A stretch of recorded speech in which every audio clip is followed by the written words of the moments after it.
Radio Mystery Theater presents...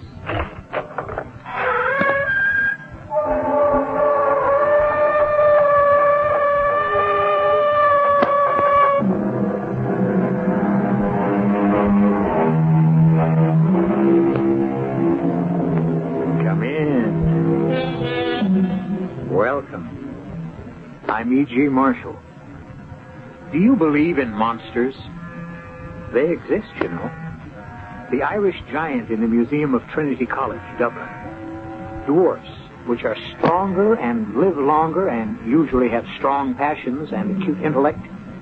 The fabulous monsters of Guiana near Lake Parima, sketched in 1663 by Joost Segelman in his collection of voyages. Those are just a few examples which will lend credence to the story we're about to hear. I saw it, Billy Lee. I saw it. I saw the thing. Take it easy. You're shaking like an aspen leaf. How come you even went near Dead Lake? Well, you know better. Well, Things disappear there. What cut into you? one of my heifers wandered away.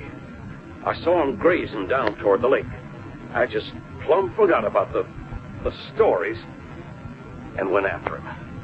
When I got within 100 yards of him, the heifer was on the shore, drinking. And that's when it came out of the water and grabbed him. The heifer disappeared. He bellowed, Billy Lee. It was horrible.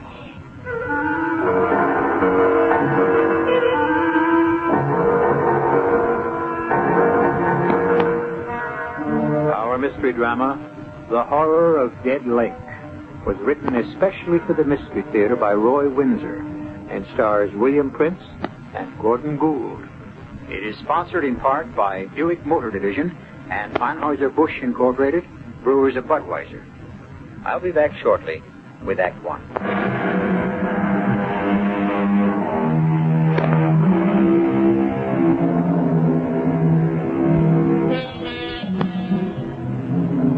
Since the earliest times, monstrosities have attracted attention and have engendered the cloying fear we experience in the presence of the unnatural.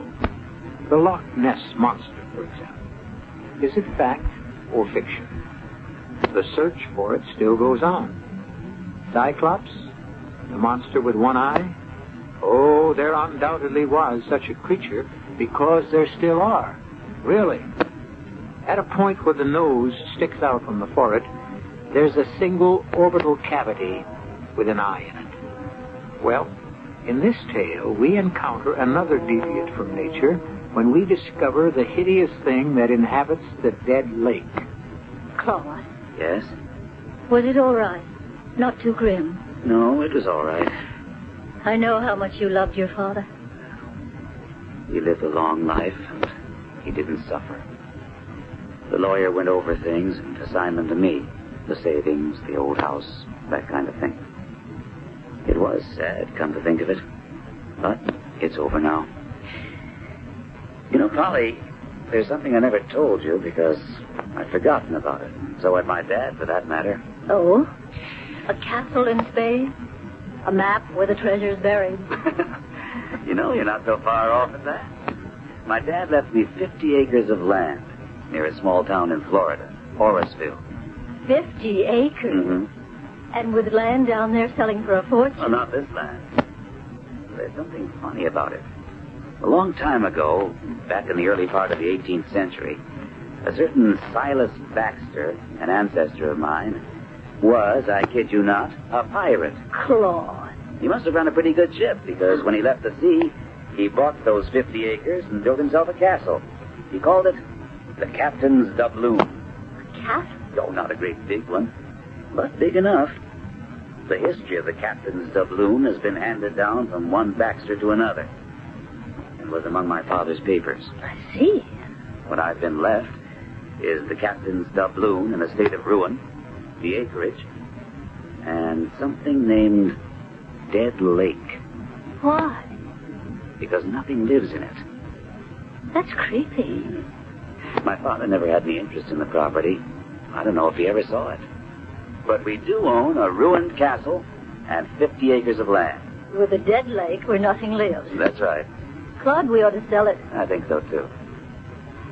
You know, it's funny nobody has ever wanted to buy it. Maybe they did. But my father never said anything about it to me. That's late. Claude. Yeah? Let's go see it. You mean it? Sure. Florida's no big trip from Philadelphia. Can you get time off from your job? I think so. I could take off Friday, and we could have most of Friday and the weekend. I can't promise anything, Polly. The captain's doubloon is a ruin. Maybe the acreage is worthless. But what about Dead Lake? I'd like to know why it's dead. Wouldn't you? Yes. Tell you what I'll do. I'll telephone the lawyer who settled my father's estate. Maybe he can give me the name of someone to see when we reach Orrisville. I don't think Orrisville's much more than a widening in the road. I'm so excited. A deserted old castle. A dead lake. Makes chills run up and down my back.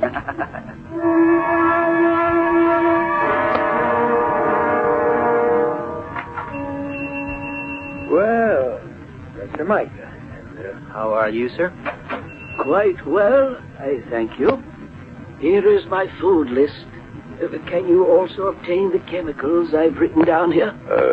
Oh, yes, sir. No problem. I'll have one of the boys drive over to collect. I gotta pay him, of course. I understand. I will give you these.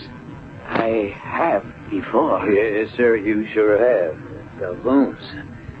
My goodness, what pretty coins. Solid gold. Mind if I ask you something, Professor? Johnny Reed was in here yesterday. He's scared white. A heifer of his wandered down to the shore of Dead Lake, and Johnny said some kind of thing. Grabbed it, dragged it under the water. Johnny said it bellowed something terrible. Did you hear it? You know anything about it? It is wise to stay away from the lake. I do not go near it. I remain in the castle and do my work. Well, maybe not for long, Professor. You've been squatting there so long, I guess you feel you own the place. But the real owner's coming to Orrisville Friday afternoon, tomorrow. A fellow named Baxter. Same as Captain Silas Baxter. Stole all them doubloons from the Spanish. Like these you just gave me. I have found a few. Well, where'll you go? Baxter tells you to get out. I will have no choice. I would leave. He will discover that the property is worthless. When he goes home, I will return. Maybe. You got this idea of developing the land and selling it for home sites. You have tried to do that before, Mr. Billy Lee. I sure did. Those persons I drove over to look at the land never did find their child. Quicksand. Not according to the sheriff and his men. They scoured, dredged the lake. All they found was some of the child's clothes. Yes, regrettable. The lake is dangerous. Why? There are unknown things in nature. It is better to let them remain unknown. Now, I will return tonight for my supplies. Oh, hello there, Professor. Good morning. I tell you, Billy Lee, he gives me the creeps. He may be gone soon, Johnny. Yeah? How come? New owner's arriving tomorrow. Named Baxter. I can't say I'll be sorry to see Professor Micah go. He's in league with the devil. You remember that parrot? Oh, I sure do. Grew to have a wingspan of 10 feet. Vicious thing. I remember we all went out and gunned it down. A horrible thing. Where did it come from? His experiments? That was just an ornery little old parrot, no bigger than a crow. You saw what it became. Micah did that. He's always experimenting with something. Look here. More doubloons. Wonder how many he's got. Just a few, he says. Old Silas Baxter's supposed to have had thousands of them. But even if that old room's full of them, I wouldn't go near it with an army. You gotten over your scare? No, and I never will. That was the awfulest thing I ever saw, that poor heifer being pulled under the water by some thing. Now, what did it look like? What I saw of it was a kind of red color, round and fat, and it had horns kind of sticking out front like feelers. There ain't no such thing, Johnny. Back up on that, Billy Lee. I saw the thing. You say the new owner's showing up tomorrow? That's right. His wife. Staying home on my room's upstairs. You taking them over to their property? Well, expect so. Then let me tell you, stay away from the lake and keep them away from it, too.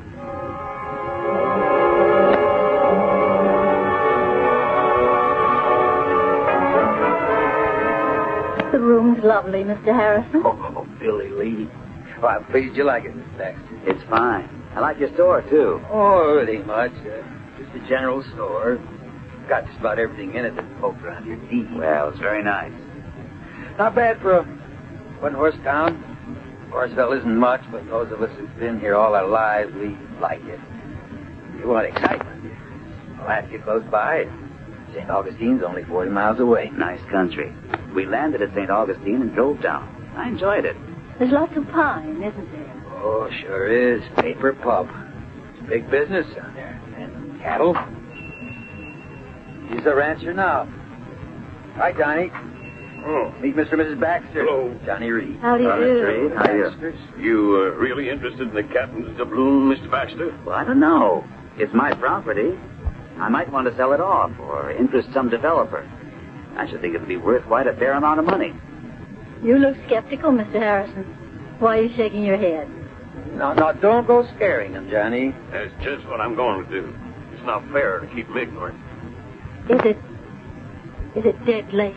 Now, how did you guess that, ma'am? Well, the name. There's something spooky about a lake that's dead. It's dead all right, except for one thing. There's something in it.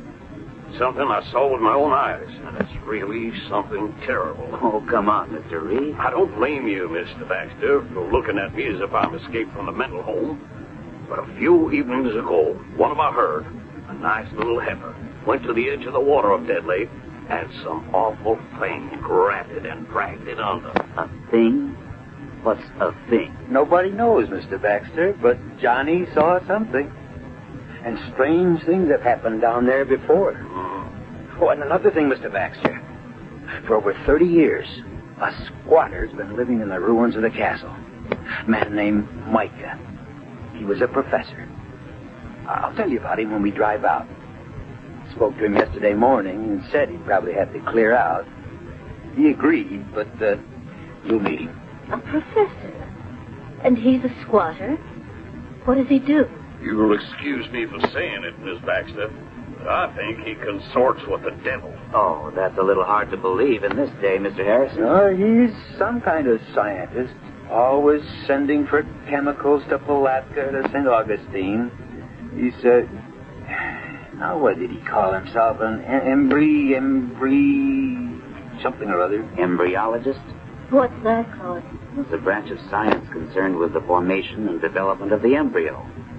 Teratology is the study of deviations from the normal. By golly, that explains the parrot with the 10-foot wingspread. What? It's the truth. I can swear to that, Mr. Baxter. Half the village went gunning for it. We shot it down. Oh, it's not possible. Yeah, neither is that thing that lives in Dead Lake.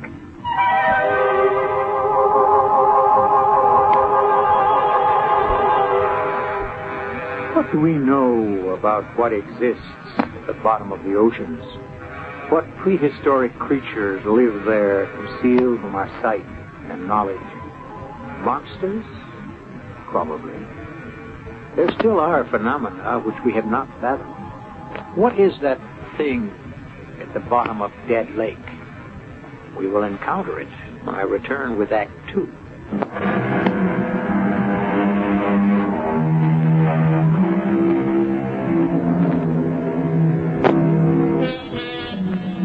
The subject is monsters. We seldom think about them, if we ever do, but there are monsters all the same. They are, in fact, studied in zoology under a special branch named tetralogy, concerned with deviations from the normal in the embryo. When deviations occur, the result can be a monster. Primitive man believed that a monster was the result of a woman's pact with Satan. Nonsense, of course. But the fact of the monster remains. What beautiful little birds you are. Which one of you will it be today? I have grown attached to all of you, but it must eat. An immutable law of nature. One feeds upon another, and that is how I learn. And that is what I live for, to learn. The great plant must live, and it is a carnivore.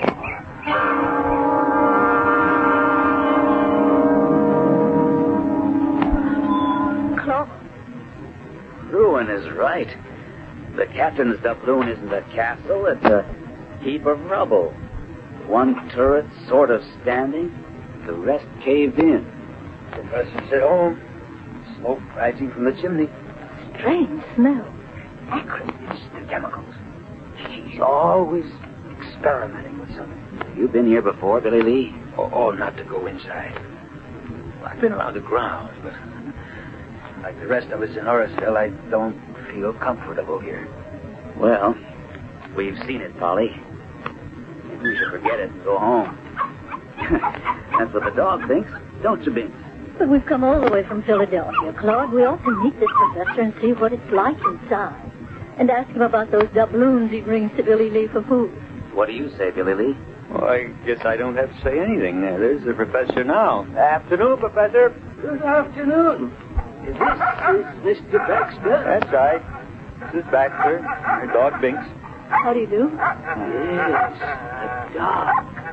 I'm the legal owner of all this property, Professor Micah. I do not question it, Mr. Baxter. And I am an interloper. If you want to put it that way, yes. So, when it's convenient to you... Of course. I will gather my few possessions and leave.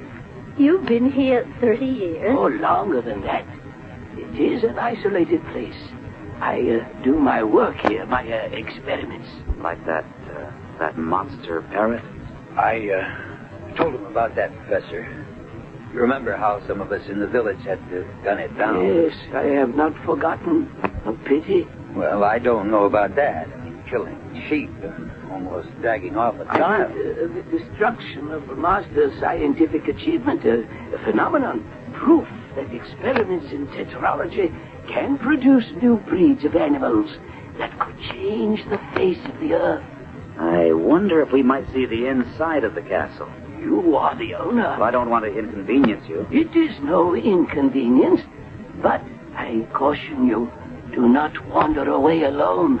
I have experiments in many stages of development. Some of them are dangerous.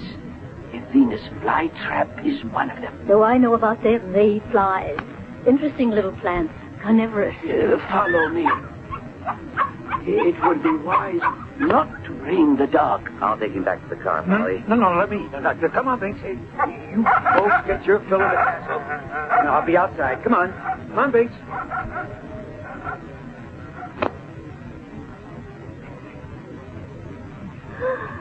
Oh, my goodness. What's that thing, Claude?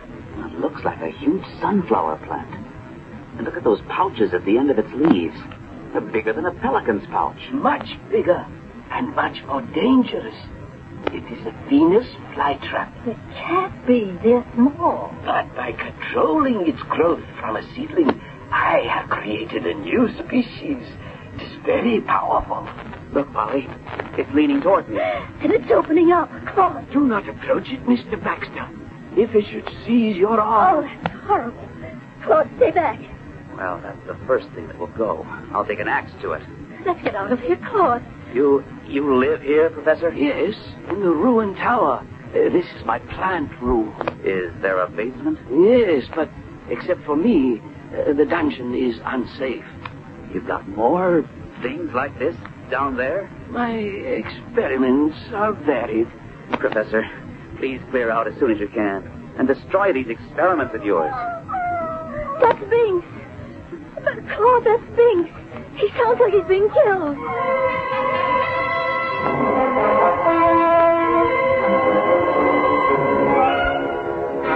Mrs. Baxter, all right? Yes, Billy Lee. Thank you. glad you're still open. What happened? I can see by your face. Their dog. What? It wasn't anyone's fault, Billy Lee. Bink slipped his collar. No. And ran loose. Down the dead lake. I ran after him, but not in time. I saw it myself this time, Johnny. It rose up out of the water, a round, huge, slimy thing, and it dragged the dog into the lake. What is it? What is the thing? I never saw anything like it in my life. I don't know what it is, but it's probably one of Micah's experiments. We went there this afternoon. My wife and I went into Micah's room in the castle. And, Johnny, it made my hair stand on end. Bink said the dog whined and wouldn't go with us. Billy Lee said he'd wait outside with the dog. I was taking him back to the car.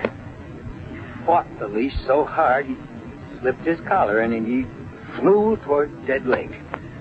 Ran after him, but by the time I got within 50 yards of the shore, something caught the dog and was dragging him under. If I was you, Claude, I'd cut my losses and forget the place. No, sir. I'm going to get rid of Micah and find out just what makes Dead Lake dead. There's something in it. You caught a glimpse of it, so did Billy Lee. A big, fat, slimy thing with horns. Now, what is it? I know a man who might know. A friend who's a zoologist at the University of Pennsylvania. I've telephoned him for help. He'll be here late tomorrow. Then we're going out and solve this filthy, hideous mystery.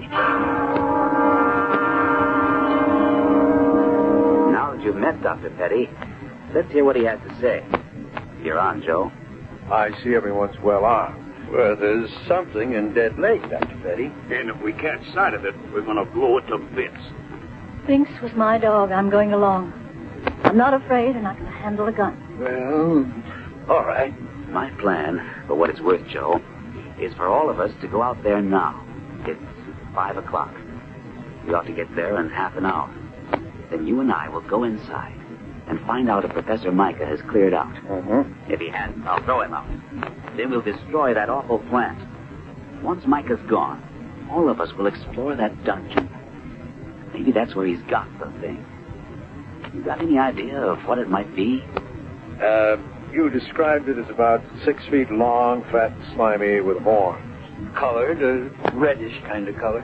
You know what it makes me think of? A giant snail. But they don't eat flesh, Johnny. Could it be a giant slug? I don't think so.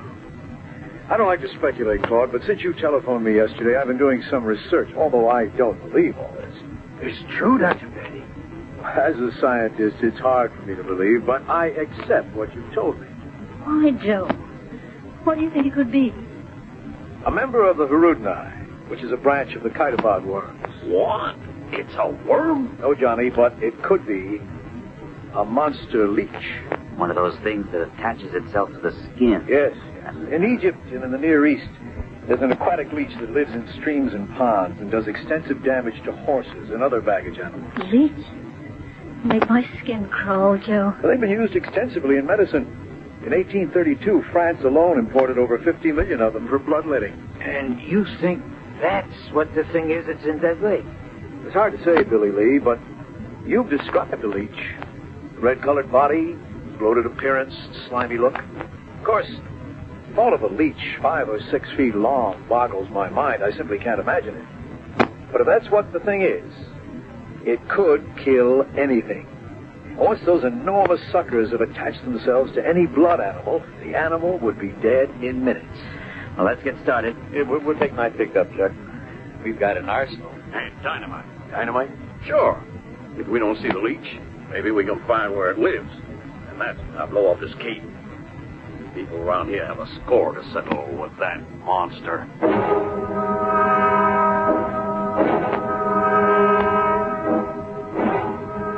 I told you to get out, Professor Micah. So you did. And I will leave now. I have not had time. Out.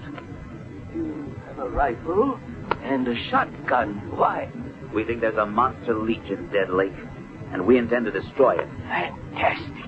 I want you out of here. I have packed what I can carry. The rest I leave to you in the name of science. Get out, Professor. I never saw anything like it, Claude. Look at those traps undulating and stretching toward us. He said it's powerful. That's the first thing we take care of. You have the shotgun, Joe. Look at it. Inching toward us. I'll release the birds. They're what he fed to the plant. Look at them go. Joe, call the others and we'll try the dungeon. Come with me. We don't want to be separated. You've got a point. What a devil's hole this is, Joe. Let's get the others.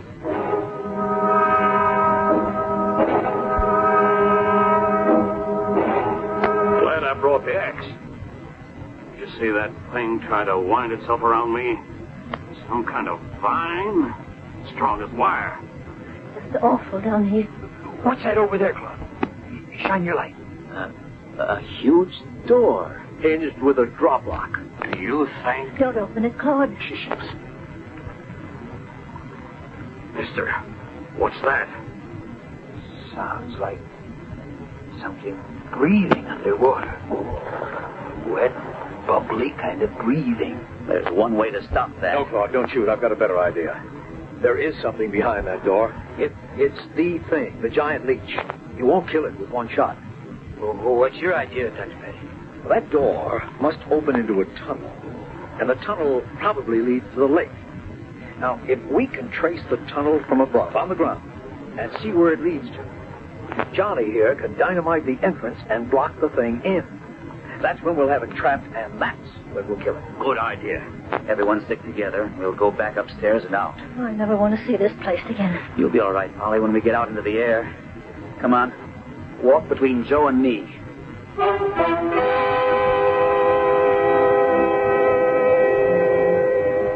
Is it possible? In nature, most things are. And nature, with a prod from an experimental scientist, has created a monster. A giant, predatory, hideous monster leech. I'll be back shortly with Act 3.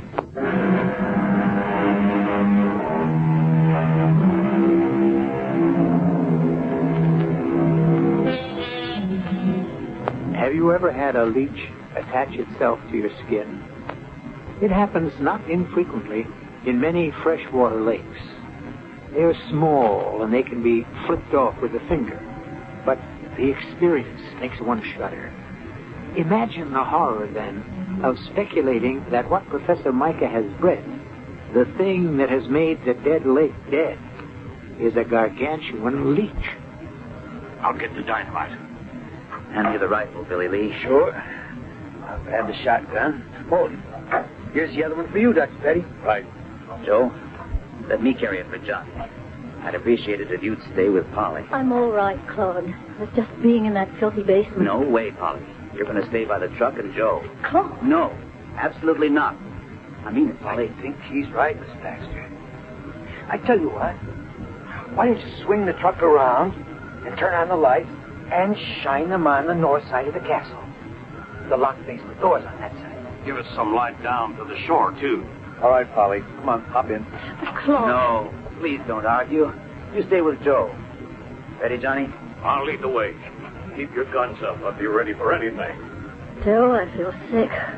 If the thing is what you think it is. Yeah, me too. Let me get the truck turned around.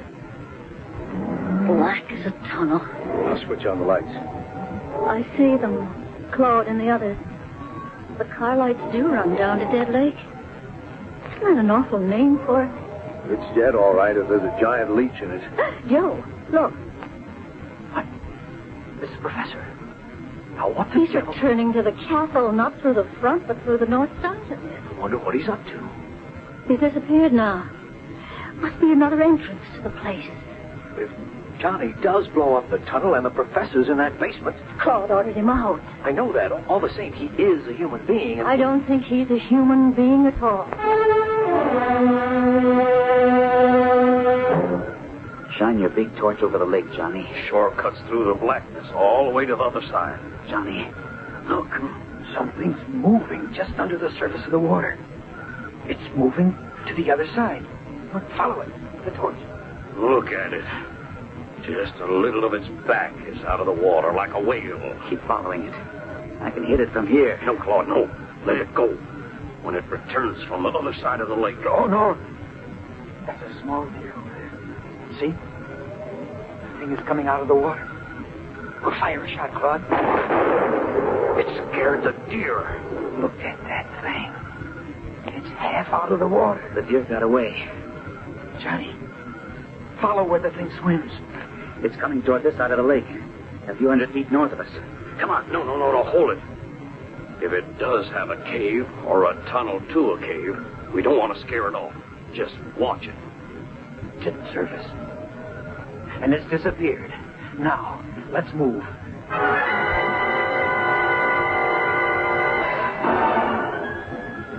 All set, Johnny? Yeah.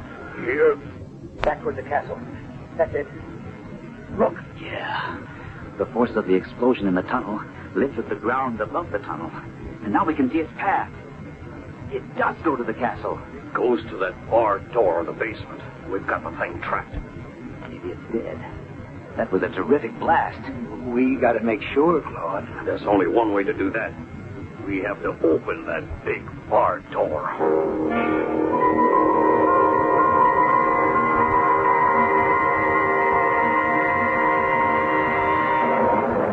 Now what, Joe? I don't know.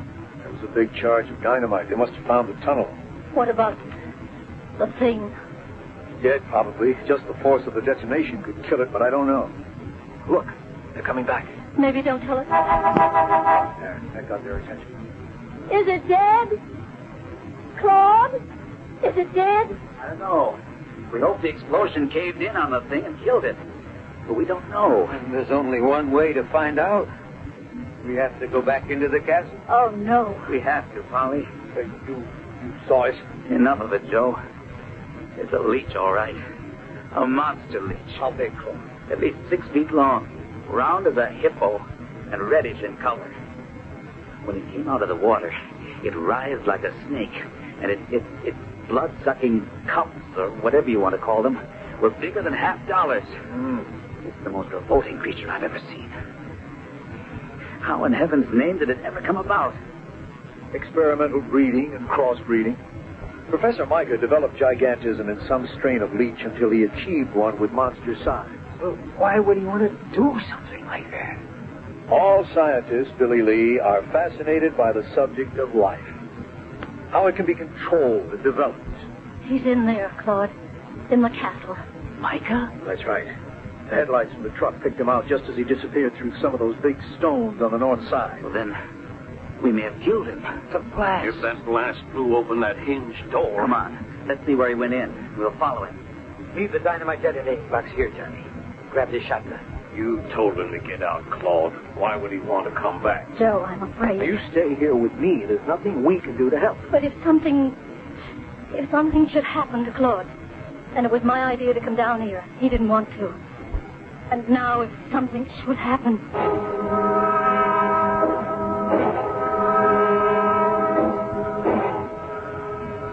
That could be it. See where I'm shining the torch? Yeah, it could be. Just about wide enough for a man to squeeze through. All right. Follow me. Hold it, Claude. You bring up the rear. Now, wait a minute. I'm not going to have you risk your lives any more than you already have. Billy and me have the shotguns. Much more effective close range. You bring up the rear with your rifle. Right, Billy Lee? Right. I don't know what to expect, but whatever we find, it's bound to be close range. Let's go, Johnny. This place is a house of horrors. Ought to be burned to the ground. It will be, once we know that the monster leech is dead. It's Micah from that big room in the dungeon. Have your gun cocked, Johnny. And go slow. Look. Oh, good Lord. The leech. It's all over him. Move back, Johnny. Micah's dead. The leech is all over him. Shoot, Johnny. Blood. All over.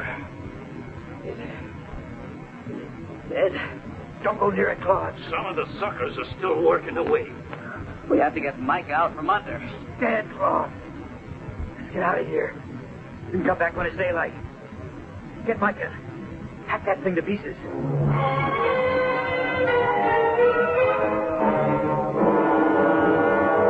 Joe, I can't stand it.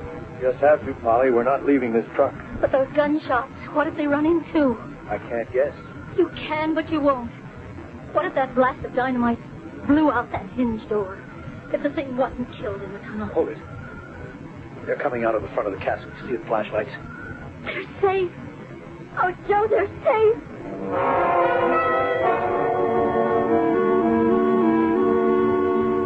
Are you all right, Polly? Still feel a little faint.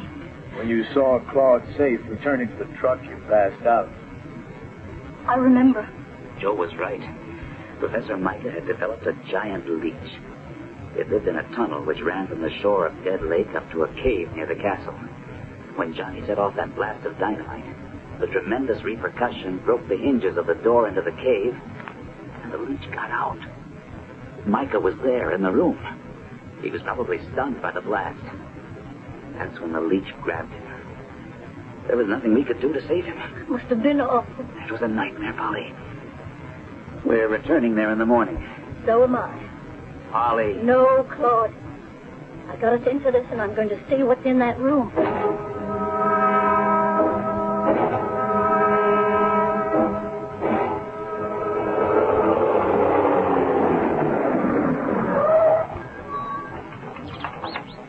Listen to the birds.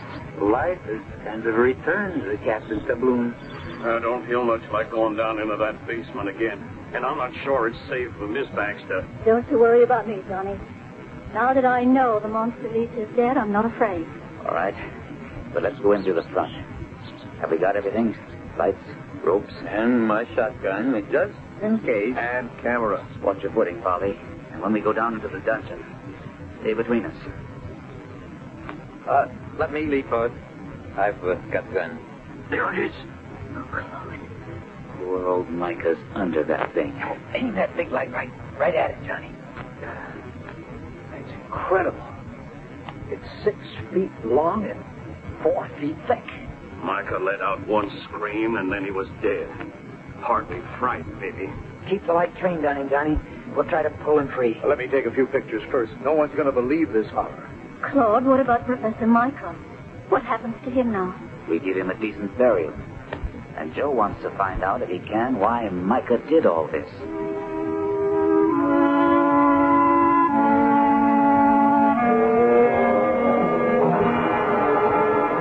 Billy and I searched the castle.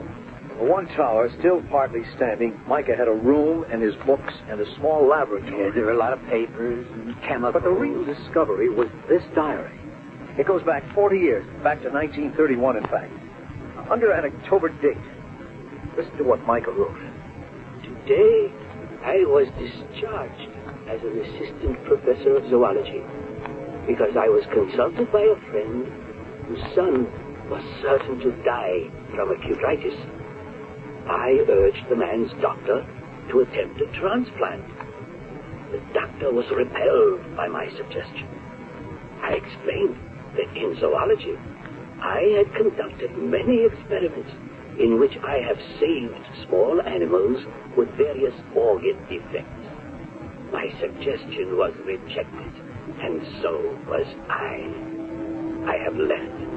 I intend to continue my experiments somehow, somewhere, south probably, but at least I will have the climate in my favor. And one day, I am convinced the name of Micah will be honored for his proof that life can be prolonged and improved. There it is. And a lot more. Poor man. He wasn't really mad. He just felt rejected. And because of his bitterness, his experiments became grotesque. Through that huge parrot, for example, he intended to prove to skeptics that man's magic, science, could reshape mankind and his environment. He was an intellect, and far ahead of the time in which he lived. And the giant leech? Like the parrot, another proof of what Micah maintained, control of life. And both got out of hand. I'm going to publish Micah's papers, Claude. And I'm going to burn the captain's doubloon to the ground, make that land habitable again, and stock Dead Lake with fish. That horror is gone. Nature, with a little help from me, will restore it.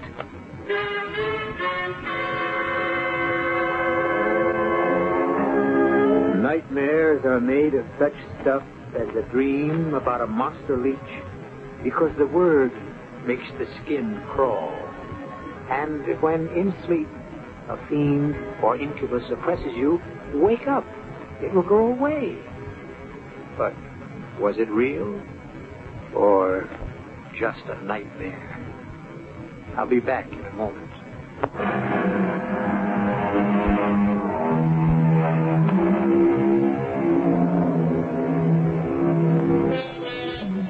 It is foolish, I think, to dismiss anything.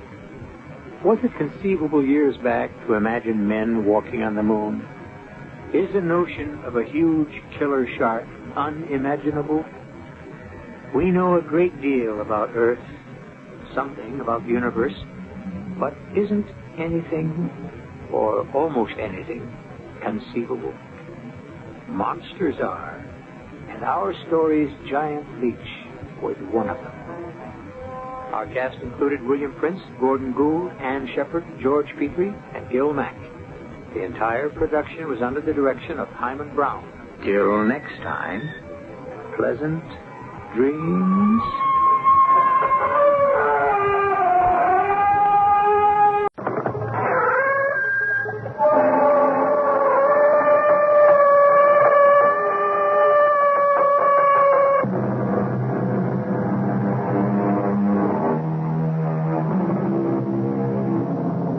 Come in.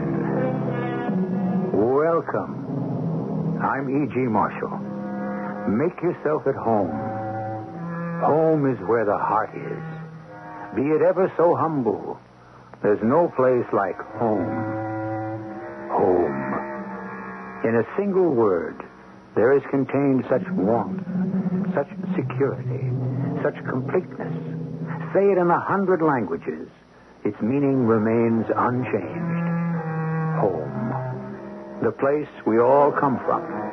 And at the same time, the place we spend our lives searching for. To some of us, home is the one place we can never return to. Well, what happened to your brother? Please, Doctor. Where did he go? He's gone away.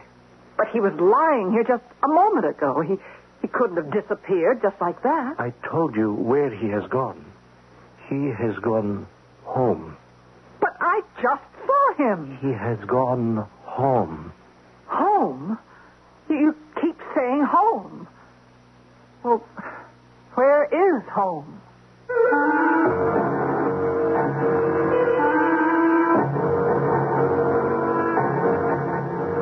Our mystery drama, All Unregistered Aliens, was written especially for the Mystery Theater by Victoria Dan and stars Ann Williams. It is sponsored in part by True Value Hardware Stores and Buick Motor Division. I'll be back shortly with Act One.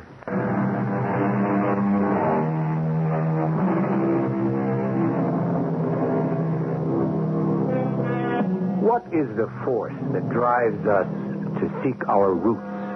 You hear so much talk about such things these days. It seems as if all of America is out there finding themselves. What is the power that can suddenly compel a person to give up material success and return to their old neighborhood? What is so magical about one's place of birth, anyhow?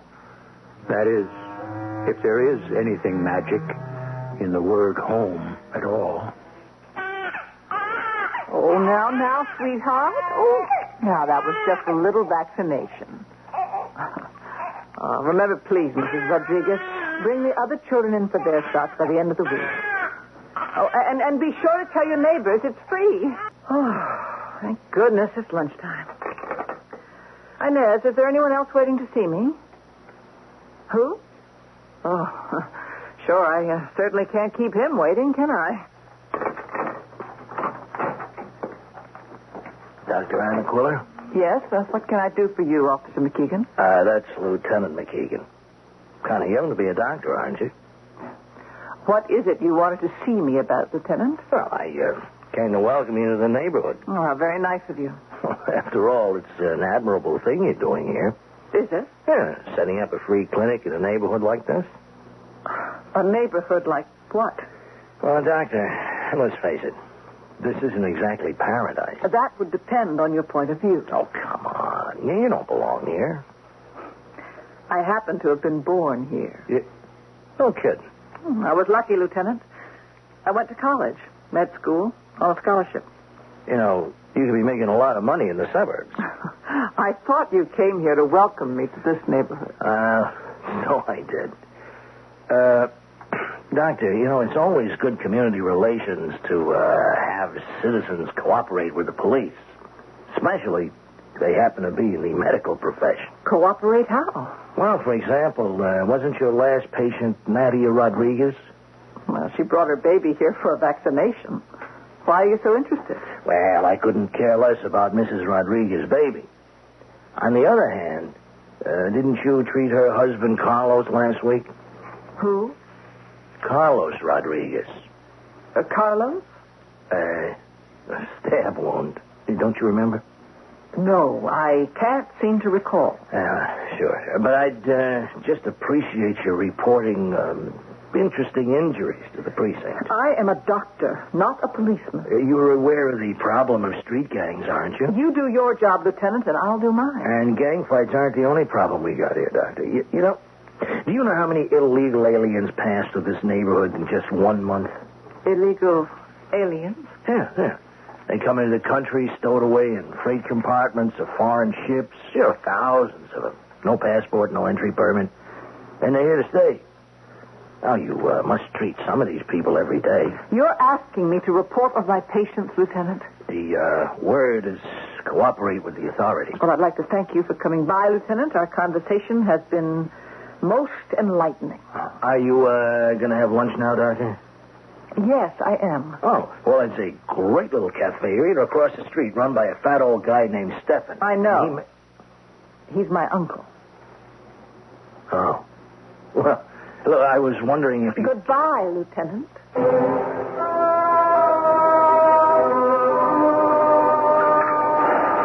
know what I think?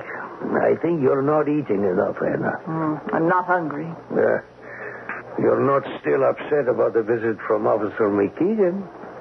But how did you... What's ever gone on in this neighborhood I didn't know, little one?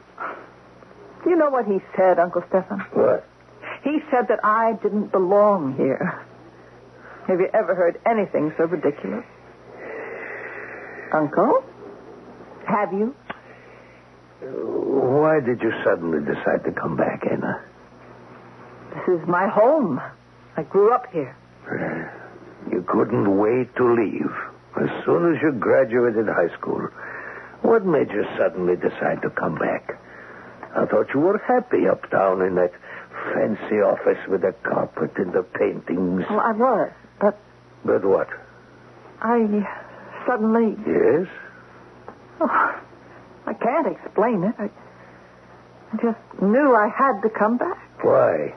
Because I was needed. Yes. I'm unkind not to tell you that in the few weeks you have been back, you've done only good. You are needed here. I'm proud of my niece, Anna. That's what my head says. But my heart says my brother's child should have the best. What kind of men can you meet here? You should have a house with a lawn and trees and flower boxes. Swings for the children. Oh, Uncle. Oh, what in heaven's name? Oh, more glasses again. That poor busboy. I don't want to hurt his feelings. Mr. Quiller, I am so very sorry for this. Never mind, Eli. It's all right. I am not to be discharged? No, Eli. Just clean up the broken pieces. Yes, you're very kind, Mr. Quiller. Really very kind. Just a minute, Eli. Where is your cousin? I thought this was supposed to be his shift. I do not know. It isn't right, Eli, taking his place all the time. You work hard enough as it is. Well, he's young, Mr. Quiller.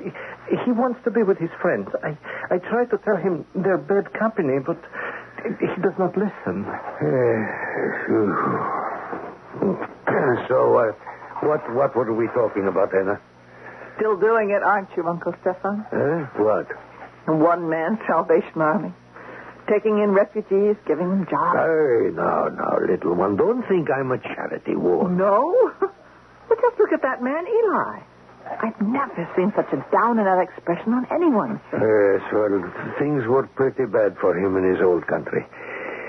Anyhow, just so you don't think I'm running a charity ward, you ought to see the mural Eli's doing for my office.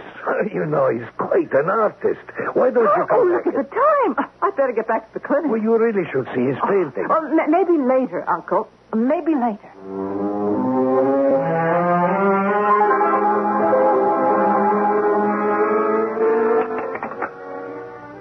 Inez, why don't you go now? Sure, I can lock up. See you tomorrow. Well, let's see. Where did I put it? Who could that be at the back door?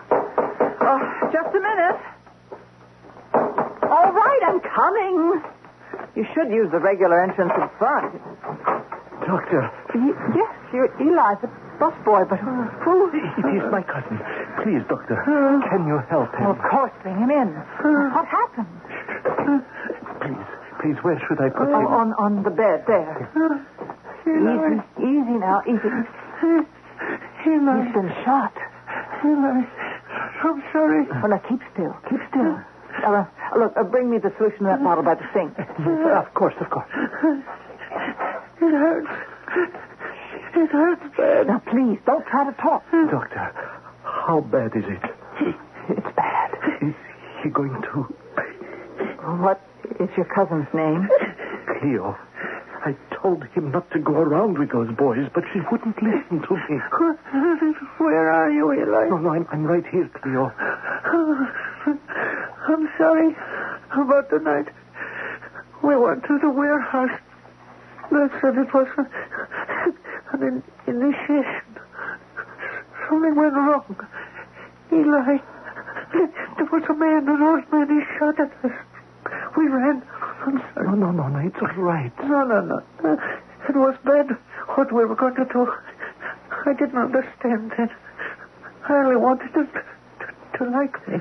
Never mind. I only wanted to belong. I know, Cleo, I know.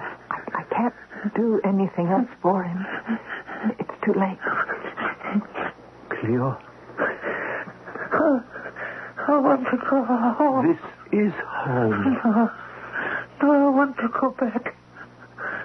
Back to our real home. But Cleo, I want to die on my own soil. No, listen to me. You are not going to die. I am. You know I am. Don't let me die here, please. I want to go home. Doctor, could you leave us alone now, please?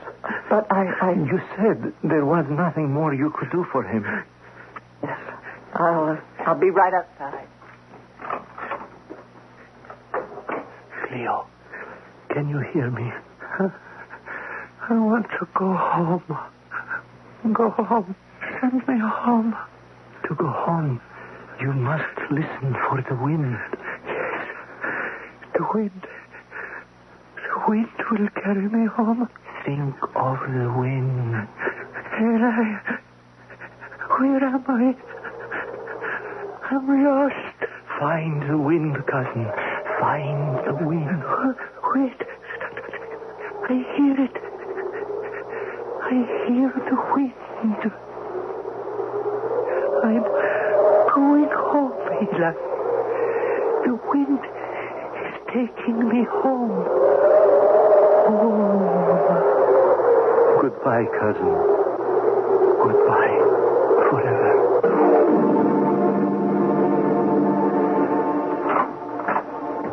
Dr. Quiller? Your cousin. Is he... Cleo is gone. I'm very sorry. I'd better go in and... Where is he? I already told you. Wait, you said he was dead. I said he was gone. Well, how? He was dying. He didn't have the strength to move. He found the strength. Oh, that's impossible. Well, what's happened to him? I told you he's gone. Well, where did he go? Where? Tell me. Where did he go?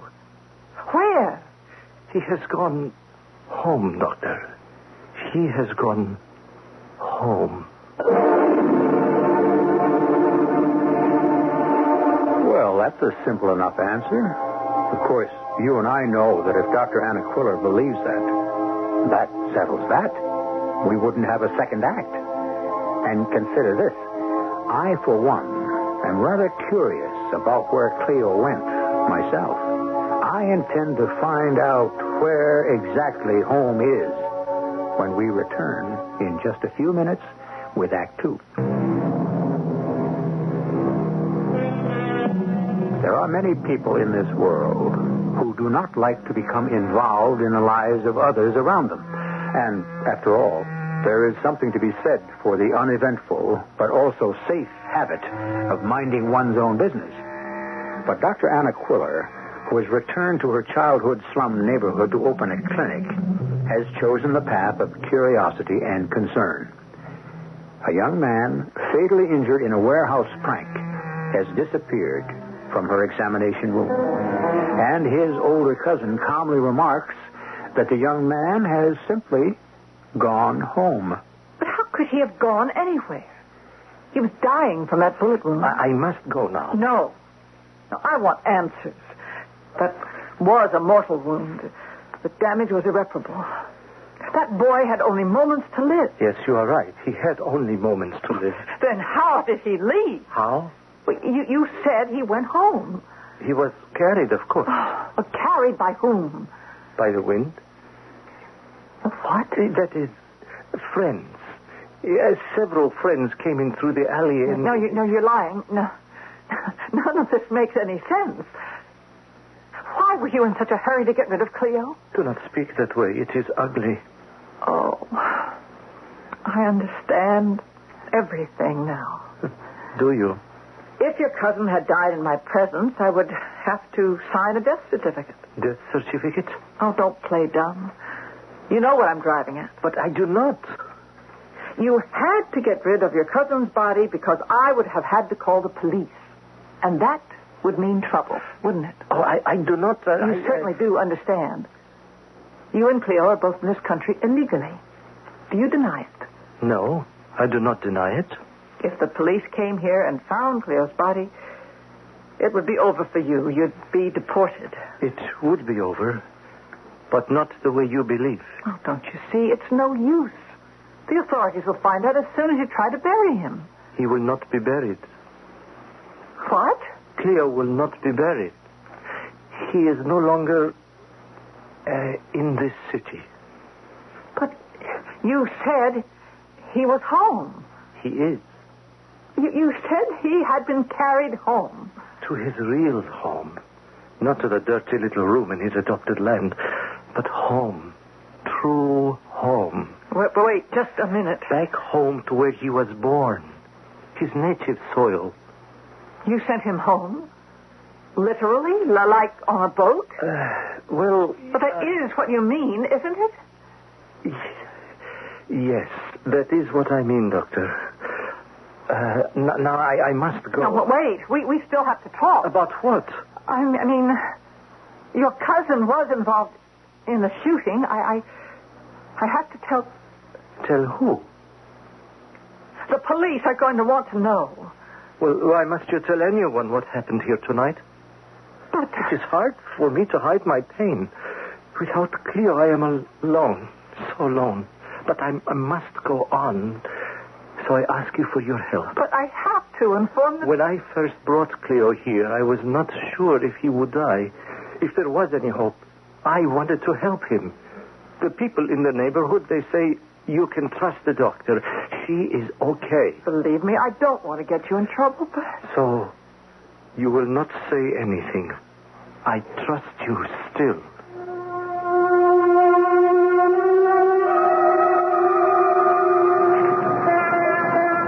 Oh, Harry, make that one coffee black to go. Well, if it isn't Dr. Quiller. Good morning. Is it? The usual with the Danish, Harry. You look like you didn't get much sleep last night, Doctor. Oh, you're mistaken. Thank you, Harry. Oh, listen, could you wait a minute? I want to ask you something. Lieutenant, I've got a room full of people at the clinic. Yeah, well, this will only take a minute. All right. What is it? Did you, have any late-night visitors last night? Is that any of your business? I don't know what you're talking about. I'm here at the clinic, and that is my business. No, I didn't have any late-night visitors at the clinic, Lieutenant. So, about what time did you close up? The usual time. Which is? 9:30. Really? What happened to the kid with the bullet wound? I don't know what you're talking about. Hey, now, didn't we have another discussion like this once? No, Doctor. There was a warehouse robbery last night. The watchman said he got one of the kids. Who did you treat late last night? Nobody. You really think you're doing a noble thing, don't you? Well, you're not doing these kids a favor, you know. All you do is glue them together so they can go right out again and commit worse crimes. Spare me the lectures, McKeegan. You tell me something, Doc. Huh? I'm just trying to do my job in a neighborhood like this, and it isn't easy. Why are you making me the heavy, huh? I'm sorry. I don't mean to snap at you. In a way, you're right, but in a way, you're also wrong. You can go around doing the arresting. That's your job. My job is to help whoever walks through the door of that clinic.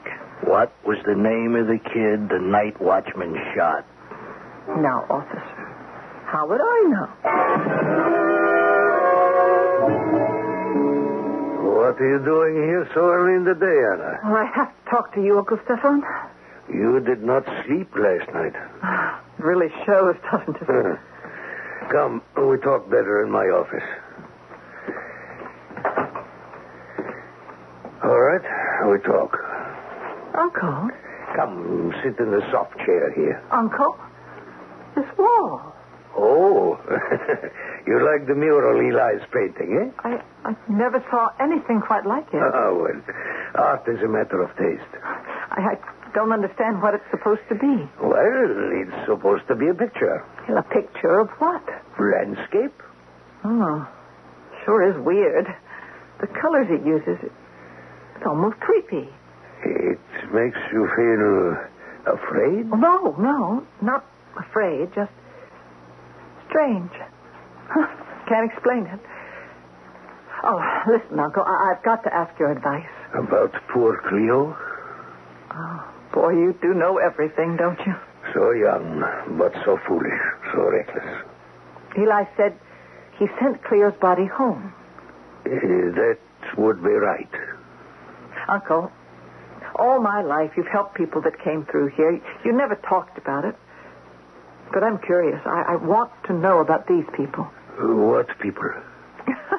You sound like me talking to Lieutenant McKeegan, Uncle. Look, what country did Cleo and Eli come from? Country? Yeah, I'm curious. I know it's somewhere in Eastern Europe, but I can't place the accent. I wouldn't exactly call it a country. A state? No. A place can be pretty small and still be a country. Tell me the name. Melegania. Have you ever heard of it? Melegania? Can't say it rings a bell. I'll have to look it up in my old high school atlas. Oh, you won't find it there. Why not? Well, you see, just granted its sovereignty. Oh. What's troubling you? Well, that's what I really wanted to talk to you about. I treated Cleo in my office last night. Where else would the poor boy have gone? Oh, I can't forget the picture of him. So young, so beyond hope. Lying on that bed in my clinic. Anna, you are a doctor. Death is not new to you. It never stops hurting. No matter how many times you see it. And this time, I can't explain it. I felt an even deeper hurt. Because he was so young. Perhaps that's it. Uncle Stefan, I don't know what to do. I've got Lieutenant McKeegan following me around. Is that so bad? I hear he's a college man. Well, I don't mean that, Uncle. He's following me, trying to get me to talk about Cleo. I know. Oh, you know everything. But do you know how I can get out of this? Sooner or later, McKeegan's going to trip me up, and I'll accidentally say something. Don't always act as if you had something to hide, little one. That is why Lieutenant suspects you. You're probably right. Is something wrong? Melgania is the name, you say? Yes. But, something very peaceful about that sky. So blue. Unreal kind of blue, like the water in the Mediterranean. Is that supposed to be Melgania? Yes. And I will be truthful. I worry about you. You work, you never have any fun. I joked before about McKeegan, but there is a danger. In a way, he is right. But Uncle Stefan, he says... One day, a very dangerous person could walk into the clinic. Maybe the type who doesn't trust doctors. I'm not afraid. You're like a fish out of water here. Only because you keep telling me I am. But I'm not. What do you really want to do here? I want to help. A doctor helps anywhere. It has to be here. What is so special about here? What's the matter, Uncle? Why are you acting this way? I only want to... To what? Protect you. Oh, Uncle. Protect me from what? From what? Once you become involved, there will be no turning back. Oh, Uncle, you're not making any sense. Your life will never be the same again. Uncle Stefan, I don't understand what you're trying to say. I help immigrants. Why not? I was one myself. Anyone comes to my door, they say, help me, I say yes. No one do I turn away. Why are you talking in riddles? They need food, a place to stay, a job. Okay, I help them. Most of them, they're in the country without papers. They come from Russia, from Hungary, Romania. Some I don't ask, I don't know. But Eli and Cleo, they're different. How is that? They're not human. Oh, now, They really? are not human. Because they come from Melgania. What are you saying? Melgania is not another country. It is another world. You're kidding, aren't you? I'm serious. Melgania exists, but not on Earth. Now, just wait a minute. Did he say what we think he said? Another world? But, of course, it can only happen on this program. After all, our listeners have become very open-minded. Another country, another world. What does it matter? To the refugee in a foreign land, isn't the feeling of strangeness the same? I'll be back in a moment with Act 3.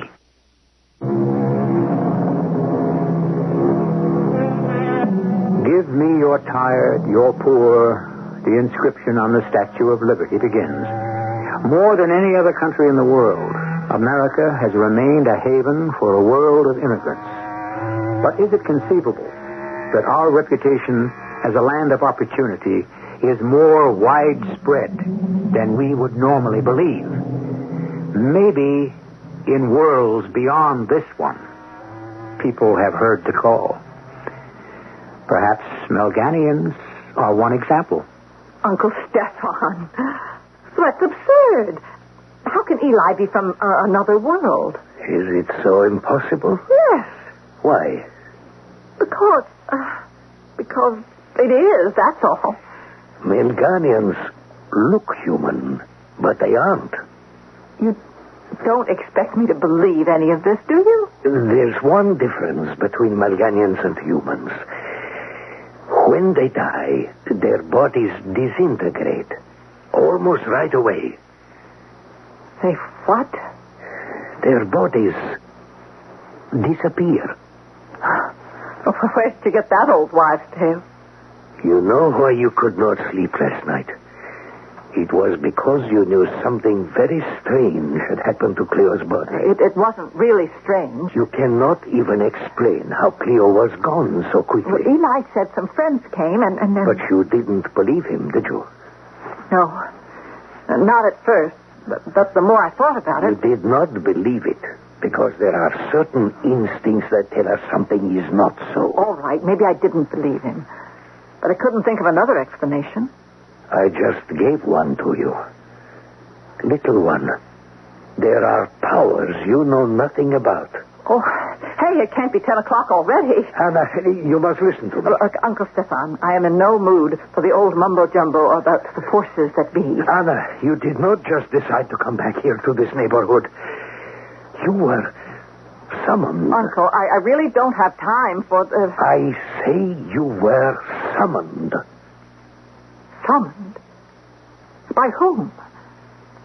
I don't know. Oh, well, when you find out, let me know. Meanwhile, I've got to get back to work.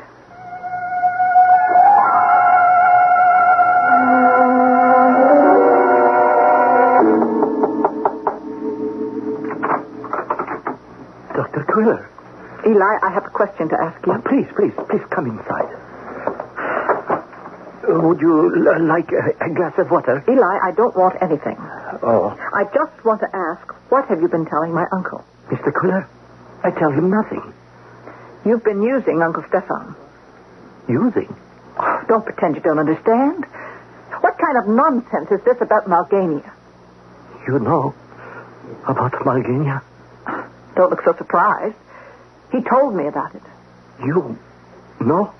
I think he really believes that Malgania is another world. But it is. Oh, is that a fact? You are mocking me.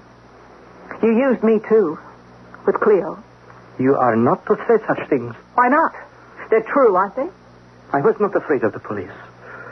All Cleo asked for was the wind on which to ride home. If a man should die before his time, if a man should die away from home, let him listen for the wind. Let him find the winds of home, and he shall be carried back again to his rest. You really believe that, don't you? Why shouldn't I? It is true. If Cleo couldn't wait to go home, why did you leave in the first place? Why does anyone leave a homeland? Why did your people come to America? Because they were persecuted. Yes, well, it is the same all over. I go where I am allowed to paint the things I wish to paint, not what a high council tells me I must. You really believe you come from another planet, don't you? No. We're getting somewhere. No, a planet is on the same plane as your Earth. My world is here, but in another, you would call it dimension. Oh, boy. I thought you understood at first, but you do not. Eli, I think you would enjoy talking to a friend of mine who helps in matters such as... No. No more help. Where was the help we needed when we first came here? Help from others who have gone before us. There are others like you? They were to be here, waiting to help us. But Uncle Stefan helped you. Yes, he is kind, but he is not one of us. What happened to them? Why did they desert us? Oh, well, wait a minute. Why are you looking at me like that? You are here to help me. Oh, now, hold on. Yes. Your eyes. What about my eyes? I see it in your eyes. Yes. I don't know what you see, but you see wrong. I just came here to tell you... You came here to tell me, Anna, that I had a friend. A new friend. I was talking about my uncle. That's why I came here. You can't go around telling stories about... You are my new friend. I mean, about coming from another world and bodies disintegrating. You don't think anyone would believe that? Yes, you will help me. No, I can't. You must help me. Help you? It is so strange and new here, Anna. It is so lonely. Back in Melgania, I was brave. I was strong. But this world, it is so alien. It's so gray, so vast, so terrifying. It turned me from a man into a child. What am I supposed to do to help you? There is a door between our worlds. Those who pass through it promised they would make a home for the others who would one day also travel through the door. Well, speaking of doors, I think it's time I was leaving. But those who came before Cleo and me, they were not here. They must perhaps be dead. Goodbye, Eli. No, wait. Where are you going? You need help, all right, Eli, but from a different kind of doctor. No, please, listen. I must explain to you. You must understand. Let go of my arm. No, you are the only one who can understand. You are the only one who can help me. Why won't you believe me? Why won't you listen to the truth? You're hurting my arm. There is a Malgania. There is another world. No, it's just a delusion. It's impossible. There can't be any such places. Can it be so frightening, the truth? Can it be so horrible? I don't want to talk about this anymore. Now let me go. What do you know of loneliness? In years, we are the same age, but half my life I am in a cell without windows to see the colors of life. No sound of another voice. You're in prison? Yes, and my only crime is to paint what is in my heart. But without sunlight, the heart becomes old and withered, the years go by, and one day I am no longer brave or strong. And they let me go at last. Because they have won. Inside, I am only gray and empty. You were in jail? Yes, for 15 years. Oh, I remember the good Malgania. Oh, how it was before the evil ones had such power. Maybe one day it will be beautiful again. But not for many lifetimes. My lifetime must be spent here. Look at me, Anna. No. I am only asking you to be my friend. To help me understand about this new world. Look at me. At my eyes. They tell the truth. Can't be. Can it be you see, Malgania? No. No, I don't see anything. Is that what your heart tells you? Is that what my touch tells you? Why are you doing this to me?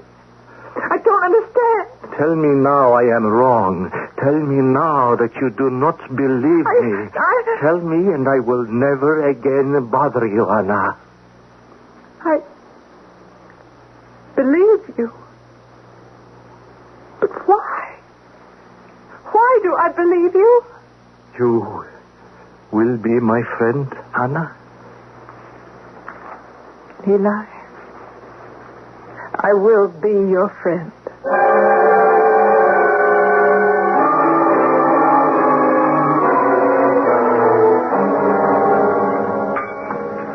Say, Mr. Quiller, I think I'll have another one of those great sandwiches today. Of course, Lieutenant McKeegan. It's my pleasure. Uncle Stefan, I've got to talk... Oh. Oh, Doctor. How are you? Well, you look a bit upset. Oh, no, not at all, Lieutenant. Not at all. I was just in a hurry to get my lunch. Hey, I'm glad I ran into you. I wanted to ask you some questions, and Questions about what? This busboy working for your uncle, what's his name? Eli? What about Eli? Never mind, Anna. I take care of this. Here, a napkin for your sandwich, Lieutenant McKeegan. I tell you about Eli. He is a refugee from the old country. Oh, is that right? Yes, he's from the old country. Well, I don't believe he has any papers. He does not have any papers. Uncle! But that is because he is political prisoner in the old country. He escapes with help of underground. Hey, I'm not a hard-hearted guy, Mr. Quiller. Now, I don't want to send somebody back to one of those totalitarian states where they're going to get tortured, but look... The law is the law, and you won't bend it, right? Well, yeah, that's right. As I recall, Lieutenant, if an alien has family in this country, authorities tend to be more lenient. Oh, come on. That guy doesn't have any relatives here. But you're wrong. I am my nephew's legal guardian. Your nephew? That guy Eli is your nephew? He is nephew of Anna's mother, my sister-in-law. Doctor, is that true? My uncle does not lie, Lieutenant. Well, this makes the situation different. It does? Yeah, I mean, he's a relative of yours, and You what? Look, I'm not such a bad guy, Doc. I mean, legally, there are ways to get around. Well, what I'm saying is, I can bend the rules sometimes, too. You will not... Wrap up my sandwich, will you, Mr. Quiller? I better be going. You believe me? Well, let's put it this way, Doc. I believe you. But one day... One day what? One of these days, you're going to run out of cousins. He believed me, Uncle. I suppose he wanted to believe you. Yes, but I lied. I feel terrible. You didn't lie. Oh, come on, Uncle Stefan. Okay, so we lied about Eli being your cousin, but... But what? We don't know that for sure, do we? Wait a minute. On the other hand, your mother never said she didn't have a sister. Who knows? Maybe he really is your cousin. Uncle, what are you saying? You always assumed that your mother and my brother came from the same country. But they did. No. Your father and I met your mother when she came into this city. Alone, not a friend in the world. She talked about a door. We didn't understand then. When she died, I decided to let that be the end of it. But the call of the blood is too strong. You came back to help one of your own. You mean that I... And you will help Eli. And maybe one day others will come through that door. My mother was from Melgania? But Anna, you must have known it all the time.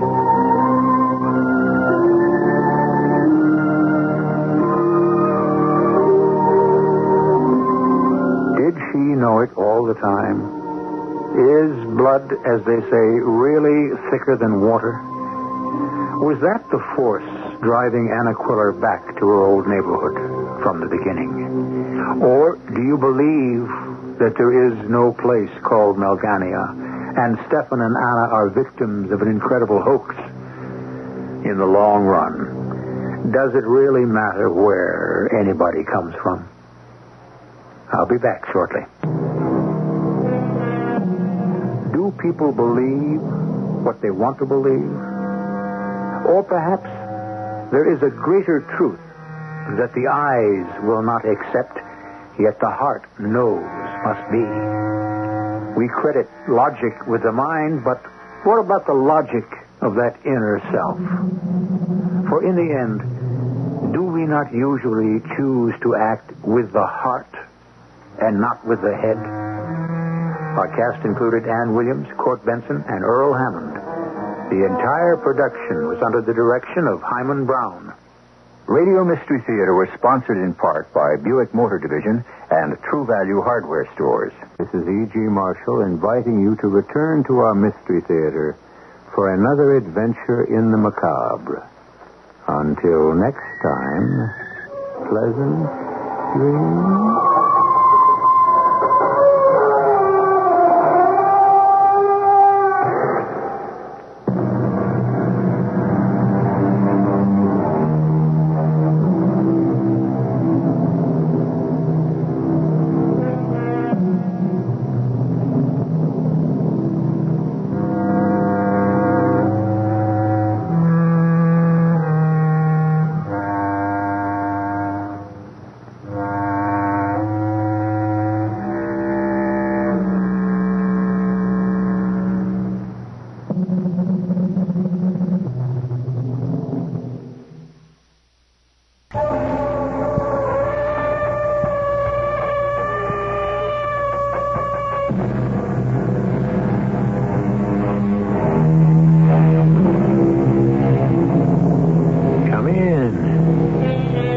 Welcome.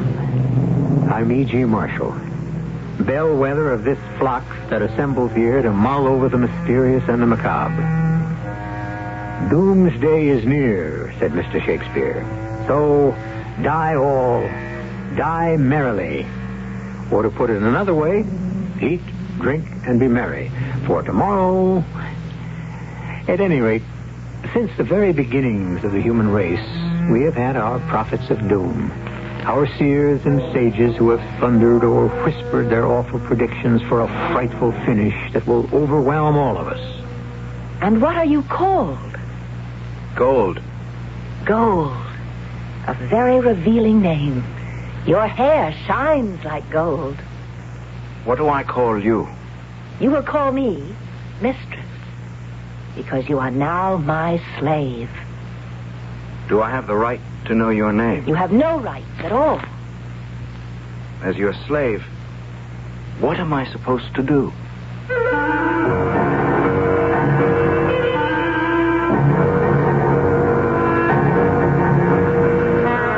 Our mystery drama, The Children of Death, was written especially for the Mystery Theater by Sam Dan and stars Tony Roberts.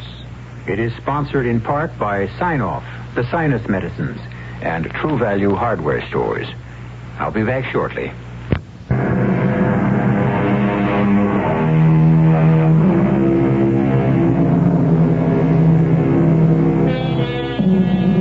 Nobody knows how or why it all happened. And actually, it doesn't matter. All those people who argued about the end of everything, who warned, who threatened, who pleaded, those who hastened it, and those who tried to prevent it, all of them are gone. Long ago, they became dust. And long ago, that very dust has been blown into the skies and washed into the streams and the oceans. And who could ever find it today? For a few short millennia, they ruled this earth with their great tools of metal and fire, but they couldn't rule themselves. And when they finally turned on each other, it was awful to behold. They might have created a heaven. Instead, they produced a hell, and it consumed them. And now, others walk this world. My name is Gold. I am called Gold because my hair is yellow. It shines like that metal you can see shimmering sometimes in the stream. That metal, it's not really good for anything. You can't use it to edge or point a weapon. But it has such a bright and happy color. Like me. I'm not good for anything either. But I'm always bright, and I'm always happy.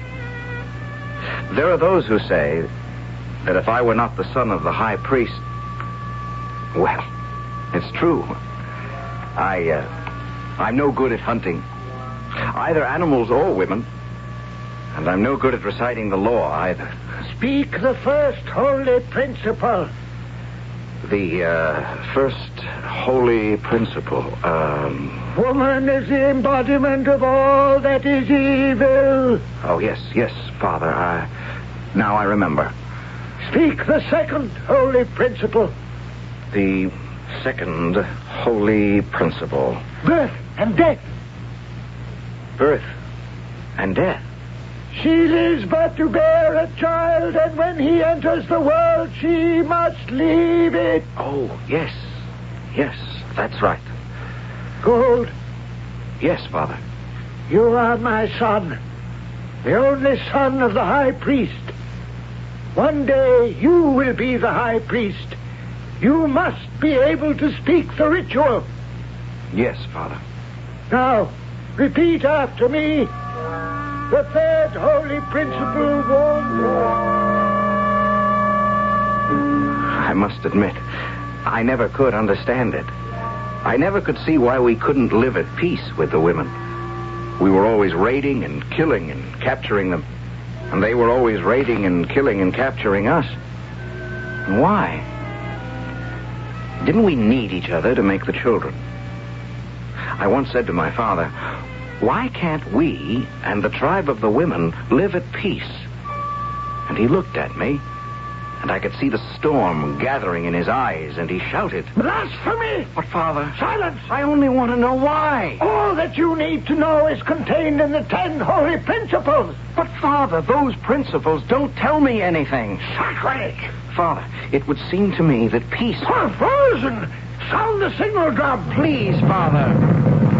Build the fire. No, Father. Bind him to the stake. Please, Father. We must purify you. No!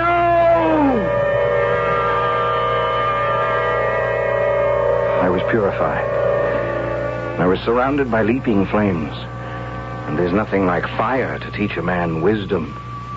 I became very wise that day. I mean, I learned that silence is the highest wisdom. And I never spoke about women, or war, or peace for a long time. Until the day my father sent for me. Your time has arrived, Gold. My time, Father? The law says that you must also become a father. You are my only son, and you must take a woman. Take a woman? Take a woman, and have a son of your own. You know me by now, Father. I couldn't capture a warrior woman. You shall not disgrace me. Your time has come to capture a woman. I'll be killed. Then you will die in the embrace of the gods. Why do we have to catch each other and kill each other? This is the way it has always been. And this is the way it will always be. And that was the answer I would always get. All morning would be spent in prayer to make sure my heart was pure.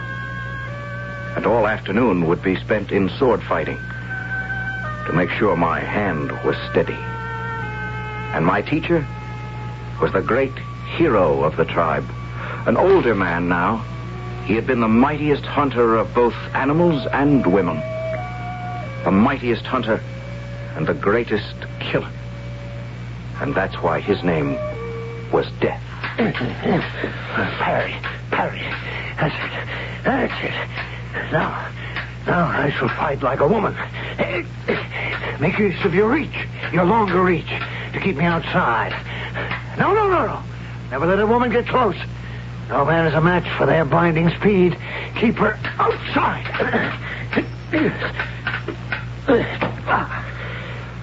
I'm sorry. You should be.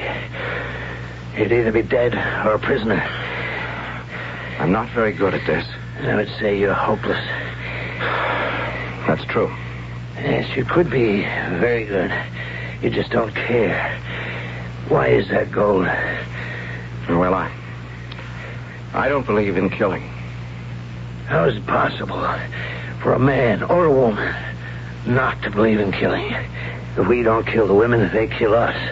Now, you want to go out there and die? No. Pick up your sword, and we'll start all over again. What can happen to a man who refuses to capture a woman when his time comes? The law says he has to be put to death. Where could a man go? What do you mean? You traveled more than anyone else. We have this part of the forest, which belongs to the men. And beyond the mountainside, a forest which belongs to the women. What else is there? Nothing. That isn't true. There must be more. There's nothing else. Nothing. I'll go around the forest of the women. Toward the river we can see from the hilltop. Gold. Don't do it. Why not? Because it's a haunted place. Then you've been there. Yes. I've been there. Well, what's it like? I don't know. Yes, but you say you've been there. I don't know how to describe it. There There are stones. Stones? What's so remarkable about stones? They're very large. And they're placed one on top of another. Why would anyone wish to place stones one on top of one another? And other things, which I cannot describe, especially a thing that talks. A thing that talks? Yes. A thing in the shape of a square stone. Except that it is not a stone because it is very light to the touch. It talks. It talks. What does it say? It's blasphemous, so I must not repeat. Blasphemous? How? It speaks of men and women. And both men and women speak from it.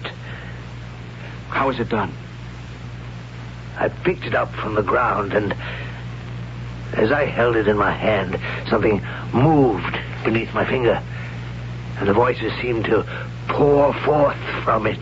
But this is madness. Ask your father. My father? He was there with me. The high priest. Ask him. What is this place he speaks of, Father? It could only be the place of our ancestors. How do you know? They were people like us, men and women together. And that's why they were punished. Punished? How? Great flames destroyed their world. Why? Because they lived together in defiance of the gods. How do you know this, Father? How? They told us. Who told you? They did. Their voices spoke to us from the box that Death told you about. They said they were being punished for arrogance. But they were great people, mighty shapers of metal. They were wiser than we are in so many ways, except in one. They did not believe in the gods. They denied the gods. And you, my son. Is that what they said? And you, my son. Do you not also deny the gods? No longer, Father. No longer. Then you will go to the land of the women. You will capture one and bring her home. Yes, Father. Then there is no longer any doubt? No, Father. Do you believe in the 10 holy principles? Yes, Father. Then go. Capture your woman, my son. I give you my blessing.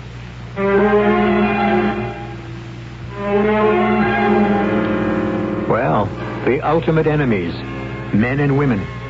And in the primitive world of the future, and who is to say this is not our future, the combat is ceaseless and unrelenting. But here and there, we have the doubters, the questioners, the boat rockers, who ask unsettling questions. We'll have quite a bit of that when I return in just a few moments with Act 2.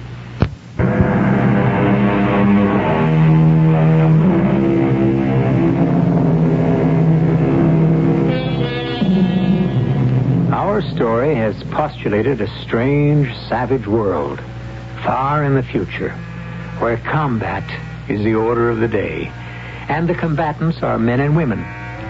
They capture each other, they use each other, and then they kill each other. And if you stop to think about it, actually, in a way, that's not too different from how things are right now. But why bother with truth when we can enjoy fiction? And so, I was pronounced fit and ready to capture a woman. And the tribe held a great ritual celebration for me. There were prayers and dances. Mighty tales were told of great feats by heroes who had already captured many women. And Finally, armed with my father's spear and sword, I was led to the edge of the forest, the forbidden forest, by my teacher and sponsor, Death. Are you frightened, Gold? No.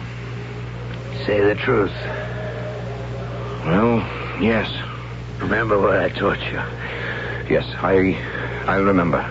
They're very good fighters inside. Never let a woman get close enough to use her dagger. I remember. No. No, you won't remember. In the heat of the fight, you'll do what's in your heart. I wish I knew what was in my heart. Before this night is over, you may find out. Slowly, I walked away from him, and soon I was alone. All alone in the forest. I'd never been alone in my life. And now, I was all by myself. How frightening it is to be alone in the world. What was to become of me? Now I had to kill or be killed. Capture or be captured. I'd never done anything like this in all my life. And then I heard it. The sound of a spear striking the tree I was leaning against. It landed scarcely an inch away from my throat. The entire spear had buried itself in the trunk. The shaft was still quivering. A powerful arm had hurled that missile. And then I saw her standing some 30 feet away. She was tall, like me, blonde, like me. She was wearing a shirt of fur, like me. And in her hand, she was holding the long, murderous, two-edged blade the women always carry. I missed you on purpose. Throw down your spear if you dare. Why? Why did you miss me? I want a capture, not a kill. Will you fight? Bad. Bad, very bad. No one ever said so out loud. No one would dare to admit it. But between us and the women, there was a kind of... Well, it was an understanding. If a man and a woman should encounter each other, and they felt they were evenly matched, they would pretend that they didn't meet, and go their separate ways quietly. You only risked combat when you felt you could win. The fact that she had decided to challenge me was a bad sign. Why couldn't I have encountered a small, puny woman? This one appeared to be so alert, so capable. But what could I do? How could I refuse to fight? Besides, she looked as if she could outrun me. You're not very good. I could have run you through. You should have learned to fight before you came out. This is too easy. Still, you're handsome. You should father a beautiful girl for me. But first, I must disarm you. I was her prisoner. There was no escaping my fate. It would be useless to try to run away. We had met in combat, and the gods had decreed the winner. There was nothing to do now but submit. What's your name? Gold. Gold. I see why. Poor Gold. Bright, shiny. But so soft. And what do they call you? You will call me mistress, because you are now my slave. Have I the right to know your name? You have no rights at all. Will you tell me your name? My name is Flower. Flower? Oh, I see you're easily amused. I don't know how it is among the women, but among us, a name describes a person. I'm like Gold. My friend is a great killer. He's called Death. One who runs swiftly is named Deer. It's the same with us. You're hardly a flower. Am I your first captive? Oh, no. And you won't be my last. I hope for your sake, that you'll do better than the others. What do you mean? Why do men talk so much? What does it matter? Come. We have a ceremony to perform. I was taken to the village of the tribe of the women. And it was very much like the place of the men. Like the men, the women lived in tents made of fur. Like the men, the tent of the high priestess was larger and finer than all the rest. And like ourselves, they had built a huge stake in the center of the village. If they weren't women, and if I weren't a slave, I would have thought I was at home. I was taken before the high priestess. She was a tall, handsome woman. You are... Gold. You are the son of... The high priest. A good catch. I give you my blessing. Well, that's a good sign. What are you saying? You're blessing me. That means... That means I wish you to be the father of a girl who will bring glory to her people. Oh. I had thought, perhaps, that you... You? You are of no importance, no consequence. You are merely an instrument. And when you have performed your mission, you shall be cast aside. You mean killed? These things are the will of the gods. As the son of a high priest, you should know that better than anyone else. I don't really know very much about it. It is clear to me that you do not know very much about anything, including the most important thing of all. What is that? How not to get captured. Well, here you are. Yes, here I am. I was looking for you. Do you want me to come back to the tent? Yes, we have a ritual to perform. All right. It's such a beautiful night, though. Beautiful? What do you mean by beautiful night? Well, look. At what? Well, at the stars. The moon. We see those every night. Yes. I suppose so. And yet, every night you stare at them? As if you've never seen them before? Every day. Every night.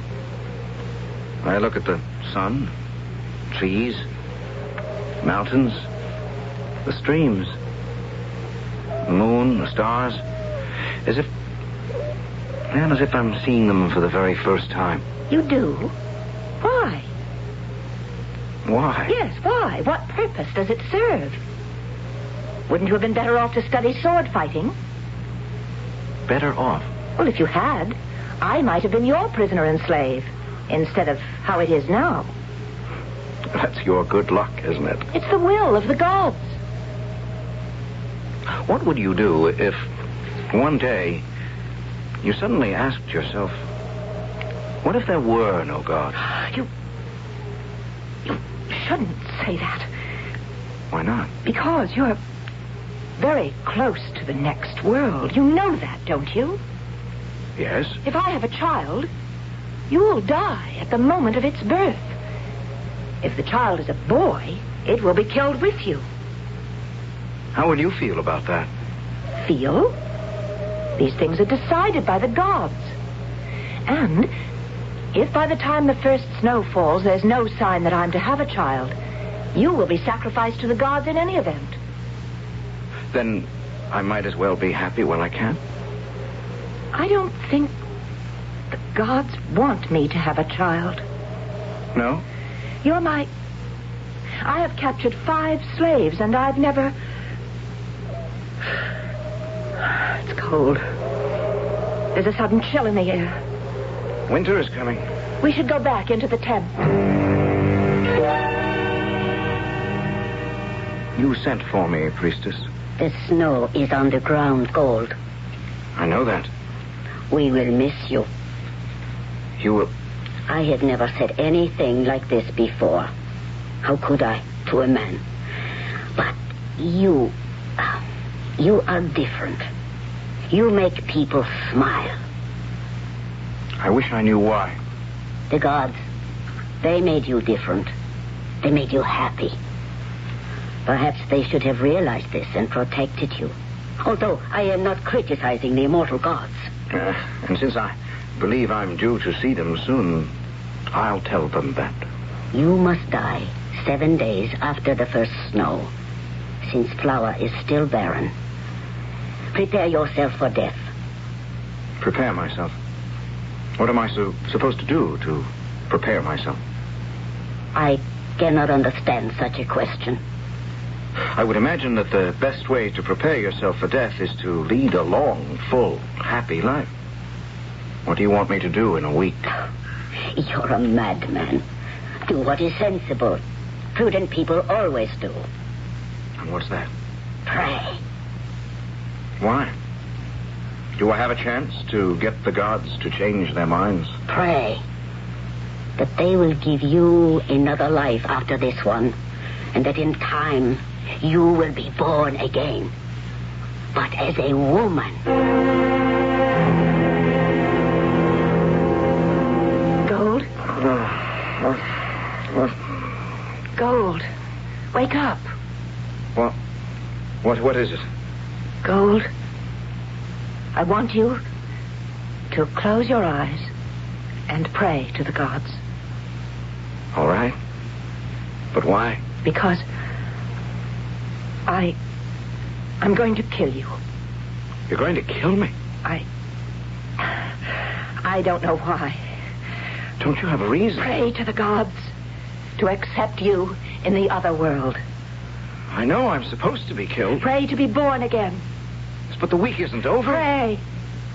I believe I still have 2 days. I could have killed you while you slept, but I wanted you to know why. Well, I appreciate You that. must know why, Gold. You must know why. All right. Why? It's because of the way I feel toward you. How do you feel toward me? Don't know. But I do know what I feel is wrong. Do you hate me? No. I don't hate you. Well, you should. I'm a woman, and you're a man. And the gods tell us that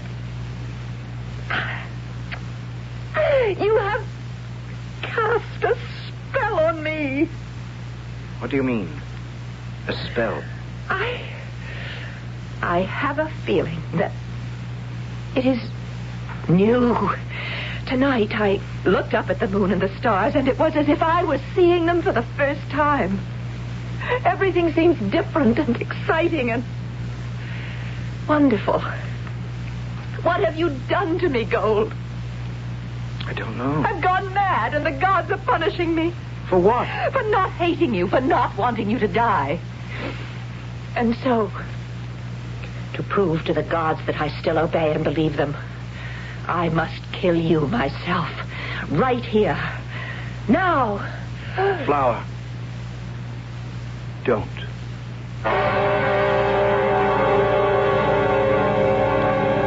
Whom the gods would destroy, they first make mad. And, in this case, angry. Well, these sworn foes, these warrior men, these Amazon women of the far and distant future, how can they finally resolve their differences? Or can they ever? The scheduled time for all resolution is, as you know, the third act, which I shall bring you here in just a few moments.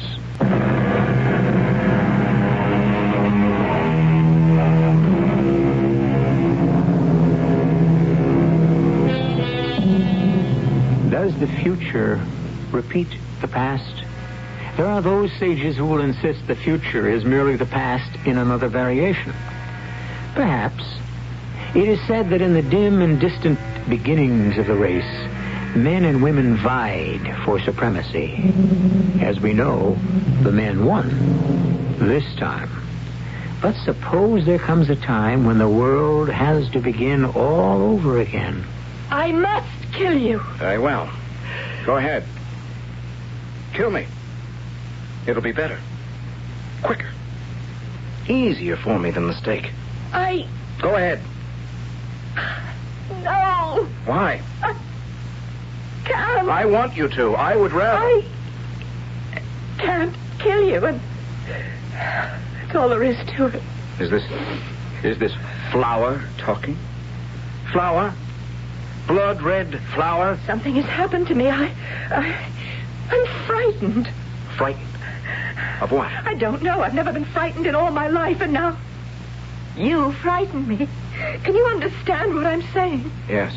No, I don't think you do. I don't think you can. But I do, because you frighten me, too. Gold? Yes. What are we going to do?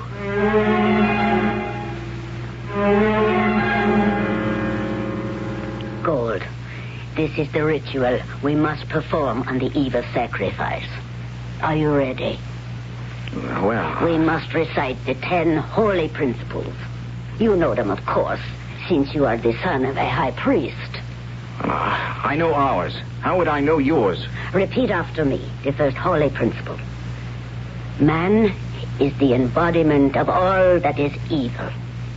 Woman is the embodiment of all that is evil. Do not blaspheme at this time and in this place. But, priestess, that is what I was taught. Woman... I am speaking of the law, as it was revealed to our ancestors. But I am only speaking the law that was revealed to our ancestors. Repeat after me the second holy principle. Man but lives to give woman a child. And when she enters the world, he must leave it. Woman lives but to bear a child, and when he enters... Gold! But this is how my father taught me. Your father is in error. Why? The answer is evident. Your father is a man. Men are incapable of understanding the holy laws. Why? Because they have neither the intelligence nor the piety. Are we talking about the same God? The holy gods are the holy gods. They rule alone. There are no others. I am sure that there is a misunderstanding somewhere. I shall save you from yourself. I shall not permit you to insult the gods further. And so, when you die tomorrow, they will accept you. Return to your tent.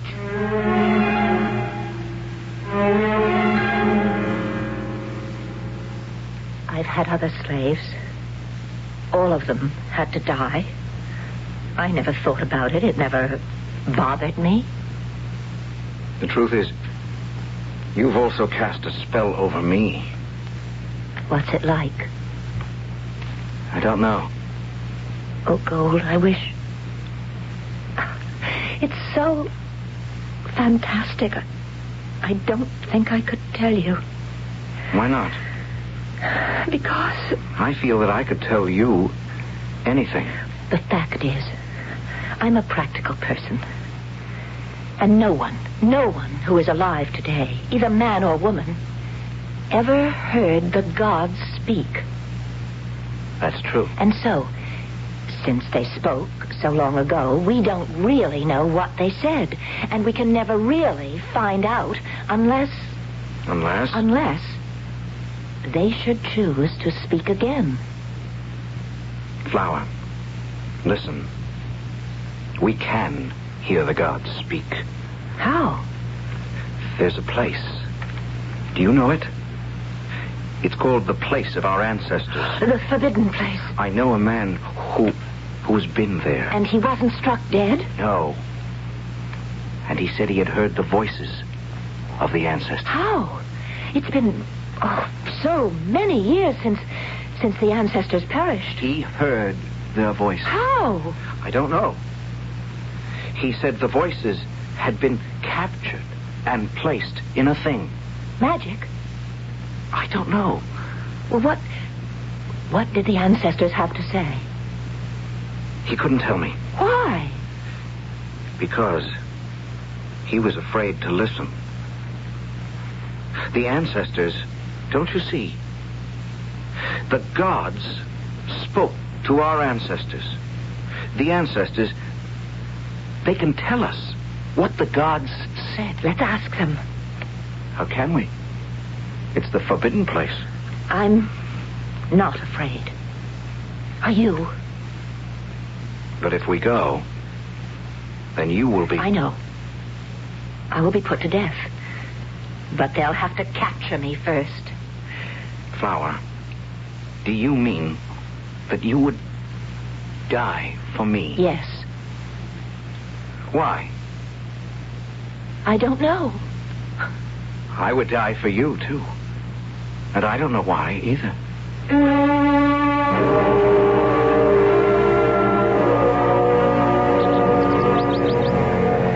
Are you afraid? Yes, I am. The ancestors lived here. The stones heaped one atop another, so high. These must be... what, tents? The ancestors made tents. Of stone? Yes, they'd be strong. One would be safe from attack. Yes, but that didn't save our ancestors. They died anyway. Why did they die, Gold? Why? Inside one of these tents is a thing shaped like a square stone. Must be the snare that has captured the voices of the ancestors. We must find it. And must we go inside the stone tents? Don't be frightened, Flower. I'm not frightened. As long as I'm with you. That's how I feel. What is this place? I don't know. I can't even imagine. Along the walls. Pictures, such as we try to draw on rocks with the juices of berries. And such pictures. These people. Our ancestors. Look. Men and women. Together. And children. Boys and girls. What does this mean? It means they sinned. And that's why they were destroyed. No. Why do you say no? But look at their faces. Look. See how happy they are. These are good people. If they were good people, why did the gods destroy them? I don't know. If only... Wait a minute. You see that? See that thing? It looks like a square stone on the ground. Yes? That's where the voices are. How can we make it speak? My friend said he picked it up, and something gave beneath his fingers, and the voices came out. So, let me see. No, don't. Why? Why not? It might be blasphemy to touch it. But it's why we came here. Then, let us pick it up together. Now. Yes, I have this end. It's light. It's so light. Why doesn't it speak? Because something is supposed to move. Wait. Something has started. What's that? The gods. My name is David. My name is Lorna. Very soon now, we will have destroyed the world. It's the gods. The gods speaking. We had everything to live for. Every reason to be happy and prosperous. All we had to do was love each other. Why didn't we love each other? Why did we hate each other? Hate. Like an army of invading locusts that destroyed everything in its slow, deadly march across the world. In the end, hatred became the universal measuring rod. Hatred. It drove us all mad. And once we started to hate, we couldn't stop. Those who were of different colors hated each other. Those who lived in different places hated each other. The young and the old hated each other. And even men and women hated each other. And the circle became smaller and smaller. And finally, you had to hate everyone who wasn't you. But all God ever told us to do was love each other. And we didn't do it. We couldn't do it. And so, we destroyed ourselves. The bombers, the missiles, are now in the sky. I love you, David. I love you, Lorna. And I pray that God will allow our words to live somehow. And that sometime, someone will listen. We are the children of death. May you who hear this always be the children of life. I love you, David. What did she mean? What does it mean? Love. I love you, Flower. I love you. Oh. I love you, Gold. The gods didn't destroy the ancestors. The ancestors, they destroyed themselves. Just as our people will destroy themselves. Flower, we must bring this box back to our tribes, yours and mine. We must say to the people, listen. Listen before it's too late. But Gold, they'll only... Only what? Nothing. It doesn't matter. Gold, I love you.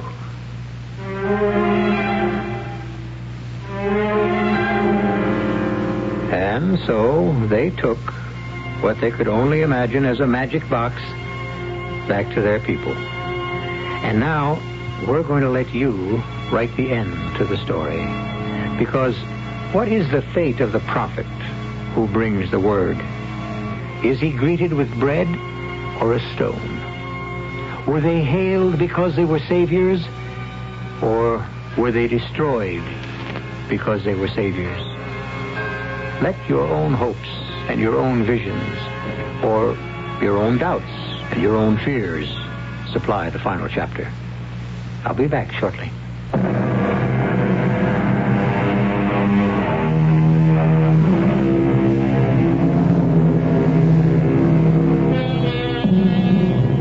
Hate unleashed becomes the master. Or, he who rides a tiger dare not dismount. Put it any way you please. Hate is a fire that requires constant fuel. And sooner or later, he who hates must finally be consumed by the flames. Isn't it simpler to love? Of course it is. And we love to have you here 7 times each week. Our cast included Tony Roberts, Marion Seldes, Evie Juster, and Robert Dryden. The entire production was under the direction of Hyman Brown. Radio Mystery Theater was sponsored in part by Buick Motor Division. This is E.G. Marshall inviting you to return to our Mystery Theater for another adventure in the macabre. Until next time, pleasant dreams.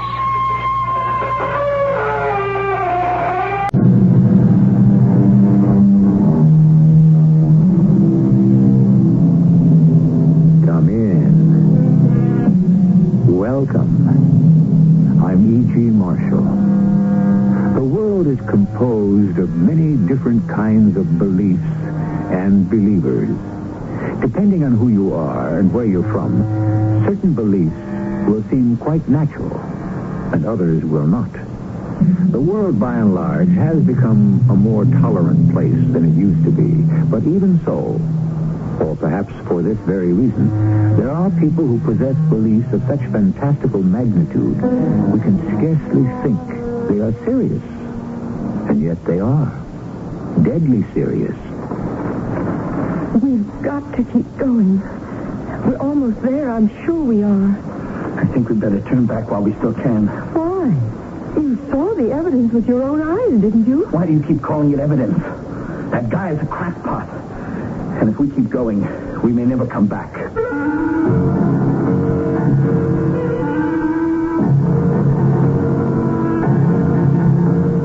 Our mystery drama, The Believers, was written especially for the Mystery Theater by Percy Granger and stars Christopher Tabori. It is sponsored in part by Contact, the 12-hour cold capsule. I'll be back shortly with Act 1.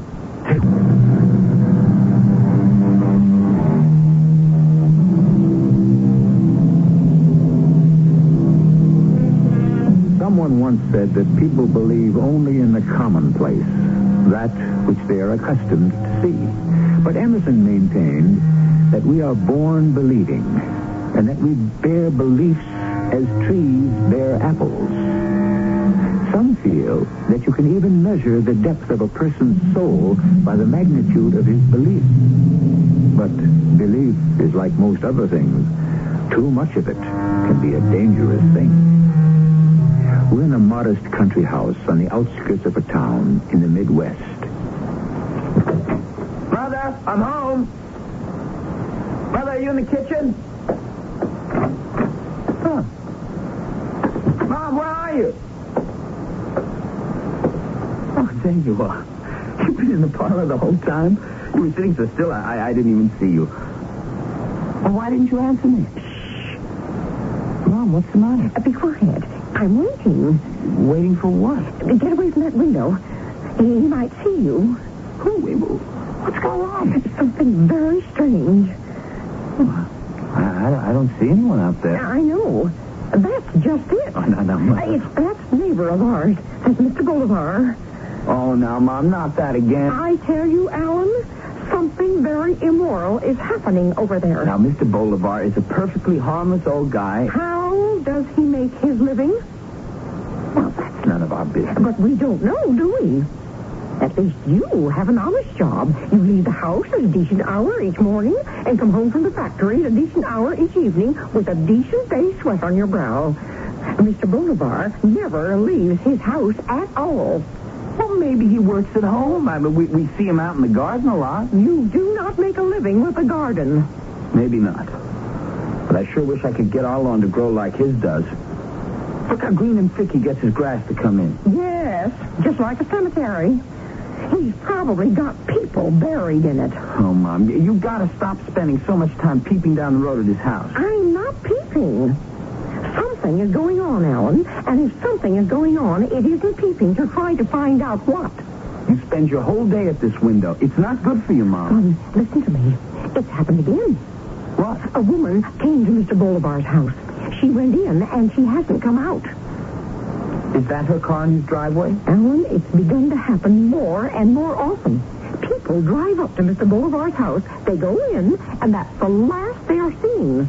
They probably leave at night. That's what we thought. But I found out this morning that's not true. But their cars are gone. We've heard them drive away. Oh, you've seen them. Do you remember those people who came yesterday? Well, early this morning, the car left. I heard it. It woke me up just like it always does. But this was the first time it hadn't been pitch dark.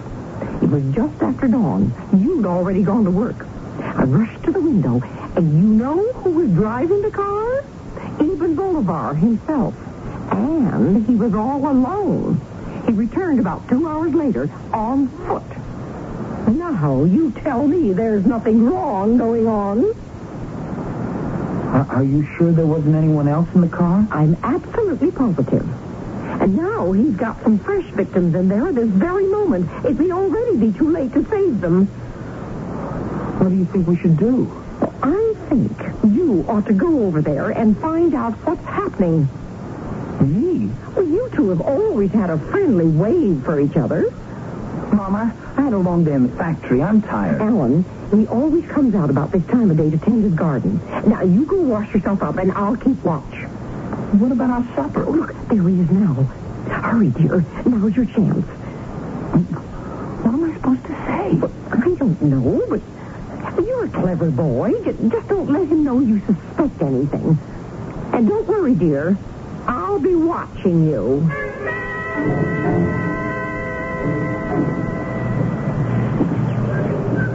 Hello, Mr. Bolivar. Oh, good evening, Alan. How are you? Well, I'm just out for a walk. Oh, really?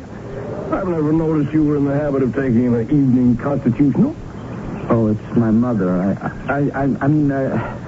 She thought it would be good for me.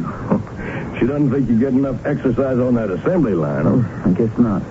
How is your mother these days? Well, she always seems to find something to do. Well, my mother was the same way. Yet I suspected she wasn't really happy. In fact, when I began to look around me, I discovered that to be true about a great number of people. We find 100 different ways to distract ourselves from the simple fact that we are discontented. Do you know why we're discontented, Alan? No, why? Because our lives are in the hands of other people. Our employers, our parents, and most of all, the government. People in positions of authority, ready to bend our lives to their whims. I think I'm pretty happy. Are you? Really? I don't think so. Why not? You seem, preoccupied, bothered by something. Oh, no. I'm not at all. Well, so you say. And yet you aren't looking at me as you speak. Why, I was just looking at your lawn. I've always admired how you get your grass to grow in so thick. And I've tried reseeding our yard several times. It just never comes out like this. I think you're evading the issue, Alan. Well, sure, I could be happier. Who couldn't? I mean, I'd like to find a girlfriend. I'd like to get a raise in my salary so I could afford some of the things I've always wanted, like a motorboat, camper bus. Alan, these aren't things that make a person happy. They're simply further distractions. You seem pretty happy. Oh, I'm even more discontented than most. But I am doing something about it. Really? What's that? Well, let's say I have a belief, an abiding faith. In God? Oh, of course, in God, but there's something else as well. What? That we can improve upon the life we've all been forced to lead. I sometimes wonder how. I guess I could use a little belief, too. Could you? If I thought it would help.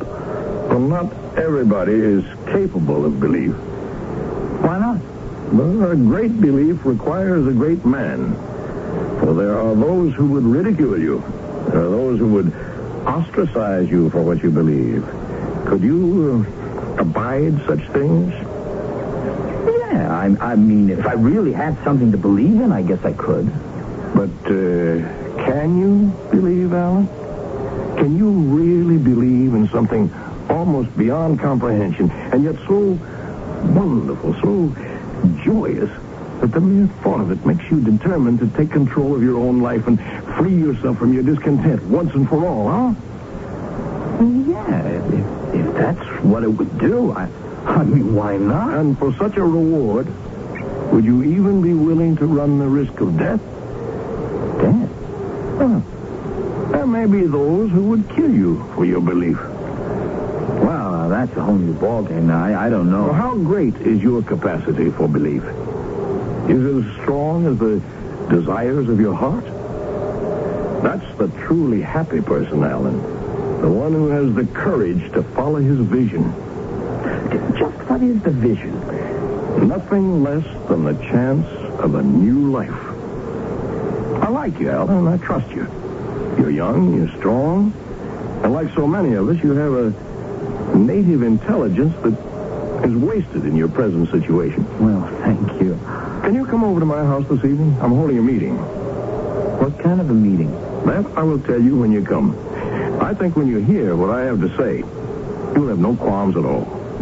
Okay, Mr. Bolivar. Well, I'll see. Fine. Oh, about your lawn. I think the reason you're having difficulty is that you're underestimating the properties of the soil. If one will only appreciate its potential, there's no limit to what the earth can yield.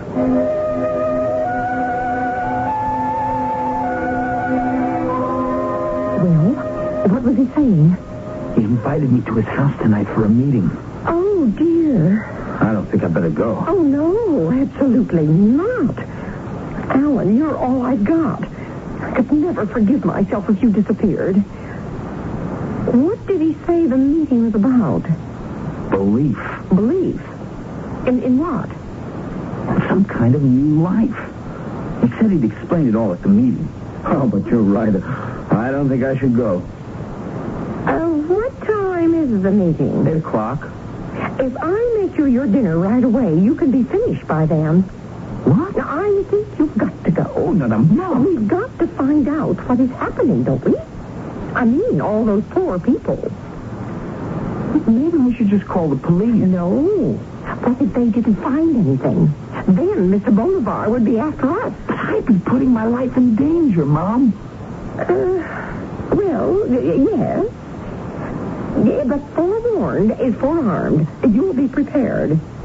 And Alan, you're much bigger than he is. What can he possibly do to you? Yeah, but... Anyway, it's a meeting, isn't it? I mean, there will be other people there, so you outnumber him. No, you have to go, son. I want to know what's going on. Oh, Alan, good. You decided to come. I'm sorry if I'm late. We just finished supper. Oh, that's perfectly understandable. You're not late at all. Come into the parlor. We're just about to begin. I'll introduce you to the other person. The other? You mean there's only one? Hello. Joan Larkin, this is Alan Pearson. Alan's a neighbor of mine. How do you do? Oh, hello. Well, I guess we can begin. No one else is coming? I don't think so. Not tonight. But as we tend to forget in this day and age of mass conformity, even two individuals can make a quorum. And now, Alan, if you'll have a seat next to Joan, I'll welcome you to our society and tell you exactly why you're here.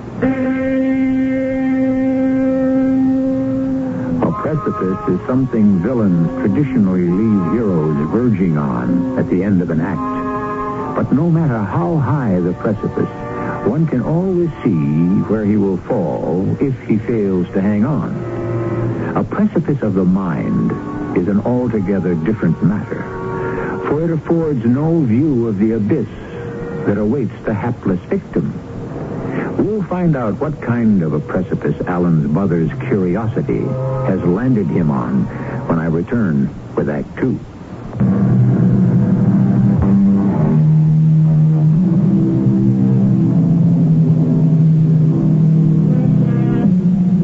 Secret society is as old as mankind. Small groups of people who consider themselves the elect have always formed clandestine groups and flattered themselves with secret codes and rituals, and sometimes with secret knowledge.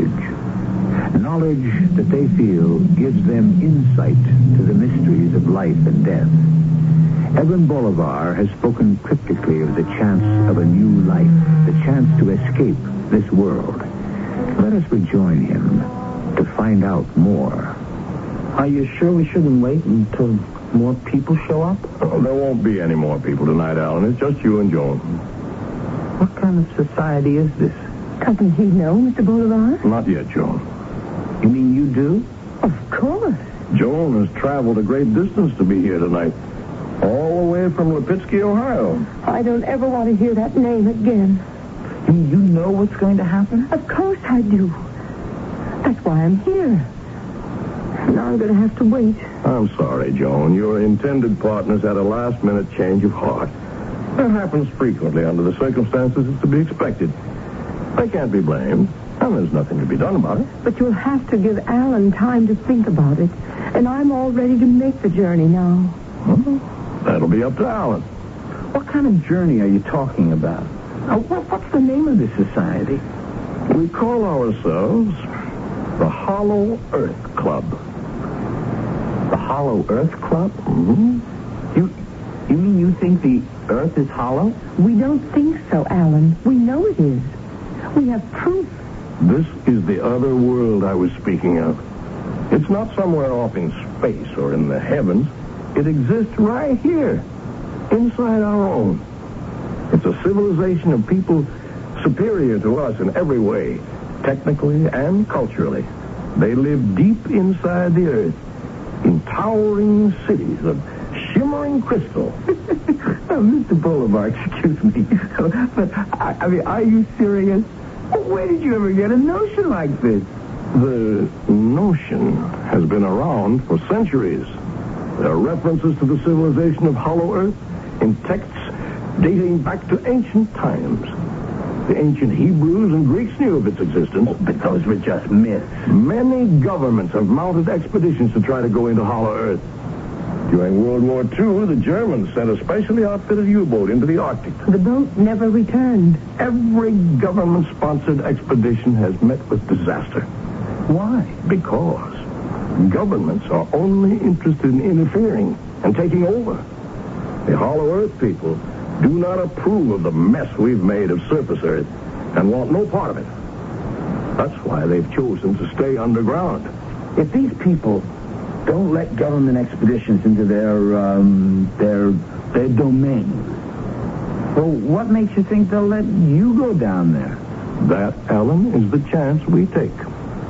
That is the risk I spoke of this afternoon. It's very important that we make the journey with compassion and understanding. They must know that we respect them and have no desire other than to flee the same world they once did. You still look skeptical. Well, it's a pretty fantastic theory. No, Alan, you're wrong. Oh, but everyone knows the Earth is solid as a rock. Joan, I guess we're going to have to show Alan our proof, aren't we? You mean you have proof? 30 years ago, modern man came into actual contact with these wondrous people. Someone's actually seen them? Yes. How?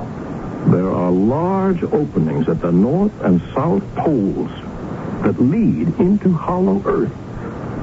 These openings are normally obscured by snow and ice, but Alexander Hobbs, an Arctic explorer, discovered one of them in 1946. He left an account of his visit in a secret diary. It gave me the proof I'd been looking for, and that's when I moved here. Why here? We'll get to that in a moment. If you'll excuse me, I'll fetch Hobbs' diary, and you can hear for yourself what he discovered. Miss Larkin? You can call me Joan. Are you seriously planning to go look for this place? Yes. Why? Oh, it doesn't really matter why. Mr. Bolivar said you drove all the way here from Ohio. No, I'd rather not talk about it. Right now, my concern is where I'm going, not where I've been. But you don't really believe you're going to find a civilization of advanced people in the middle of the earth, do you? I believe there's got to be a better world than this one. Was it a man? What? Was it a man? Is that why you're so unhappy? That's none of your business. Here we are. Now, this is Admiral Hobbs' secret diary. Just give me a minute to find the relevant entry. Here we are. The date is May 24th, 1946. My ensign and I were taken from our sled, which we'd used to make the first part of our descent into the crevasse. We were then boarded on a small platform-like conveyance with no wheels. It moved us deeper into the earth and finally toward the glowing city with great swiftness. Soon we arrived at the large building of a type I'd never seen before. It was constructed of a crystal-like material. Our hosts were, for the most part, blonde and extremely pale-complected. They received us cordially because they knew we came with no malice. That sounds like something out of Buck Rogers. It does indeed. Well, where'd you get that diary from anyway? It was entrusted to me by a survivor of the expedition. It goes on to describe in detail the nature of the life there. In all respects, an ideal existence. Are we going to have to go all the way to the North Pole? No. No, as I mentioned, I moved to this part of the country for a reason. Beneath the fields around our houses here, there's an extensive cave system. I spent 3 years digging a tunnel to those caves, the entrance to which is in this very room. Where? Oh, you may see for yourself. If you'll just give me a hand with this rug, huh? Now, if you'll look carefully, you'll notice the floorboards have been cut to create a trap door. Look. There it is, the entrance to Hollow Earth. I have hard hats, lights, and boots, everything you'll need for the descent. Why do you keep the entrance hidden?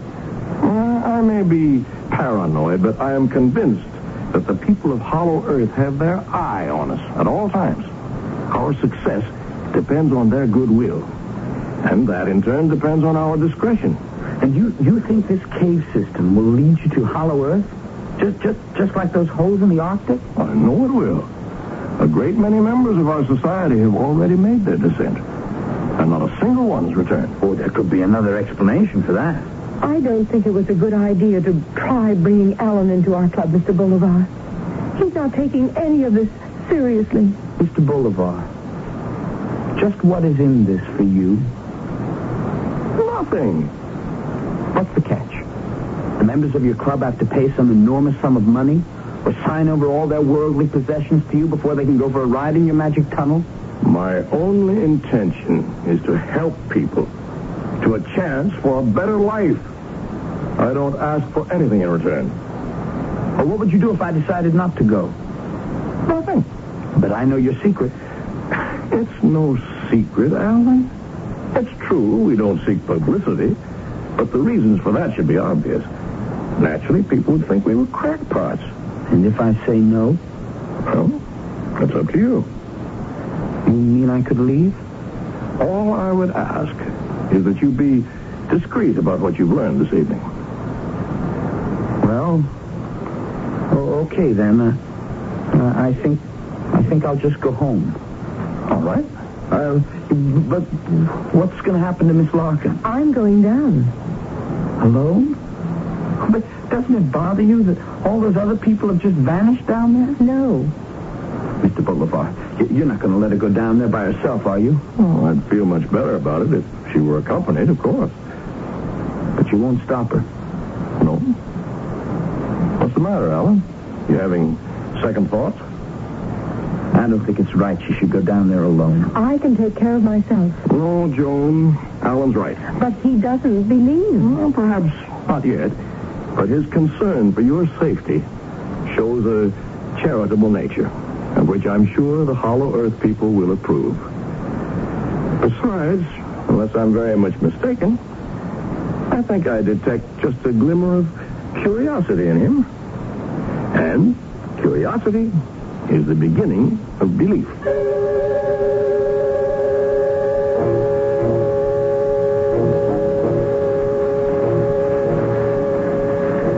How you doing? I'm all right. This is something, isn't it? I've lived here all my life and never knew about these caves. I bet we're passing into my house at this very minute. Be quiet. The less they hear of your inane chit-chat, the better. You think they're listening to us too, huh? I wish you hadn't decided to come. I feel very unsafe with you. I'm as curious as the next guy. I've always liked Mr. Bolivar, and I think his theory is, kind of neat. Oh, please don't talk like that. They're not going to let anyone enter who just thinks it's all a big joke. Well, now, you're not one of those people who's determined to be unhappy no matter what happens, are you? Because, you're not bad looking, Don't you ever get some boy to leave you in the lurch? How do you know that's what happened? I don't. Joan, stop. Stop and listen to me. My mother's seen a lot of people come into Mr. Bolivar's house, and she's never seen anyone leave it. Mr. Bolivar drives their cars away and comes home on foot. Your precious mother. Now, Joan, I'm being serious. You don't really think those people didn't return because they found some underground El Dorado, do you? Why not? Well, 100 things could have happened to them. They could have fallen off a ledge or gotten lost or starved to death. Or maybe they just walked right out the other end somewhere into a cornfield and were so embarrassed they just went home. This is still all a big joke to you, isn't it? I'll get serious when you do. I am. I don't believe it. No one could get hurt so badly that they'd have to buy this crazy story supported by nothing but a fake diary. And I think we've let this whole thing go on long enough. Now let's just turn around and go back to reality. You have no right to give me orders. You can do whatever you want to, Alan. But I am going on.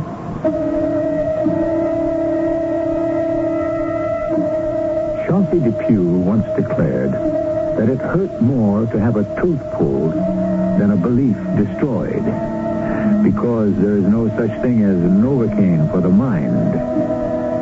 Clearly, Joan Larkin is determined not to have Alan Pearson play dentist to her belief that the answer to the ills of the world is to escape to some legendary underground kingdom. On the other hand, I may have used the word legendary with ill-advised haste. For as fantastic as the Hollow Earth Club may seem, can we be certain that their journey will come to naught? I'll return with our concluding act in a few moments.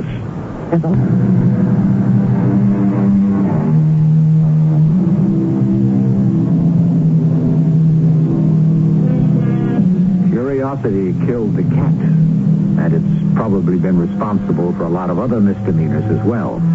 As for the two people whose separate stories have brought them together under the bizarre circumstances we have been following, only one is motivated by curiosity. The other is driven by a desire to escape, and we can only speculate as to how deep that desire must be. Curiosity and desperation. Not ideal traveling companions, I should say, especially when the journey is as unusual and possibly dangerous as the one they are on. Joan, stop for a minute. What's the matter now?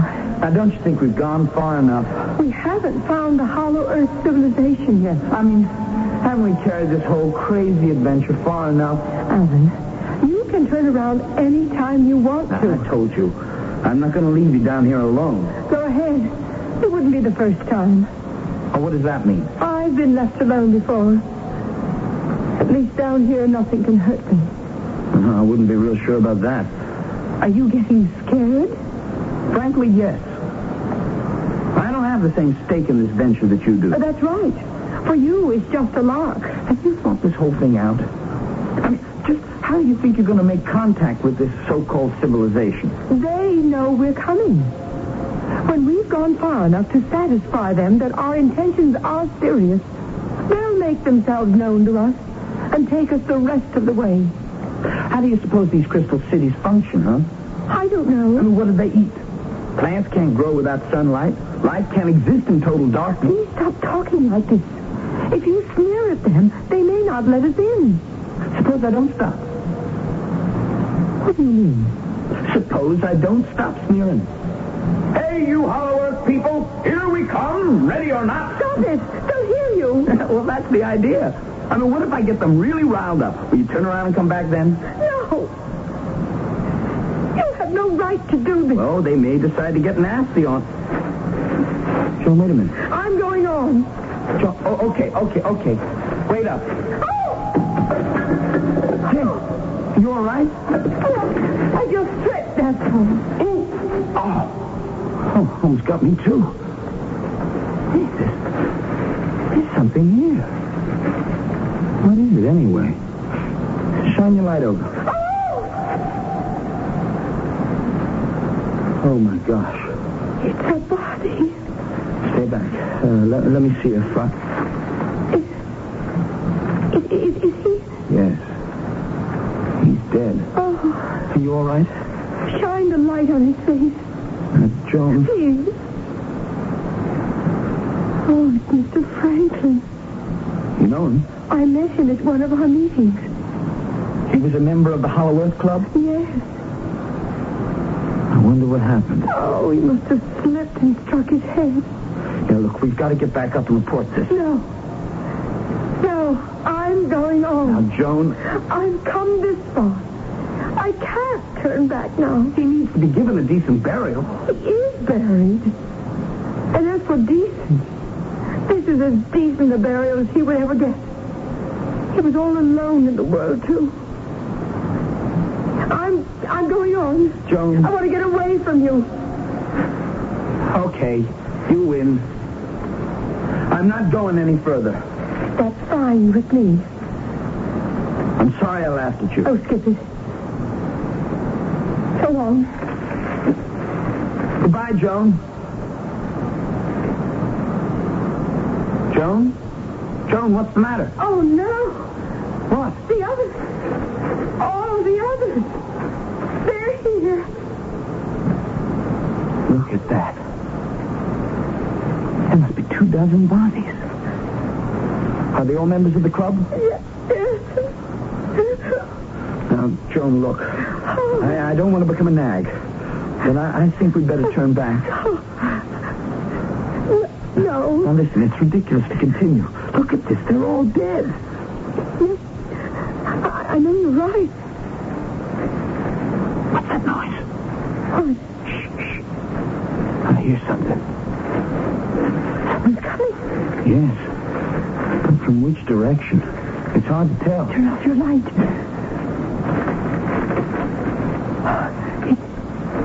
It sounds like they're behind us. Look, there's a light. Hello? Somebody there? Mr. Bolivar? Alan? Joan? Oh, I didn't expect to catch up with you so quickly. Why are you coming down now? I thought you were going to wait until the last of our members came. I was, but I'm afraid I had no choice. I just had a visit from the police. The police? What did they want? I didn't wait around to find out. Why not, Mr. Bolivar? Well, I'm sorry for those members who will not be able to make the journey with us, but my top priority must be to protect the people of Hollow Earth from the authorities. The government must not be allowed to interfere. Mr. Bolivar, we were just about to turn around. You mean go back to surface Earth? Yes. Why? Look. Shine your light on the passageway in front of us. Oh. What's happened? We don't know. But they're all dead. But these are all of us. Oh, the fools. I told them over and over that purity of intent was absolutely necessary. Oh, you don't think that... Well, clearly the people of Hollow Earth did not want them to go any further. You think they were killed by your super civilized underground people? Even civilized people have the right to defend themselves. Well, Alan, if you had any lingering doubts about the existence of the world into which we are descending, this should certainly dispel them. Is Joan all right? Yes, I think so. Good. Then let's push on. Push on? You intend to keep going? Of course. I'm sorry, Mr. Bolivar, but Joan and I have changed our minds. You have? Joan, is that true? Yes. Someone has to be notified about these bodies. I see. Well, this does present a problem. Why? As I said, my first priority must be to protect the people of Hollow Earth from government intrusion. What would my chances be of gaining admittance to their world if I let you go back to surface Earth and you told the authorities about this secret entrance? I'm afraid we'll have to, Mr. Bolivar, because of all these bodies. I'm afraid you won't. Alan, he's got a gun. That's right. If you two will just walk along in front of me, we will proceed.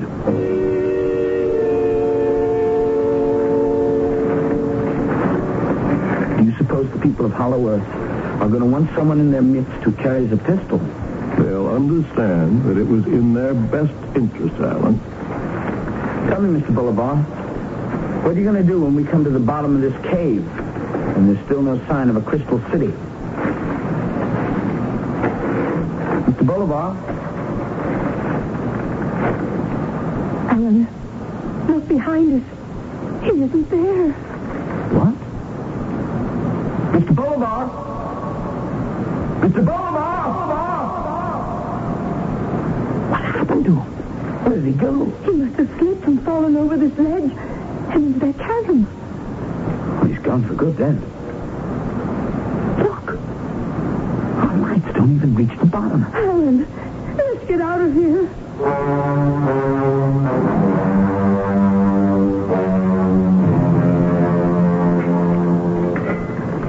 Here, give me your hand. Thanks. Oh, the police must have left. We better call them back right away. Wait. Before you do, Alan, I want to go. Why? I don't want to talk to the police. I don't want to have to give them a statement. Joan, you're not in some kind of trouble, are you, with the law? No, it's not that. I just don't want to talk about why I was here. Well, where are you going? Home. You know, Joan, if you wanted to stick around here for a while. No. Thank you, Alan. But I think I'd better go. Well, maybe I could come and visit you sometime. It's a long drive. Well, I wouldn't mind. You wouldn't? No. Well, I'd like that. Poughkeepsie, Ohio, right? Yes. I'll give you a 15-minute head start before I call the police. Thank you, Alan.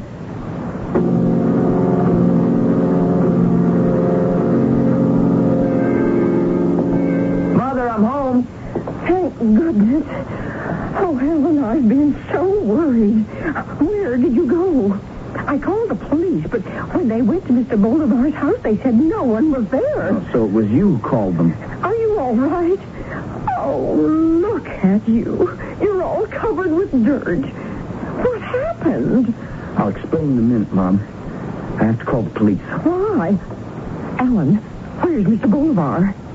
He's dead. Dead? Alan, you didn't... No. You said you wanted to know what was going on.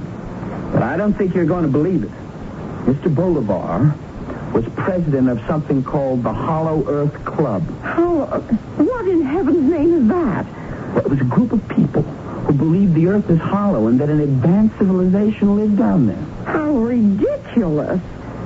Oh, I always suspected Mr. Bolivar was pixelated. The reason you never saw anyone leave the house is because they're all going down through a tunnel into a cave system to try to find this place. Really? And that's where you were when the police came by? Yeah. Well, did you find it? Oh, Mother, of course not. What we found were the dead bodies of all the club members. Oh, how did they die? I don't know. Mr. Bolivar tried to force us to continue at gunpoint, but then he slipped and... And what? What? Why didn't we hear anything? Alan! I was going to say he fell into a chasm. But we should have heard something. We? Who is this we? There was a girl there, too. Oh, was she pretty? Mother, something's wrong. Was she pretty? Those dead people, how did they die? There weren't any marks on them. Alan, what are you talking about? Alan, where are you going? I thought you were going to call the police. Not yet. Hey, I just want to check some things out first. Don't leave me alone. I'll come with you.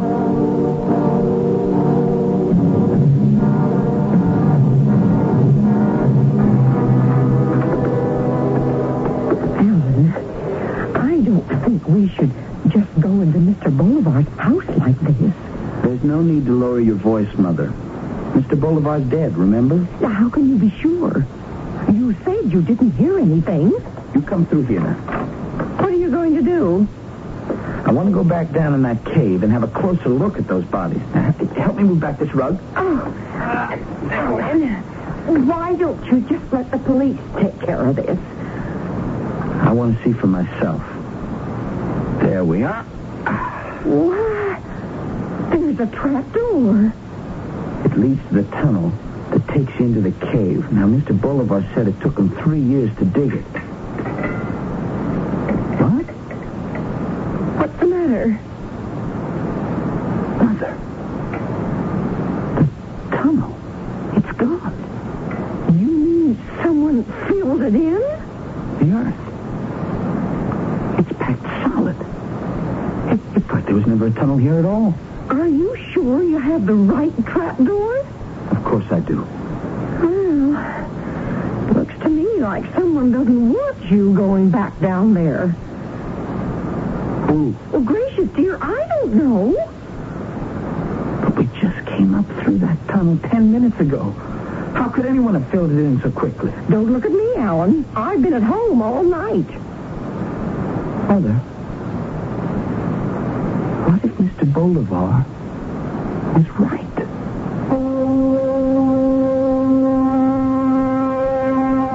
I do not believe today everything I believed yesterday. And I wonder, will I believe tomorrow everything I believed today?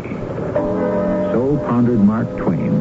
And And so might the rest of us in the sobering afterglow of our story. For even today, it is true that what exists at the center of our planet is as much a mystery as what exists in galaxies millions of light years away. There is one other loose end to our story, but that I can tie up for you when I return shortly.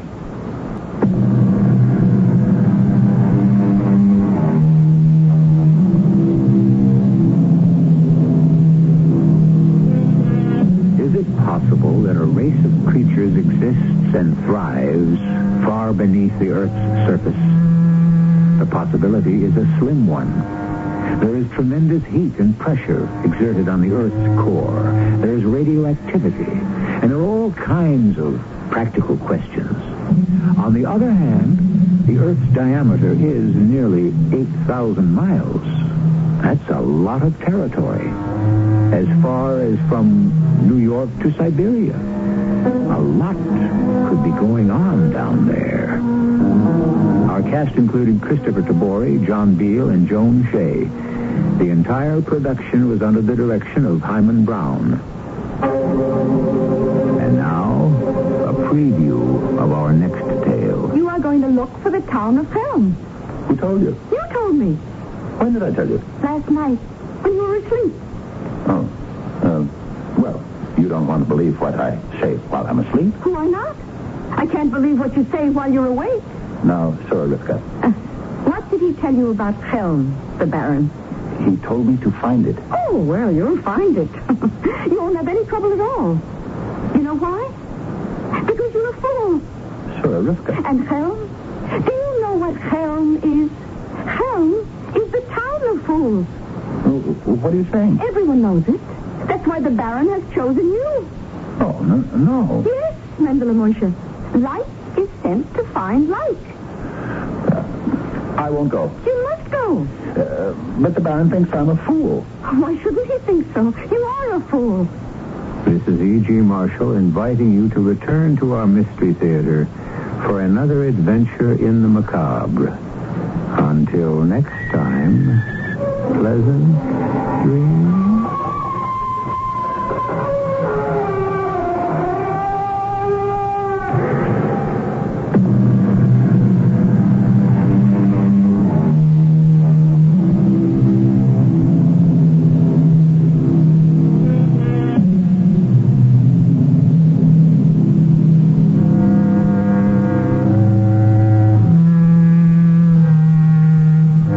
The CBS Radio Mystery Theater presents...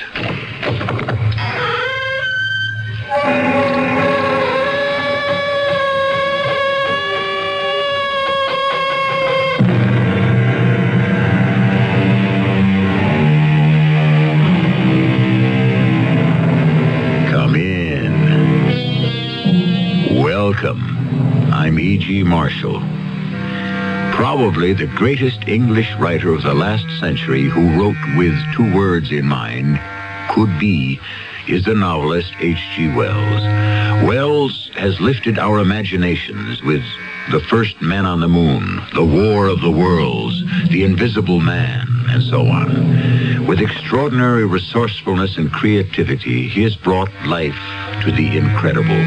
And today we have taken his words from the page and placed them in your ear so that you may actually believe you are in the outlandish world of H.G. Wells. Professor Legend, can you make out the school desks and the school children? Yes, I can. And I do. From here they look phosphorescent. Luminous, don't they? They do look strange, Plattner. And that explosion blew us a considerable distance away. I must get back to the school and take charge. Oh, Professor Legend, I don't think that'll be possible. Why not, indeed? Because I think that you and I are dead.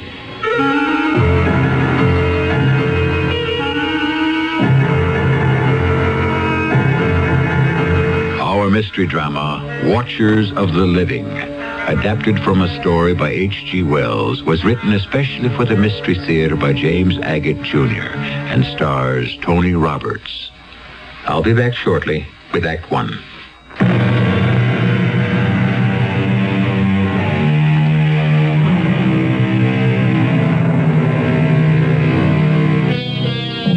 What'll it be this time, Mr. Wells? Mars colliding with Earth? A machine to put you into another century? The problems of loving and living when no one can see you? None of the above? Something completely different? Yes, it is. In fact, in the 90 years of science fiction that followed where H.G. Wells blazed a trail, no one has ever attempted to duplicate the story we tell you now. My name is Fred Plattner. I'm 27. My mother and father passed away when I was 10. I'm a teacher at a small school in Sussexville. So small that one teacher has to do the work of 5. Too much work for too little pay. Last week, I heard of a great summer job in town, lifeguard on Sandy Beach. To apply, I first had to get a physical checkup. Miss Plattner, I do not have good news for you. I'm sick, Dr. Bendiner? No, I wouldn't say that. Not sick, but strange. You mean when you examined me, you found I didn't want to say anything until I had the x-rays, but I can tell you this. In all my years of general practice, I have never seen a body like yours. Will I live? Who knows? Before I show you the x-rays, tell me, young man, why do you want to be a lifeguard? I understand you have an eminently scholarly position as a teacher. Well, that's what everyone tells me, Doctor. But there's no money in it now and no future in it tomorrow. What do you teach? What don't I teach? Bookkeeping, geography, modern languages, and chemistry, which Dr. Lidgett, our former principal, threw at me about a month ago. Aye, all those subjects. You must have a vast knowledge. No, I don't. But since my students begin by knowing nothing, all I have to do is bone up from day to day and stay one lesson ahead. What an extraordinary way to run a school. In a town of 1,000 persons and 1.25 children per household, I was told by Professor Lidgett, the principal, there was no alternative. There are 2 other teachers besides myself, and that's it. On my present salary, I can hardly save a cent. But if I pass the physical and get this lifeguard position, I could clear $300 this summer. I wish I could help you, Mr. Plattner, but the facts don't help me. Let me show you. Look at these, your x-rays. First, notice your heart beats on the right side of your body. Now look at this plate. That is the right lobe of your liver. However, it's on the left side, and the left lobe is on the right side. Tell me, have you noticed any changes in yourself lately? Well, now that you mention it, I have been finding it sort of difficult to write straight across a page the way I used to. You've stopped writing? How do you correct papers? Using my left hand and writing across the paper from right to left. Anything else, Mr. Plattner, out of the ordinary? Well, I was never very good at sports, but now I can't throw a ball with my right hand at all. With your left? Not far. And sometimes I get confused at meal times, trying to find my knife and fork. I've caught myself quite often trying to cut my meat with my fork and putting it into my mouth with my knife. I'm backwards. Is that it? What should be on your right side is on your left. You're sure I haven't always been that way? I asked myself the same question. So I got out your old x-rays from Dr. Jonas's files. The last time you came for a checkup, everything was in its proper place. I wonder. I have a theory, Mr. Plattner, which is not easy to substantiate, how this might have occurred to a person. But my theory could hardly apply to you. It couldn't? There's a mathematical hypothesis that the only way a solid body can be changed is by taking that body clean out of space as we know it, and inverting it. Oh, my gosh. Much further into space than any astronauts have ever gone. Of course, into the fourth dimension, in fact. But that is a theory, and you, Mr. Plattner, are a fact. Obviously, your internal exchange of left for right was not the result of any voyages into the fourth dimension. But they are. I mean, they could be. You have made such a trip? I have. I was hoping to keep it a secret. My dear young man, look, getting a job this summer as a lifeguard isn't that important. Oh, but I did. 2 weeks ago. I mean, I returned from wherever I was 2 weeks ago. Didn't you hear about my disappearing from the school? You see, that's where I must have been. In that fourth dimension. Mr. Plattner, you're not feeling chilly or flushed, are you? No, I'm fine. So you took a trip into space, did you? Well, I don't know where I was, but I certainly wasn't in Sussexville. Mr. Plattner, I imagine the tests have been a bit exhausting, so if you'll come into the next room, you just stretch out on this couch, close your eyes, and rest up a bit. But I'm not tired. For your own sake, I think lying down won't hurt. You know, when you speak of traveling to other dimensions, even if you can't be a lifeguard this summer, I'd hate you to lose your teaching job because they thought you lost your mind. Of course, I couldn't really blame Dr. Bendiner for thinking somehow I'd become unscrewed. And as I laid down in his anteroom, those 9 days in nowhere came back to me. 9 days I'd never forget. It began on a Tuesday night after chemistry class. Why are you still here, Plattner? The bell rang. What are all these boys still doing here? They haven't all been kept in, have they? Professor Lidgett, Carson here, found some green powder up in the old lime kiln. So I told the boys if they'd like to take part in some scientific research, stay after class, and we'll subject the green powder to some scientific tests. Proceed then, Plattner. I shall watch with interest. You don't mind if I stand beside you at the table here? No, not at all. Professor Lidgett, we're conducting this experiment to impress upon these boys, Jacoby, Goodman, O'Shea, and Carson, that curiosity is not something that should stop after one has left school. So, here is a medicine bottle containing green powder, courtesy of Billy Carson, and plugged with a masticated piece of newspaper. Plugged with what? A large spitball. First, we place a small amount of the green powder into a test tube. Now, we hold the tube under the tap and see what effect is caused by water. No effect. No change in the substance whatsoever. As you can see, the powder does not even dissolve. Now, we'll prepare a number of test tubes, filling them with a little of Carson's green powder, partially filling each, and then in turn we'll test the green powder against nitric acid, sulfuric acid, hydrochloric acid. Very disappointing. No results, no changes in the powder. The experiment has yielded us 0. Nix. Naught. Well, boys, those are the hazards of science. Why don't you set fire to some of the powder, Plattner? Light it? With a match? Or a Bunsen burner.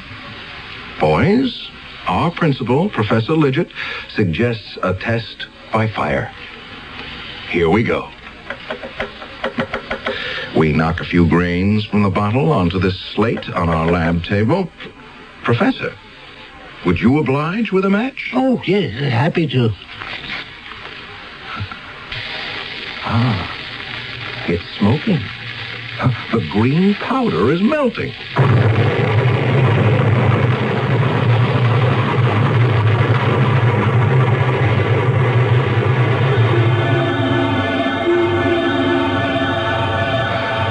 At the explosion, I was lifted off my feet and driven forcibly backwards. I wondered if I'd crashed through the wall or window of the chemistry lab. The next thing I knew, I was thrown to the ground.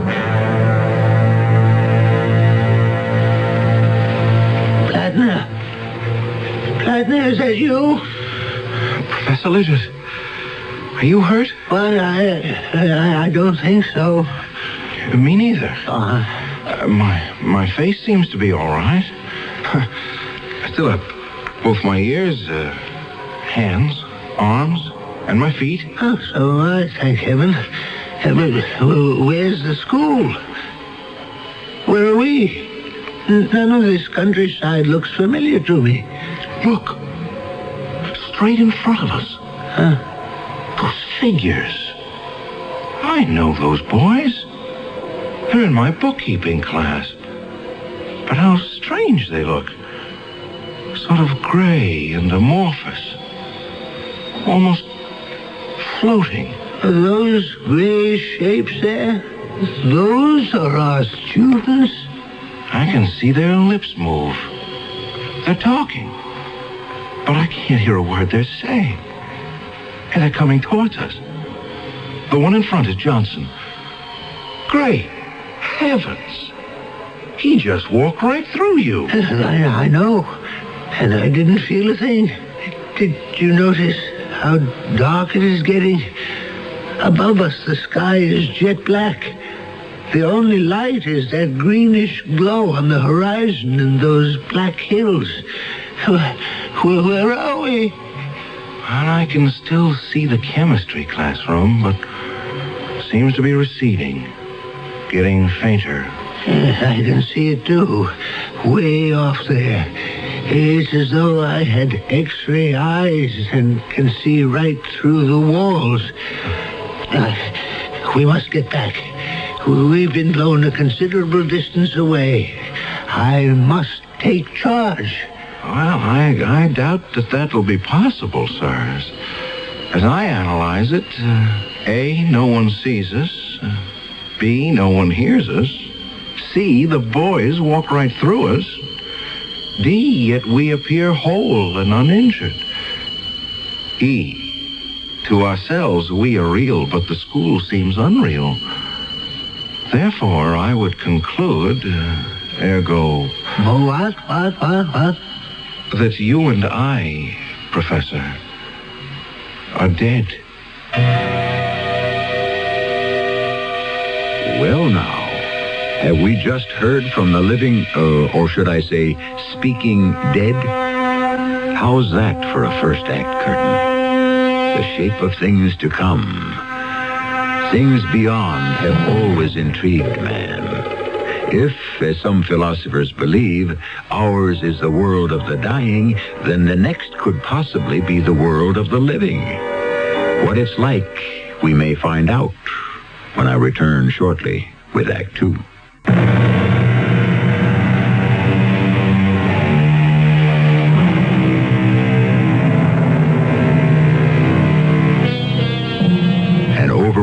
Teacher in a small grammar school explodes himself and the principal into what? He believes it's the world of the dead. But could he be someplace else? Some in-between state? It is a land where everything is shades of gray and green. Remember, it was a green powder that caused all this. A fact that does not escape those left behind. Were you able to get any sense out of the boy, Dorothy? Well, Billy says it was a green powder he found, brought it to class, and his chemistry teacher blew himself up with it, and that he and the principal just plain disappeared, blown to bits, no trace of them, Jim. The doggone part of it is you'd think an explosion like that would make some kind of noise. Oh, it knocked out a wall, but none of the children were hurt. So Billy brought that green powder, huh? We could be in for a peck of trouble. Do you really think so?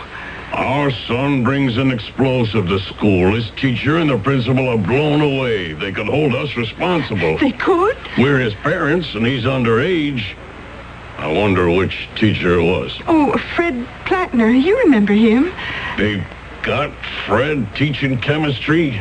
What does he know? No wonder everything went fluey. Oh, he's such a nice young man, too. I know that. Now, promise you won't say anything to Billy tonight. He was very fond of Fred, too.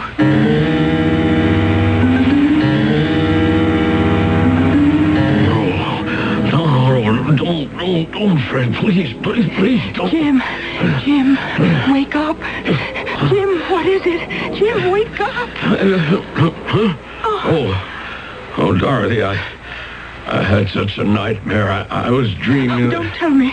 Don't tell me. Why not? It was kind of crazy. I had a terrible dream, too, Jim. Fred Plattner. He came right into this room, and he motioned for me to follow him downstairs. Oh. And then he took out a small medicine bottle with green powder in it and was trying to give it to me. And then suddenly, it was gone. I saw him, too. By the whole closet. I mean, in my dream, he was standing by Billy's bed, and he had that same bottle in his hand, and he was shaking his head. And then I woke up. Poor Fred.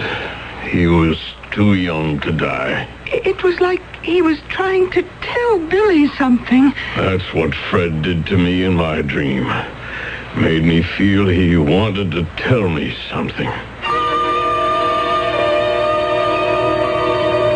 So, here I am, Fred Plattner. Or maybe I should say I was Fred Plattner. Now I exist in this other world, and I'm trying hard to get through to the world I've been blown out of. To those incandescent, phosphorescent shadows of people and places I knew. It's very frustrating. Plattner, where the devil are we? Gee, I wish I knew, Professor Lidgett. I was watching you before walking down that steep hill and stopping, and then you were shouting at some rocks. Well, I was trying to get through to Jimmy Carson. No go. He can't hear me. There must be a way to communicate with our world. Cut through the invisible barrier that separates us? Plattner, I think I'm getting a chill. Well, it's sitting in one place, Professor Lidgett. Give me your hand. Yes. Up you go. Now, we'll get ourselves off this cliff. Down there, it may be warmer. Oh, thank you, my boy. I'll follow you. I don't think I valued you when you were teaching at Sussexville. Yes, that's good. That's good. One step at a time. It's never as steep as you think. I'll have to tell you, Professor, I have no idea where we're heading. But at least we're moving, and that's the best way to keep warm. Plattner, you know what's even more terrifying? I can hear you. You can hear me. But that's all. There's no sound in this place. The leaves are moving, but no sound. The wind is blowing. You can feel it, but you can't hear a thing. We came down this cliff, not one footfall, not a sound. It's all like some mad, silent movie. Not a sound anywhere.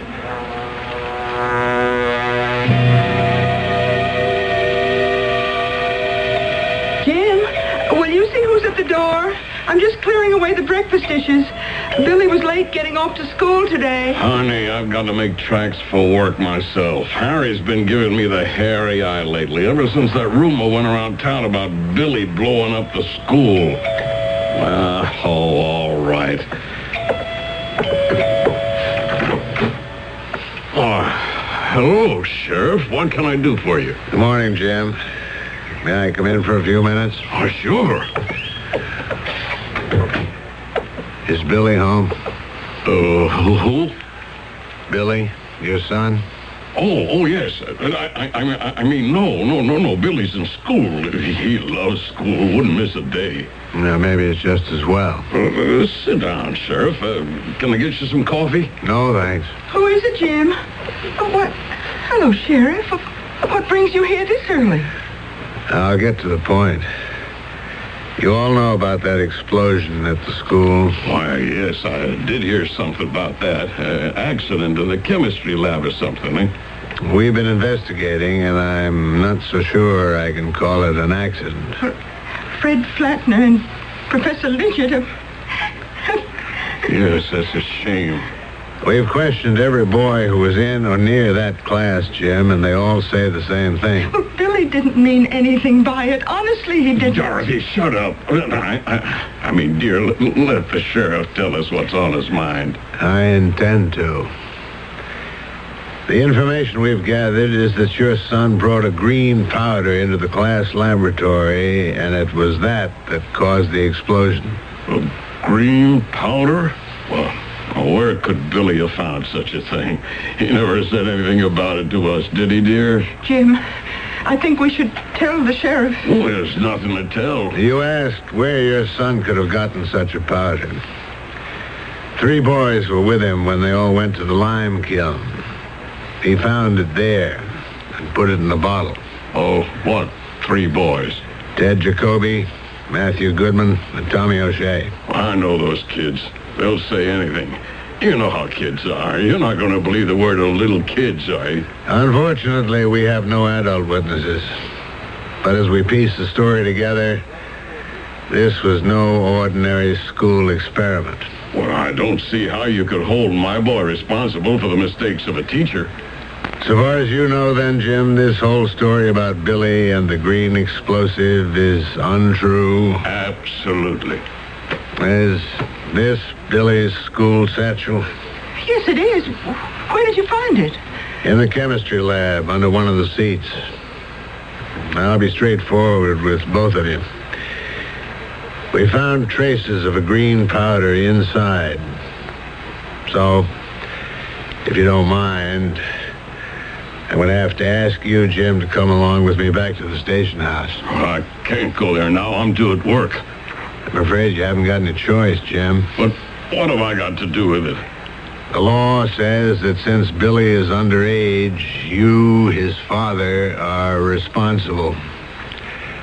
I have to book you, Jim. Book me? On what charge? Accessory to murder.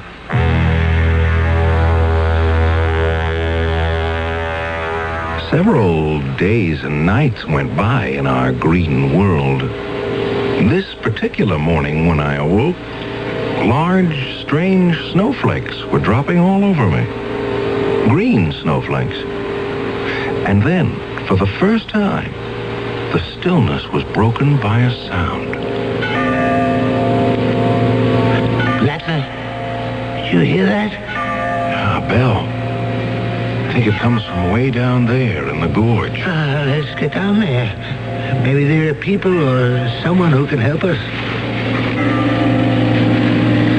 Oh, beautiful. Flatner, do you hear that? Hear what? The sound of our own footsteps. Things are starting to be a little bit more normal. And it's not so cold down here. Look at those gray craters. Will you look at that? I never. A great stone building. There's an entrance. Let's go on in. Wait a minute, Flatner. Isn't there something wrong about it? Something peculiar?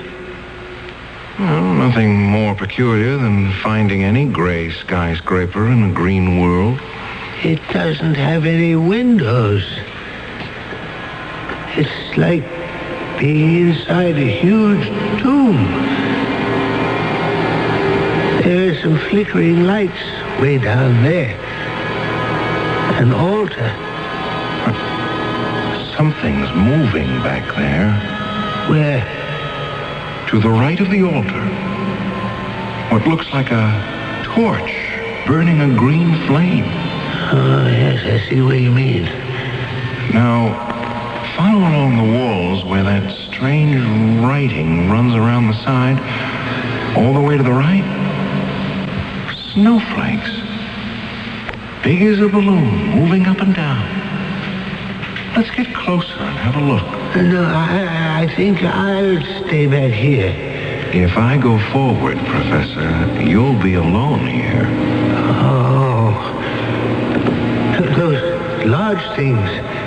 Their heads, floating heads, with sort of tails hanging from each one like giant tadpoles in the air.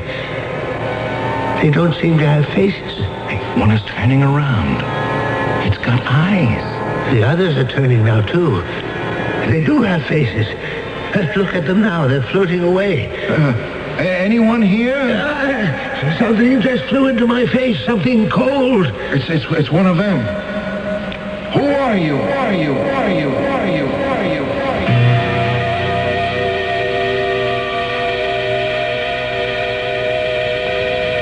Ladner, I don't think I can take much more of this. Look back. What do you see? I see the school. Our school. The big assembly hall. And the boys are taking a test. The midterms, that's what they are. Well, will you look at that? Some of them are using a crib. A pony. So they are cheating in a midterm. Plattner, make a note which boys are cheating. No, I don't see the school anymore. It's changing now. I can see a street. Yes, it's Main Street. So it is. But how can we see Main Street from here? Because it runs right through us. This world, this dimension. So that's where they went. Who went? Those floating faces. They're hovering over the people walking on the street, see? Look, one or two following each person. Watching. Watching? Why are they there? They're watching the living.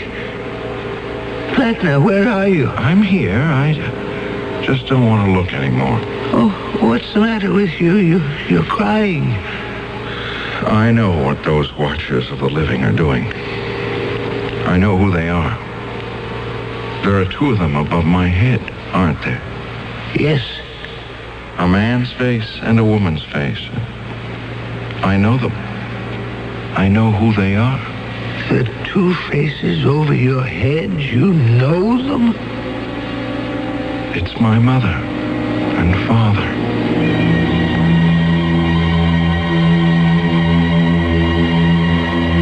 H.G. Wells asks, who are these watchers of the living? Why do they so passionately watch those they have left forever? Is it that when our life is over and evil or good are no longer a choice, that we may still have to watch the consequences of what we began? If this is so, then certainly Fred Plattner and Professor Lidgett have not died, but have invaded that dimension which hangs over all of us. I shall return shortly with Act 3.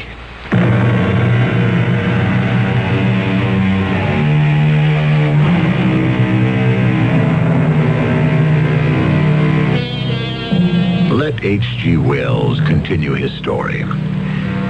If human souls continue after death, then surely human interests continue after death. So these watchers of the living keep an eye on earthlings. Make note that this in-between land is green, the color of renewal, of continuation, of movement. Therefore, this island in space and time onto which our two men have stepped could be a moving platform. But to where? How many days has it been, Plattner? No, how many times did I go to sleep and wake up? 6, 7, 8? I can't be sure. We have only you to blame for this. I seem to remember that it was you, Professor, who said, why don't you set a match to the powder? Why do these infernal things have to hang around us? What have I done to them? Well, go on, get away from me. Go away. Do you hear me? I don't see how you stand these floating heads always following us, bumping us like balloons with faces. I am trying to be calm and not let myself go, and you must do the same, Professor. I could just as easily lose my nerve, but how would that help me? Listen. They've stopped. You're in a different spot than I am, Plattner. Your mother and father are watchers. I hope you never see your parents as I'm seeing mine. Not being able to speak to them and be understood. Not knowing whether they are real or shadows. No, I absolutely refuse to be fingerprinted, and that's final. You have a right to call your lawyer. Where are the bodies? Where's Fred Plattner? Where's the headmaster, Professor Lidgett? How can you be sure they aren't still somewhere, wandering about in shock maybe, but very much alive? If in over a week they haven't shown up? Amnesia. Do you know what that is, Sheriff? If I were blown up in some ridiculous experiment, it would addle my brains, too. They're alive, I bet you, but they don't know who they are or where. Well, that all may be true, but you're still responsible for what happened. Speak to the mayor if you want to, but you're not leaving here until formal charges are placed.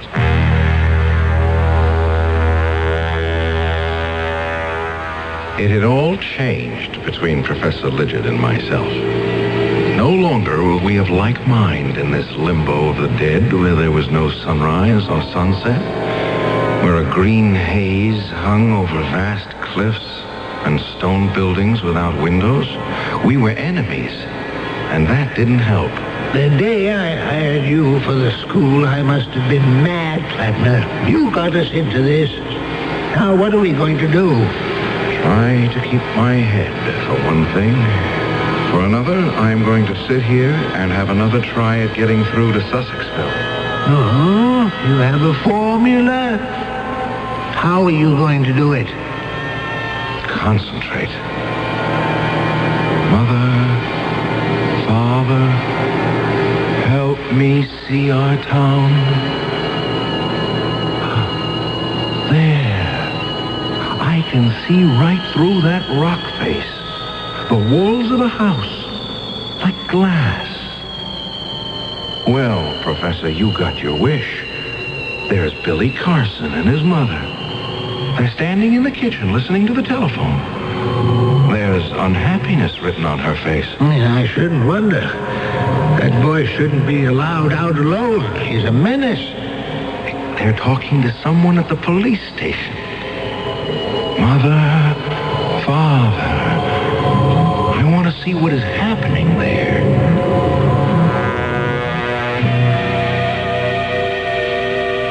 Dorothy, honey, don't cry. They won't let me go home right now. I've called our lawyer. He's in court, but he'll get over here as soon as he can. Now, you just tell Billy what trouble he's caused. I don't know when I'll get home. I'll get there when I get there. That's all I know. This way, Mrs. Vandermill. I don't know what possibly could have come over that salesgirl.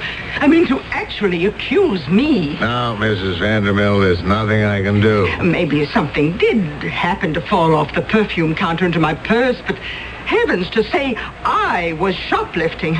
Me, Helena Vandermill, why, I own half this town. Why would I ever steal anything? They did find some merchandise in your handbag. Who is that man sitting over there? He's in our custody. He's waiting for his attorney. Now, Mrs. Vandermill, if you'll kindly pay the fine, all the formalities will be taken care of. Oh, Sheriff, you are the most understanding public servant in this town. The fine, Mrs. Vandermill? Oh, yes, of course. Now, how much will it be this time? I'd say $50 would cover it. $50 it is. Here you are. All I have with me is 20, so here are 3, and do keep the change. Thank you, Mrs. Vanderbilt. Yes, I'll be more careful next time and keep my bag closed. Who was that? the richest old gal in town, but I have to haul her in at least once a week. She can't help shoplifting. Oh, why didn't you arrest her? Oh, I couldn't do that. Oh, why did you slip her fine in your pocket? I keep it safe there. Understand? Yeah, I'm beginning to. And how much would a little understanding cost me? Mr. Carson, Jim, I knew you'd understand the way we do business around here. I'm sorry I was a little slow. Let me see what I have in my wallet. The crookedness in our town. I had no idea. Starting with boys cheating on their exams, all the way to the police taking bribes. Lidget and I had stopped talking. I was too tired one evening to keep my eyes open, and before I knew it, I was asleep. Flatner, get up. Huh? What's the matter? Get up. Oh, yes, certainly. Professor, what are you holding that rock in your hand for? I'm not staying here any longer. Well, how do you propose to leave? You're going to lead me back to the exact spot where we entered this other world. Oh, I don't know that I remember it. You'd better, if you don't want your head bashed in. Professor Lidget, I understand the strain you feel, but what good will it do you to hurt me? I don't care anymore. I've got to leave here. All right. Let's start up this path and see if I can find the place.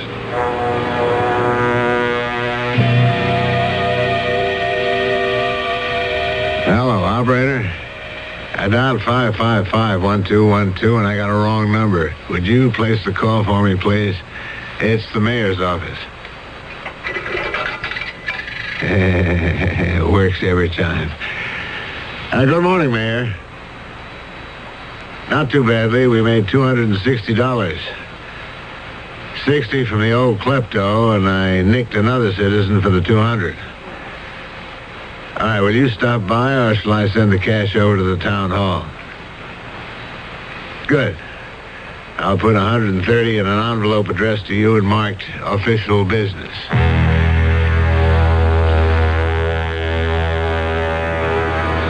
That little scene of conniving didn't escape me either.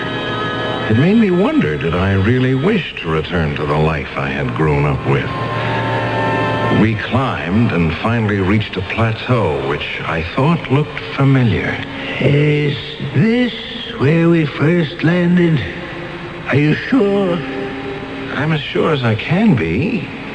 You know, Professor, that world of ours, it's not what it's cracked up to be. No, it isn't. But it's the only game in town. And people aren't what they think they are. Flatner, you're still carrying that glass bottle with some green powder. Yes, I still have it. What's left? Why? Nothing. Just thinking. It's finally dawned on me why the watchers of the living have such unhappy faces.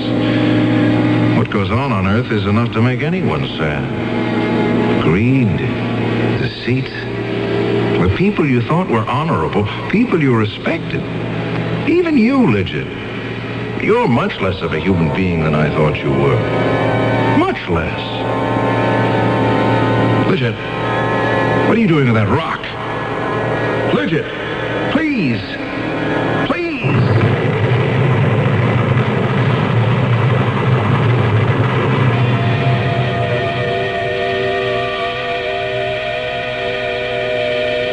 Came to on Earth, lying sprawled out in the schoolyard, covered in scratches and bruises.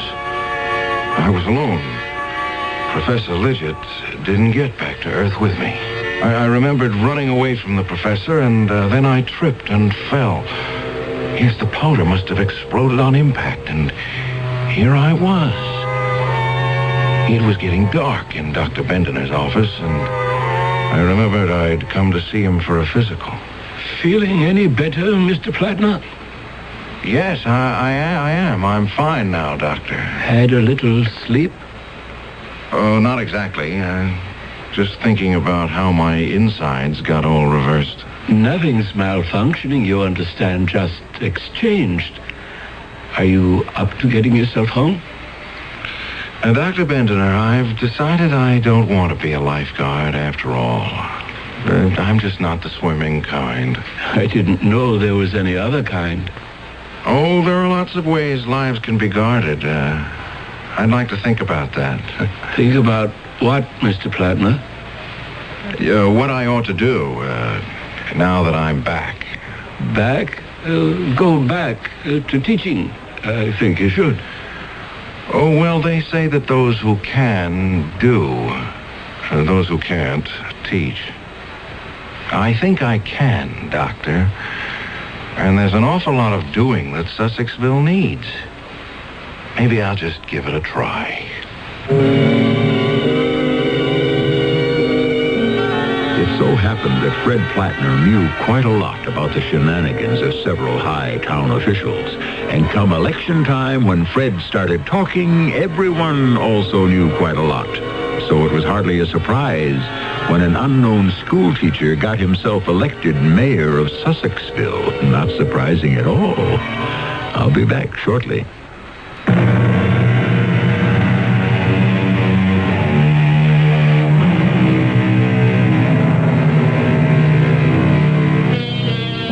Some folks around Sussexville are still scratching their heads, wondering where Fred Plattner and Professor Lidgett disappeared to for 9 days, and why the professor never came back.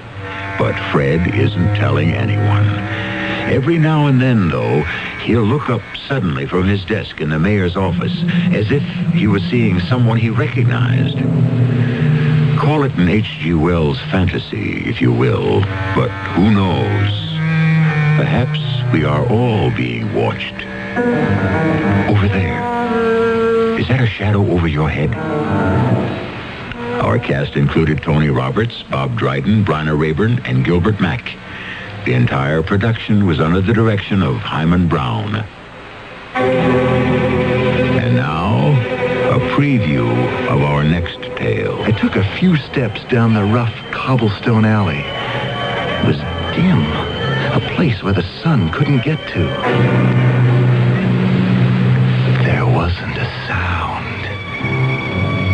The bustle behind me seemed to have vanished. I walked slowly along the twisting alleyway. Well, there were a few shops, but they were all closed. I don't know why I kept walking, but something seemed to draw me along.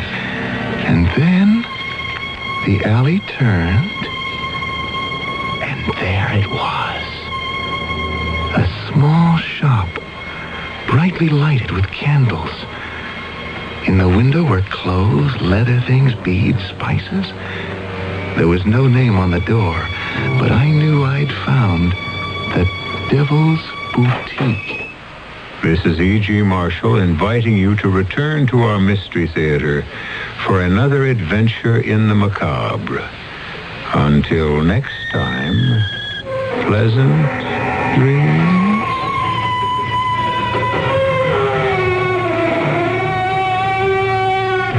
CBS Radio Mystery Theater presents...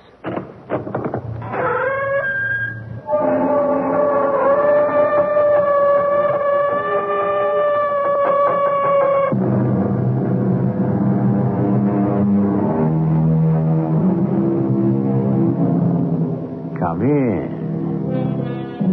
Welcome. I'm E.G. Marshall. Some years ago, a famous American general observed that old soldiers never die. They just fade away. Throughout all history, there has been an unending line of those who may have died, but who gave the appearance of disappearing from life, of just fading away. Those we call missing persons. If indeed they did fade away, by what means were they able to do this? Where did they go? And what happened once they got there? Terry, what's happening? Do you see what I do? None of them are moving. They're just standing there, hundreds of them. Saying nothing. Grinning at us with those little eyes of theirs. Kent, look. Their faces, their bodies, they're changing. What do? We get out of here as fast as our legs will take us.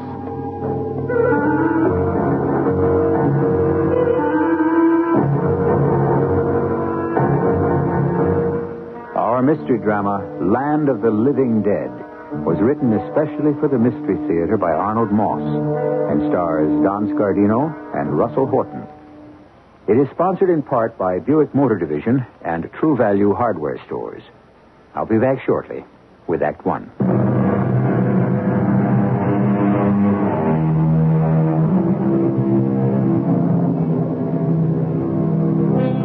There are a few places left in the world that have hardly been touched by the hand of what we call civilization, where man still lives almost as primitively as at the beginning of time. Such a place can be found in South America on the western plateau of Brazil. It's called the Mato Grosso. Jungles, rainforests, and oppressive swamps cover the land. Two Americans, a young man and his older colleague, are poring over timetables in a small New England town. Maps and charts that lie spread on the floor before them. As it stands, Terry, the morning flight from New York to Rio de Janeiro will just about make the plane connection. Now, even if we take the commercial flight from Rio to Cuiabá, what kind of transportation can we get into the interior? And I mean transportation that we can depend on, Kent. Well, the answer is probably none. Not unless we want to go the way of Professor Schneider. No thanks. No mules, no native dugouts and snake-infested swamps for me. Right, so we stick to our original plan. We reserve our own airplane in advance in Rio. The best and safest in Brazil. And a grant from the foundation is generous. It'll cover all those expenses. Besides, it's not as if we didn't know what we're doing. We're both experienced pilots. Right, so we fly ourselves from Rio to Cuiabá, spend whatever time we need there for supplies. Let's take another look at the charts. Nearly 2,000 kilometers. It's a good 1,200 miles. Where do we refuel? Right here. Ribeirão Preto. I think that's how you say it. It's big enough to have an airport. The chart says so. Good. And from there, Kent, it should be clear sailing to Cuiabá. We hope. Yeah.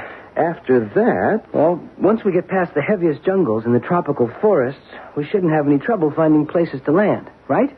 If we can avoid the swamps and the quicksands. You know, I have an idea that's what may have happened to Schneider on his last trip. What, quicksand? How else could he have disappeared so quickly and so completely? Never heard from again. Either that, or... The Indians? No, I don't think so, Kent. Why not? I just don't think so.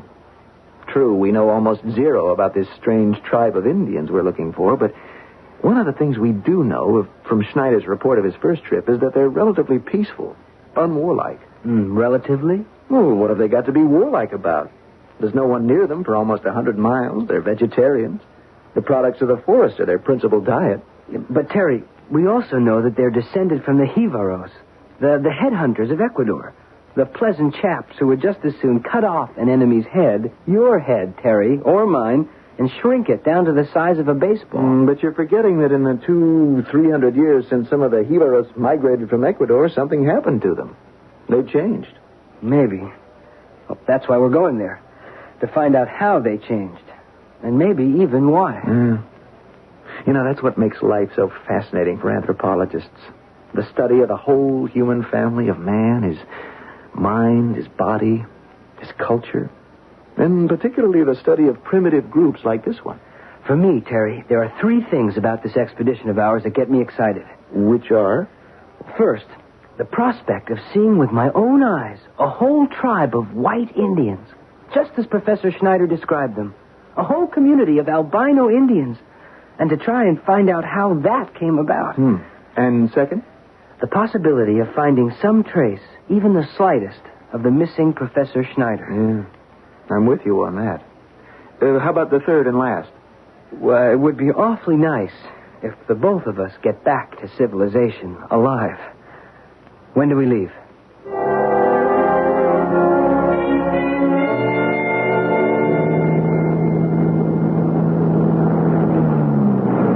Terry. Welcome to beautiful downtown Cuyaba. Will you take a look at that sign over the control tower? International Airport of Cuyaba. Are they kidding? They probably have a plane that flies over into Bolivia or even Paraguay. Every second Thursday. Only if there's a full moon. Who's the little fellow out there waving at us? Welcoming committee, no doubt. Probably His Honor, the mayor. No less. Let's find out. Senores, welcome to Cuyaba, the flower of all Brazil. Didn't I tell you? I present myself, senores. I am João Cavallo Figueiredo, the third assistant to the mayor of our so beautiful city. Third assistant.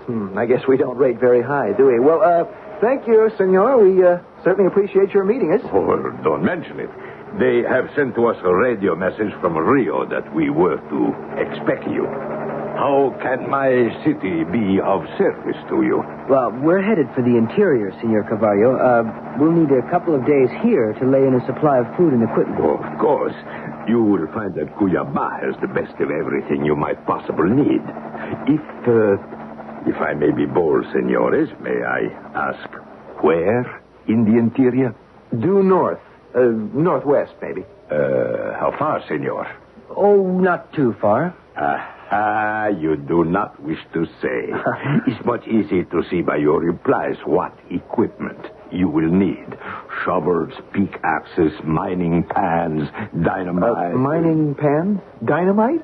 The Mato Grosso is very rich. Not only for all minerals, but for diamonds, silver, even platinum. Is that so? I know what you look for. And I will help. That's very kind of yours, Senor Cavallo, but... One small word of caution. It's most unlikely you will come upon them, but if you do everything possible to avoid them. Avoid who? What? A certain rare tribe of Indians. They live in the rainforests, stark naked, like prehistoric creatures.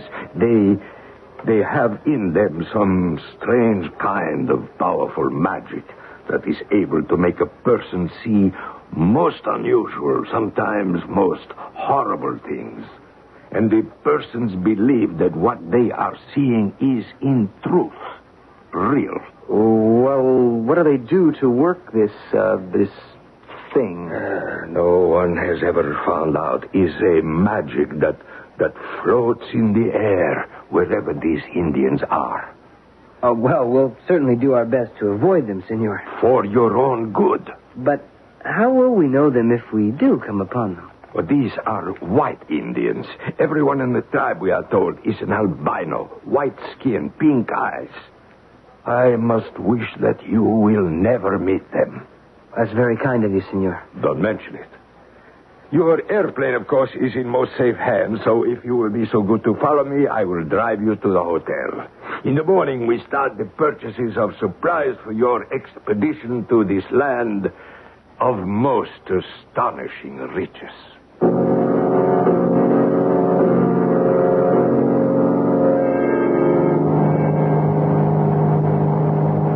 What are we going to do with all that mining stuff we bought? Oh, give it away, throw it away. But I think we did the right thing, Kent. You mean by not giving away the real purpose of our mission? Yeah, somebody might have tried to stop us. And probably would have for our own good. Then where would we be? Is anything wrong, Kent? I'm not sure. I don't like the sound of that engine. Neither do I. Look at your navigation charts, Terry. Just about where are we? Well, there isn't very much on the charts to go by. Well, it can't be much further. Well, at this point, with that engine doing tricks, it might be just as well. What's wrong? What on earth is that? I don't know. We're falling, Terry. Much too fast. I'm doing my best to get her up.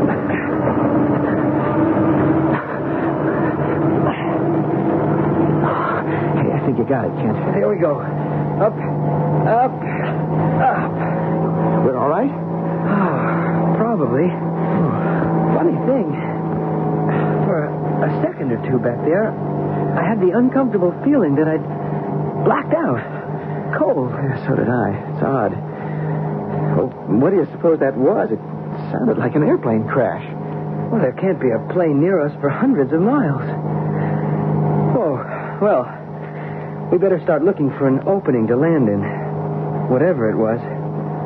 Wherever we are. It's beginning to clear down there. We've left the most tangled part of the jungle behind. Oh, that's grass down there. Tall grass. Miles and miles of it. Take her down a little bit more, Kent. Here we go. You look around, too, for a good spot. Yeah, I am, Kent. I think if we...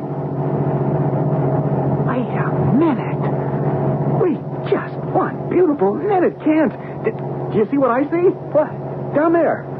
Over to the left. The left? Oh, no. No, I don't believe it. Well, it's not possible. I think I'm looking at one of the largest, most modern landing fields I've ever seen in my life. That runway is going to be 8,000 feet long, minimum. All those modern buildings and the equipment. What are they doing here in the middle of nowhere? Where the devil are we? Well, there's only one way to find out, Kent. Switch on your radio. CM 5406. We're coming in for landing. Kindly instruct.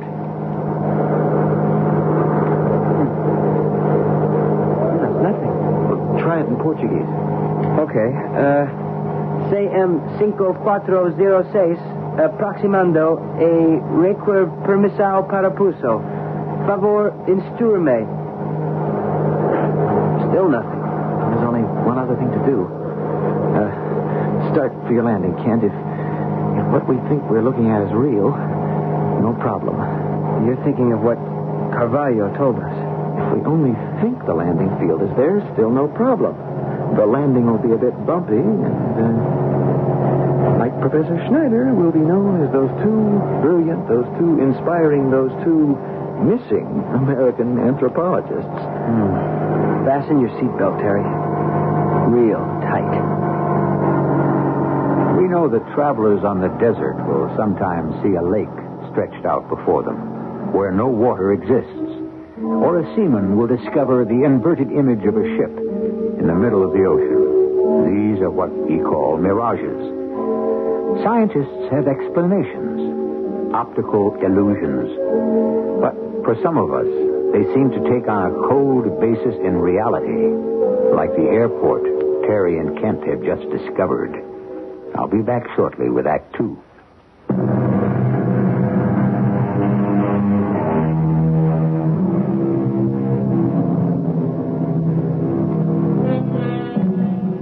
Two American scientists are searching for an isolated tribe of South American Indians, said to possess a unique power of creating a frightening atmosphere of magic and enchantment. In their small plane, flying over a virtually unexplored area of the Brazilian jungle, Kent and Terry suddenly find themselves headed toward a completely modern airport.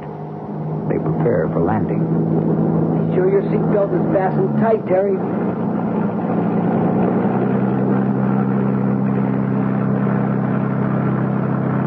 Hey, beautiful landing, Kent. Real proud of you. I'll taxi up to that building over there on the right. Terry, you notice anything else a little peculiar about this place? Other than the fact that it's here at all? Huge modern airport in the middle of the Brazilian jungle. 1 o'clock in the afternoon and not a soul, not a single solitary soul in sight. Could it be that this is the time for their siesta? Siesta? At an airport? Can't. Even down here, there'd be somebody in the control tower, a mechanic on the field or near the runway, a baggage loader, somebody. This place is absolutely deserted. I don't get it, Terry. What do we do? Only one thing to do. Get out of the airplane, investigate. There's got to be an explanation. Well, the main lobby must be through that gate over there. Well, then that is where we're headed, Kent. I'm with you. Everything's so quiet. I don't hear a thing. Neither do I. Except our own footsteps. A big airport like this, you'd expect to hear something. An occasional airplane, or in the jungle, certainly the cries of a tropical bird. Monkeys. Something. Absolutely nothing. There's not a sound. It's as if we Like we were... Go ahead, Kent. Say it. Never mind. Through here to the lobby. Will you take a look at this? It makes every other airport in the world look sick. The ceiling must be 10 stories high. 1, 2, 3 restaurants. A fancy bar? Oh, and that must be the main gate for arriving passengers. Where? There. Don't you see? Oh. It's marked arrivals in over a dozen languages. Chegada, arrives, ankunft, llegada. Kent, what's the word for departures in any language? I see what you mean. There is no departure gate. It's quite a place. There's just about everything here that you could possibly ask for, except people. No one. Absolutely no one. Hey, here's something interesting. A kind of picture gallery. Yeah. Hundreds and hundreds of blown-up photographs, all neatly framed, covering the whole wall from ceiling to floor. Just heads. Who do you suppose they are? No idea. Oh, wait a minute. Here's a familiar face. Oh, I know him. That's an actor, a famous British actor, matinee idol. I see him every once in a while in an old movie on the Late Show. Yeah, he played Romeo in the first film they ever shot of Romeo and Juliet. Right. Disappeared over the Atlantic at the beginning of World War II. You're too young to recognize this man. What, the old fellow? Yeah, a very well-known judge in New York City. Supreme Court, I think. Got mixed up in some kind of scandal. Disappeared overnight. Complete mystery. Oh, now there's a familiar personality. I heard about her at flying school. Isn't that the great lady aviator? Yeah, the one who was flying solo over the Pacific just before World War II. And who just seemed to vanish into the drink, plane and all? Never heard from again? That's the one. I am beginning to get a very strange message, Kent. Yeah, so am I. Look up there. All those pictures of people who must have lived years and years ago. In clothes of other times, other places. Every race on Earth. All those people. They all have one thing in common. All of them are people who disappeared off the face of the Earth. Mysteriously, without any credible explanation. But why are there pictures here? Spread out over the walls of this crazy airport. An airport at the end of the world. Don't you know, Kent? Don't you know, Terry? Who's that? Whose voice is that? Oh, come now. An old friend of both of you. Where are you? I don't see anyone. No, of course not. Not yet. I know that voice. I should hope so. It's Schneider. Professor Schneider. How could that be? Hans Schneider at your service, gentlemen. We hear you, but where are you? Oh, we talk about that later. What are you doing here? Better to ask what we are all doing here. Meanwhile, if you will please both to follow me this way. Just follow the sound of my voice. Where are you taking us? Oh, trust me, please. Forgive me. I'm always still so absent-minded. I'm supposed to give you a message. Message?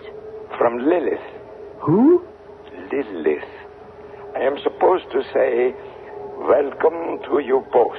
We are delighted to have you with us. Us? Who is us? Just follow my voice. You shall soon see.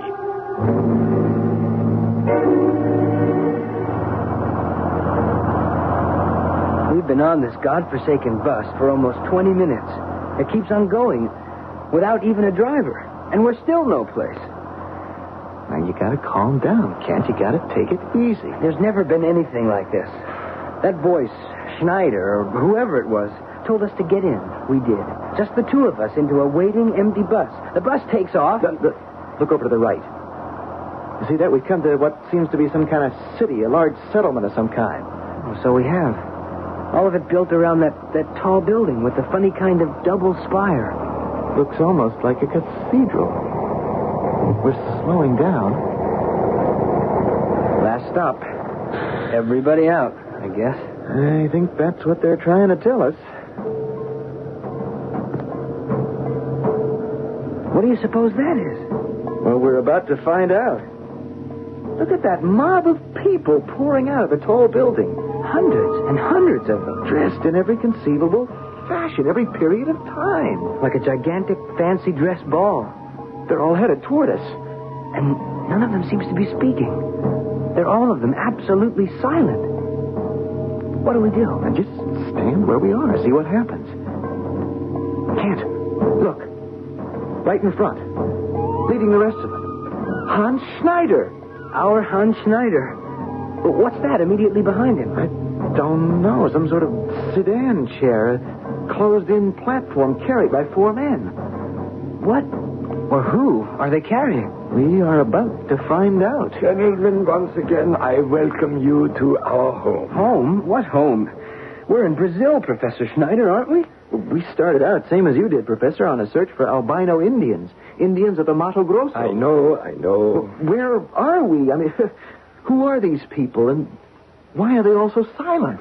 Oh, you Americans always so impatient. Oh, we thought you were dead. Well, obviously, as you can see, I am not. And these people who say nothing. Well, here is one who speaks. She wishes to speak to you. They've raised the curtains on the sedan chair. Can you see who's sitting in it? Looks like an old man. A very old man. I think it's a very old lady. Oh, you're right, Terry. She looks like one of those ancient Egyptian mummies. Her skin is like wrinkled parchment. She also looks very important. Terry, her lips are moving, but I don't hear anything. Quiet, Kent, please. Kent Floyd. She knows my name. Terry Bridgewater. And mine. We are honored by your presence. Schneider, you will please leave us. Oh, yes, of course. We will do everything to make you comfortable. That's very kind of you. May we be permitted a few questions? Of course. We started out on an expedition to locate and study a rare tribe of South American Indians. And instead you discover us. What happened? Where are we? Who are all of you? So many questions, all at once. This place to which you have come is the land of the missing, the land of the living dead. What? We are those who vanished into the thinnest air from the beginning of creation. We are the missing persons of all time. And this is where you all disappeared too? Yes, all of us. In what part of the world are we? In all parts of the world. Every city, every town, every village. In the sky, on mountain tops, in flooded rivers, in the bowels of the earth, at the bottom of the sea. But how long do you all go on living? Forever. Forever? To the end of time. Perpetually. Infinitely. For all eternity? You think that is impossible. Not so. But how? Once a day, everyone here enters the temple, and silently we contemplate eternal values, eternal life. And what do you do there? Conquer death. For us, you see, there is no death. We remain at the same age at which we vanished from the earth. Except for me, since I was the first. The first? I am Lilith. I was the first wife of Adam before there ever was an Eve. When Adam created Eve, there was no place for me. And so I somehow disappeared in a cloud of mystery. I see. Lilith, may I ask what the meaning is of that curious ornament you wear about your neck? This rough little figure of gold? Yes, it looks like a small figure 8, about half an inch long, lying on its side. It's very beautiful. Everyone here seems to have one. That is our mark, our symbol of eternity, of infinity, of the endlessness of time. Gentlemen, I have grown tired.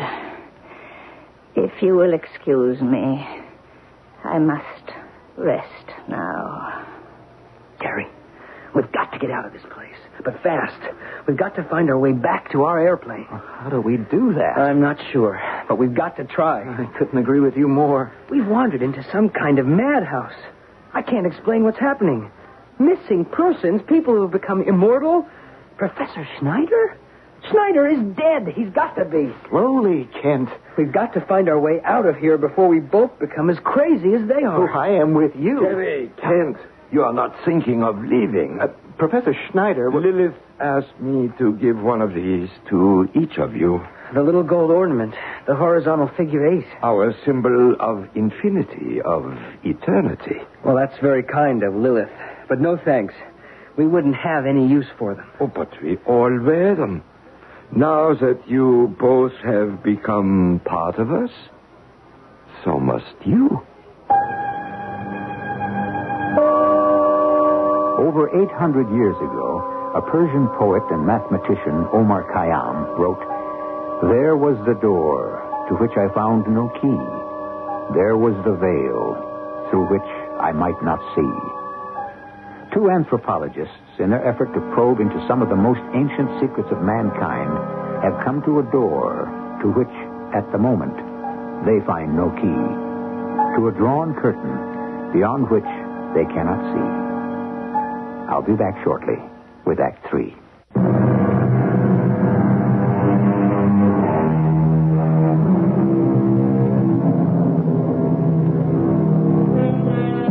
The word missing can be a terrifying word. Missing in action, for example, is a sad and all too familiar phrase. Almost every large city in the world has a Bureau of Missing Persons, whose task it is to try to unravel the often bewildering mystery of a human's disappearance. Kent Floyd and Terry Bridgewater are, at the moment, doing everything possible to find their way back into a world they know. We can stop running, Kent. Please, I don't think I can go much further. We've got to keep going, Terry. But nobody's following us. Nobody's even tried to prevent us from leaving. And did you stop to think why? Why they didn't try to stop us? Oh, at this point, does that matter? If only we could be sure we were headed in the right direction. I have a feeling that once we get past that clump of trees over there... Oh, yeah, Kent, you're right. There it is, the airport. Hey, I'm sitting right there, CM5406. Our airplane. Oh, the place is just like when we landed. Not a soul in sight. Absolutely deserted. Now, let's get into that plane, and fast. And out of this place forever. Oh, isn't that one of the most beautiful things you've ever seen in your life? Here we are. In you go, Terry. Right. And here we go. Well, nothing's been touched. Isn't that wonderful? Looks okay. Get her started, Kent.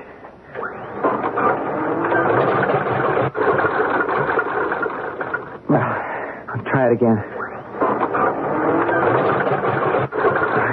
Let me check everything. Let's see now.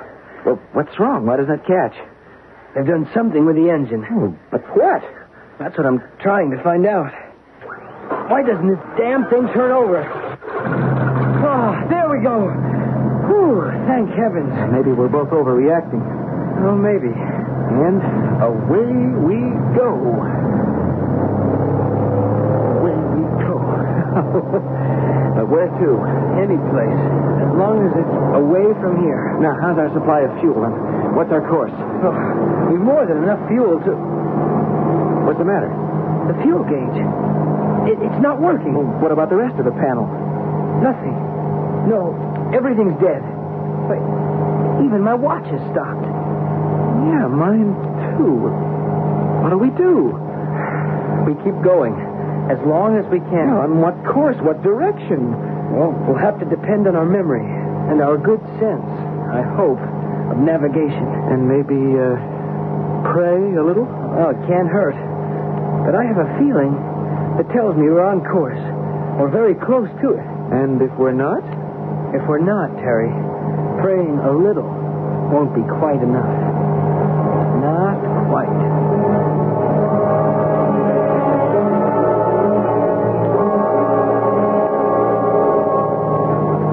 Any sign yet of anything? My guess is we've been flying about an hour. We've got to come to something soon. Brazil's a big country. Isn't that the truth? Terry, have you any explanation? What's been happening to us? No, my friend, it's beyond me. A modern airport in the middle of nothing. A strange city, stranger people, thousands of them. The missing persons of the entire world, of all time. Calling themselves immortal. Where we were expecting to find Indians. What I can't understand is what's been happening to us. Our instruments not functioning. Our watches stopped. How? Why? You don't suppose that...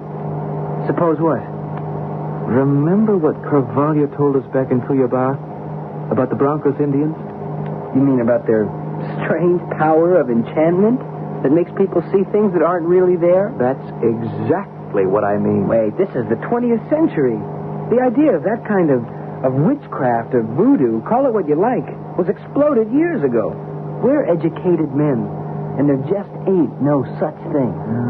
Still can't put what Schneider told us out of my mind. When he gave us those little gold figure eights to wear around our necks. Now that you both have become part of us, he said. So? Could it be possible that we what? That we have become a part of them? How could that be? Kent, look, straight ahead, an airport. We're coming to an airport. It looks familiar. Are the instruments working? Not yet. Well, that could be Ribeirão Preto, or whatever it was called, where we refueled on our way to Cuiabá. You're right. Oh, Kent, I don't know how you did it. You're some kind of genius. Whoa, get ready for landing. Oh, the way. Wait just a minute. What is it? That's not Ribeirão Preto down there. Look again. No. Oh, no! How on earth did we ever get here? We've been flying in a circle. We're back where we started from. That's their airport. Turn back, Kent. Turn the plane around. Don't trouble to try. Professor Schneider. Of course. He's right.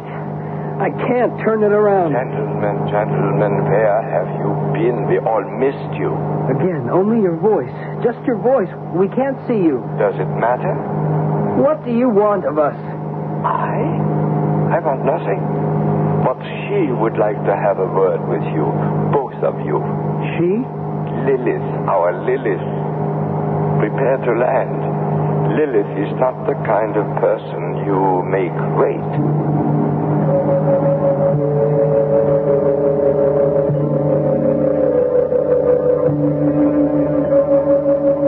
But why?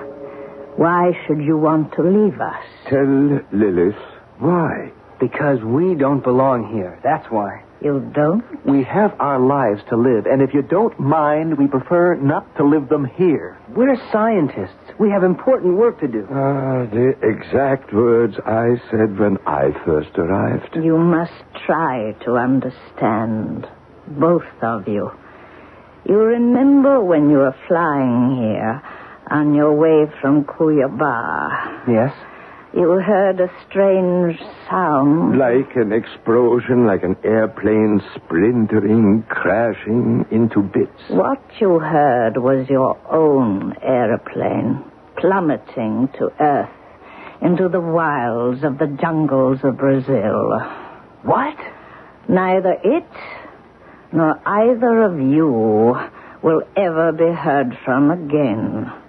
So relax, both of you. Don't waste your time trying to leave us. Your life is here forever. We can't accept that. You will, my friend.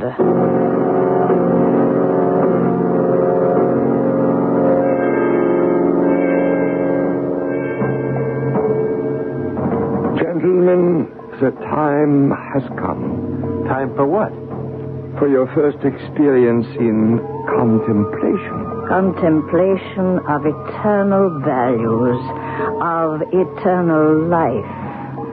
Now, if you'll both breathe deeply, deeply, and try to believe. Terry, what's happening? Look at those mobs of people coming out of the temple. Hundreds of them. And once they come out and take their places, none of them moves. They just stand there like so many stone statues. Grinning at us with faces that look like masks. And look, Terry, their clothes. Their clothes are starting to disappear. They're almost all of them naked. And their bodies, they're changing too. They're becoming Indians. Albino Indians. The Broncos we started out to find. And Schneider. Look at Schneider. He's trying to get our attention. He's holding something in either hand. They look like... No. What are they? They're dead human heads, Terry. Shrunk down to the size of an apple. He's holding them by the hair. How horrible. What their ancestors, the Hivaros, did to unfriendly neighbors. Look at those two faces, Terry. One of those heads is mine. And the other is mine. We've got to get out of here. Schneider, get us out of here. Get us out!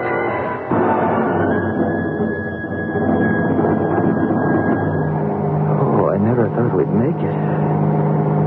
Why do you suppose Schneider let us escape? Maybe he felt sorry for us. Maybe he knew that our lives and our sanity depended on it. Who knows? But something did give us that extra boost of adrenaline we needed. The main thing now, Terry, is that... Terry. What? What is it?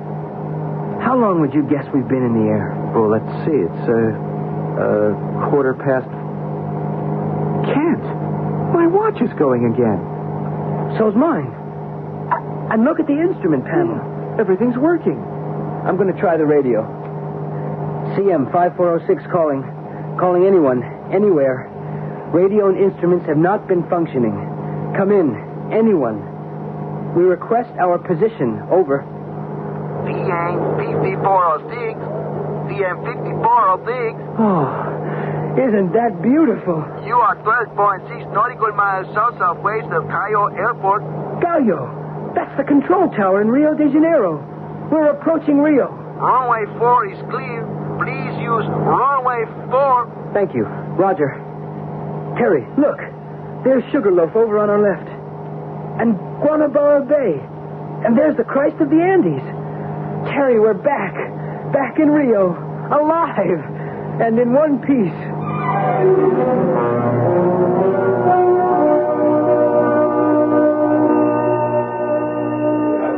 Terry, that tall, rangy-looking gal, the one with the close-cropped sandy hair, she's coming toward us.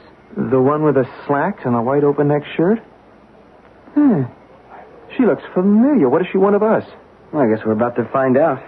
Terry Bridgewater? Yes. Kent Floyd? That's me. I was sent here to the airport to meet you. How do you do? Hello? May we know who sent you? We were beginning to worry about you. You were? Why is that? Who are we? Yeah, who are you, miss? And how do you know us? Why should you meet our airplane? Oh, so many questions all at once. I'm glad to see you both wearing that little gold figure 8. How do you know about that? I've been wearing mine for a long time. See? I know your face. Just who are you? Haven't I seen your picture someplace before? That's quite possible. Who are you? My name is Amelia. Amelia?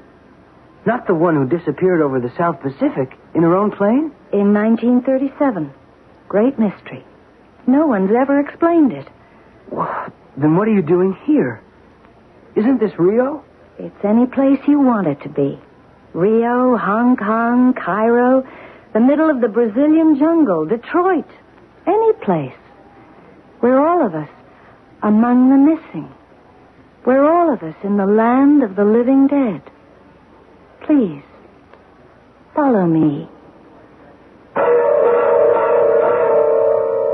So, like many another scientist who sacrificed his own life in the attempt to increase knowledge, Kent Floyd and Terry Bridgewater seem to have passed into the strange world of missing persons, the world which William Shakespeare in Hamlet described as the undiscovered country from whose bourne no traveler returns. I, however, shall be back shortly.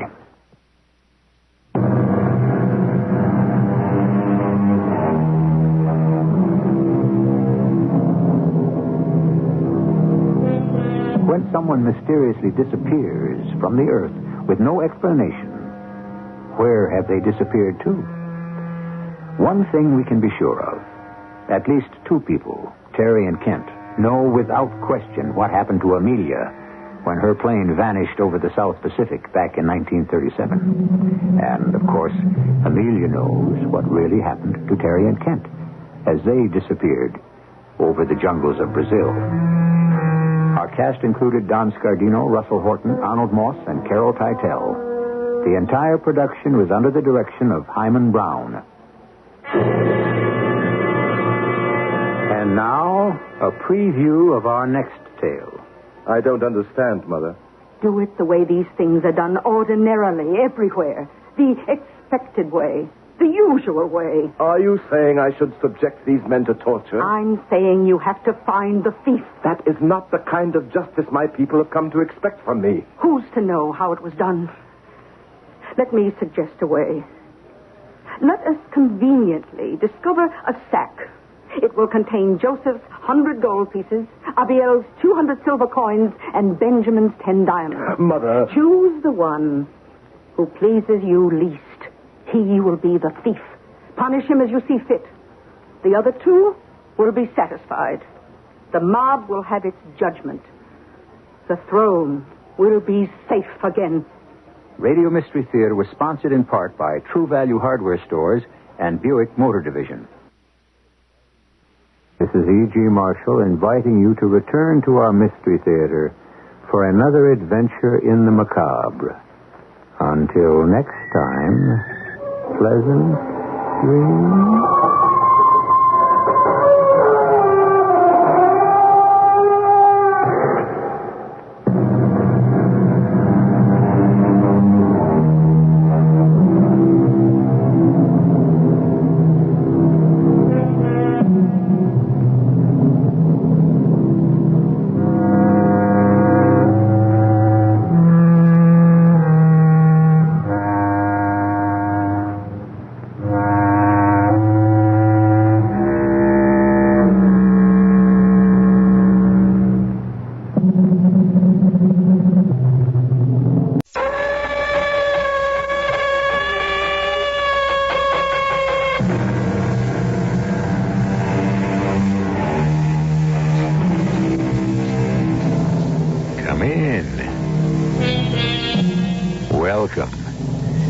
I'm E.G. Marshall, procurator of this mystic province located in the Shadowland between reality and illusion.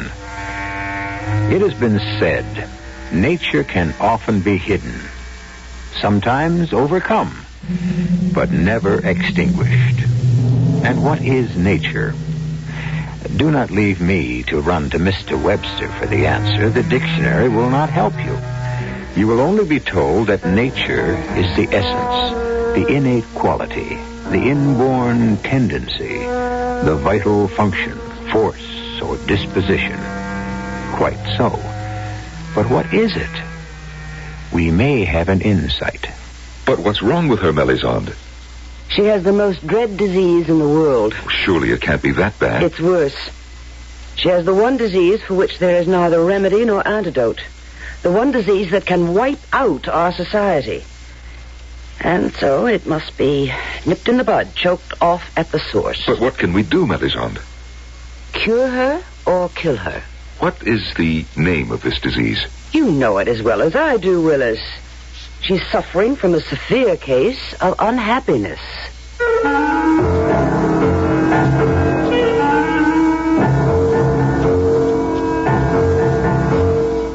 Our mystery drama, Pandora, was written especially for the Mystery Theater by Sam Dan, and stars Patricia Elliott and Norman Rose.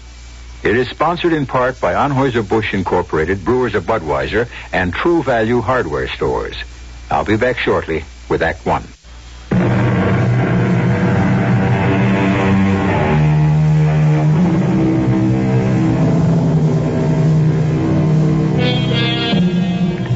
At one time, according to Greek mythology, mankind dwelt in a perfect paradise.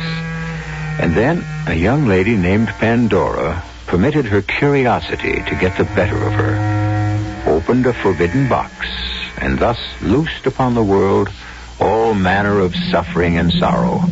And ever since, all men look back upon a paradise lost. What must it have been like to live in a world without conflict, sorrow, disease, or death? We will never know, but future generations may, for science is slowly but surely finding remedies for all the ills of Pandora's box. And 100 or 500, 1,000 or 5,000 years from now, once again, there may be paradise. Ah, Roland. Willis, am I disturbing you? No. I was about to rest for a while. You're painting, I see. Yeah. Do you like it? Oh, yes. It's an excellent contrast of light and shadow. I wished for the style of an almost prehistoric Dutch painter. The particular painter is named Rembrandt. And after a time, I shall adopt the styles of some of his contemporaries. You know, they were a most unusually talented group. Roland, what have you been doing with yourself lately? Oh, nothing. Nothing? It makes me happy. Well, then, by all means, continue. But not happy enough. Oh, I'm sorry to hear that. Is there anything you need? Rather ask who. Very well, then. Who? Mara. Mara? Of course. Come, we'll go to her.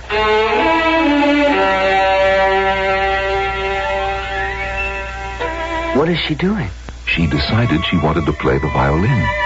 I never cared much for music, but she could make me change my mind. That sounds glorious. She wished to be able to play in the style of an ancient musician named Paganini. Or was it Heifetz? I'm not sure. I could listen to that all day.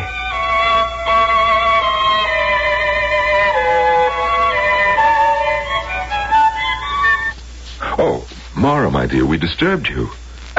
It's all right. Hello, dear Mara. Hello, Roland. Roland wishes to speak with you. About what? I need you, Mara. Oh? So I want you to come with me. Stay with me. No. I thought I would like to travel. We might cruise for a year. Mara, what did you say? I said no. You said no? But how could you? Why should you say no to Roland? I said no. But when you are needed for someone's happiness, you don't say no. Mara, if you come to my house and you said, Roland, I need you, I wouldn't say no. Mara, are you all right? Please, will you both let me alone? Mara! Come back. Willis, did you hear what she said? Yes, I heard. She had no right to say that. Of course not. Something will have to be done. Certainly. Roland, why don't you go home? Go home? Just for a little while. You see, she may be ill. Well, then all she has to do is drink some elixir of... She will, Roland, she will. Then have her do it now. On the other hand, she may not be ill. She's unusually sensitive. I understand. That's why I need her.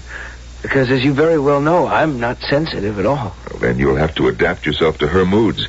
Now, why don't you come back for her later, and everything will be just fine. May I come in, Mara? You may do as you like, Willis. What was the meaning of that little scene a moment ago? I don't know the meaning of it. Something is disturbing you. Shouldn't something be disturbing you, Willis? Another man wants to take me away from you. Take you away from me? What a way to put it. My dear, you don't belong to me. No one belongs to anyone. But I don't want to go with Roland. Roland needs you for his happiness. It's not right. It's not right. Oh, my dear Mara, I was living with Joanna, and you came to our house and you said you needed me for your happiness. Well, that was different. Different? How? Well, maybe it wasn't different. maybe that was wrong, too. Mara, would you like to go to a rest home? No. But, my dear Mara, if you don't go with Roland, you'll have to go to a rest home. Don't you love me? Of course I love you. Then how can you let Roland take me from you? Why do you keep using the word take? He isn't taking you from me. He's sharing you with me, just as you are sharing me with Joanna. What did you say? Did you say that I am sharing you with Joanna? My dear, whatever is the matter with you? Get away from me. Don't touch me. No, don't come near me. Mara, you're ill. I share you with that Joanna. What do you mean, that Joanna? She's a lovely person. I hate you. Oh, Mara. I hate Joanna. I hate Roland. Mara, you don't know what you're saying. I do. I hate everybody. I hate this place, everything. I even hate myself. Mara, you know the trouble with you. Well, it's what's gotten into me. Why do I feel this way? Why do I say these things, these hateful things? Oh, you're tired. You've been practicing too hard. You know, that's really very difficult music. Difficult? How can you say that? Well, you play it easily, but subconsciously you're making a fantastic effort. Believe me, dear Mara. Well, then you mean I say these things and I feel this way because I'm tired. Of course. And that there's nothing really wrong. Nothing at all. And you'll go into a rest home for a few weeks. No. Or maybe only for a few days. Oh, but the last time I went into that rest home... Dear Mara. Look into my eyes and answer truthfully. Are you happy? Well, the truth. Are you happy? No. Therefore, you are unhappy. Well, Dearest Mara, you are unhappy, aren't you? Yes. And, as you very well know, that is not permitted. Is it convenient for you to see me now, dear Mara? Who are you? My name is Melisande. Do I know you? Yes, I know you. When I was here before, when I was here at the rest house. Now, you're becoming excited. Please drink this. No. Dear Mara, you are here to be helped. Now, this feverish excitement is doing you damage. What is it that you want me to drink? Only something to calm you, that's all. There, now you see? I'm sure you're feeling better. More at ease. What do you want? I want us to have a little talk. About what? Everything. All of us. The entire rest home is dedicated to your welfare. I know you. I remember you now. You're the one who said I couldn't have the baby. That's true. Why did you say that? Dear Mara, surely you understand the necessity. I only understand that you said that I couldn't have my baby. Oh, let us stop for a moment so I can play back to you what you just said to me. Because that was the most unbelievable statement I have ever heard. Listen. You said I couldn't have my baby. Did you hear what you just said? My baby. Dear Mara, the baby does not belong to you. Well, I meant that it was mine in the sense that I... Yes? Mine in the sense that I... Oh, I don't know what I meant. A baby belongs to the world. Isn't that so? Yes. If people wish to create children, these children become part of the world. Isn't that true? Yes. And therefore the world must determine if the potential newcomers possess sufficient... Oh, please, I don't want to hear any more. You seem to have a great many archaic notions, dear Mara.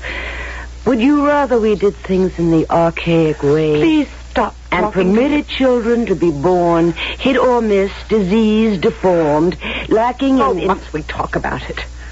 When we have the science, the technology to determine far in advance whether or not... I don't want to talk about it. Oh, you're upset. Yes, I am upset. And we must determine what is upsetting you. Can't you tell me? I don't know. Try to think. Everything upsets me. But why? I don't know. Oh, please. Why can't everyone just let me alone?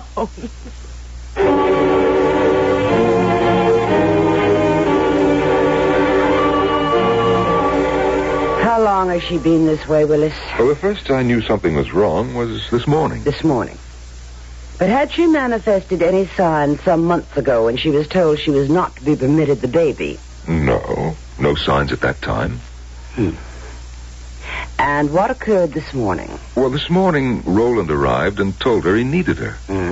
And that's when I saw the signs. Please describe them. She became acutely uncomfortable, emotional. And refused to go with Roland. Oh, yes. And, well, the rest you know. Do I?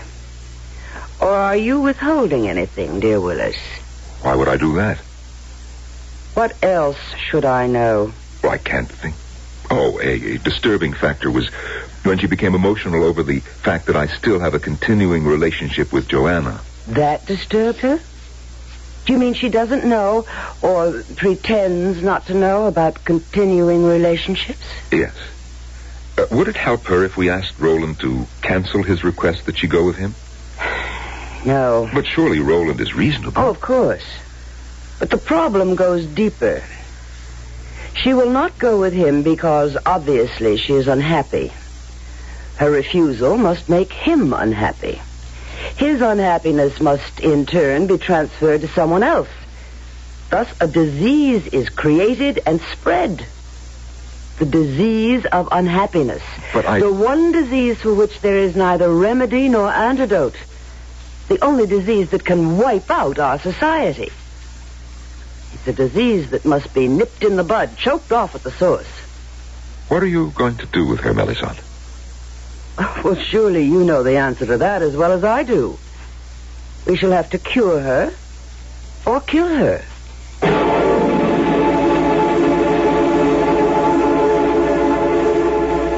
Happiness seems to be a rather serious business in the social order of the future. You better be happy or else. But in a paradise where you can have anything you want just for the wanting, why should anybody be even remotely unhappy? Why? You're dealing with human beings, aren't you? Doesn't that answer the question? We'll have a great many more questions and answers when I return with Act 2 in just a few moments.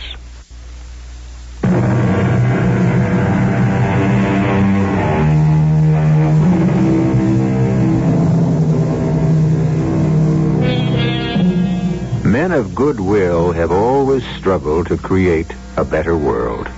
And the best of all worlds, of course, would be paradise. And what would paradise be? A place of unbroken happiness, where there would be no such things as sorrow, suffering, or disappointment. Could such bliss, such unrelieved bliss, become a bore after a while? How long do I have to stay here, Willis? You can leave anytime you're ready, dear Mara. I'm ready right now. No. Why do you say no? Because you're unhappy. You are unhappy, aren't you?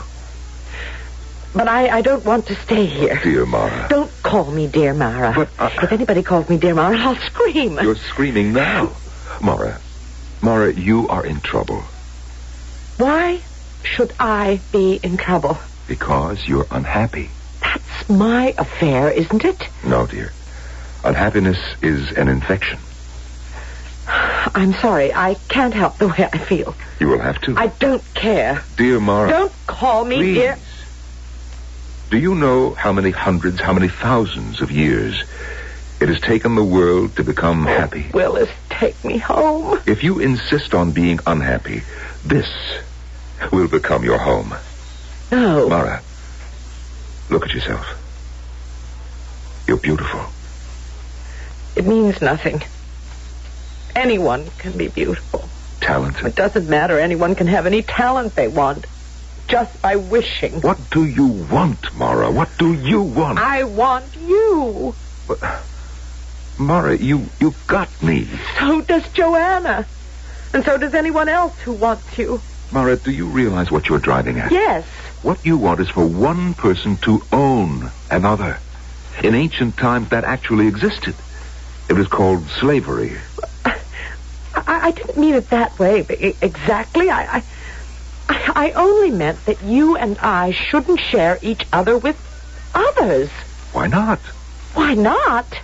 Because Well, because I love you. And I love you, too. But do we have the right to be selfish and keep others from sharing this love? Oh, please, Willis, I don't know what to say. I only know how I feel. If another person wants me and you refuse to share, do you know what happens to that other person? She becomes jealous. But if I do share you, I become jealous. But no one is supposed to be jealous ever. Because jealousy creates unhappiness. And we can't have any of that. I've always been unhappy. And I guess I'll remain unhappy. Mara, if you talk like that, then there's absolutely no hope. Shall I tell you why I've always been unhappy? Shall I tell you why there always seems to be an ache in my heart? Why nothing gladdens me, why no one can comfort me, and why there's no joy, no rest, no peace? Shall I tell you why? Something's missing. Something isn't here inside of me. Something is lacking, and it's something I need. Dear Mara. What do you want now? I just want to talk to you about yourself. You know everything there is to know about me. Oh, no, dear Mara. We know very little about you. You've taken hundreds of your tests. What else is there to know about me? Why are you unhappy? I don't know. You keep asking, I keep answering. Do you know how many people live in the city? No, and I don't... 100,000. And do you know you are the only unhappy person here? I'm sorry, I can't help it. Shouldn't it bother you that you're the only unhappy person? We must cure you. Why? Because we can't have you destroy the world. What? Look, Mara, look at the wall. You see? Those pictures. Pictures of a city. I've never seen such pictures, such a city. It's an ancient city. So many people. What's wrong with them? Nothing. That's the way they were. That's the way they were? Yes. See how many are old, tired, ugly, dirty. See how few people are smiling. Listen to the noise.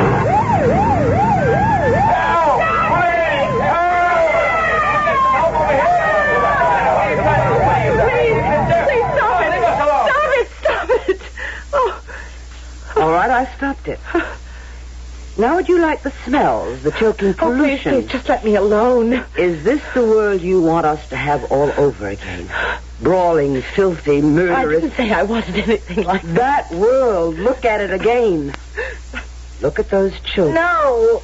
It will do you no good to close your eyes. We can expose you to the picture electronically. Do you want us to do that? No. See the children? Condemned to a future of neglect, misery, despair.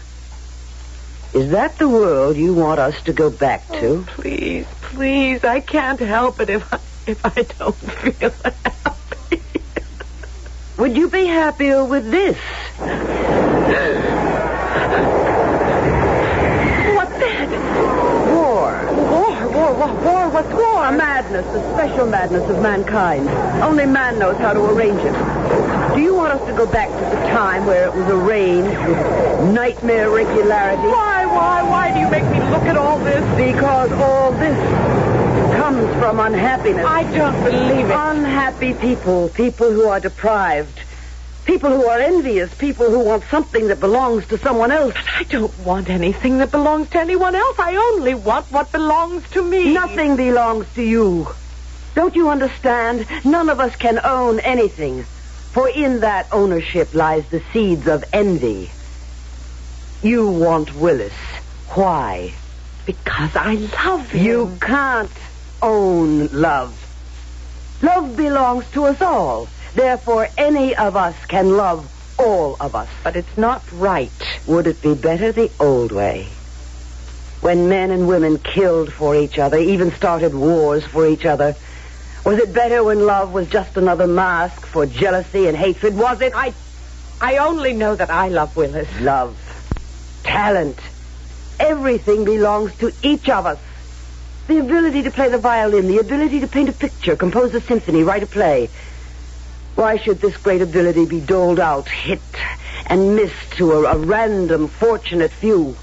Why shouldn't it be all within the reach of everyone? So much of what you're saying I don't understand, and I don't even care about. I only know that every day I feel more and more sad. Something is missing. Nothing I have said has made any impression. Nothing you have said has made me feel any differently. Perhaps you are one of our very few mistakes. Mistakes? Something inside you has not been able to develop. Or perhaps something was missing from the very beginning. Or perhaps it may have been warped.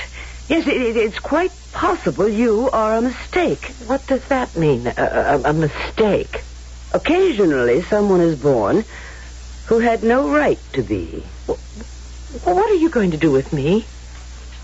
That will be up to you. What is it that you want me to do? We only want you to be happy. But I keep telling you and telling you and telling you I don't know how to be happy. Well, in that case... Yes? Well, we haven't arrived there yet.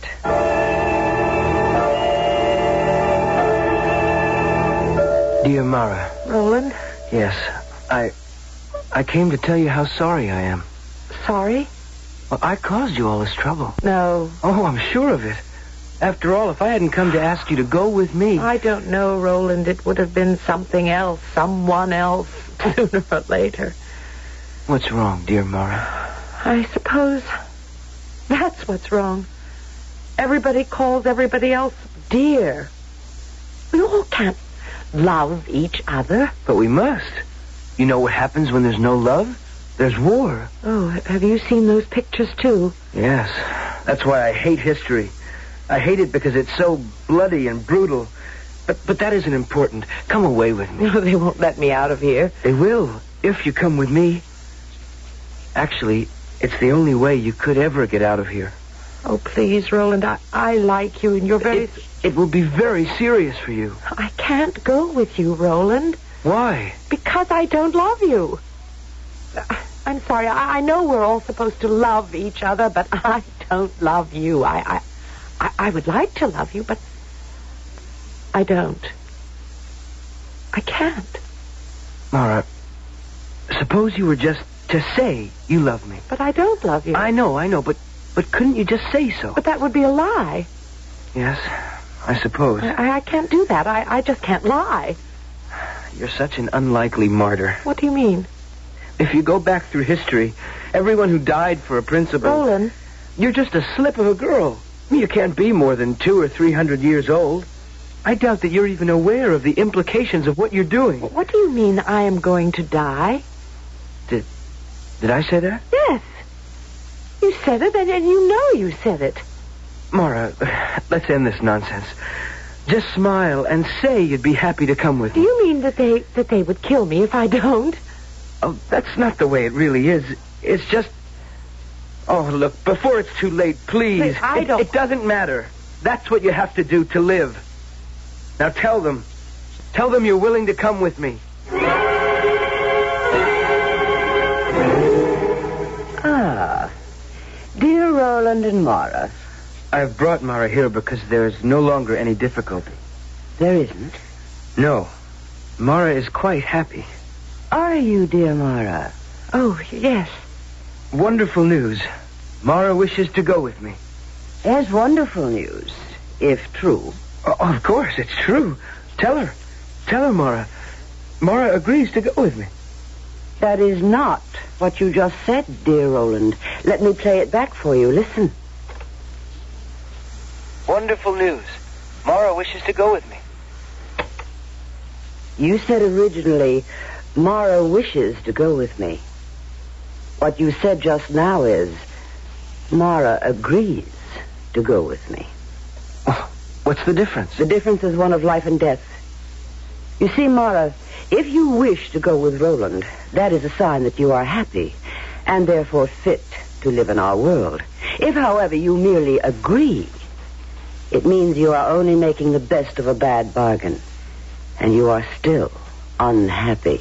But I'm afraid we've arrived at the point of judgment.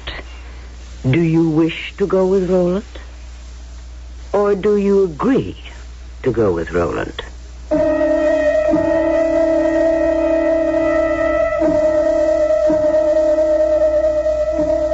Which is it indeed? A life hangs on a single word. When you think of what words have meant in history, why, our own catastrophic civil war was basically caused by a single word, wasn't it? Didn't the South say, the United States are, and didn't the North say, the United States is? We'll have a few provocative words in Act 3, which I shall bring you in just a few moments.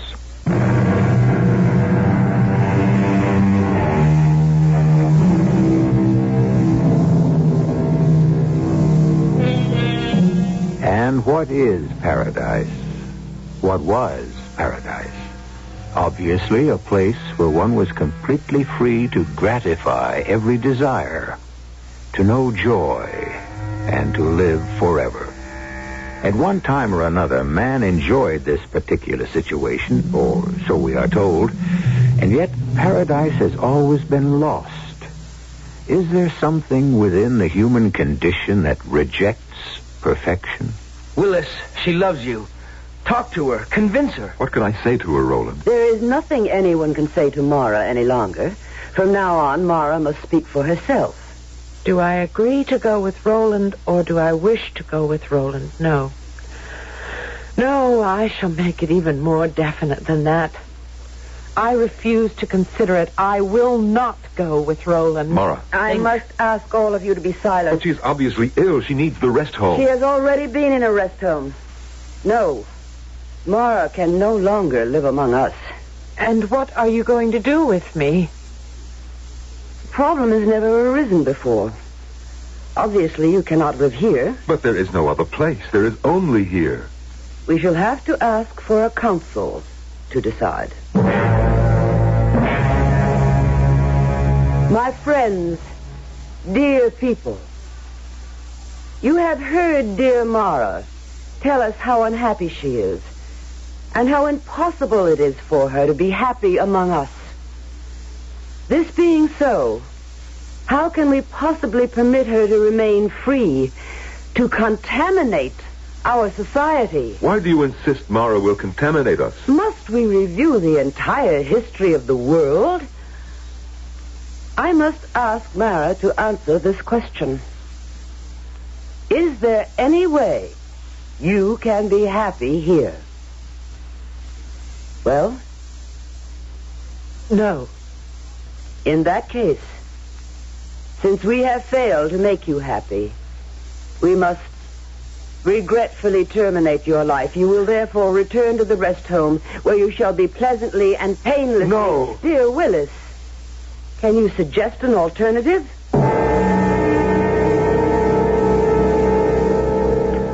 Mara? What have you got there? A drink. The drink? Oh, you'll find it very pleasant. Oh, it will kill me. There is no other way. Why do I have to die? Why can't everyone just leave me alone? You have an illness. What illness? Is it possible you still don't understand what we have been talking about? You are unhappy. You cannot be permitted to live. Take the cup. No. I told you from the beginning. There is no other way. No! Mara! Let me out of here. You can't go anywhere. You struck me. Let me out of here. Mara! Come back.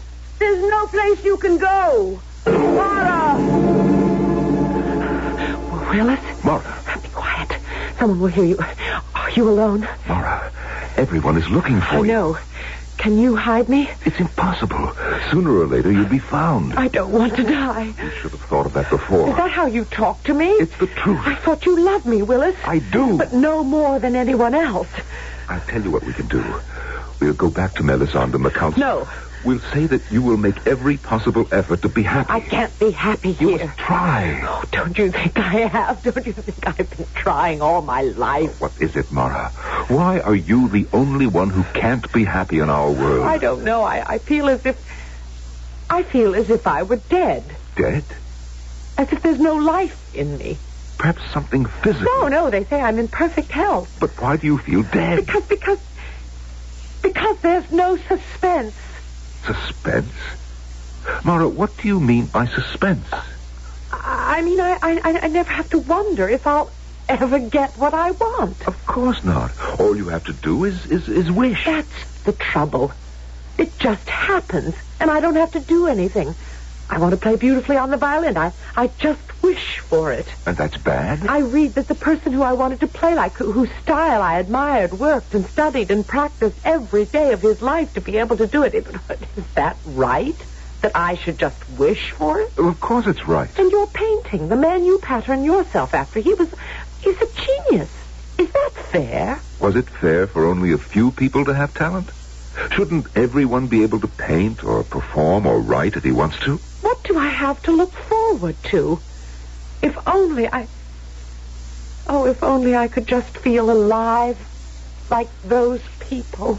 Which people? Well, the people Melisande showed me in the pictures. Who? The ones who lived thousands of years ago, the ones who had wars and poverty. Mara, how can you say that? I looked at their world and it frightened me. It was filled with strife and anger and danger, but I envied them. At the same time they were killing themselves and destroying themselves, I envied them. Mara. Because they knew what life was like. Life? That was a world of death. I suddenly saw it. I saw the whole thing. Roland was right. I am just an ordinary young woman. There's nothing remarkable about me, but suddenly I saw what it all meant. You can't know the wonder and value of life unless death is always near at hand. You can't know love unless there is hate. There's no pleasure without pain. Oh, don't you see, Willis? Don't you understand? All of us here, we only lead half lives. We're only half people. Maybe we can make you happy. No, Willis. I can never be happy here. Here? Who said anything about here? But where else is there, Willis? Where? Why, the past, of course. The past? Yes, the past. What is our only duty in this world? To make ourselves and others happy.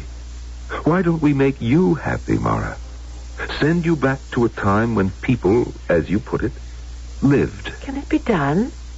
Can you do it? Mara, would you want to go back there to a time when things might be happier for you? Oh, yes, yes. I shall wish for the type of technology that can take you back. You must realize that you don't know how to do anything. And in those days, people had to have some sort of skill. But I do know how to do something. I can play the violin. No, my dear. You create the illusion that you can play. Illusion? Well, that's what I wish to be free of. I want reality. In a more primitive world, you would actually have to learn to play. You would have to work hard at it. Oh, I don't mind. And you could work day and night, and yet, if you didn't possess talent... Talent? Yes, talent. That inexplicable, mysterious spark.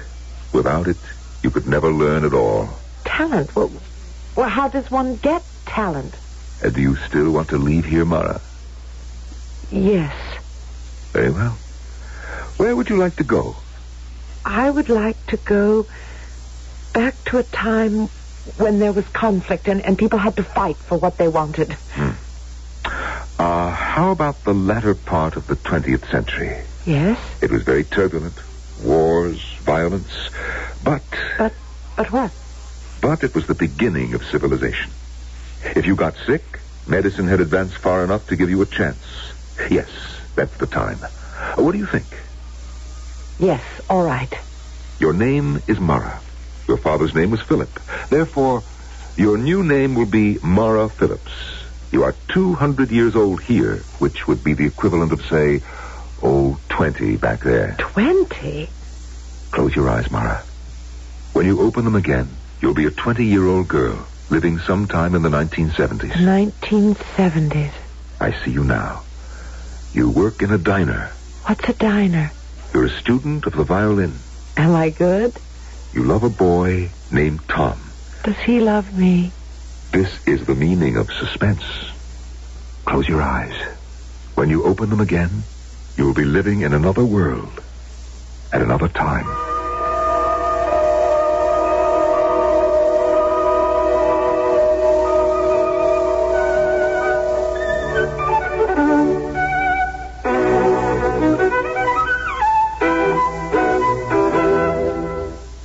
Well, do I sound better, Tom? Honey, you sound like $1,000,000. Am I improving?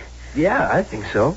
But what do I know about it? Oh, Tom, there are times when I think you're a barbarian. Come over here. I'll show you. Tom, I haven't finished practicing. When does the professor think you'll be ready for the concert? Oh, 5 years, maybe 6. 5 years? Well, it takes work. Do you want me to give it up? Hey, baby, don't get so all uptight. I mean, it's your thing. You got to stay with it. Well, just be patient and try to understand. What do you have, sir? I'll have a small date with the waitress. Huh, give me one good reason why I should go out with a fat, bald, ugly creep like you. Hey, Myra. Come here a minute. Listen, kid. Let me set you straight. That old character's a pal of Jerry's.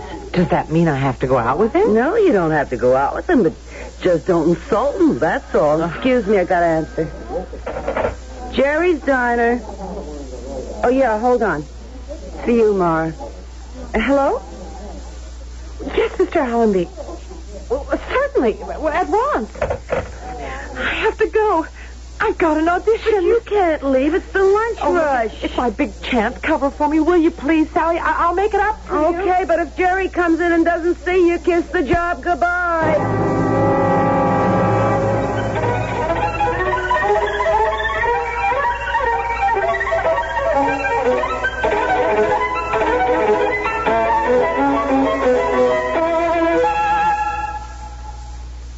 Okay. Now what do you do? What do I do? I mean, you're going to a dance? What's the act? The act? You mean all you do is just stand there and play the fiddle? Oh, Mr. Allenby, I'm training to be a concert violinist. You don't have a bad-looking figure at all. Yeah, I could find a spot for you. Mr. Allenby. It would be sensational. How about if you just stood and played the violin without any clothes on?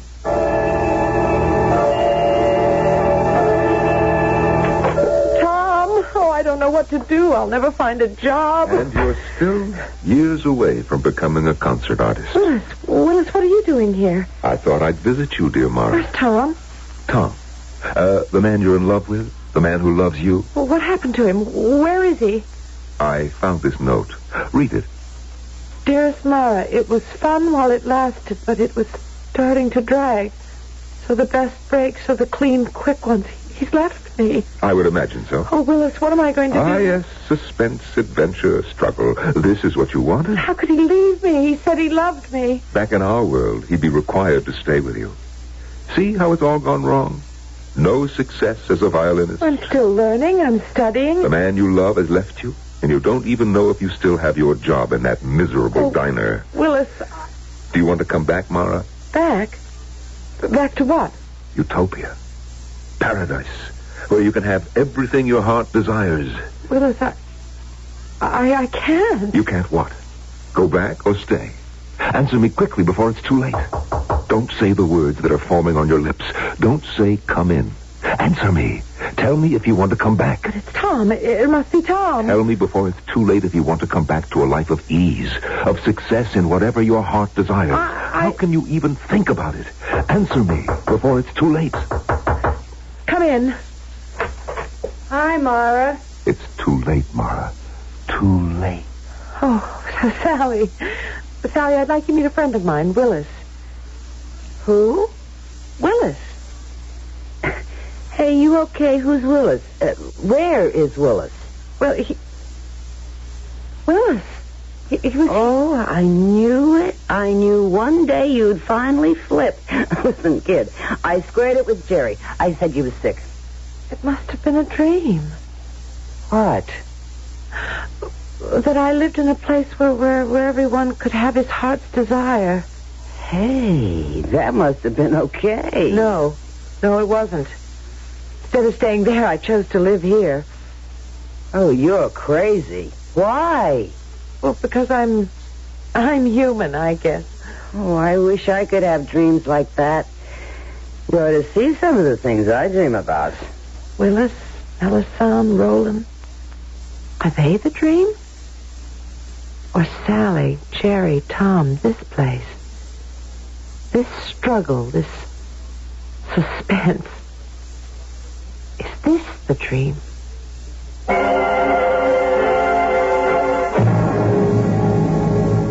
You'd be surprised how many people have that kind of problem. They simply do not know where they are. Dreams and reality blend until you can't tell one from the other. If you have that problem, our advice to you is don't fight it. Relax and enjoy both your worlds. I'll be back shortly.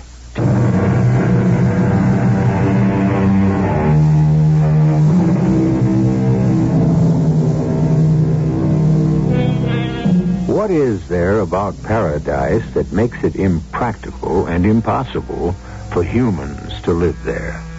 Why do they all fail? All those gardens of Eden, from the ones created by the gods to the utopias created by men and women. Is it because man can never really be happy on a constant level of happiness? Do we always require a trial or two to give savor to life? Our cast included Patricia Elliott, Norman Rose, Joan Lovejoy, and Don Scardino. The entire production was under the direction of Hyman Brown. Radio Mystery Theater was sponsored in part by Buick Motor Division. This is E.G. Marshall inviting you to return to our Mystery Theater for another adventure in the CBS Radio Mystery Theater presents...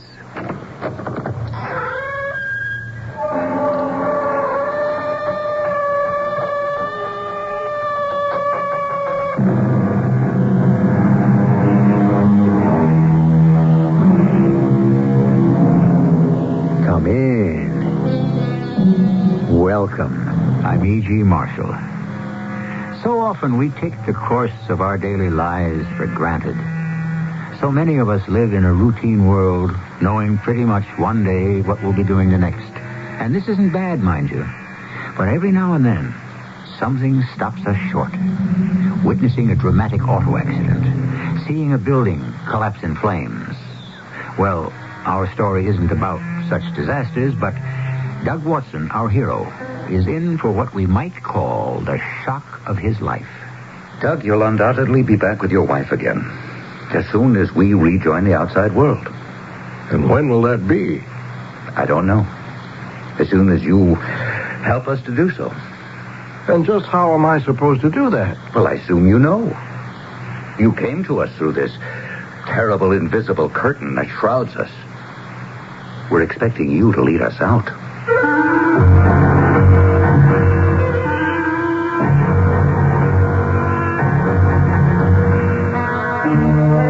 Our mystery drama, The Outsider, was written especially for the Radio Mystery Theater by Bob Jurin and stars John Beal. It is sponsored in part by Contact, the 12-hour cold capsule, and True Value hardware stores. I'll be back shortly with Act One.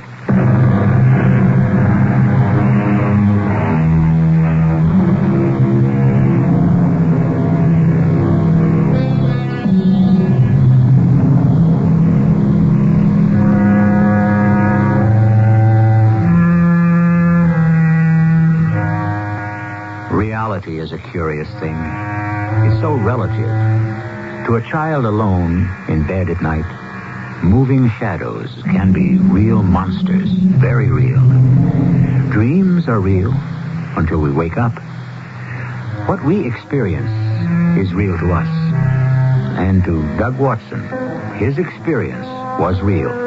It could have been a dream, but Doug doesn't think so. In fact, he knows differently.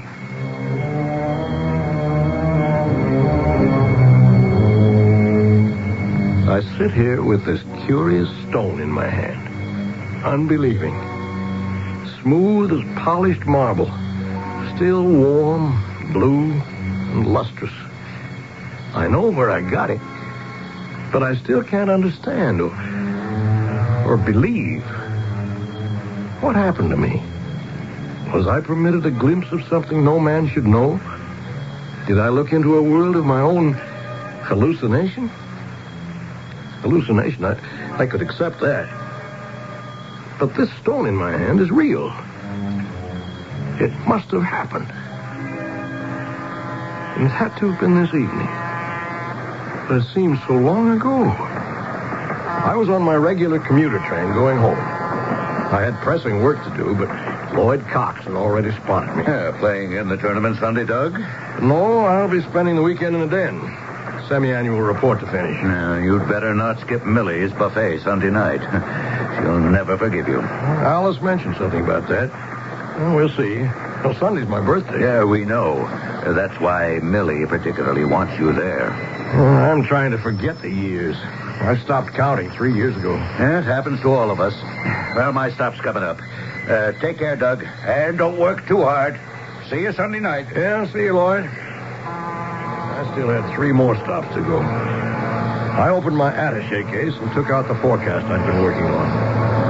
I lost myself in a maze of profit expectations, cost factors, personnel demands, and federal regulations. And after a while, something in the back of my mind broke my concentration, and I looked up. I got the shock of my life. The entire car was empty. Not another soul in the car. Ordinarily, 20 or so people are still on the train when I get off. How far had I come?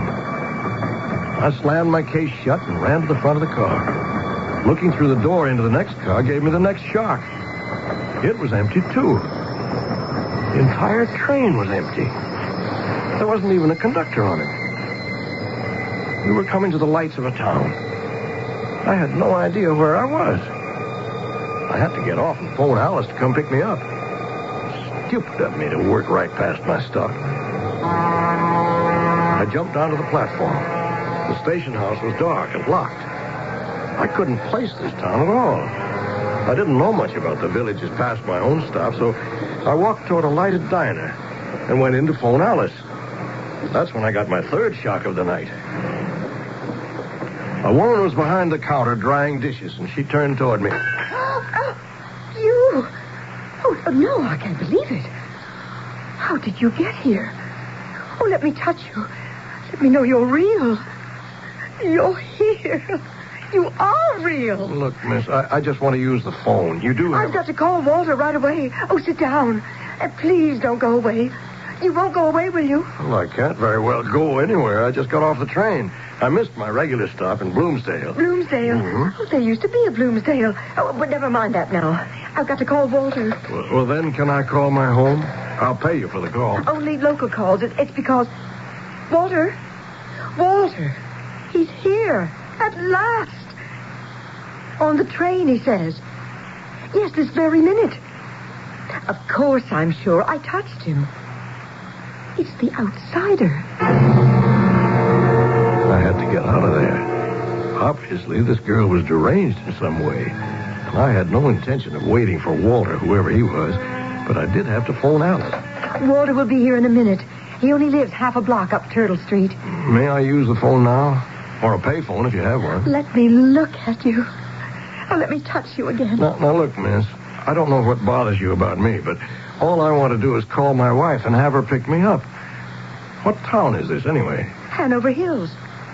Hanover Hills? In Westchester? Oh, I just can't believe it. You're here at last. You're the first outsider to come here in 30 years.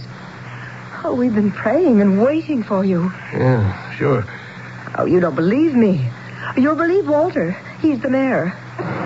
Gail, you're the one we hoped for? You're right. It's him. What is this? Let me shake your hand, sir. I'm Walter Cummings, mayor of Hanover Hills. And you are, Doug Watson. Doug Watson. Oh, how refreshing to hear a new name. Oh, wait till the town hears this and meets you. Now, tell me. Gail says you came in on the train. Of course. The train actually stopped? Well, I didn't jump off. And this was a few minutes ago. Yes. Oh, this is wonderful. This may be the break. You see, no one in Hanover Hills could hear or see the train. There hasn't been a train go through here in 30 years.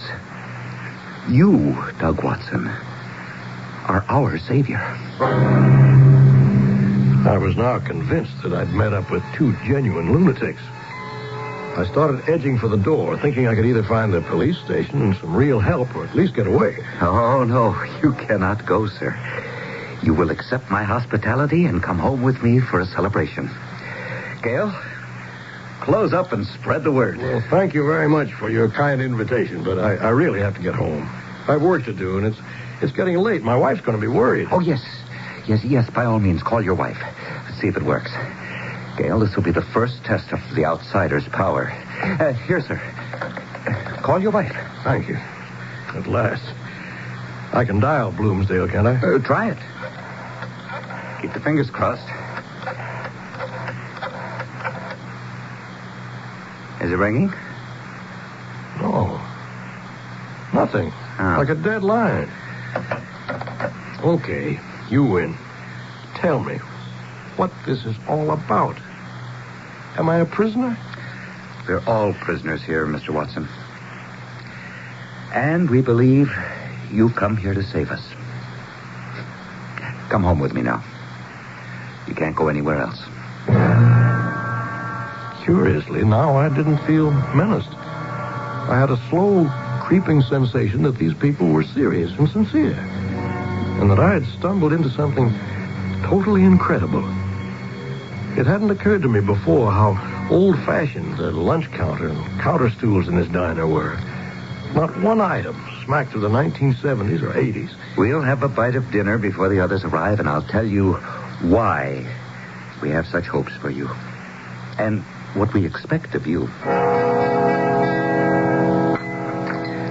More coffee? Oh, thanks. You see, Doug, for 30 years, not a living soul, not a car, truck, train, or bus has arrived in Hanover Hills. No one has grown a day older. No one's died. Not a single child has been born. I just can't figure you or this whole thing. How can you expect me to believe what you just said? We found it hard to believe ourselves when it happened. In fact, we didn't realize that anything had happened. Well, what was it that happened, as you say? It was early in 1950. The government was involved in underground nuclear testing, but far, far away over in Nevada. Yes, I remember. But one afternoon in June, we felt a terrible rumbling underground. The hills all around us shook. Earthquake? Well, it was just like one. But never in history had there been one here. When it settled, we saw on the highest of the hills a great fissure, a hole in the side of the hill. And from it came a curious vapor. Underground gas, no doubt. We have no idea what it is. Is? You mean it's still there? You'll see it tomorrow. It's been emerging for 30 years. And you'll see more things tomorrow that I think will surprise you. Things we've grown accustomed to. Well, you say that I'm the first outsider to come here, but why can't you leave? Can't you simply walk down the road a piece? I hear the word has spread. They're gathering outside. Who? The townspeople. The street's full, Walter, and more coming. Yeah. You'll have to meet them, Doug. I know. I'm the savior. I think they're all getting heated up over nothing. Russ. Oh, this is my husband, Mr. Watson. Russ Harrison. Nice to meet you. Yeah. Russ, be civil. Here, follow me, please. They won't hurt you. Why, you're our hero. I've never been a celebrity before. Please? Please, quiet, everyone. Quiet down. Now, I know you've come to see the outsider, and, well, here he is, in the flesh. Real. His name is Douglas Watson. His arrival may mean we're returning to the world. Now, I say may because we must not get up false hopes. He's the first outsider, isn't he? It means we're finished with this thing? Well, that's possible. And we all want to believe it. But we'll just have to see what happens. how about a word from you, Mr. Watson? Yes, speak to them, please. I don't know what to tell any of you. I don't understand this any more than you do. Maybe a lot less. I got off a train, and here I am.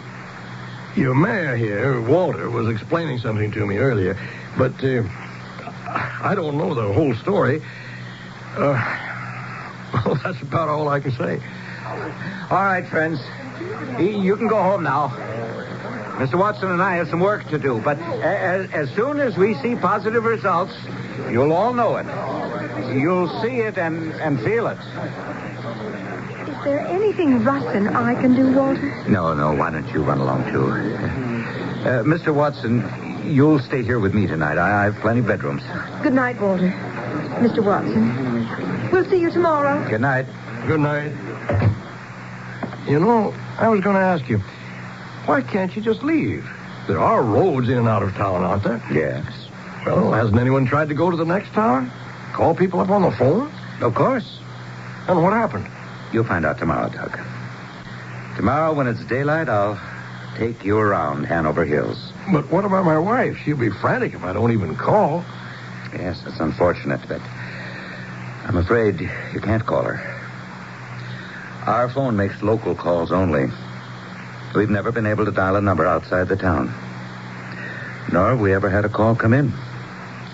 You saw what happened when you tried to call from the diner. Well, I'll have to go along with it, I guess. But be encouraged, as we all are. You'll undoubtedly be back with your wife again, as soon as we rejoin the outside world. When will that be? We don't know. As soon as you help us to do so. And just how am I supposed to do that? Well, we assume you know. You came to us through this terrible invisible curtain that surrounds us. We're expecting you to lead us out.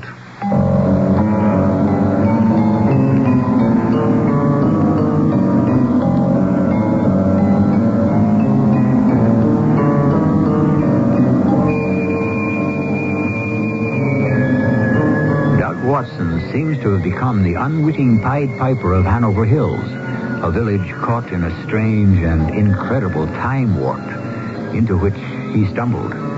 They're all expecting him to bring them back to the outside world.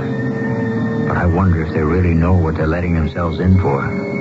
Of course, we haven't seen all of Hanover Hills yet, and we haven't really met its citizens. We'll do both when I return shortly with Act 2.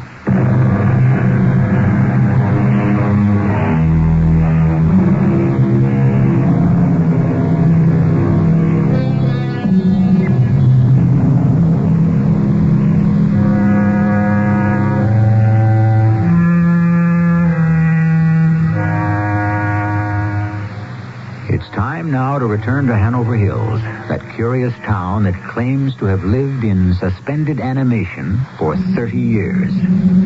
I'd say Doug Watson has a tall order in front of him if he expects to unlock the secret of the mysterious force that gripped the town. But the human spirit will rise when challenged and meet the unavoidable obligation. After all, Doug has no choice. Oh, good morning. Trust you slept well? Yeah. Much to my surprise, with all this on my mind. It's a beautiful day. Perfect for showing you Hanover Hills. Well, I'll have to admit I am curious. I just wish you wouldn't expect too much of me. I haven't the slightest idea what to do. We'll have breakfast at Russ and Gail's diner. Then we'll be on our rounds.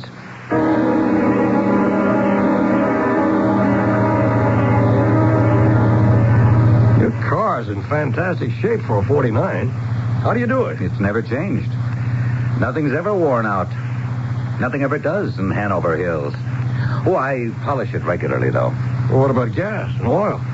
You said no trucks have ever come in here. Where do you get it? Pumps are always full.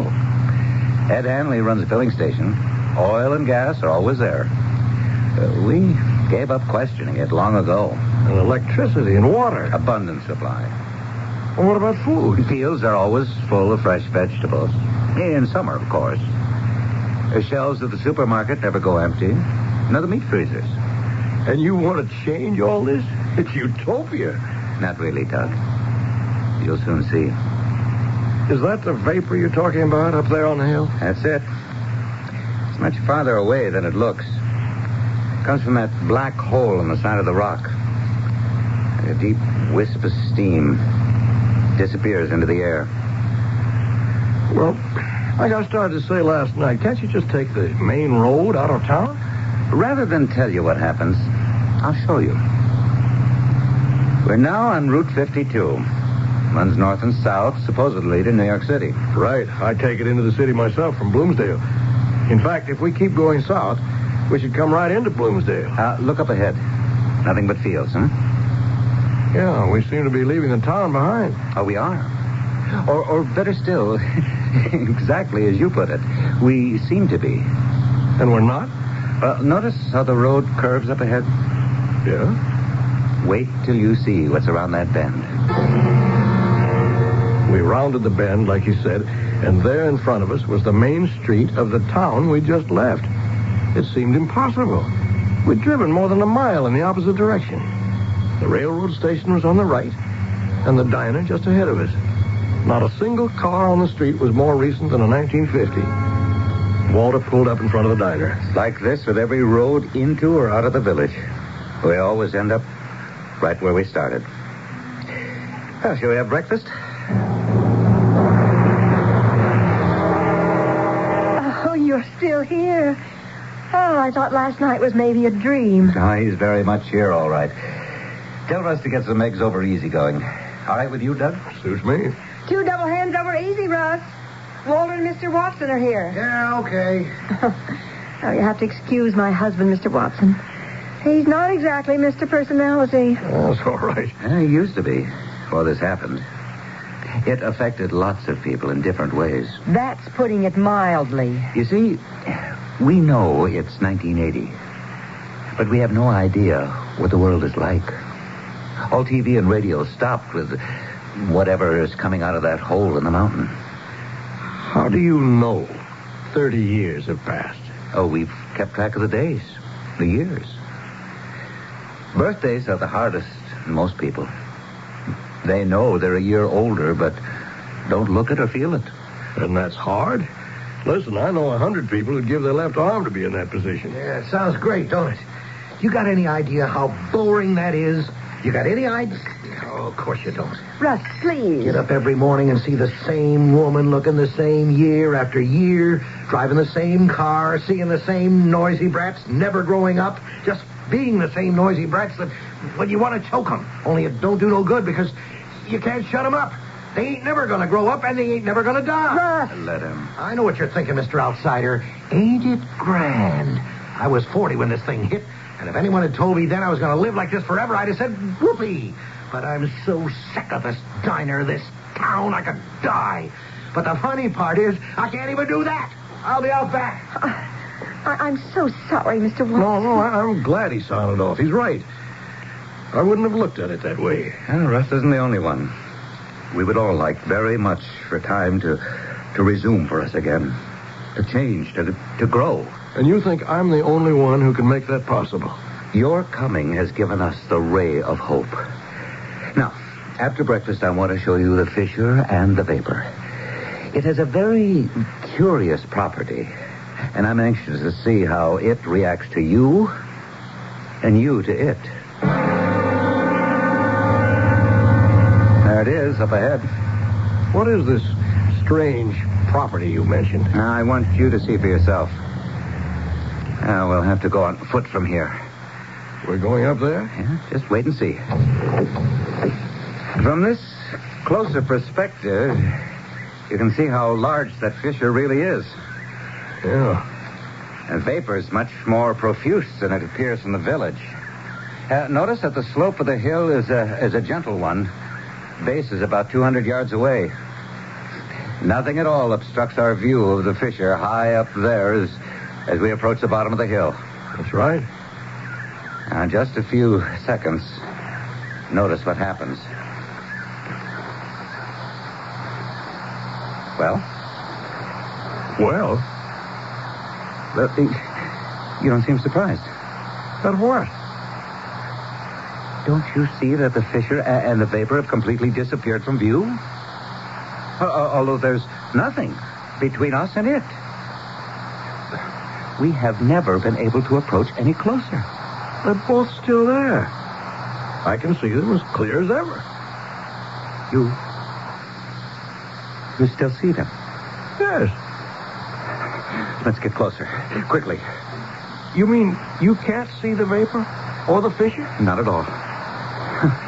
We're almost at the very foot of the hill now. Can you still? Are you pulling my leg, telling me you can't see that hole up there and the steam coming out of it? I can even hear it.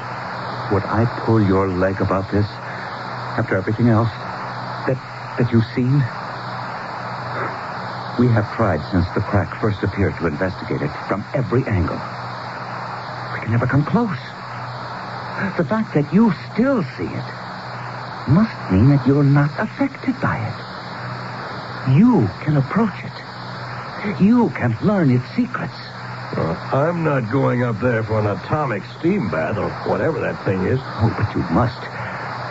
That's the source of our incredible existence. Now, you're the first outsiders. You're immune to our condition. You are the only one who can approach and perhaps put an end to it.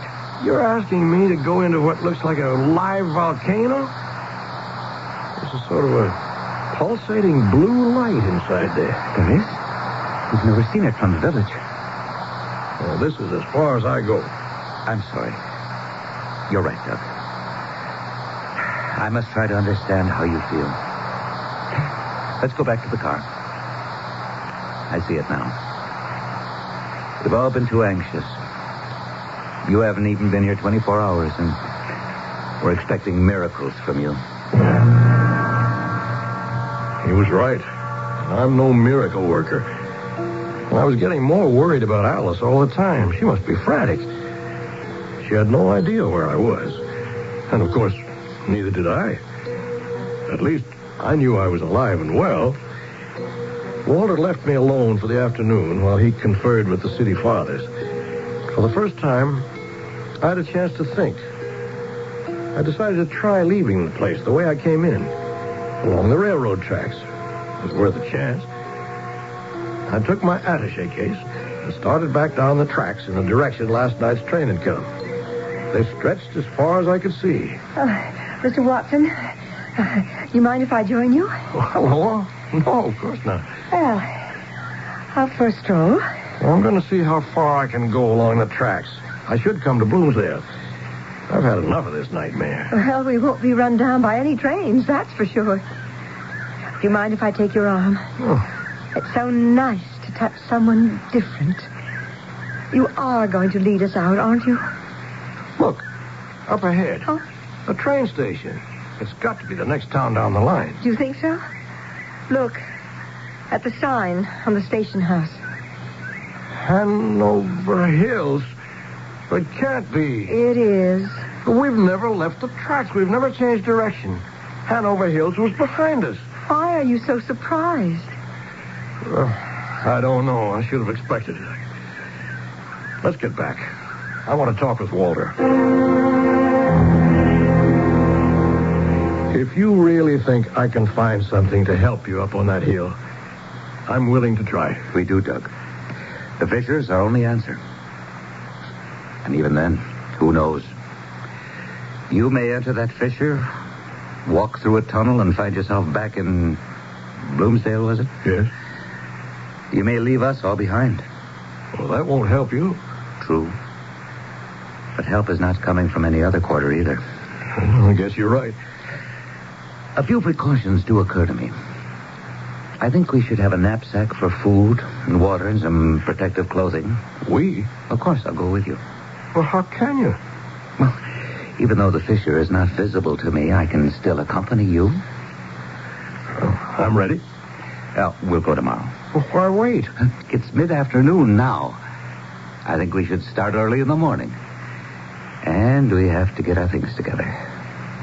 Tomorrow we'll drive to the foot of the hill and see what we shall see.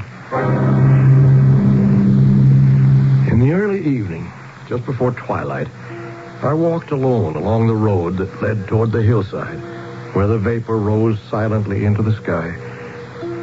The late sun tinted it with orange and red. It looked like a silk scarf gently waving in the evening summer breeze. And I thought of this morning, the hissing sound it made, the pulsating blue lights inside the fissure. And I wondered just what I was getting into. But I had no choice. There was no one but me to approach this phenomenon. And tomorrow, I would do so.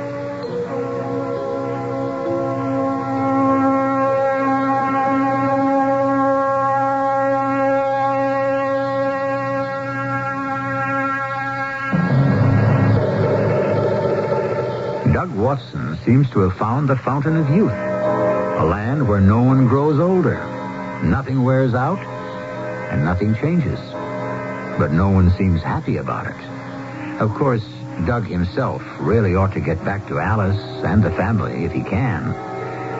What lies inside the fissure in the hillside with the strange vapor and the blue lights? We'll find out when we go along with Doug in Act 3.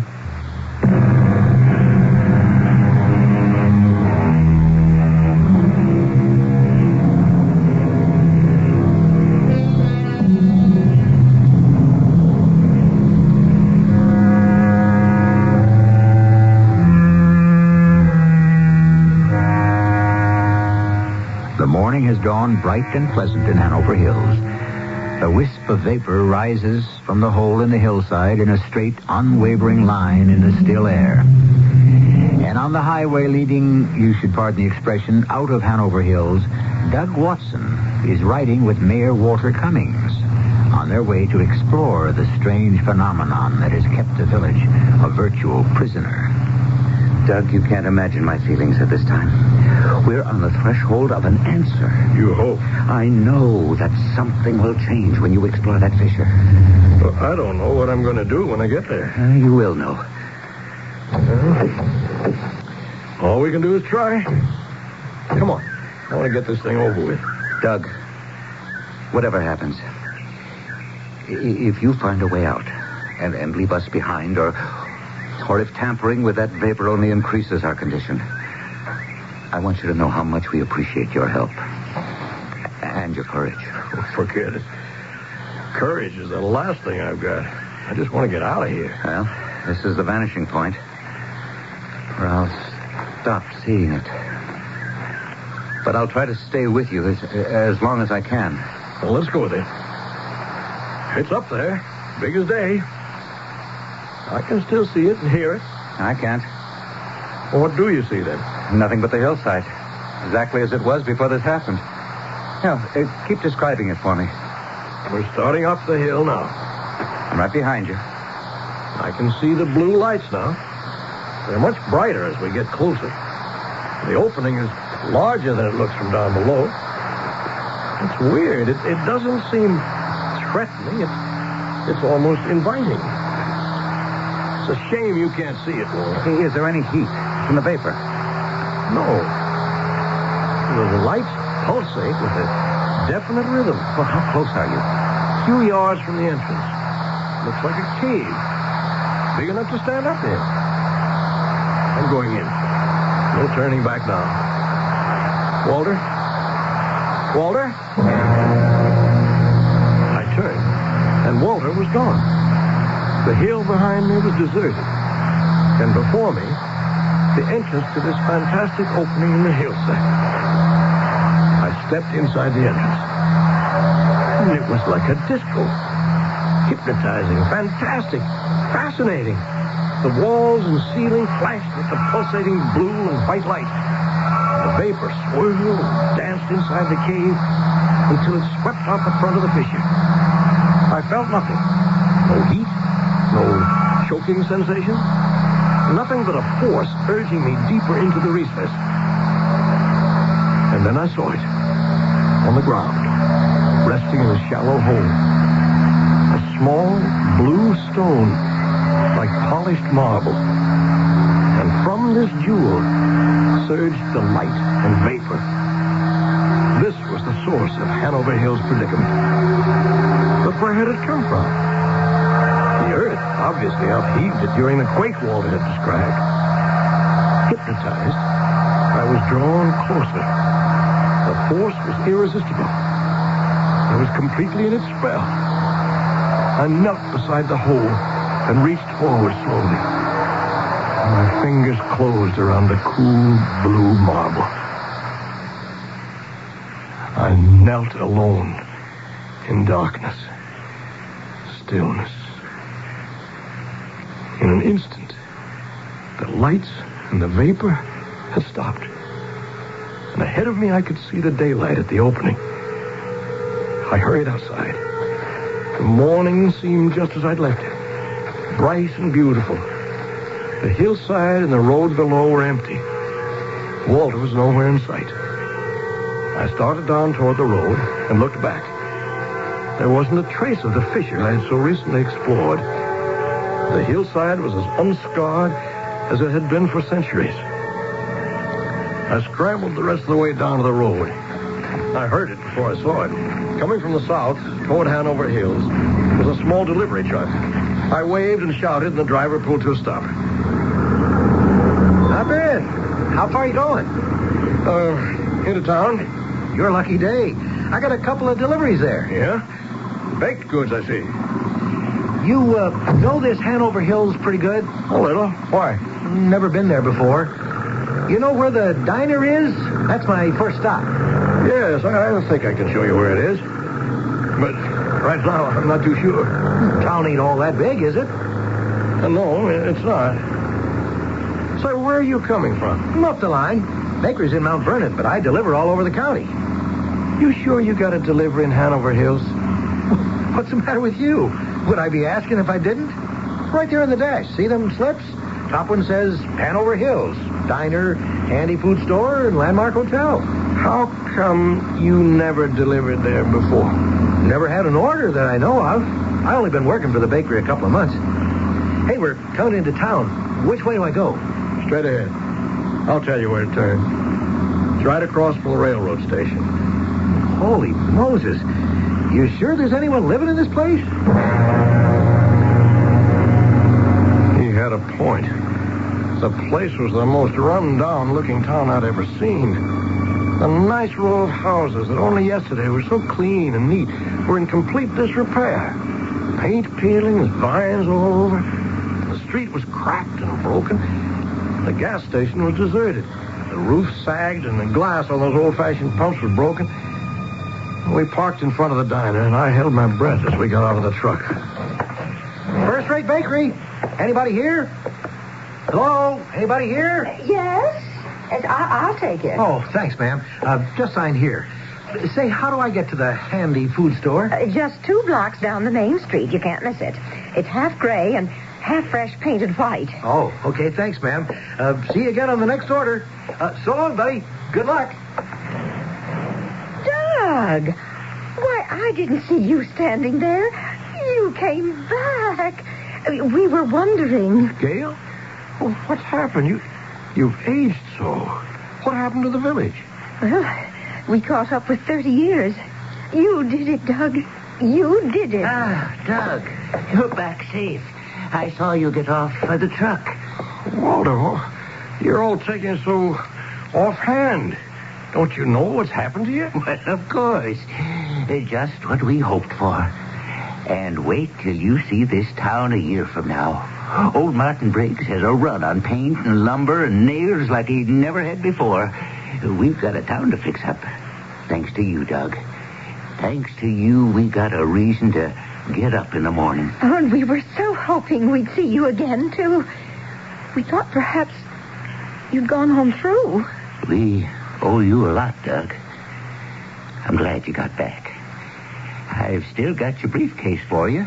I kept it safe. But it was only this morning, wasn't it? Less than an hour ago. Doug, we've been dying to know. What did you find up there? Only then did I realize that I still held the smooth blue stone in my hand. I opened my fingers, and it lay in my palm, cool and lustrous.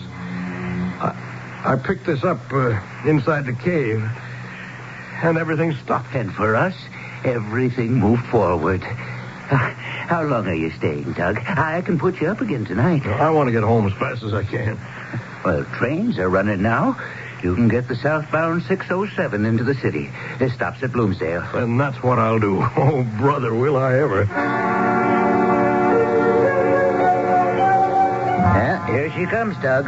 And remember, we're just up the line. Come see us again. Oh, please do. Dinner's always on the house. We've been through something together. There's a bond between us now, Doug. You and Hanover Hills. I know I told you yesterday, I think it was yesterday, how much I liked you all.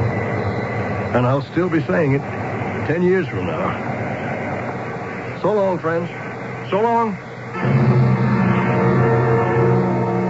Doug, thank heaven you're home. I was so worried. What happened to you? I missed my stop and ended up Where, for heaven's sake? Hanover Hills. Where? I never heard of it. Well, why didn't you call? I'm sorry. I didn't seem to be able Oh, here, to. let me take your coat. Dinner's a little dried up, but I can freshen it. That's okay, honey. Darling, you look tired. You have been working too hard. Oh, what's this? It fell out of your pocket. It can't be. Some sort of blue stone. Oh, it's beautiful. What is it, Doug? Alice, this is still Thursday night, isn't it? Of course. But what is this? Oh, it's so smooth and cool. Doug, where did you get it? I sit here with this curious stone in my hand, unbelieving. I know where I got it, but I don't understand. And Alice most certainly never would. What happened to me? Did I look into a world of my own hallucination? No. This stone in my hand is real. I'll keep it, always. And when my spirit wearies, I'll remember. I'll remember, and I'll love life more.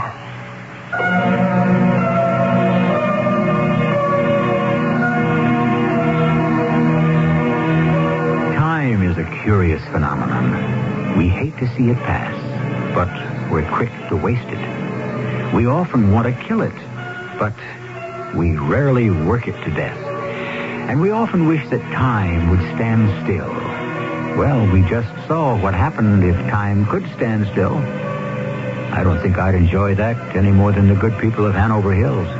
I look forward to each new experience, each new day, each moment, in fact, like the one we'll share when I return shortly.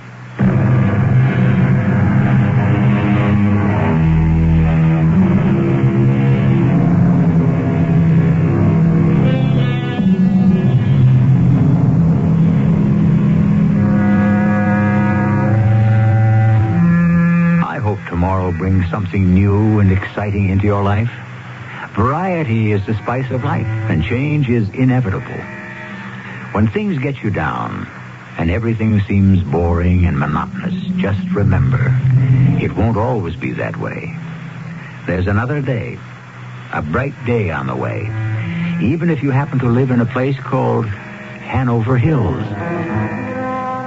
Our cast included John Beale, Joan Shea, Ray Owens, and Robert Maxwell. The entire production was under the direction of Hyman Brown. Radio Mystery Theater was sponsored in part by True Value Hardware Stores and Contact, the 12-hour cold capsule. This is E.G. Marshall inviting you to return to our Mystery Theater for another adventure in the macabre. Until next time, pleasant dreams.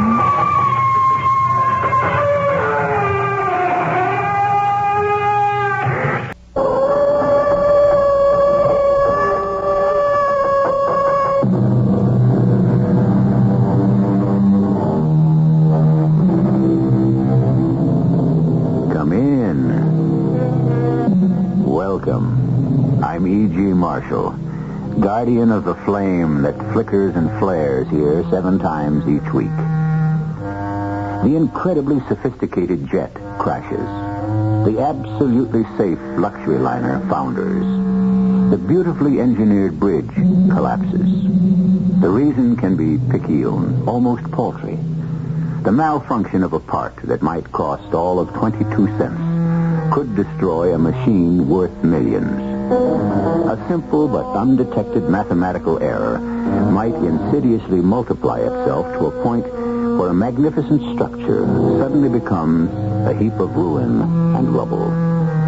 Or perhaps what we're talking about is beyond science. Our mystery drama, Fireball, was written especially for the Mystery Theater by Sam Dan and stars Kim Hunter.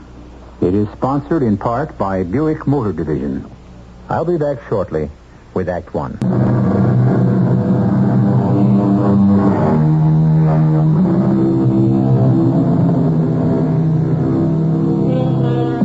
We assume that we are superior to the other members of the animal kingdom. We believe that we are more intelligent. After all, look at what we can do. Certainly, animals can't read, write, build, manufacture. And if they can't, how does it happen that we can? We like to say that man is blessed with a divine spark. If this is true, that can only mean that God, or the gods, speak through us. And our works are expressions of their will. Benjamin Cantwell, or Big Ben, as he is known in industrial and government circles, comes home one evening. Louise? Is that you, Benjamin? Who are you expecting? I wasn't expecting you. Why not? You know perfectly well that days, even weeks go by without ever seeing Now, Louise, you know it's necessary for me I didn't say it wasn't necessary. Then why are you complaining? I wasn't aware that I was complaining. I merely stated a fact. Since you're not home more often than you are home, then your very presence is a surprise. Would you like me to begin all over again? I'll try to spend more time at home, but what I'm doing is important. The very fate of our country rests on it. I didn't say no. The fate of the entire free world. I'd like a little sympathy and understanding from my own wife. You can have all the sympathy and understanding you want. It's not my fault you're hardly ever home to collect it. Well, I'm home now. And it's only Friday. Don't tell me, we're actually going to spend a weekend together? You know, I couldn't wait to get home here to the country. Well, guests start to arrive tomorrow. Admiral Lawrence and his wife will be coming later tonight. And Senator Sullivan and his, well, I assume she's his wife. And here I thought we were going to have a quiet little weekend. Well, it won't be more than 8 or 10 all told. Thanks for telling me now. Louise, you don't understand. I'm having some important people here before... They're always important. Well, you know who I invite. Senator Sullivan is chairman of the Military Appropriations Committee. Admiral Lawrence... Oh, darling, I'm impressed. I'm not saying all this to impress you. I want you to know who these people are. Why? So I can defer to them? No. So that you can discuss things intelligently. What are we supposed to discuss? It's all top secret. Oh, I give up. No, Ben, I'd like to understand what it is we're supposed to discuss. After all, the reason you invite them is always to sell them something. That's not true. I'm not here to sell. You aren't? I'm here to help them understand our country's true need in defense materiel. And, of course... Since your products best satisfy those needs... This is an inference they are free to make. After you have wined them and dined and entertained them... Why do you insist on making it sound so disreputable? Ben, please admit it. The fact is, everything you manufacture is used to kill somebody. That is completely unfair. Somebody has to do it. Darling, all I'm doing is stating a fact. Why don't you look around at all the charities, the hospitals that I have endowed? Oh, I must say you have it down to a science. First, you manufacture the means to maim people. And then you tenderly care for the victims. Oh, Ben, you're not all bad. Before you accuse me of fattening on human misery, examine your own conscience. At least I don't drape myself in a mantle of pious hypocrisy. I fully expect to be punished. By whom? Oh, the gods. Louise, you have to take the world as you find it. Mankind, for reasons I'll never understand, insists on destroying itself. If I didn't make the means with which to do it, someone else would. Yes? You You said I was to come back tonight after supper, ma'am, to meet the mister. Oh, yes, Mr. Vulcan. Ben, this is Mr. Joseph Vulcan. Pleased to meet you, Mr. Cantwell. Mr. Vulcan is our new blacksmith. Summers recommended him. Oh. And had you ever worked for Mr. Summers? No, sir. Dick Summers worked for me. Is that so? Well, you're a much younger man. Guess I'm older than I look. I taught Dick Summers the business. You taught old Dick Summers? Yep. And it was still a business in them days. Of course, motor cars had already been around a while and all them tractors. But there was still plenty of horses, like for deliveries in the town and work on the farm. But you look like such a young man. Well, these days there ain't much work. You can pick up some money getting connected with a racetrack or on a couple of estates like this one, where the rich folks have stables. Has my wife already discussed your pay and other arrangements? Yes, sir, Mr. Cantwell, and I find everything satisfactory. Very well. That'll be all. Thank you, Mr. Cantwell.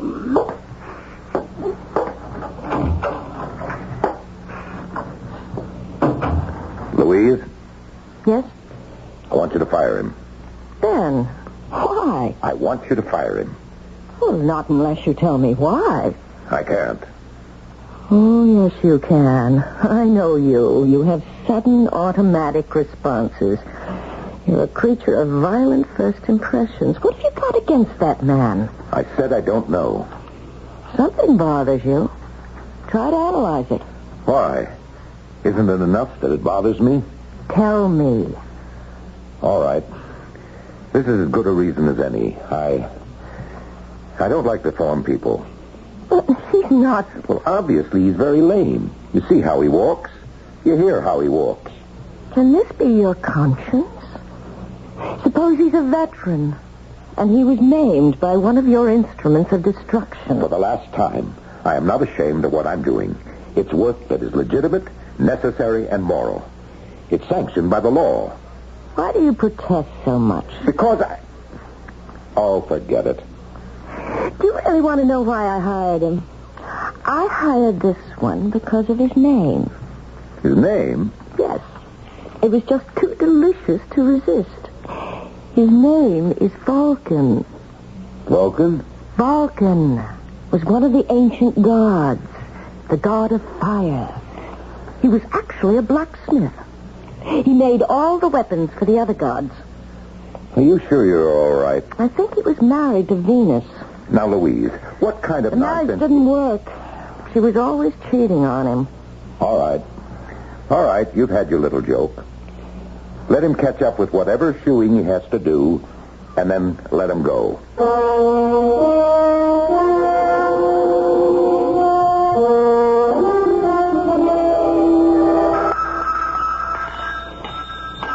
Good morning, Mr. Vulcan.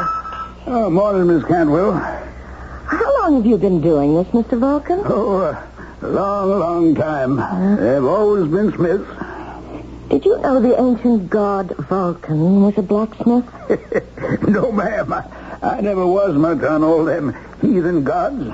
And you never heard of Vulcan?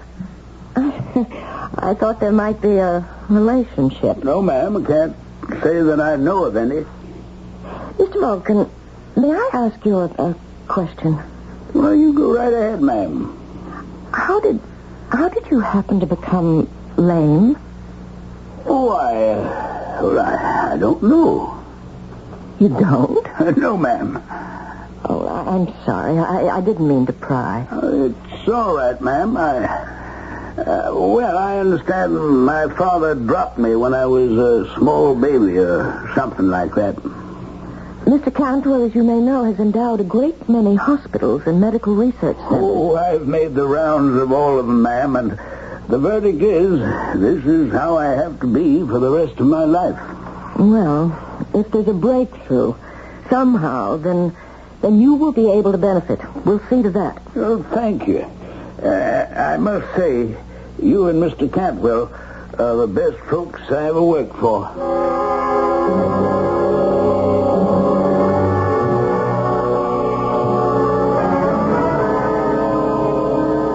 Did you fire that blacksmith?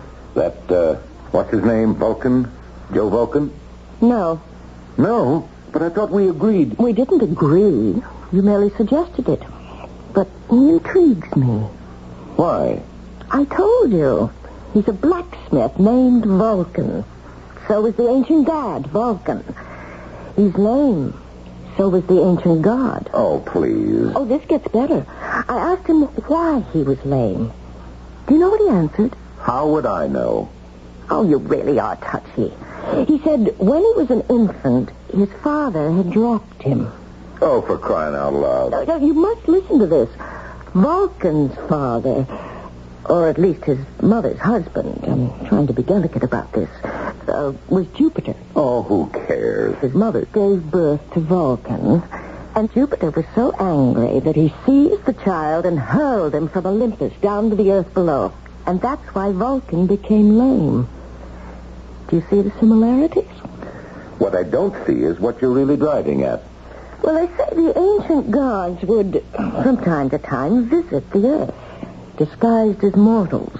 Are you trying to tell me that this silly-looking oaf that is employed in our stables is actually an ancient Greek god called Vulcan? His Roman name was Vulcan. His Greek name was Hephaestus. All right. Quit trying to prove how smart you are. Just answer one question. If it's true, what is he doing here working for us, this god of yours? With very few exceptions. A visit from the gods usually meant a great deal of trouble for the people he called on. What kind of trouble? I just hope we never find out. The hard way. Coincidence. And what is Louise's rationale for saying that their latest employee is actually Vulcan, the ancient god of the blacksmiths? Well, you heard it. And it's all circumstantial evidence. And you know what the philosopher said about that, don't you?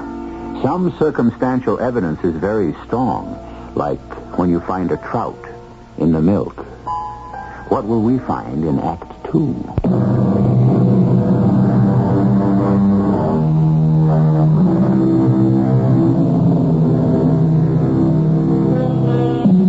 Every time something is made by man, every time man works a raw material into a finished product, every time man transforms nature from a work of God into a work of his own, man approaches something that is divine. For man is now doing what only God, or the gods, could do originally, and that is create. However, sometimes man being man, and nothing really more, lets all of this creativity get out of hand. I thought the weekend went rather well. Did you? And I must compliment you, Louise. You were a superb hostess. Tell me, did you sell the Fireball? What did you say? I said, did you sell the Fireball? Don't ever mention that word. Nowhere. To no one. It's top secret. Really? How did you find out? How did I find out? There were these papers lying on top of the dresser. Oh. Well, that's inexcusable. You have to read those papers somewhere. If I'm that absent-minded, it means I'd better not take papers home anymore. Besides, you talk in your sleep. Then I'll have to sleep alone. No sacrifice is too great to make for your country. Tell me, what did you learn about that weapon whose name you must never mention? That it's called unmentionable because you merely hang it in the sky over an enemy city and poof, the whole place is burned to cinders in minutes. Louise, you must never breathe a single... I suppose you're proud of yourself, aren't you? Louise, I will not get into this argument again. Would you rather other countries had it and we didn't? Oh, why don't we chuck the whole thing, Ben, and just enjoy life from now on? It's easy enough for you to say that, but I have responsibilities. You are now going to give me what I have classified as speech number 16B. Louise, listen to me. We have just developed the thing in the lab. If it's so hush-hush, and I know too much now, why tell me more? I have to tell someone. We can do it. We can make this thing, but we don't know why. What do you mean? You don't know why? We don't know why it should work. All we know is we can make it. So what's the problem? Well, there isn't any problem. Then why do you sound so upset? Because I feel maybe we shouldn't turn this thing out. This time we may have blundered in something that's more than just a discovery. This thing is part of the process of how matter itself was created. It's almost something beyond the capability of human understanding. Then drop it. Drop it? Yes. Put a stop to the project. Forget it ever existed. You're crazy. I'm crazy? Did you hear what you were just telling me? Well, sometimes I just have to talk. But you never spoke like that before. Maybe it's because I had a crazy dream. Aren't you the one who says you never dream? In the ordinary way, I don't. It's your fault. You have a dream, and it's my fault. Yes, because you've been filling my head with that nonsense. What nonsense? About Vulcan. What are you talking about? You know, Vulcan, the ancient god of fire. Ah, I see. I'm to blame. Well, aren't you? No. And I can prove it. When you saw Joe Vulcan, for the very first time, you instinctively reacted against him, before you even knew who he was. Well? Well, there's some people you dislike at sight, that's all. You didn't need me to be afraid of him. I'm not afraid of him. I just don't like him. And I insist that you fire him. Well, if that's how you feel about it, why don't you just go down to the stables and fire him yourself? All right, I will.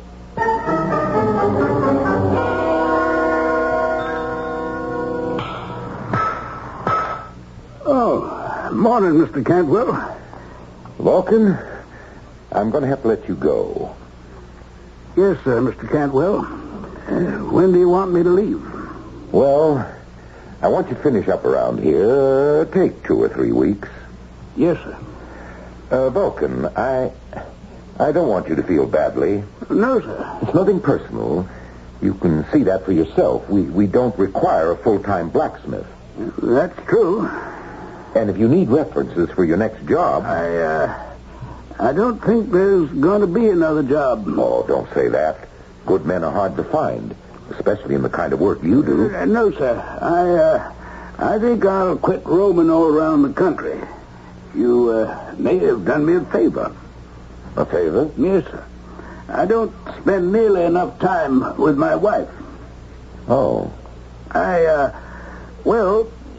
She's a beautiful woman. Really?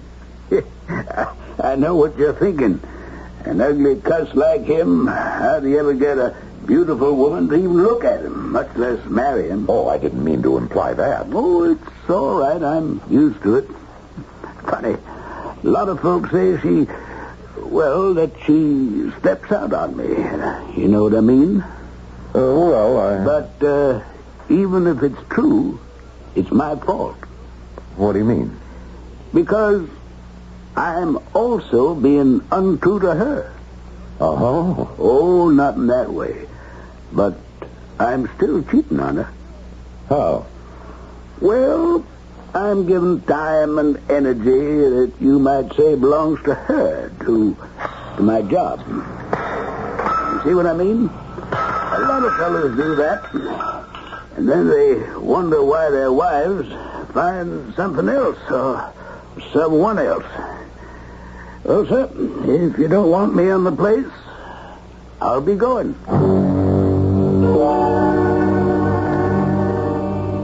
So you did it.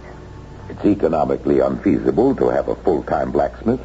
The real reason you fired him is because you're afraid of him. Afraid? Louise, have you ever had a conversation with this man? Of course. I've spoken to him. I mean a sustained conversation. Well, This is the most frightened, timid milquetoast. He's quiet. I'll admit that. And you thought he was one of the ancient gods? I said it was possible. Never. They were men. I mean, beings of strength. He's so ineffectual. I'll tell you what would amuse you. He said Maybe being fired wouldn't be the worst thing. It would give him more time to spend with his wife. Why, isn't that a sensible statement? And it turns out he has a beautiful wife. Just like Vulcan. And maybe it would cure her from, as he put it, stepping out on him. Vulcan's wife was Venus. She certainly had her affairs. Maybe she still does. Who can say that these gods are dead? Or that they even existed? Dan, you can say what you like. I still believe he is the ancient god Vulcan. And that he chose to visit our house. Why? To get you to do something.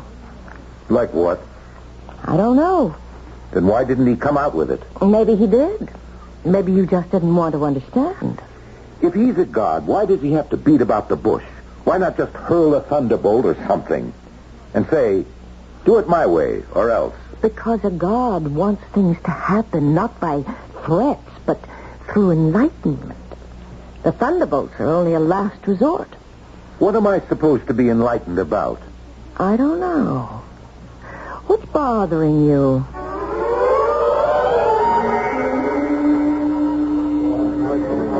Hello, Senator. Sit down. Morning, Ben. I'm sorry to be late. Oh, it's all right.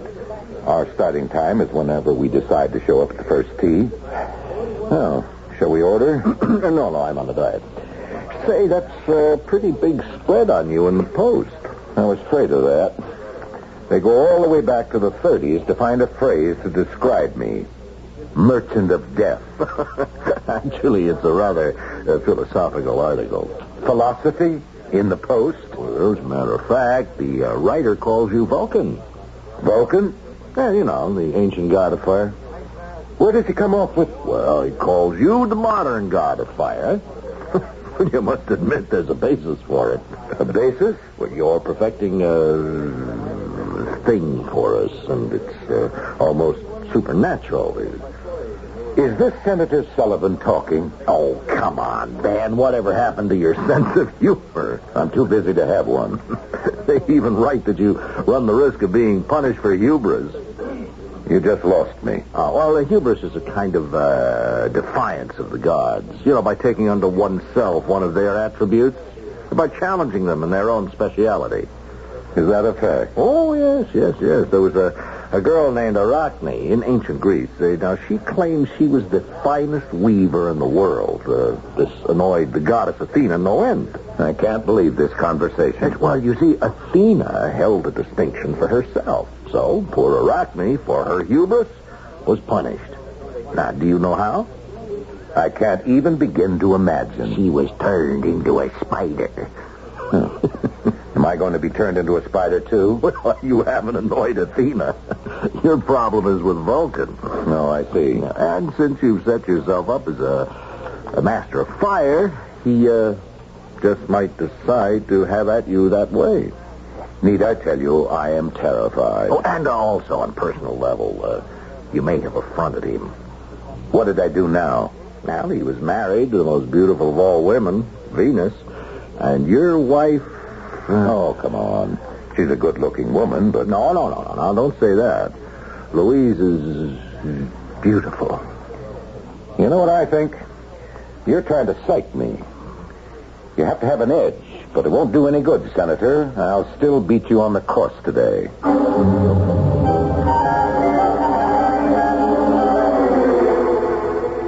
Let's see. This marks the third night in a row that you're home.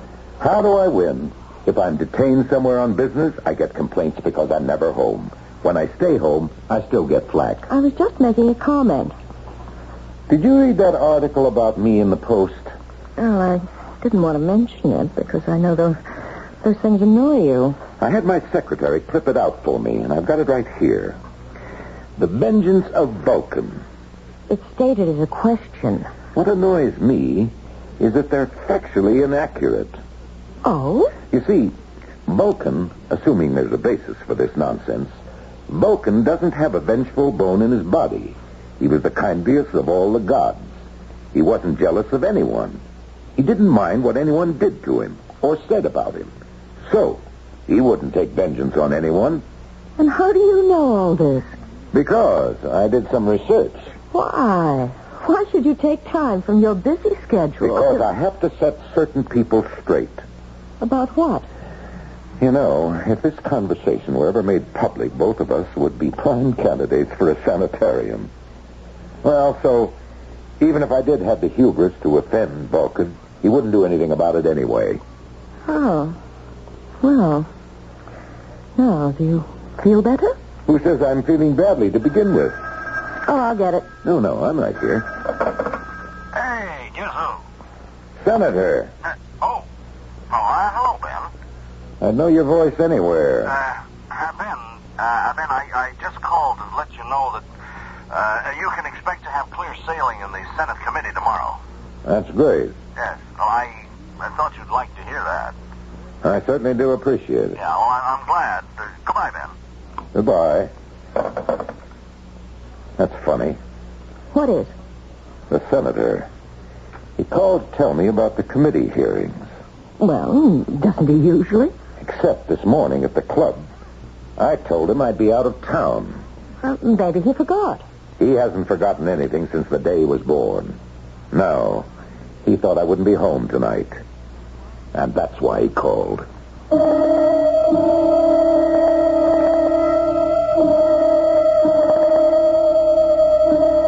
Well, a kind of light begins to dawn in the eyes of Big Ben Cantwell, tycoon extraordinary.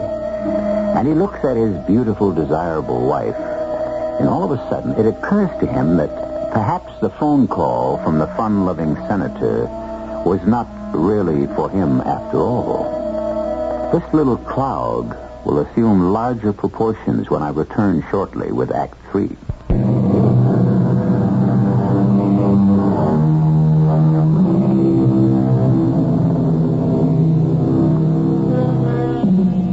Are we playthings of the gods? Probably. How else can you explain the absolute madness of the world we live in? There was an ancient god named Vulcan, god of the forge and flame. And like his fellows, he likes to walk the earth. That is, according to legend. Well, don't laugh at legends. You can never tell when you might need one. It's quite possible Senator Sullivan wasn't calling me at all. Oh, really? He may have been calling you. Me? Whatever for? What reason does he have to call any woman? I wouldn't know. Louise, what is there between you and the senator? I consider that question an insult. Are you part of the senator's collection? Another scalp that hangs from his belt? Another notch on his gun? I'm afraid you'll have to remain forever in suspense. Is this why I get such favorable treatment from the committee? Now, you listen to me, Louise. You listen to me, Ben. For 15 years, we've been little more than strangers. That's not true. How often have we seen each other? I've been busy. And I've been busy, too. With what? With whom? I don't think that's your business. You're my wife, and I'm your husband. It's been a long time since we took those roles seriously. What is there between you and Senator Sullivan? Why don't you ask him? I will.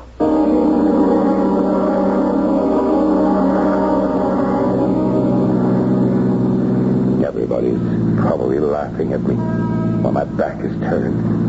She's stepping out. Stepping out. Oh, listen to me. I'm talking like that idiot Joe Vulcan. But who am I to call him an idiot? I'm in the same boat. We both wear the same hat. Look out! Look out! Watch where you're going, you idiot! Look out!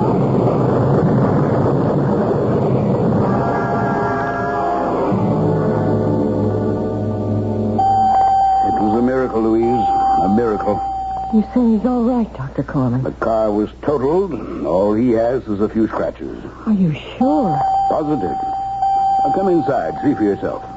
Is it all right to see him? Come on, Louise. It was such a terrible crash, I can hardly believe. Ben? Hello, Louise, dear. How do you feel? Well, I'm all right, except I have this terrible pain in my legs. Dr. Corman, you said... Yeah, I know what he says. But I feel this pain. Now, Ben, we've examined you thoroughly. You know that. Yes, Doctor. There's absolutely no sign of any injury. No fracture, no sprains, no torn ligaments, no swelling. I understand, Doctor, but I have this pain. Doctor, are you sure? Not only am I sure, but every specialist we called in is also sure. I don't like to contradict anyone, but since it's my pain, I'm the only one who can really be sure.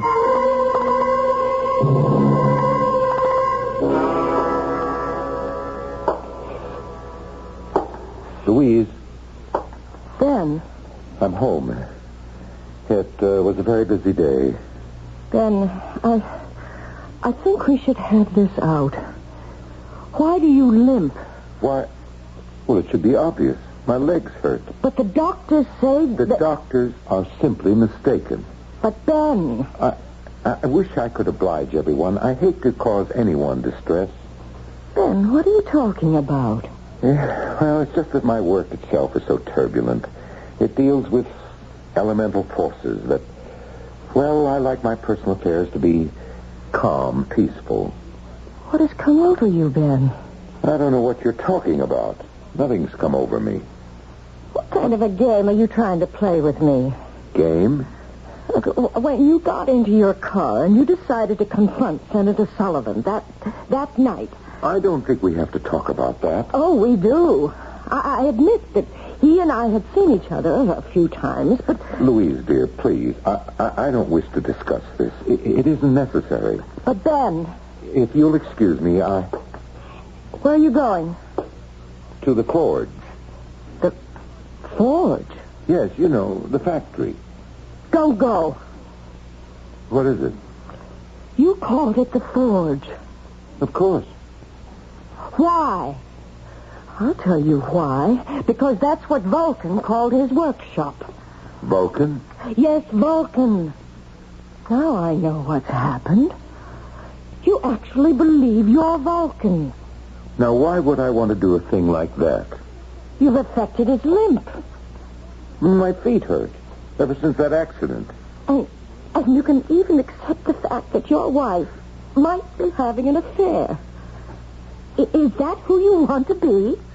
Is that what you want to be, Vulcan? Louise, darling, maybe you'd better see Dr. Corman. If you want to be a god, be a Jupiter, an Apollo. You're not well, and I wish I knew what was making you so unhappy. Look, I don't want to be married to Vulcan. Vulcan? Whatever makes you think that? You're married to me. You're married to Ben Cantwell. But you're not Ben Cantwell any longer.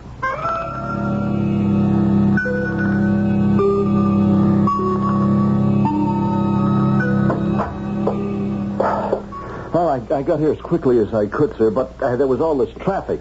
I'm sorry to spoil your holiday, Louis. No, that's all right. But I feel this is the day we can finish. Finish? Yes, Louis. Today, here, now. On Fireball, sir? Is everything set in the firing room? Yes, sir, but... But? What's the problem? Oh, I thought we'd agreed to abandon the project. Why? Because it was really beyond our capability, our human capability to control. The final formula, there is no known mathematics to express it. And furthermore, we can't even conceive the formula. We can't? Here, I'll start the computer. Yeah, see, all the known data has already been fed into it. And now, watch. You see, sir? Suddenly, the computer stops. Well, don't worry about it. Don't worry about it. Now, we're committed to deliver this weapon to the armed forces. But only if experimentally we could... We can. But I don't see how. Start to build up the temperatures in the firing room. What formulas are you... I don't need a formula. Do as I tell you, Louis. Look, I know you're a great one for intuition, sir, but this time... Do as I tell you, Louis.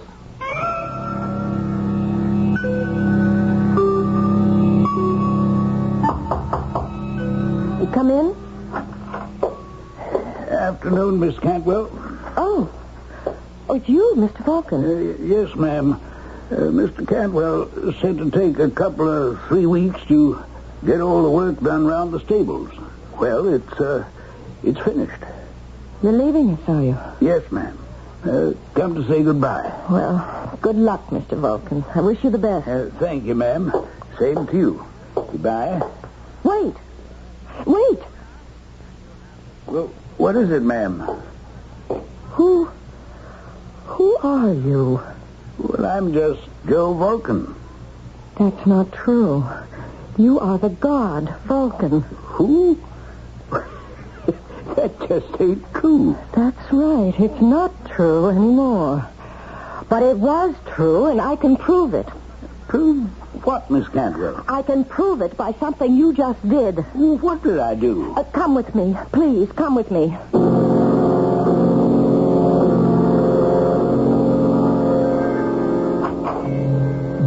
Ben. Oh, Louise, dear, huh? How did you get in here? I'm your wife, remember? And Mr. Vulcan. What? Here. It beats me, sir. She just dragged me here. Ready for firing, sir. Ben, listen to me. Destroy that machine, that device, whatever it is. Darling. Because if you don't, then you really become Vulcan. Then you really acquire his full powers. Is that how you want to live? Look at him. Louise, I'm very busy. You don't want to be Vulcan. You'll hate it. Immortality becomes a terrible burden after a while. The gods themselves grow tired of eternal life. That is why they walk the earth. To find someone who can lift the burden from them. And that someone becomes the god, don't you see? That's the true nature of immortality. What does that have to do? And Vulcan has found you. He has given you all his characteristics, his talent, his meekness. It's not too late. Give them back. Give what back? Don't finish the fireball. You yourself said that the final step of the formula was beyond human comprehension. But once you comprehend it, you will become more than human. Mr. Vulcan, you know I'm speaking the truth. Well, I'm sorry, ma'am. I don't know nothing of the kind. I said he gave you everything, Ben. Mr. Vulcan, please walk to the door. But why? Walk to the door, please. Stop. See, Ben? See? What do you want me to see? He doesn't limp anymore. His walk is normal. How do you account for that, Mr. Vulcan? Oh, I guess it's a miracle, huh? I said he gave you everything, Ben. He even gave you his limp. Ready for firing, sir. Throw on the A switch. The B switch. No, don't. You don't want to be Vulcan. Now, my dear. If you're to live like Vulcan, I'll have to live like Venus. I don't want that. Will you want me to flaunt other men in your face? The senator, the admiral, even your assistant here. Louise. I'll do it. Because I won't be able to help myself. And you won't be able to stand it. You'll prowl the earth to find someone to take your place. Sir, if we don't fire now. Ready. Don't, Ben. Then you'll know too much. You'll become the god who knows too much. Vulcan. And that's why he limps and staggers. It's not the injury to his feet. It's the weight of knowledge he must carry. He knows more than any of them. He knows how to make and build.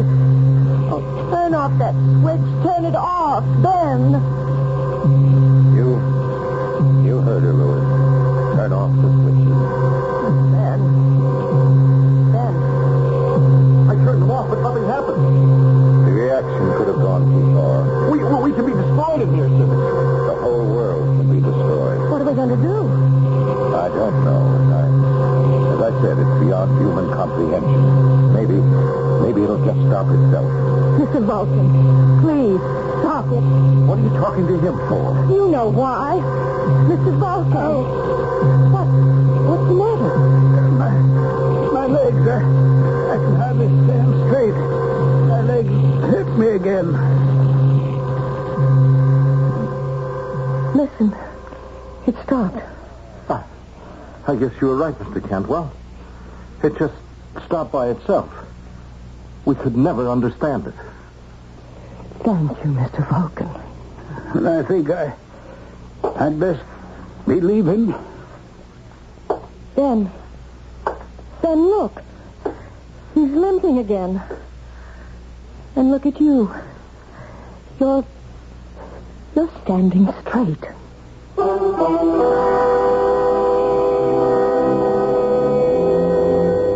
Take it any way you like. Chacun a son goût, as our friends in France would say. Do the gods walk the earth and look for their replacements? Is that what happened to Ben Cantwell? Or was it merely a psychological seizure? Think about it, and I shall return shortly.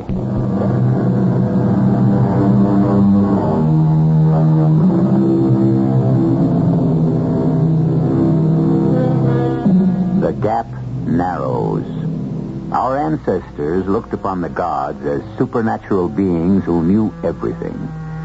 But now, we are starting to do what only the gods themselves could do. Little by little, we seem to be stripping the veil away from all the mysteries of life and death. And so, some say, the gap narrows. But is this also human frailty? Outward appearances to the contrary notwithstanding, is the gap really widening? In any event, let there be no gap at all between you and us here, 7 times each week. Our cast included Kim Hunter, Hugh Marlowe, Earl Hammond, and Guy Sorrell. The entire production was under the direction of Hyman Brown. This is E.G. Marshall inviting you to return to our Mystery Theater for another adventure in the macabre. Until next time, pleasant dreams.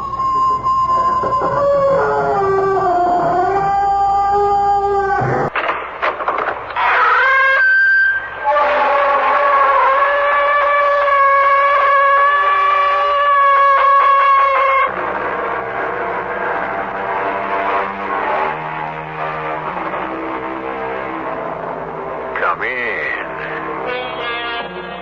Welcome. I'm E.G. Marshall. Welcome to the world of tomorrow. I caution you, though, that because man is the creature he is, whether he is placed or misplaced in the centuries past, present or future, is no assurance he gets smarter or better. The fact that our story takes place upon some man-inhabited planet is no guarantee of brotherly love or peace. In fact, though his planetary address may have changed, man has not. So, beware. Victor, how long are we going on like this?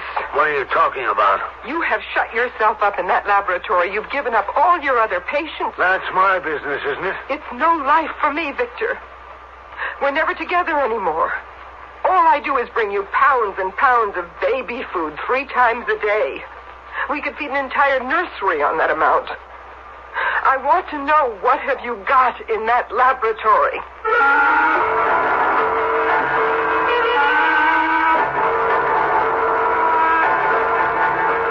Our mystery drama, The Permanent Man, adapted from a tale by William Morrow, especially for Mystery Theater by Gerald Keane, stars Robert Dryden. It is sponsored in part by Contact, the 12-hour cold capsule. I'll be back shortly with Act 1.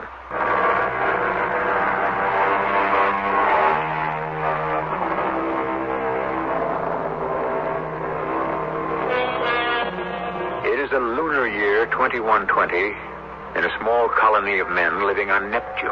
As everyone knows, oxygenated life on Neptune is only possible inside a geodesic dome. And indeed, that was preferable to those early days when Dr. Vigo first arrived and all the dome plates were not yet in place, and everyone had to wear spacesuits carrying their own life support systems. Doc Vigo had arrived on a shuttle in 2099, and let me tell you, the Neptunians were glad to see him. In fact, they had built him his own dwelling right near the spaceport, where everybody and anybody with stellar ills could get to see him. Next. Are you the security police? That's what the sign says. Your papers, please. All in order. You're on the 0300 to Venus? Yes, sir. Have you had clearance from Dr. Vigo? Clearance? Health check. What did you say your name was? Oh, it's, Tech. T-E-C-H. I don't see a doctor's checkoff here. Well, I have the district overchief's signature. Isn't that enough? Oh, yes, so you have. I didn't turn the page. Your flight leaves at 0300. Here's that manifest. 25 males, 25 females. You know this is a space probe for the genetic thin air colony. Probe? Well, the overchief told me the dome was in place. You're ready for colonization. Well, have a good trip. Well, excuse me, I just thought of something. What's your problem, Jack? This Dr. Vigo, I've never met him. Does he live far? Check the sentry outside. He'll direct you.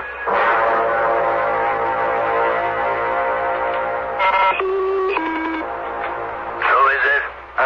My name is Tech. Face the lens. Don't turn away. I'd like to see Dr. Vigo. What about? You don't look sick.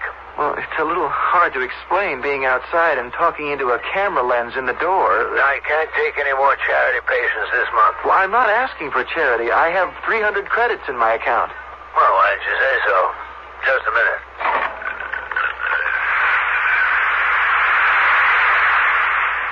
I'm Vigo. Did you say 300 credits? Yes, sir. A young man like you? Why, even on Earth, I could only earn 20 credits a year, and I'm a specialist in nuclear medicine. Well, it's 300 credits. I inherited them. Well, just don't stand there. Come in. Follow me into the laboratory. My wife's taking a nap in the consulting room, and I don't wish to disturb her. You first. Turn sharp left here. It's tricky, huh? Now, right. Now, hold it. Press that red button to the right of the steel door. But, Doctor, it's your house. Why don't you press the button? Because when a patient comes to see me, I stand behind him. I don't know you. You first. Press the button firmly.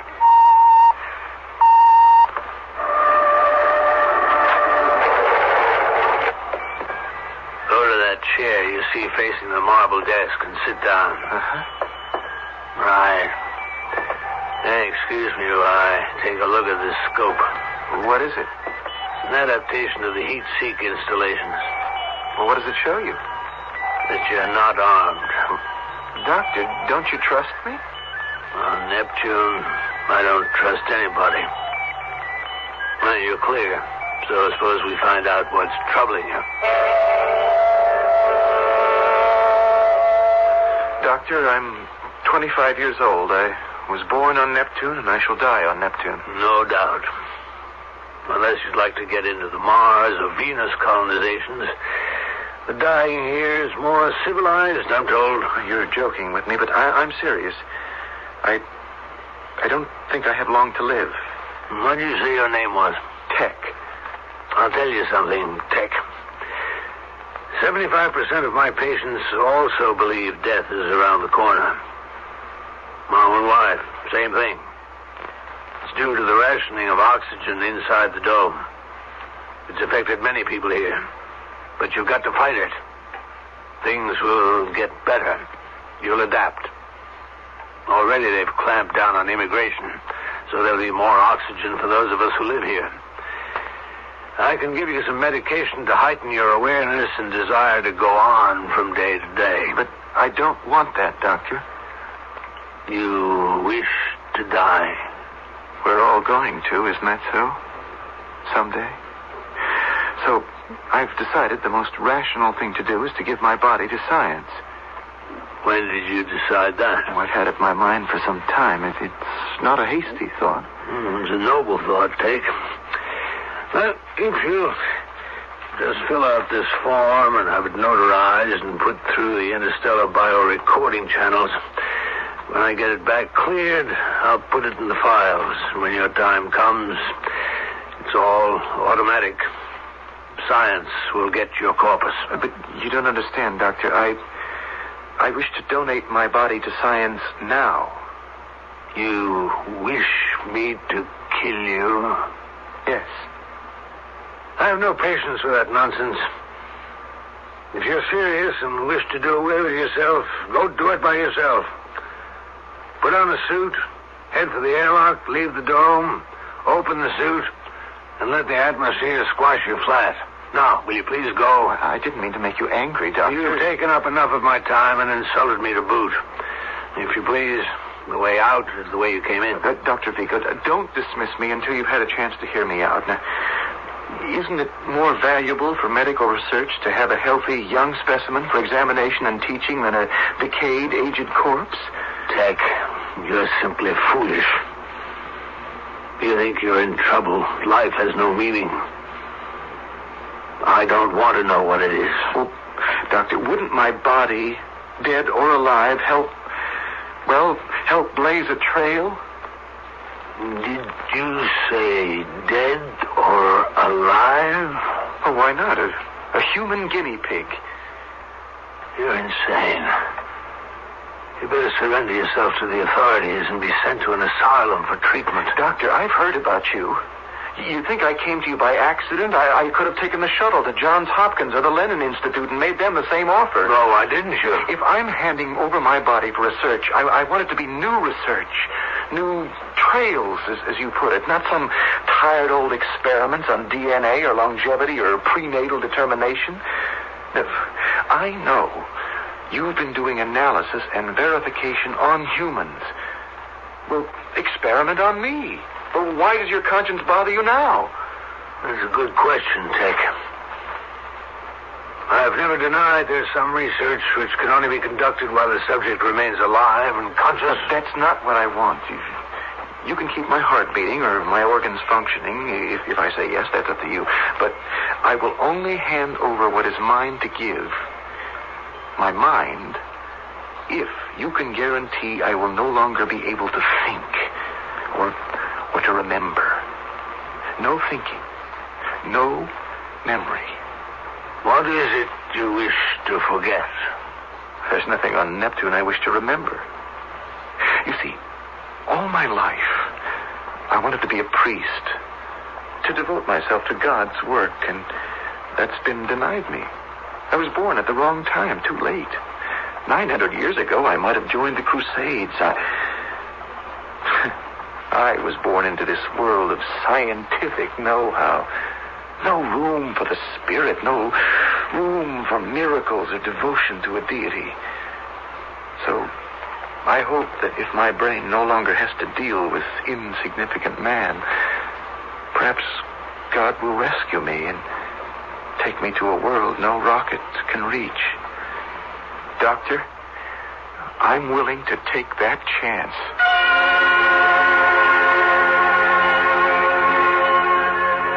Does anyone know you came here? No, Doctor. You swear it? Yes. But your prolonged absence will cause alarm and lead to a search for you. I've provided against that. Oh? How? I signed up for the new genetic thin air colony. You see, they don't check you off when you enter the space cruiser. I've already been cleared. Oh, there's the cruiser. Was it 0300? Yes, 'tis. Well, there's your answer. Whoever I know thinks I'm on it. This is one of the disadvantages of living so close to the spaceport.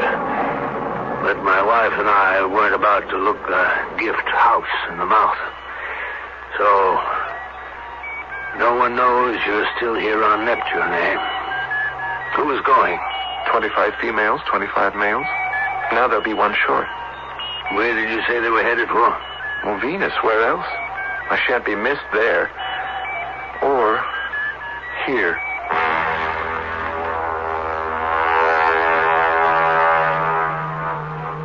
Tell me, how is your heart? No, don't tell me. You wouldn't know.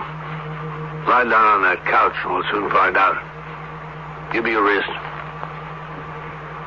Are you taking my pulse? Be quiet. 5, 6, 7, and 8. Fine. 85. Quite good. How did you figure that? Count for 6 seconds and multiply by 10. Good, strong pulse. Have you ever had any heart irregularities? Well, none that I know of. But I don't understand the question. I mean, if you're going... I don't wish to inflict any unnecessary pain. Now, take. Before I begin, think again. Coldly, calmly, dispassionately. You have absolutely no desire to change your mind? None whatsoever. What's that liquid you're pouring in that glass? The first liquid you must drink. Take. You've asked me to rid your mind of its present state. You've told me if it means death, you don't care. But you won't die. I can promise you that. All right, here. Drink it down.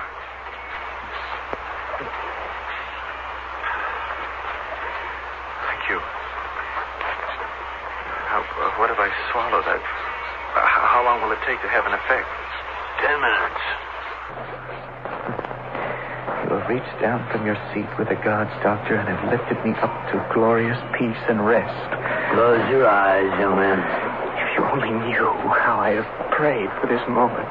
But I'm not offering you death, you know that. You are giving me the end of this mechanized horror we call the 21st century. No, I'm not promising you that either. The facts of life on Neptune won't change, only your awareness. To stop knowing, being aware. Tech, your body now belongs to science. Doctor, what can you tell? What shall I be used for?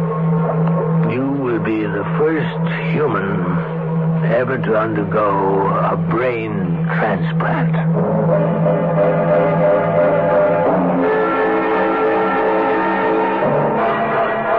Life-taking or life-giving. Hippocrates, the first doctor who wrote the code for medical practice in 400 BC, also wrote, "From the brain, and from the brain only, arise our pleasures, joys, laughter, and jests, as well as our sorrows, pains, griefs, and tears." Tech, the 25-year-old 21st century man, can no longer burden his brain with struggles and unhappiness, and soon shall know them no more. I shall be back shortly with Act 2.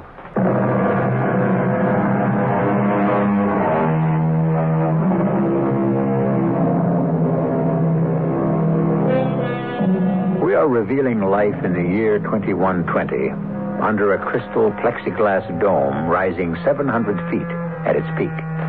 Outside, on this inhospitable planet Neptune, it is cold and nitrogen-laden. Inside the dome city, there is warm and breathable air. A city of buildings, of young people, and of dreams, like those of Tech, the young man in Dr. Vigo's laboratory, relinquishing his tomorrows. Delicious. I feel it going. Doctor. Reflexes weakening. Doctor. Eyesight going. Can you feel my hand on your arm, Tech? I'm gripping your arm tightly. Feel? Numb. Extremities are numb. Doctor! Past hearing. Can you hear me snapping my fingers at your ear? Tech, can you? Hearing's gone. Dripping.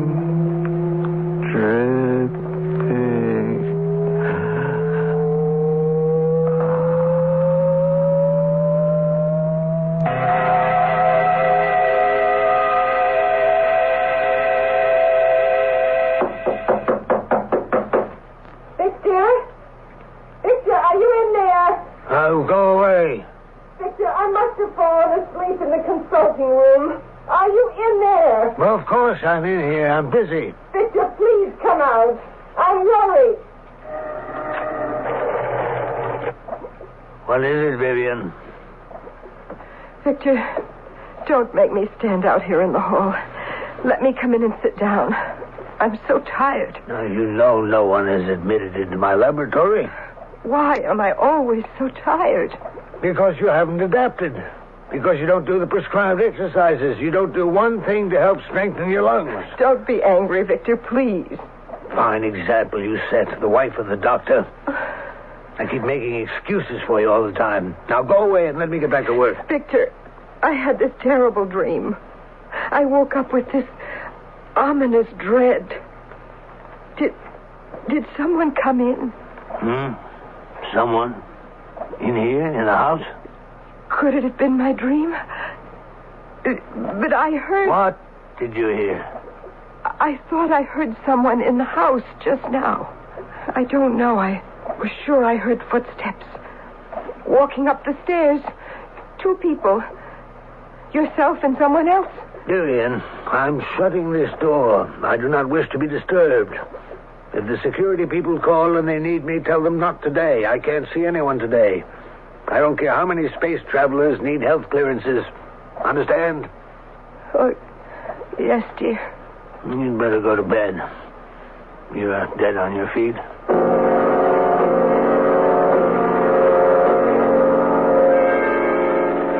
You're waiting to see me, Mrs. Vigo? Yes, sir. Are you the security police for this district? Yes. What's on your mind? May I talk to you privately? This is a little difficult for me, and I... All right, Mrs. Vigo. This way to my office.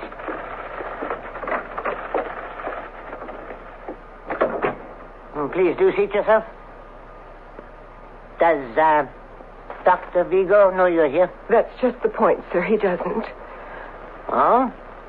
Can I ask you, sir, what I'm going to tell you, that you'll keep it confidential? You have my word. If the doctor ever found out that I've come here to the security police, I mean, his own wife... You have my word, Mrs. Vigo. But why? I don't understand. I suppose I ought to know better, to trust what he does completely, but what's been going on in our house for weeks now, in his laboratory, it's so horrible. I'm afraid to live under the same roof any longer.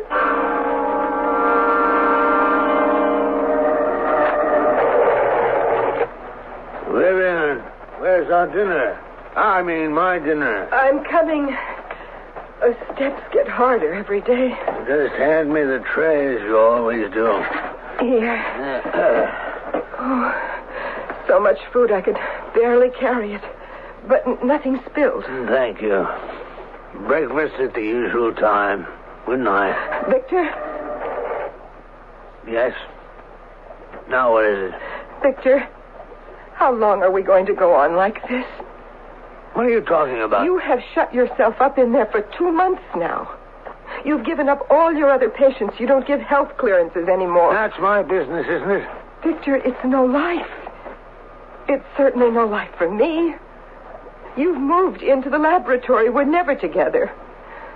I've never seen so much food as I bring up here every day.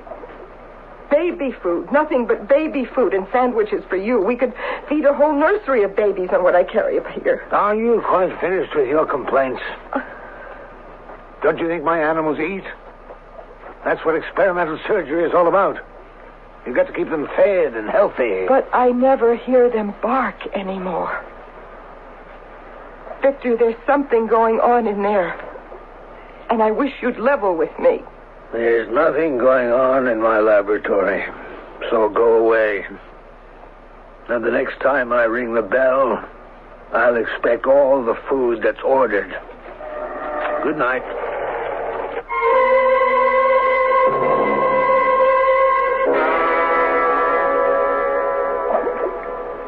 Here we are, my dear Tech. Spinach and carrots and... No, let's see what's in this dish. Oh, you'll like this. Oh, nice hot sweet potatoes all mashed up so they'll go down easily. Oh, my dear Tech, I know it's annoying for you to be tied down so, but it's for both our sakes. I'll have to tie down your arms if you carry on like that. Now put them down at your sides. There's a good boy. Now, we'll just open up this nutrition hatch in your neck. And there goes your food. Good, isn't it?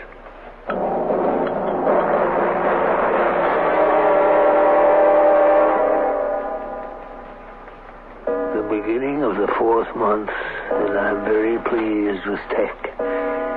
When I failed with removing the cerebrum from the dogs, I have succeeded with the human. The dogs became idiotic, but retained their physical senses to some degree. But with Tech, an opportunity of a lifetime, and I have succeeded.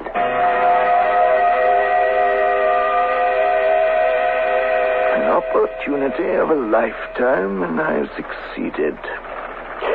Miss Vigo, you say these are your husband's actual notes? Yes, they are, sir. He had to go out in a hurry this morning, and he didn't lock the door to his office. If it weren't that I was so frightened, I wouldn't have brought them here. Well, where did the doctor have to go this morning? There was a call coming in from Calypso 6. He said he wouldn't be back for a few hours. Please, can you read it and tell me what it means? Well, I'll try. In the cerebrum, the intellect and the affections. In the cerebellum, the senses and the motor forces. In the medulla oblongata, control of the diaphragm. Oh, Mrs. Vigo, this is all very technical medical stuff. It certainly doesn't appear to me that anything strange is going on. May I suggest you go home, put your husband's notes back where you found them, and forget all about this. He's had a big steel door put in outside the laboratory. The windows where the dogs were kept are all boarded up, and I don't hear them bark anymore. Something he doesn't want me to know about is going on. Oh, I don't doubt it, Mrs. Vigo. Washington wouldn't be calling him on Calypso 6 if his work was to be general knowledge. But, excuse me. Yes, hello, District Chief George speaking. District Chief, this is Dr. Vigo. Yes, just a moment. It's your husband, Mrs. Vigo. How did he know I was here? What can I do? No, calm yourself. He doesn't know you're here. He won't see on the picture phone. I won't switch on the resistant lens. Now, sit quietly. Yes, Dr. Vigo. Are we alone? Well, if you mean just you and I talking, why, yes. Has there been any report into your district office in the past hour about my wife? Your wife, Dr. Vigo? Why should there be? I'm at the Earth consuls. I've been here all morning. We're waiting for a call through on Calypso 6. I've activated the receivers at my house, but there's no answer. Was that so unusual, Doctor? Couldn't your wife have just gone out? That's just the point. She never goes out. Oh, no, we haven't had any report on her. Well, the reason I was so concerned about my wife is that, I fear she is losing her reason. She imagines things. And I wouldn't want her wandering about the colony, you understand? She might do herself some damage. In an age of space and space travel, of planets connected by jet shuttles and interplanetary ferries, there comes a point where mechanisms are shut down and man prevails. Life, as we are picturing it, may one day exist in the remote regions of distant galaxies, yet the human element will always remain. Man is man, with the same wisdom and the same failings, telling the same truths and the same lies.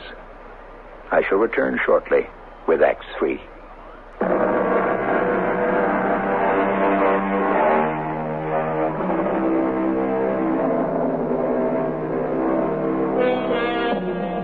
What a strange society it is, this colony on the planet Neptune, bounded by plexiglass, half a globe encasing 10 round miles.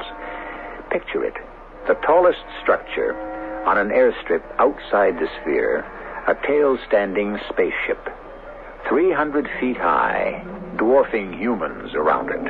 And there are always humans, always a finger to activate a solenoid, a voice to activate a switch, an eye to read a scope, if they remain sane enough. I heard what my husband said, but I don't think you believe him either. He said he doubted my sanity. Well, now, he didn't put it quite that way. Don't you see why he said it? Just in case I might be telling people what I know about his work as I'm telling you. Now, these papers you took this morning from your husband's laboratory, is he going to miss them? I hope not. And you're quite convinced Dr. Vigo is no longer confining himself to experiment with animals, that somehow he has, let's call it a human guinea pig? I don't know if it's human. It eats and eats. It makes terrifying noises. But he won't let you see what he's doing. Oh, no. My husband gets very angry when I bring up the food trays if I stand in the door too long. Mm-hmm. And he just said, well, you heard him, that you are imagining things, Mrs. Vigo.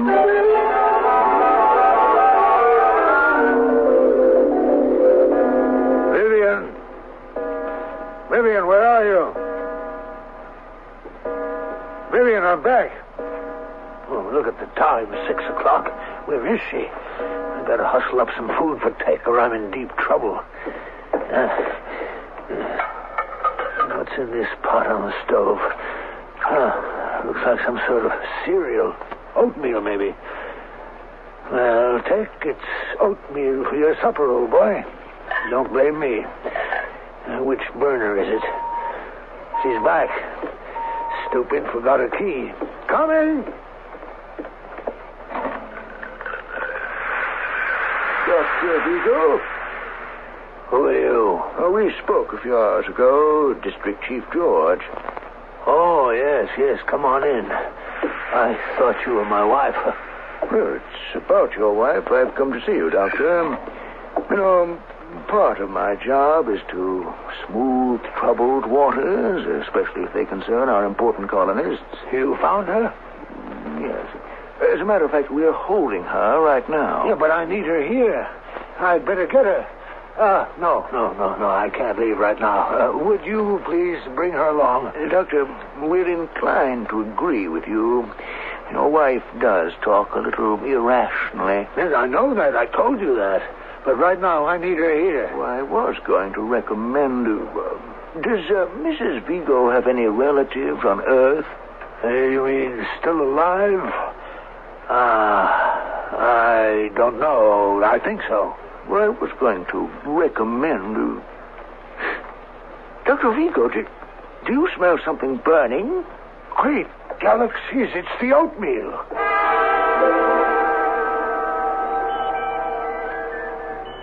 Tech, I want you to know that I'm very pleased with your progress.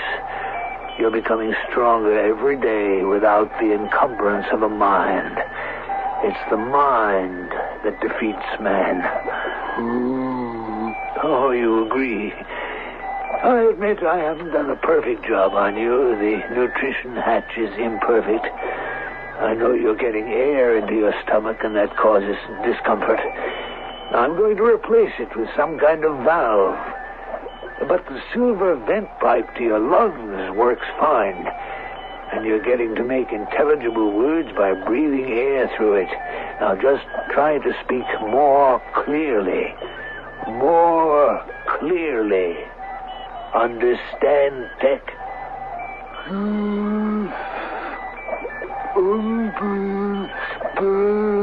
Excellent. I knew you'd master speaking. Purely a matter of sound vibrations and resonance. That metal plate on your chest is your ears. A diaphragm which vibrates to all sounds, voices included.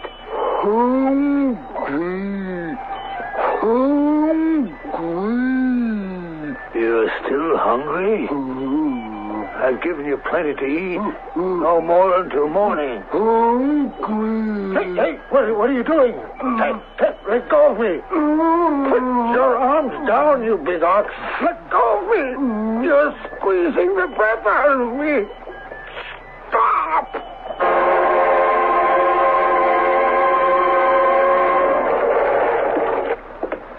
Victor? Victor, where are you? The lights all switched off in the front hall. Oh, that's better. Why is the house so dark? Victor? Are you upstairs? It's probably in the laboratory with all the doors closed. Victor, I'm coming up. Victor, is that you on the landing? Victor, what is it? Why are you lying there? What happened to you?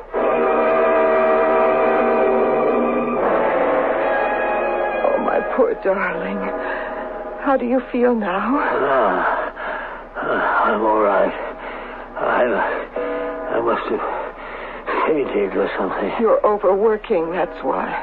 Vivian, will you promise me something? Anything. Oh, Victor, do you realize this is the first conversation you and I have had together in months? It wasn't about bringing food to the laboratory. And you won't tell a soul until I'm ready? I promise. What time is it? Midnight. I think he's asleep by now. I'm going to show you something, Vivian.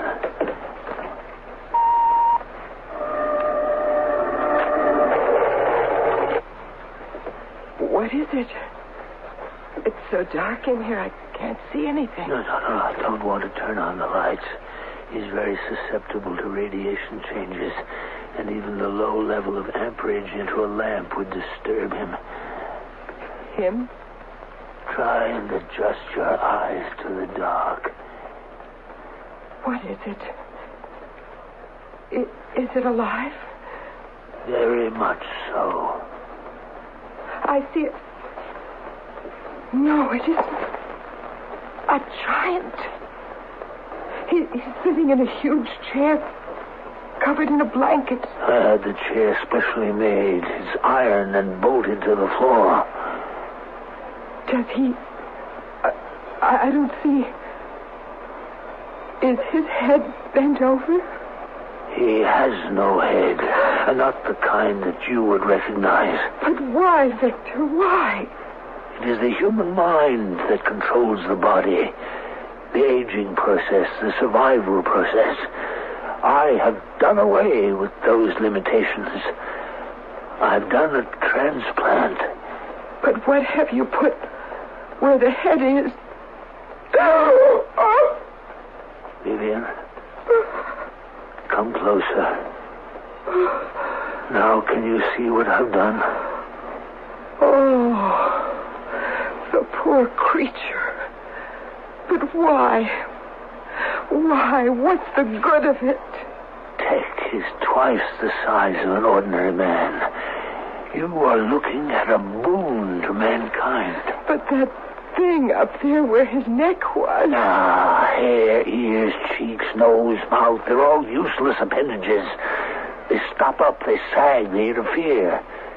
Hearing and sight are not necessary. Tech can tell everything, respond, and obey by reacting to vibrations. He can be ordered. He will fulfill. Now, he won't hurt you, Vivian. In fact, I think he likes you. He's so enormous. It's so frightening. He won't wait now. He keeps eating and growing, and he needs his sleep. I'm going to light this kerosene lamp. Electrical current wakes him, but fire does not. Now, I'm holding it high. Hear that? Can you hear him? What is he doing? Breathing through a tube. Now you can see his head plainly.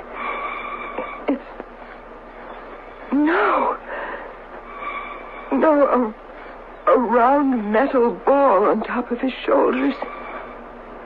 And that's all. My research and discovery. The silver tube on his right is what he's breathing through.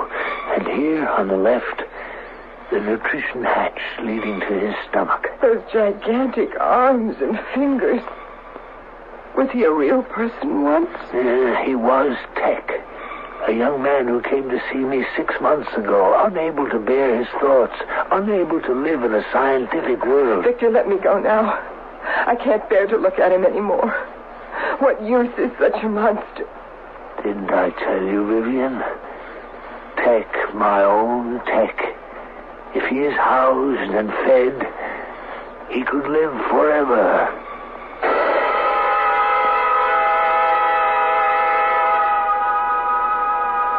"6 months. Tech has an insatiable hunger. He can no longer stand erect in the laboratory, but must hunch over. 11 feet high, 5 feet across. A living machine. I don't know how to stop the growing process. If I cut down on his food, he rampages around and is almost uncontrollable. Tomorrow, I shall put in a code call to Washington on Calypso 6 to tell them that I have created the permanent man." Victor? Yes, it's me. I'm just leaving for the Earth Council. Victor, I don't want to stay in the house alone with it. Let me come with you. You can't. If something should happen, someone has to give the alarm. But besides, you have nothing to fear from Tech. Tech reacts through vibrations. All these months, as he's been growing, it's you who have brought him his trays of food. He cares for you. Don't say it. I swear to you, he would never, never hurt you. All right. Before you go out, Victor, take me up to the laboratory. I want to see for myself.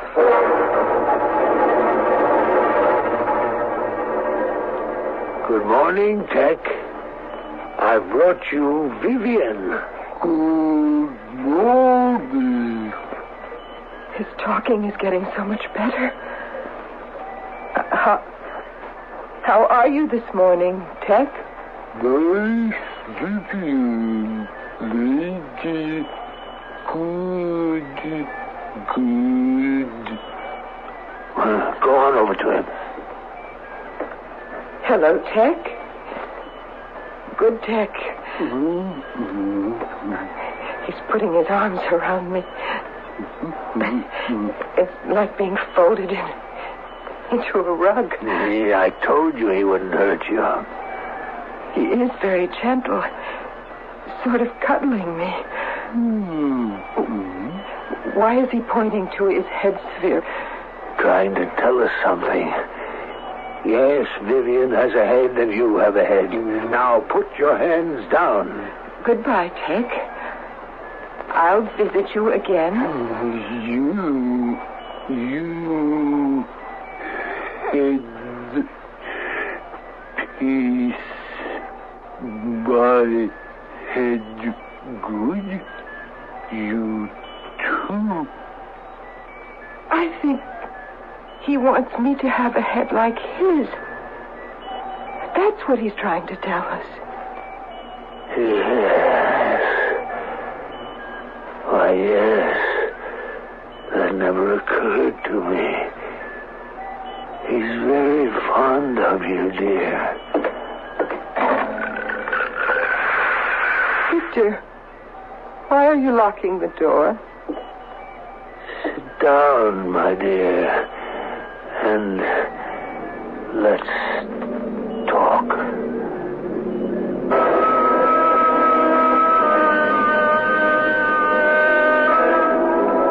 The space age of Horizons Unlimited began over 20 years ago in October 1957, when the Russian Sputnik orbited the Earth.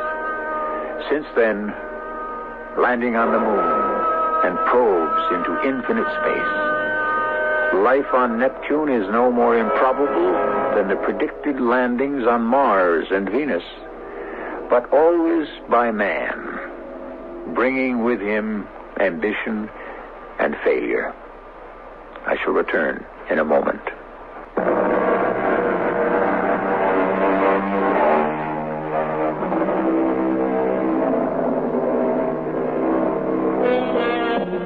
The line separating fantasy from fact becomes thinner and shorter with every passing year.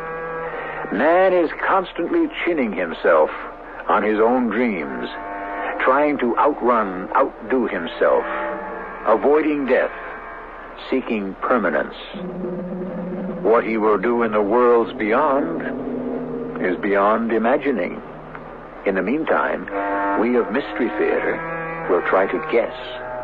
Our cast included Robert Dryden, Terry Keane, and Russell Horton. The entire production was under the direction of Hyman Brown. This is E.G. Marshall inviting you to return to our Mystery Theater for another adventure in the macabre. Until next time, pleasant dreams.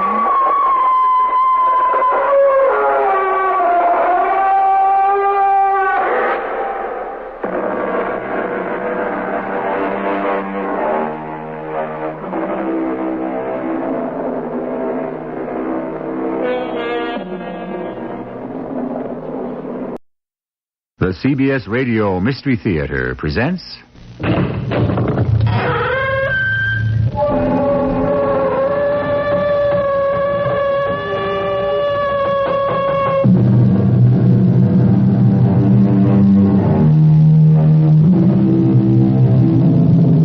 Come in.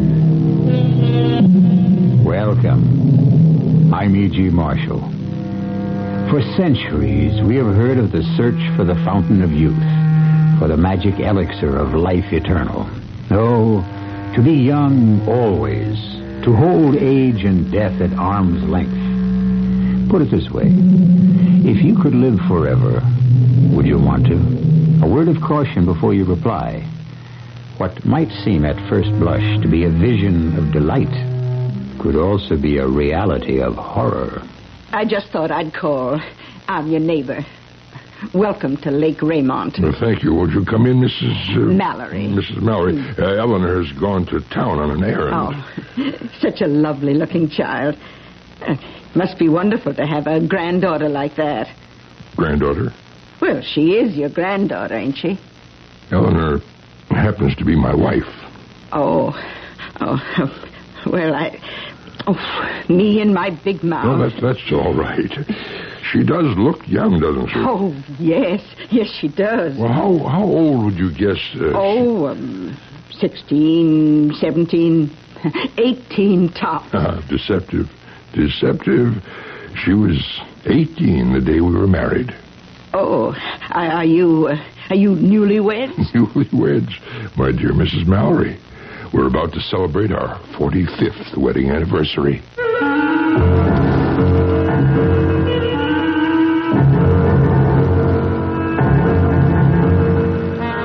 Our mystery drama, Age Cannot Wither Her, was written especially for the Mystery Theater by Sam Dan and stars Jennifer Harmon.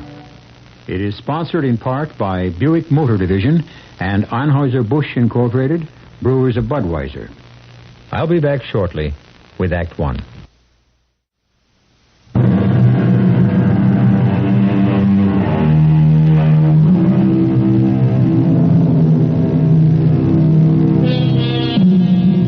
There are those women who seem to inspire hopeless passion in men.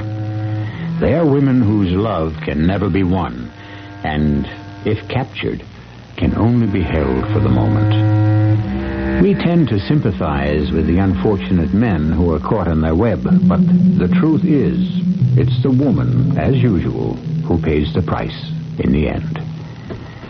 Our story is set in the town of Raymont, named, of course, after the celebrated Lake Raymont, that vast, beautiful body of water high in the Adirondack Mountains. A very determined-looking middle-aged lady is walking with purposeful stride down the main street. She has an expression on her face that bodes ill for someone. Oh, Sheriff. Oh, yeah, Mrs. Mallory. Oh, yes, Mrs. Mallory. Roberta Mallory. It used to be the sheriff knew everybody in town. I'm sorry, Mrs. Mallory, I'm new here. I spoke to my husband and the neighbors, and they said, what are you getting involved for? Involved in what? But I'm a citizen. Now, it's my duty to uphold the law. Has the law been violated? Is murder a violation of the law, Sheriff? You here to report a murder? These people, the Burnhams, they have the house next to ours on the lake. Now, he's in his 60s, maybe 70s. And she can't be more than 20. Now, what kind of marriage is that? Well, now, Mrs. Mallory, I must ask you... Those things don't work. They can't work. And they can lead to murder. Well, you have any facts for me? Well, it was just this morning. We were sitting around the dock, my husband and me. And we share this dock with the Burnhams, you see. Well, him in swimming trunks, and she in that bikini of hers, had come down to the water. We exchange polite hellos. We're not close. And they get into the sailboat. They got this 16-footer, and off they go. Yes? Well, 3-4 hours later, the sailboat comes back. He's all alone. She's not with him. So I say to him, where's Miss Burnham? And you know what he answers? Well? He gives me the funniest look, and he says, obviously, she's not here. Well, what happened to her? I don't know what happened to her. Well, what did Mr. Burnham say had happened to her? He said absolutely nothing. Now, here's my point. He can keep his mouth shut when I ask him, but he's got to open it when you ask him.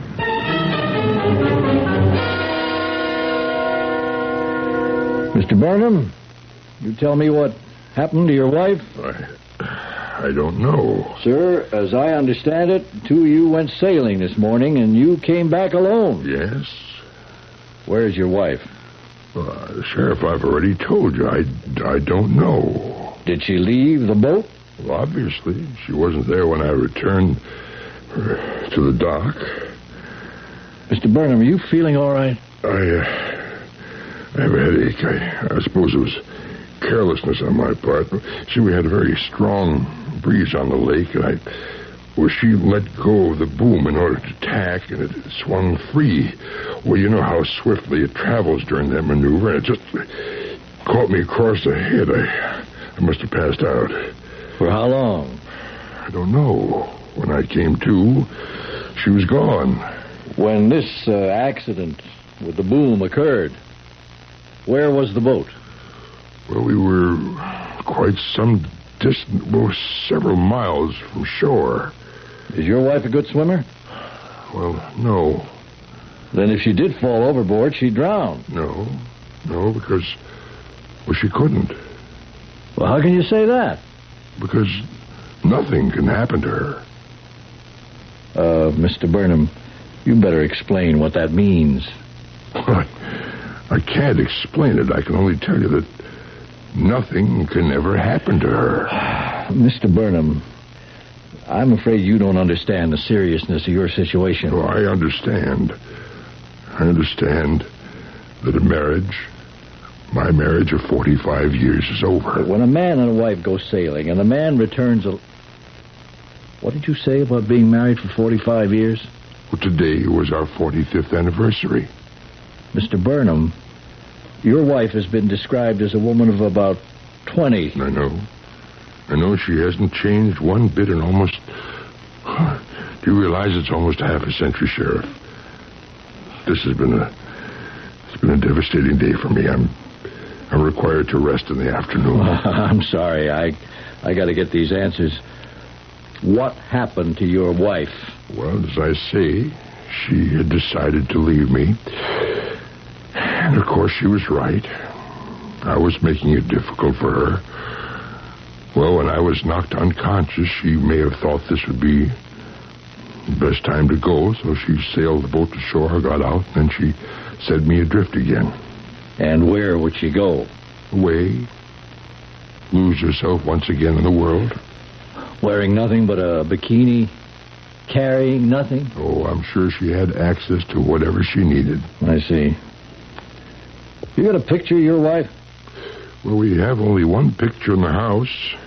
It was taken the day we were engaged. Here, this one over here, on the cabinet. But that can't be the way she looks now. Oh, yes, exactly. Oh, no. She's 45 years older. Oh, you would think so, but that's not true. When that was taken, I was 25 and she was 19. Today, I'm 70, but she's still 19. Sure, excuse me. I'm very, very tired. Yeah. Why don't you just lie down for a few minutes? May I?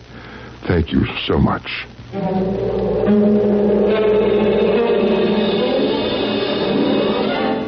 That's her. Mrs. Mallory, please look at this carefully. This is a picture of a 19-year-old girl. That's right. That's all she was. And this is her. Mrs. Mallory, this picture is 45 years old. What? Oh, no. Why, the dress she's wearing, the hair. Well, those stars have come back, and that's not her boyfriend. It's her husband.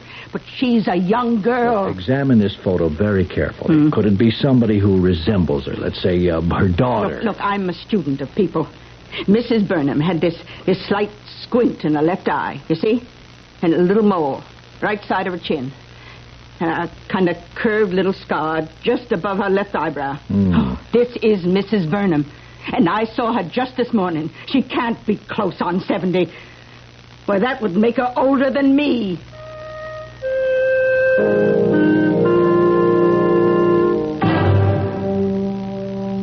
How do you feel, Mr. Burnham? Why have I been arrested? Why am I in the hospital? Why are psychiatrists having a field day with me? Well, it's part of a mental examination. In other words, the consensus is that I'm crazy. Oh, let's say that your behavior after you realized your wife was gone has not been normal. Now, believe me, Sheriff, when I tell you that my wife is alive and well. I'd like to believe you. But first, you got to explain certain things you said. You told me she couldn't swim. Yet if she fell overboard, she couldn't drown. That's right. Because nothing can ever happen to her. That's what you have to clear up. I can't. You won't believe me. Why won't I? Well, if I tell the true story, they'll put me in an asylum for the rest of my life. Well... And if you should believe me, they'll put you there, too.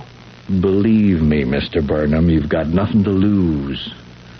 Well, my wife was 19 the day I met her 45 years ago. She's been 19 ever since. And she'll be 19 till the world comes to an end. That's impossible. Well, I see, that's the point. Now, you say, tell me the story. I no sooner start when you say, impossible. I'm sorry. How did you meet your wife? I met her in a bank 45 years ago. In a bank in Philadelphia. I'd go in there every Friday afternoon to cash my paycheck. And I noticed this very pretty girl was probably there for the same reason. Well, I fell in love with her. But I didn't know how to go about meeting her. I was very shy. Well, on this particular afternoon, the bank was crowded, but I saw her standing in line. I was wondering, hoping how I could meet her, when suddenly... Everybody put up your hands. Everybody. Hold on. Don't make a sound. Hey, you, crazy dink, put that phone down. Operator, this is the Merchants Bank on Chestnut. Put down that phone. There's a holdup in progress. Shoot her. There are 6 men. Kill her. All armed, all wearing masks. Get out of here. Let's get out.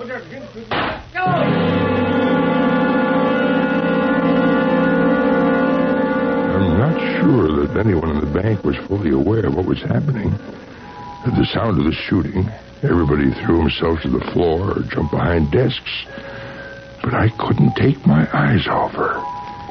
In the confusion, after the bandits ran out, she just very calmly walked through the door. I ran after her. Hey, listen, I have to talk to you. Who are you? I think what you just did was absolutely terrific. Would you excuse me, please? No, look, this isn't a pickup or anything. My name is John Burnham. I'm a chemical engineer. What could be more respectable than that? I'm sorry, I'm not interested. I looked at that ring finger on your left hand, and I see you're not married or even engaged. Now, if you're going with somebody, or if you're in love with somebody, okay, I'll take a walk. That's exactly the way it is. I'm very much in love with... No, that can't be true. It can't be, because the very second I saw you, I just knew that you and I... Oh, shut up. Please. No, forgive me. Forgive you? Why, I'm in love with you. No. You mustn't be in love with me. No one must ever be in love with me. Please go. Before it's too late. Before I fall in love with you. Look, you can't help it. You're minding your own business, and suddenly, just like that, it happens. Yes, I know. I know. I saw you pick up that phone, and when they started shooting at you, it was a miracle. A miracle how all those bullets could have missed you. See, some of them even ripped through your dress. Look, see there? Your dress is torn. John Berman, please turn around and walk away as quickly as you can. Oh, no. You say you love me, but I tell you, one day you'll hate me. How could I ever hate you? They all hate me in the end. What do you mean? How many were there? John... I don't care. I shouldn't even be talking to you, but I'm a woman, and like all women, I need love. And it's been so long. Oh, how long it's been. I love you. I know that. I should send you away, but I want to be loved again. It's wrong, but I can't help myself. What are you saying? Why is it wrong? Maybe this time it'll be different. Maybe you'll be different. Of course. I will. Yes. Maybe you can be different. Maybe you can do something that none of the others could. Maybe you can find a way for me to die.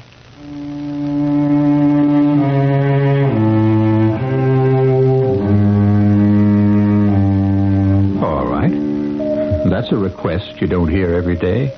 Why should she want to die? She's young, she's beautiful. She should have a whole glorious life in front of her. And yet, didn't she try to die back there on the bank?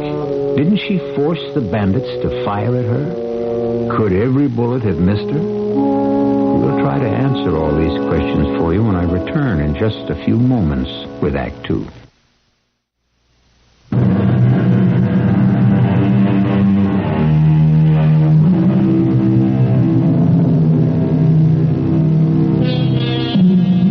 Well, now, in the ordinary way, dying is hardly ever a problem.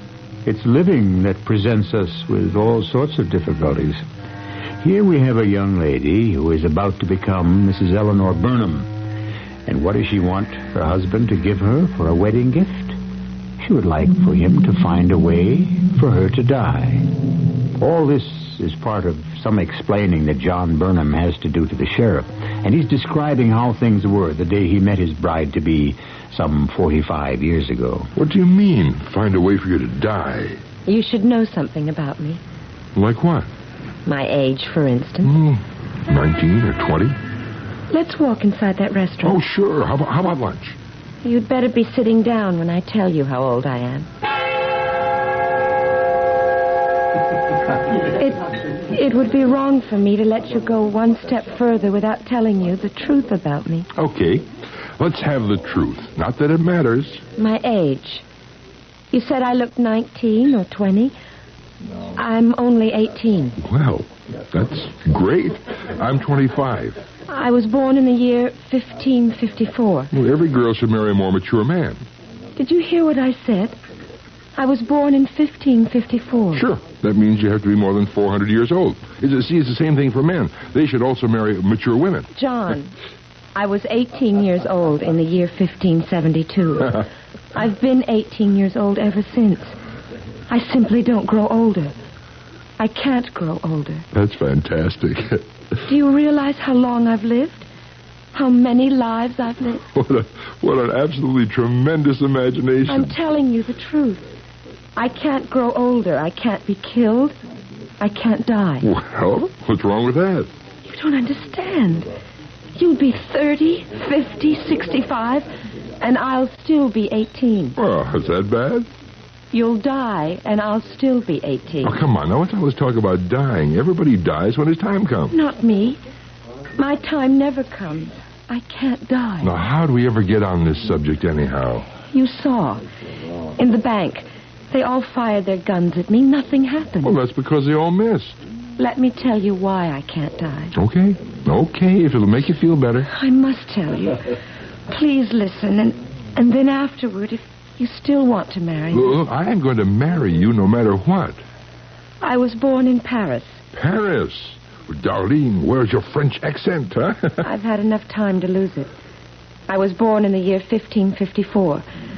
My father was a chemist.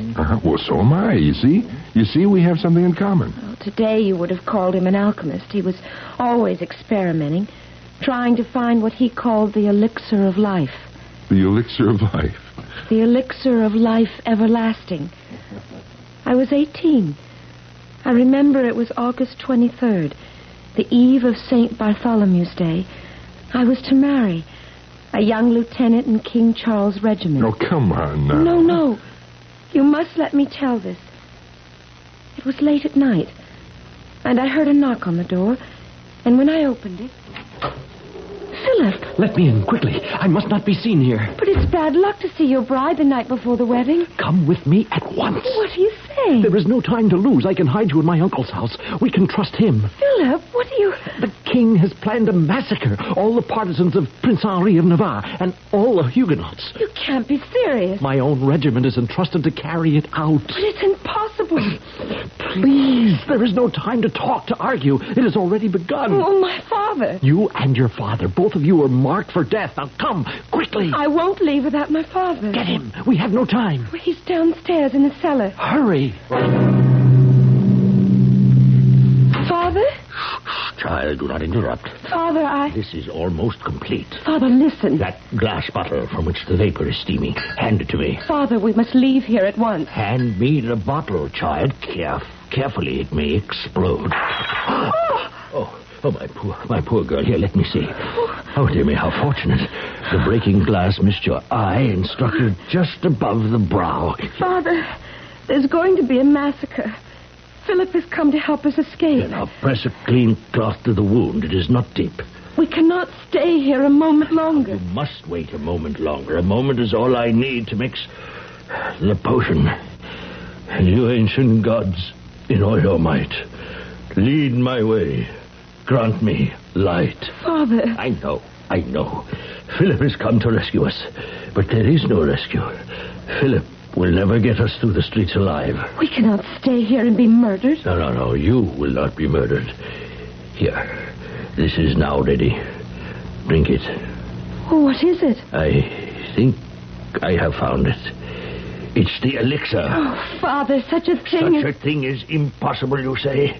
Drink it, and you will never die. Please, you must... The massacre has begun. Drink this, quickly, and nothing will ever be able to harm you. Father... There is no other escape. I have found the potion. I have said the prayer. Drink it quickly.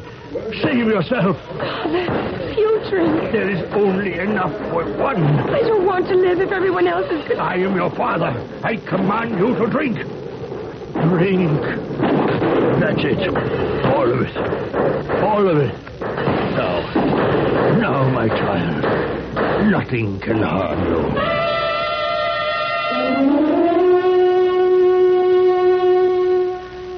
I fainted from fright, from shock. When I recovered later, my father was dead, beside me. The servants were dead. The house was in ruins. But by that time, the madness had spent itself. It was safe to be on the streets again. I made my way to Philip's house, and he married me. Well, I guess that means that I'm not your first husband, am I? Nor my second, nor my third. You see, my father, at the very last moment, had discovered his elixir of life. And what it does is it prevents you from aging. And aging is what causes death. Well, sure. And whenever a part of my body is injured, it heals immediately. So I can't be killed. Now, why would anyone want to kill you? You are so adorable. Don't do this to me. Do what? Don't make me fall in love with you. Oh, but I intend to do just that. It'll be so much harder for me to leave you when the time comes. You know, you should be a writer. You should write horror stories. You know, those science fiction things? I wouldn't know how to write. Oh, you should know how to do everything. I mean, if what you're telling me is true, you should be the wisest person in the world. Why? Why, because You've lived for, 400 years, according to what you say. And you should have learned things, acquired wisdom. Well, that's not true. I was just an ordinary girl. I had no special talent or ability. And over the years, over and over again, I kept leading the same kind of life. Now, why do you have the need to claim that you've been living... Do you notice my left eye? Uh-huh. The scar just above the eyebrow. Hmm. That glass bottle exploded just before I drank the elixir. And that's the last time I have ever been injured. The very last time. Okay, I believe you. You don't really believe me. Oh, what does it matter? I love you. Love. When you're young, you think love is all there is, and that it lasts forever. It does. I know what love is. And I know what forever is.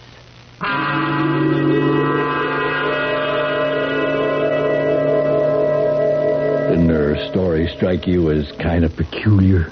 Well, Sheriff, I didn't care. Mr. Burnham, I'm trying to help. All I know is an elderly gentleman and his very young wife... No, she's older than I am. Than anyone alive today. Could I just tell you what we're faced with? Now, the two of them go off sailing. He comes back. She doesn't. Am I correct so far? Yes. Now, something happened to the wife. The husband doesn't seem to be alarmed. He doesn't notify anybody. I told you why. Why nothing could ever possibly happen to her. Meanwhile, the woman is missing, and you come up with this fantastic yarn. Well, I admit it sounds fantastic. And you just swallowed it. No, I didn't just swallow it. I went to see a doctor. You went? She's the one who needed it. But she wouldn't go. But why does she lie to me, Doctor? Well, a woman may lie because she's unsure of her husband's love. Oh, that isn't so. No, she knows I love her. I couldn't possibly be more attentive, more affectionate. There's just something strange. Why does she insist on having such a past? Look, you'd have to tell me something about her background. Her background? Are her parents living? Well, she claims that her father was killed in the massacre of 1572. Well, she must have friends. She did go to school somewhere. She was raised someplace. Yes, out west. Good, where? I don't know. She never talks about that. Well, then, Mr. Burnham, getting down to it, you know absolutely nothing about your wife. Well, none of that seemed important when I fell in love. I see. When you fell in love, you felt that love was enough. Still is. Well, then, why have you come to see me? What? Okay, I see now that I'll just have to put up with those little fables. It's the only fault she has. Oh, when I think of what's wrong with the wives of other men I know.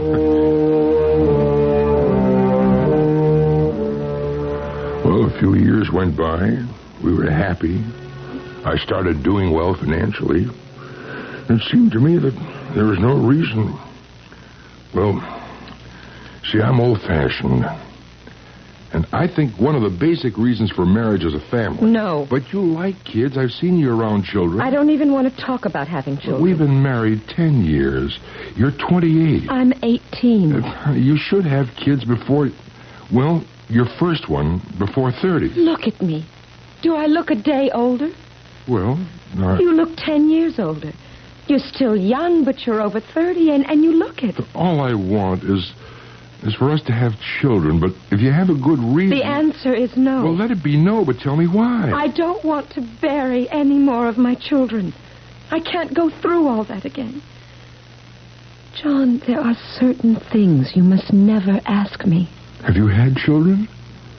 Yes, I've had children. Well, what happened to them? Where are they? They're dead. Dead? How? How? 400, 300, 200 years ago? Children died like flies.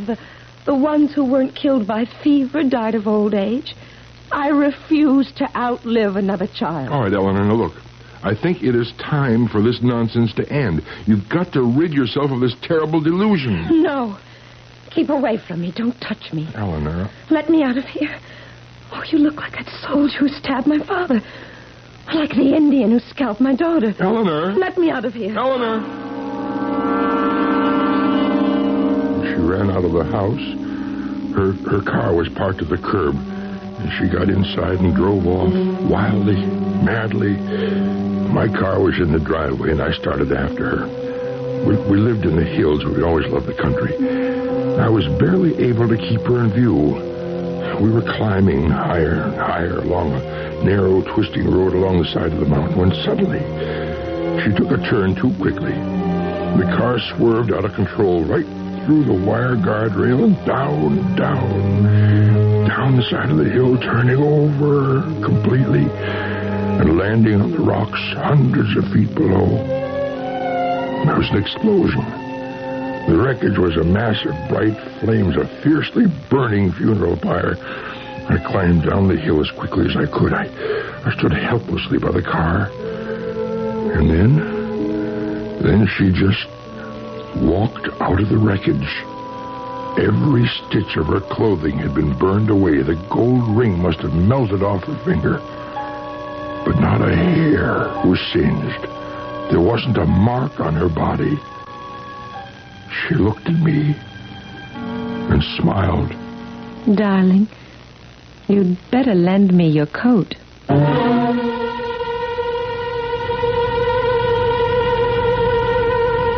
Well, what does it take to make a believer?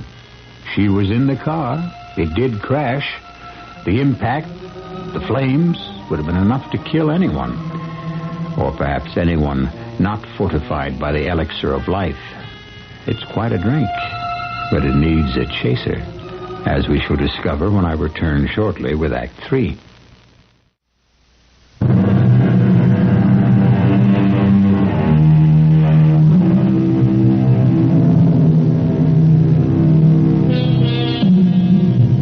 Age cannot wither, nor custom stale her infinite variety, said the poet.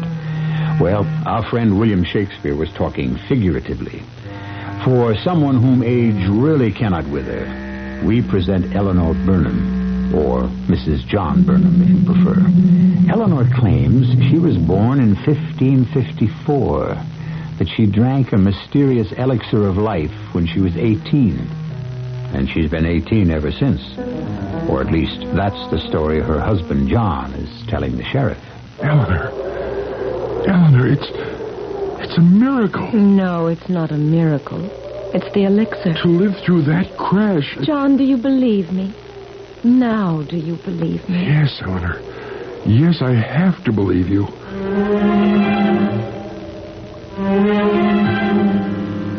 Are you telling me that she lived through a car crash like that one? Yes, Sheriff.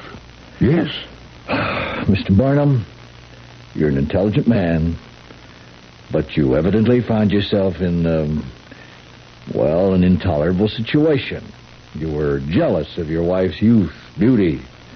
You could no longer keep pace with it. Sheriff, I didn't kill her. I love her. So you manufacture this, well, it's up to you. We'll drag the lake. We'll find her body. No. She went away to begin another lifetime. No, sir. She might have gone away if you hadn't drowned her. And we know with whom. What are you talking about? Would the man's name be Peter Collins? What?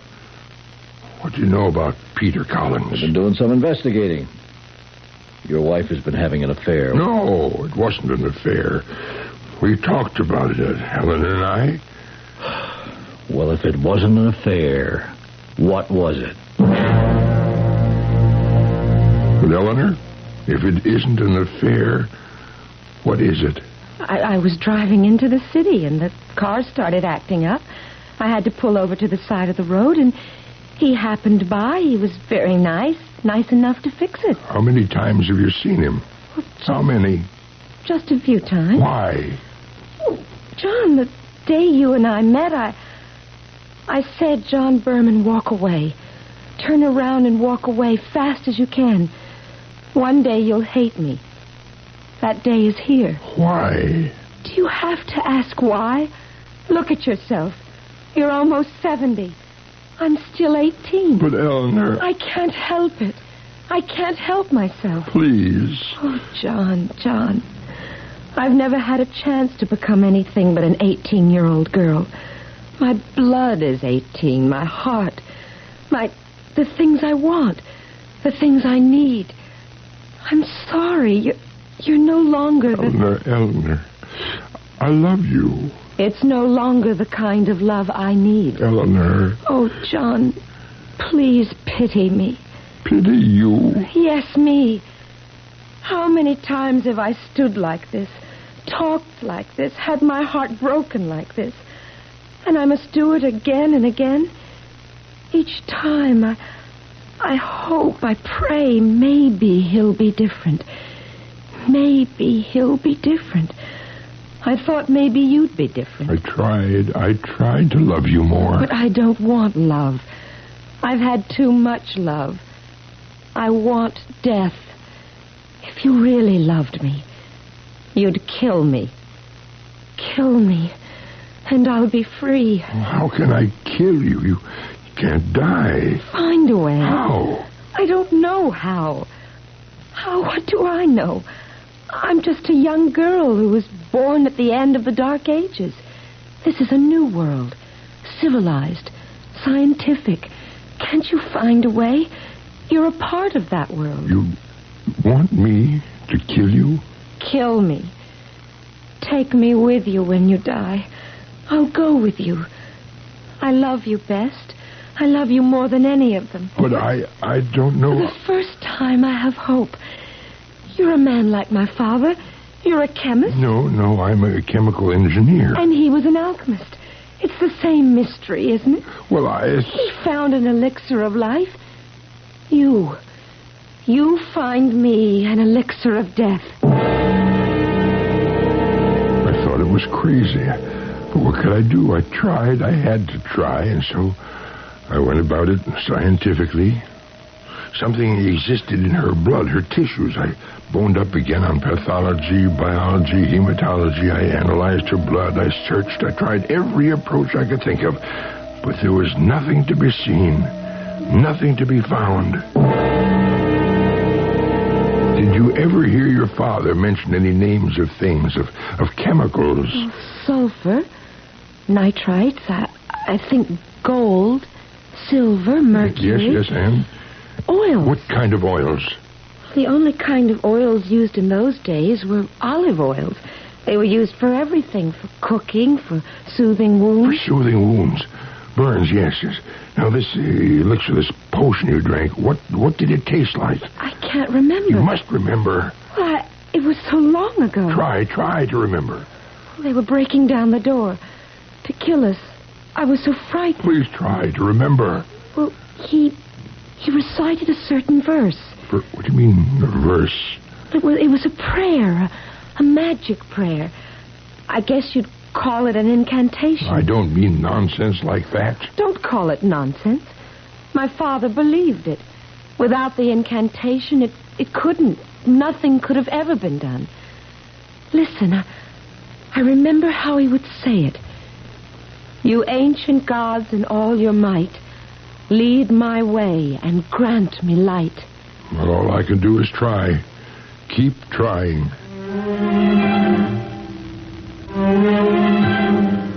And I did, Sheriff. I did. I suggest you either get a new story, or you stick to that one, you try to make it just a bit more believable. I know. It is difficult for you. You say you tried to find a way to kill her. Yes, and the other morning, I thought I had matched something that... Well, I called her into my laboratory. What is it? Drink it. Do you think you found? I don't know. Drink it. First, you must say the prayer. Eleanor, please. Hold the cup to the light. Now pray. Say it. You ancient gods in all your might, lead my way and grant me light. Oh, very well, very well. You ancient gods in all your might, lead my way and grant me light. Now drink it. Well? I don't know. How shall I try to die? Well, have you ever thought of drowning?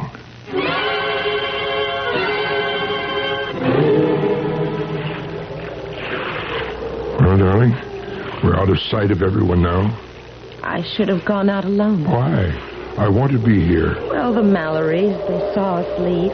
If you come back alone, they might... I know, dear, but I won't come back alone because, you see, you're not going to die. I'm not? No, this potion, this formula, whatever you want to call it can't work. I failed you. But you said the prayer. I also overheard the phone conversation. Which conversation? I wasn't asleep. I listened on the extension. I shouldn't have. But you and Peter planned to run away today. John. I don't blame you. John, if you can't kill me, I can't live with you any longer. And Peter's going to be waiting for you at the south end of the lake. If I'm still alive. You'll be alive. No. Somehow, I believe you're the one who's destined to be different. You have found the way to kill me. I found nothing. But you said the prayer just the way my father said it, with the same tone in your voice. I hope you'll be happy with Peter. I loved you. Hold down the tiller. I'm going to release the boom. No, don't. John! Oh, John!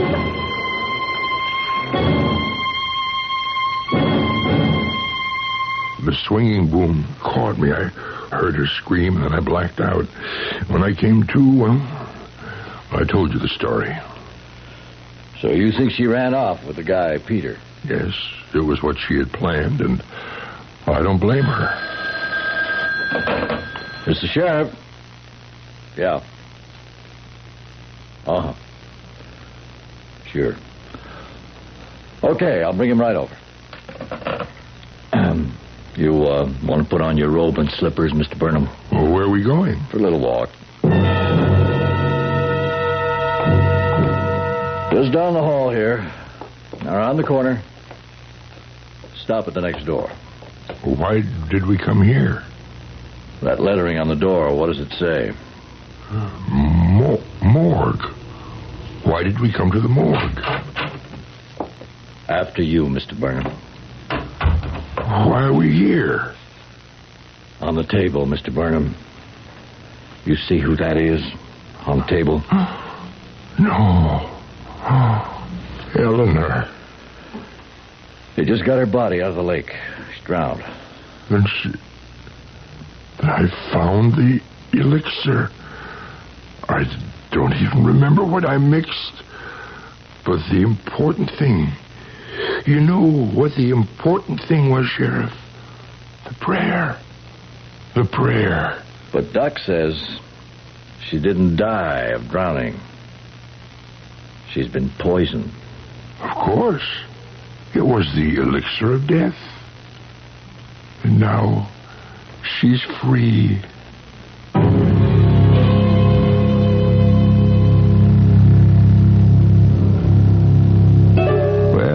She may have been free, but poor John wasn't. He was accused of poisoning his young wife. And although the jury lent a sympathetic ear to his story, they turned an analytical mind to the verdict, which was life. Well, I'll be back with other verdicts in just a few moments.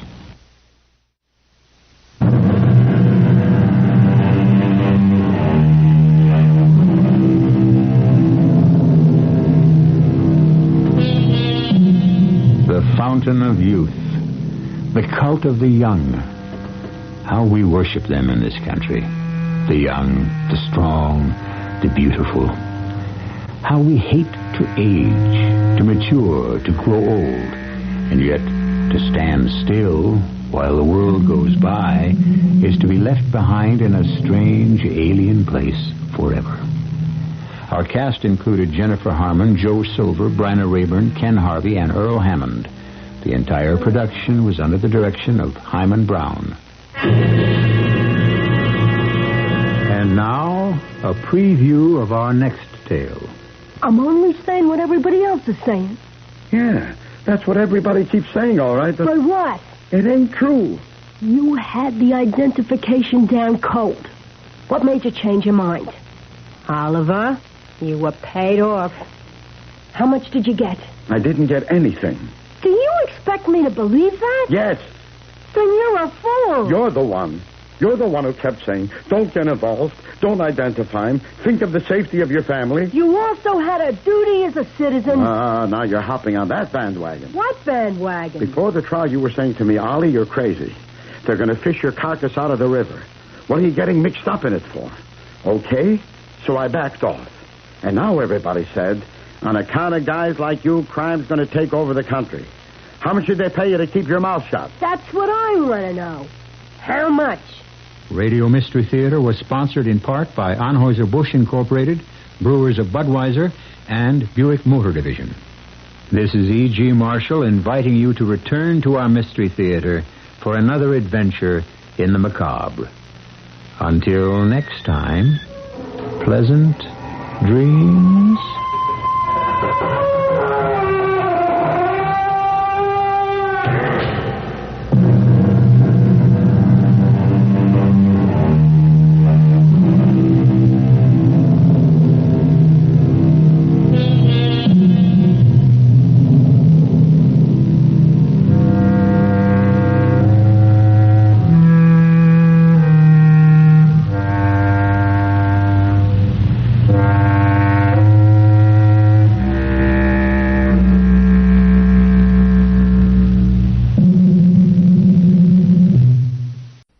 CBS Radio Mystery Theater presents...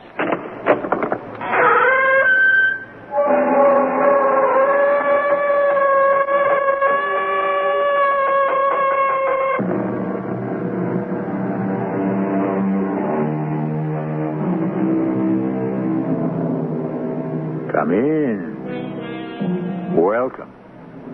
I'm E.G. Marshall. This is the story of a god. There have been many gods since the dawn of civilization, but no god bore so strange a name as the one you're going to meet right now. No god before him looked and talked the way this god did in the beginning of mankind's 21st century. Yes, this is the story of a future god. Not a very distant future, because his official recorded birth is July the 19th, 1977. Like most gods, history has obscured the mundane facts of his beginning, the place of his birth, the names of his parents, even the full name they gave him. Only one name survived, the family name, Smith. What is that thing, Smith? What have you got in that glass box? It's a world, Luke. A what? A world. A world I made all by myself. Smith's world.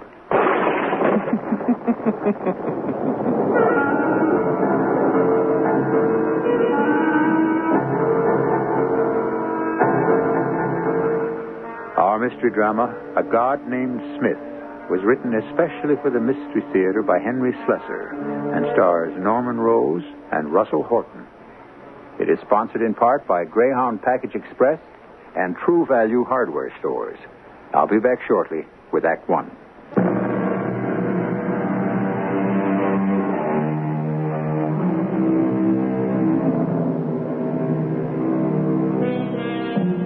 Who is Smith? What gave him the power to become a god? And what did he do with his power? There's only one man who can answer these questions, and even he could never reveal all the mysteries that made Smith the wonderment of the early 21st century. But when the biographers of Smith sought out the strange and wondrous facts of Smith's life, they came to Luke Wingate first. Go on. Have some. It's a rare vintage, 1979. I don't think so, Mr. Wingate. It's a long drive back to town. You don't mind if I help myself? No, of course not. Smith himself gave me this wine. A whole case of it. This happens to be the last bottle. That makes it kind of historic, doesn't it? Kind of. Well, go ahead. You want to know about the time that I first met Smith? I know you've answered it before, Mr. Wingate, but... But you feel obliged to ask it just the same. Well, it's all right. Don't mind repeating myself. You met Smith in college, didn't you? Ardmore University? That's right. I was a sophomore then, back in the 1980s. We were 20 years old. And I remember the day, all right. It was one of my hangover days. It was a Sunday, and I was content to sleep until Monday's classes. But then I heard this voice. Pardon me, is this Mr. Wingate's room?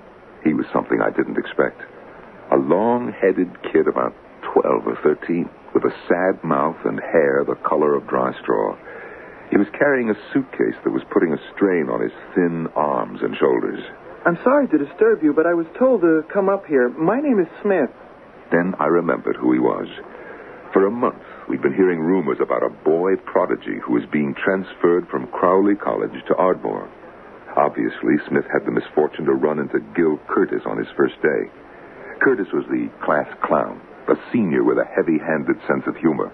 Mr. Curtis said something about getting a left-handed monkey wrench from you. Of course, I told the kid what he was dealing with, that Curtis was only pulling a stale old joke. He didn't think it was funny. I told him to forget it, that it was typical of the stuff Curtis laid on the freshmen. Oh, I'm not a freshman. I'm a senior. He was a senior at 13 years of age? I found out that he was only 12. I learned that 2 weeks later when I was crossing the campus and saw Gil Curtis himself intercept Smith. Hey, Junior, whatever happened to that left-handed monkey wrench? Oh, sorry it took me so long to find one. Oh, you finally did, huh? Yes, I did. Do you want to see it? Hey, Luke, did you hear what the kid said? He's got a left-handed wrench. It's in my room. I'm staying at the Ivy House if you'd like to take a look at it. Oh, I sure would, Junior. You want to come along, Luke? I did go along. I went to Smith's small, bare room on the 3rd floor of the Ivy House. A room that looked even more cramped due to a conglomeration of electrical apparatus that he had brought with him from Crowley. Okay, kid. Let's see it. Smith threaded his way through the confused mass of equipment and picked up a shiny new wrench from some canvas-covered object in the corner. He handed it to Curtis, who hefted it in his right hand. Left-handed monkey wrench, huh? Hey, you're not just a genius, kid. You're a comedian, right? Try it, Mr. Curtis. Here's a nut and bolt. I watched Curtis grab the nut and bolt and apply the wrench. No matter how he twisted the nut, it wouldn't turn. He examined the screw thread, certain that it was reversed. I told you, Mr. Curtis. It's a left-handed wrench. Use your left hand. I watched Curtis switch the wrench to his left hand and apply it to the nut. It turned easily off the bolt. He stared at the pieces in his hand and stalked out. It was simple enough. I just sent an ordinary wrench through a Mobius warp. It came back in a left-handed molecular arrangement. Mr. Wingate, is that when you became friends, after the monkey wrench episode? It's hard to describe it as friendship, but I did become the only person Smith was willing to spend his time with after classes. Smith, even at his tender age, knew more about physics, mathematics, chemistry, and cosmology than anyone on the staff, and there was a despairing mood among the faculty. Before long, I realized that my friendship with Smith was costing me the friendship of virtually every other student. That was how I became a roommate of Smith. And that was how you discovered the Bible? Yes, that Bible. It was a Saturday afternoon, and Smith had taken the train into the city to attend some scientific symposium. I was drifting about the room with the vague idea of reading a book. I took one down from Smith's shelf and was surprised to see that it was a dog-eared edition of the Old Testament. I flipped the pages and then realized that they were penciled corrections beginning with Genesis. What did they say? Can you still remember? Oh, yes, I can remember. It simply said, "In the beginning, Smith created the heaven and the earth was without form and void, and darkness was upon the face of the deep.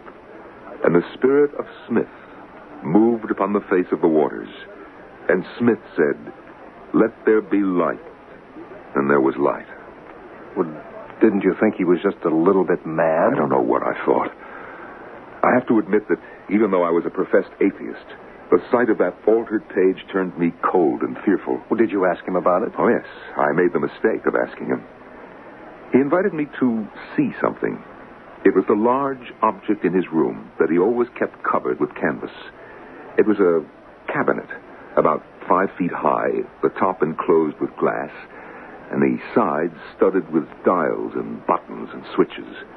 I told Smith that it resembled a coffin, and he said, "Just the opposite, Luke. Things are born here, not buried. Would you like to see it work? He started to fool with the controls. The thing emitted a low-pitched whine. The glass encloses a group of non-condensable gases, like hydrogen and helium. There are dust particles, too. Water, iron oxides, ice crystals, silicon compounds. You can't see them now, but they're there, just as they might form within the rotating envelope of the sun. Now, this device is activating those gases and particles at enormous speed, causing them to collide. They're being mutually exploded by each other, but they are also becoming embedded with each other's mass. Within a few minutes, you'll see them aggregate until the mass is visible to the naked eye. It was 5 minutes before my naked eye saw anything at all. Then I thought I could make out a pinpoint of something in the center of the cabinet. I blinked at it, and it grew larger. Another blink of the eye, and it became a ball, almost 1/8 of an inch in circumference. And then came a sound, like the crash of a lightning bolt. What is that thing? What have you got in that glass box? It's a world, Luke. A what? A world. A world I made all by myself. Smith's world. That's right. It's a small planet created out of an artificial cosmos. Right now, its heat intensity is almost great enough to shatter the retaining glass, so we'll have to start the cooling process. He tugged at a switch in the panel, but I could see at once that something was wrong. It's not moving. The refrigeration switch is jammed. Something's wrong. The strange mud-brown sphere in the cabinet was still growing in size, and now it began to glow with its own heat. Get out of here. Get everyone out of the building, Luke. Suddenly, Smith seemed like nothing more than a frightened child. I told him that we were alone in the building, and he pleaded with me to leave while he wrestled with the dials and switches in an attempt to stop the terrible process that was taking place. Get out of here, Luke. There isn't much time. Now the thing in the cabinet was glowing with white heat. I could feel the blast of it right through the retaining glass. Smith was still working feverishly at the controls, but I knew that there wasn't any more that he could do. I yanked him away from the device. He began to kick and scream. I was a great deal bigger than he was, but his strength became maniacal. I remembered something from my swimming class, cocked my right arm, and let go a short, snappy punch to the chin of Smith.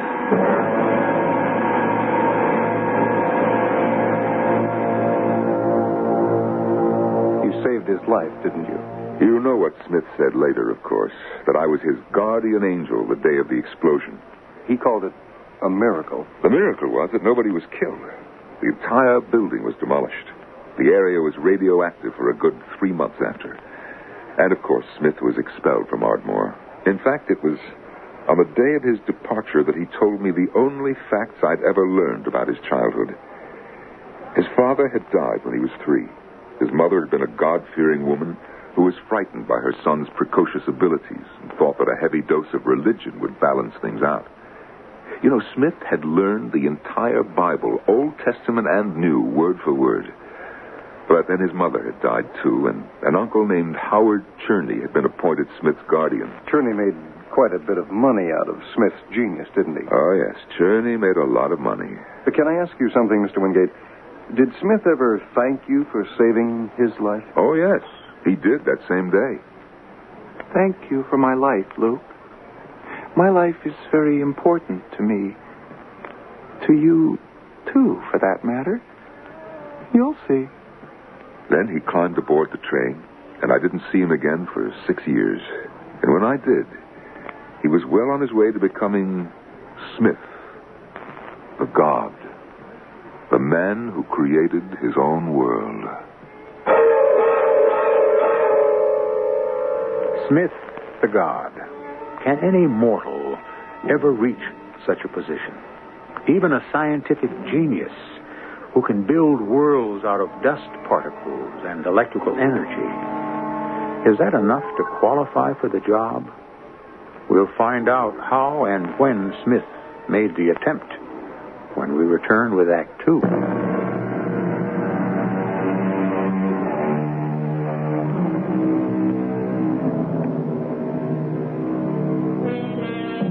Six years have passed since the Ivy House at Ardmore University vanished in a cloud of charged atoms, leaving the ground bristling with dangerous radiation. leaving the memory of a strange young man with the ability to both build and destroy. Luke Wingate heard nothing from his friend in those 6 years, but Luke was busy building something himself. His own career in journalism. Of course, I knew you worked for the Herald, Mr. Wingate. I was lucky. There were 40 guys in my graduating class trying to get that job. But I had a gimmick. I used my association with Smith to develop a series of articles about the dangers of scientific experimentation. For 3 years, I became a full-fledged reporter. And after the 5th year, I finally earned a byline. The first person I told the news to was named Evelyn. Evelyn Wilson, of course, the actress. Yes. Young as she was ranked as one of the top actresses on the stage. She never made a movie, you know. Not that she wasn't asked. As a matter of fact, it was Howard Cherney who asked her. That was how Smith came into my life again, when I saw Evelyn with this older man and asked her who he was. Oh, Howard Cherney's filthy rich. He's some kind of patent attorney with something like 10 or 20 million. Oh, that's nice for you. He wants to produce a movie. Can you imagine? Starring me. Yeah. Cherney. Gee, that name's familiar. Smith had an uncle by that name. Oh, you mean that creepy college friend of yours? He became Smith's guardian after Smith's mother died. Maybe the patents are Smith's. Maybe my creepy college friend is a millionaire, too. How nice. You must introduce me. Sure enough, Cherney turned out to be Smith's guardian, a man who'd made a fortune on Smith's genius. Cherney told Evelyn that his nephew was living in seclusion in a suburb in upstate New York. I found out where and wrote Smith a letter. He replied at once and invited me to visit. Had he changed much? Well, he was taller, broader, but still a youth, not even 19 years old, but with eyes as old as Methuselah's. I congratulated him on his success, but he said, Yes, I've done very well. I'm almost ready for it now. Ready for some real developments. I meant your inventions. Evelyn, the girl I wrote you about, she says that your uncle is loaded. I guess that you must be fairly well off, too. My inventions? My, toys, you mean? That's all they were, Luke. The only reason I bothered with them was to get money for equipment. How much does my uncle have? Oh, I don't know. 10, 20 million, Evelyn says. Don't you know? No, I haven't kept track of the finances. I've left that to him. I suppose I'll have to start thinking of money soon. I'll be needing a great deal very soon. What for? Well, you ought to know, Luke. You saw the original model. You don't mean that world-building machine. Come have a look. It was very much like the scale model Smith had built 6 years before. But this cabinet was 40 feet across and some 8 feet high. The banks of dials and switches and relays and buttons were multiplied 100 times from the original. Basically, it employs the same principles of the earlier model, but there are important refinements. I've learned to create worlds with their own satellites in any orbital relationship I choose. But I have a far more difficult project underway now. I suppose I'm ready to concede failure. That doesn't sound like you, Smith. What could make you fail? Life. Life? Life? You mean you want to create people for these little worlds of yours? I've given up, Luke. I'll be satisfied just to create the new world itself. That's what I'm going to do. Build a world? That's right. A better world, Luke. A world without fault and a world without end. A world where nature is subservient to man and man subservient to God. A world where man can live in peace and harmony and in the comfort of eternal truth.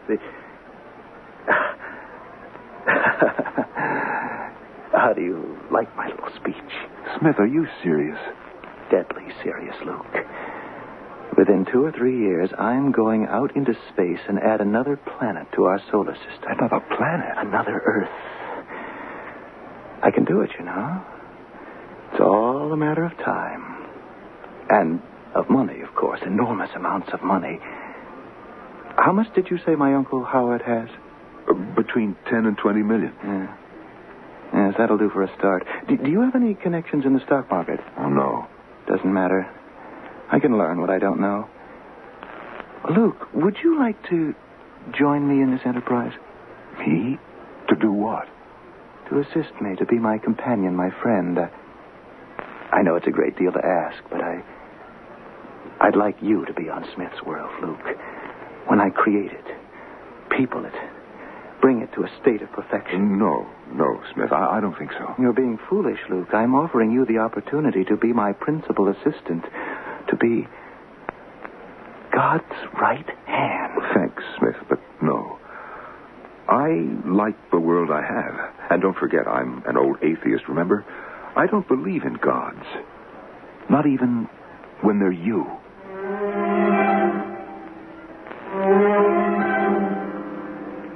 It was another 6 months before I heard the name of Smith again. I heard it from Lou Briggs, the Herald's financial editor.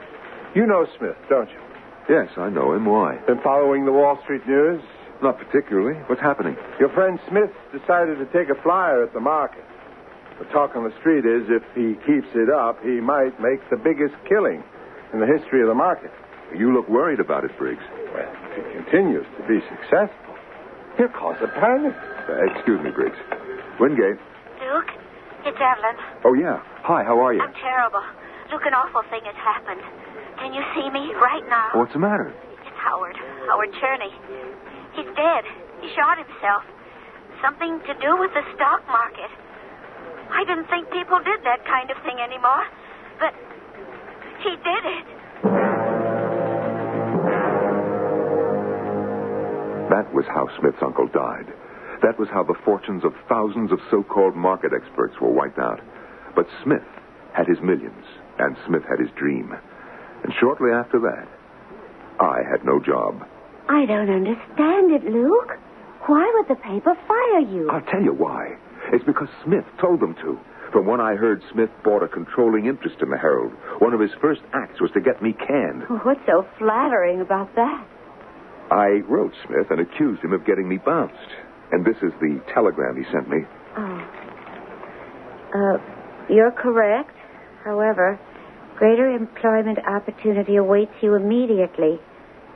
Salary $100,000 a year. Reply at once if interested. Smith. Now, you understand? He's trying to buy a friend, Evelyn. Don't you see? You are going to accept. Aren't you, Luke? 100,000's a lot of money. I couldn't make that in 5 years on the paper. With a salary like that, we could even get married, couldn't we?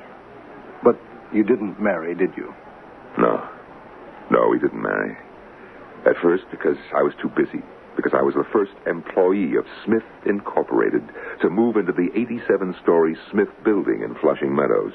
The first of some 80,000 employees, including 3,000 engineers and computer programmers, 6,000 scientists in every conceivable field. I still have the first announcement ad prepared by Smith Incorporated. Do you remember this? May I see it? Wanted 1 million superior men and women. Yes, it's a famous document. Who wrote it, do you know? Smith himself, of course. Listen, if you believe you have superior and or mental capabilities and are interested in joining other men and women of your caliber in the most important enterprises in human history, you are invited to write for full details concerning the establishment of a new planetary home for the human race. Well, you know the rest. The world thought it was a joke, of course. But there were more than 25 million applications. Smith was pleased by the response, but his happiness was short-lived. When the testing procedure began, it became apparent that the Smith standards were far too demanding to produce the 1 million superior men and women demanded by Smith. After almost a year of testing, only 160,000 candidates were marked acceptable. And what did you do, Mr. Wingate? Me? Well, I was given the title of assistant to the president. I was paid regularly, stationed in a 6-window office the size of a small railroad terminal, and given nothing to do. You were right, Luke. You were absolutely right. Smith wanted to buy himself a friend. Well, Evelyn, there are worse things to be. Are there? Oh, I want you to quit, Smith. I was wrong to tell you to take this job. Ev, it won't be for long. I swear it. In another year, he'll have that manufactured world ready, and then it'll be over. We can take our money and run. Do you really believe that? What makes you think that you won't have to go to Smith's world, too? Oh, he'll want you there, Luke. He needs you. Since when does a god need anyone? He'll get what he wants, Luke. Oh, quit now. Oh, we're through. Oh, Ev, you don't mean that. I do, Luke. I'd rather lose you now than later. The next day, I sent my letter of resignation to Smith. And that night, I received a telegram. It said, "Accept your resignation with reluctance. However, implore you to perform one last important errand. Please visit Dr. Martin Corcoran at Salo Laboratory, San Francisco, to enlist his interest in our enterprise." So you went to San Francisco? Yes, I went.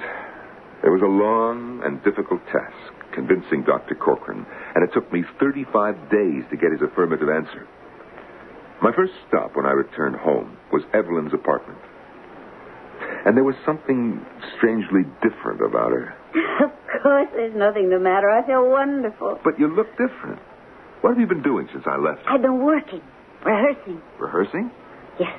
I've been given a part in a new play. Oh, is that all it is? Oh, it's a wonderful play, Luke. The finest I've ever read.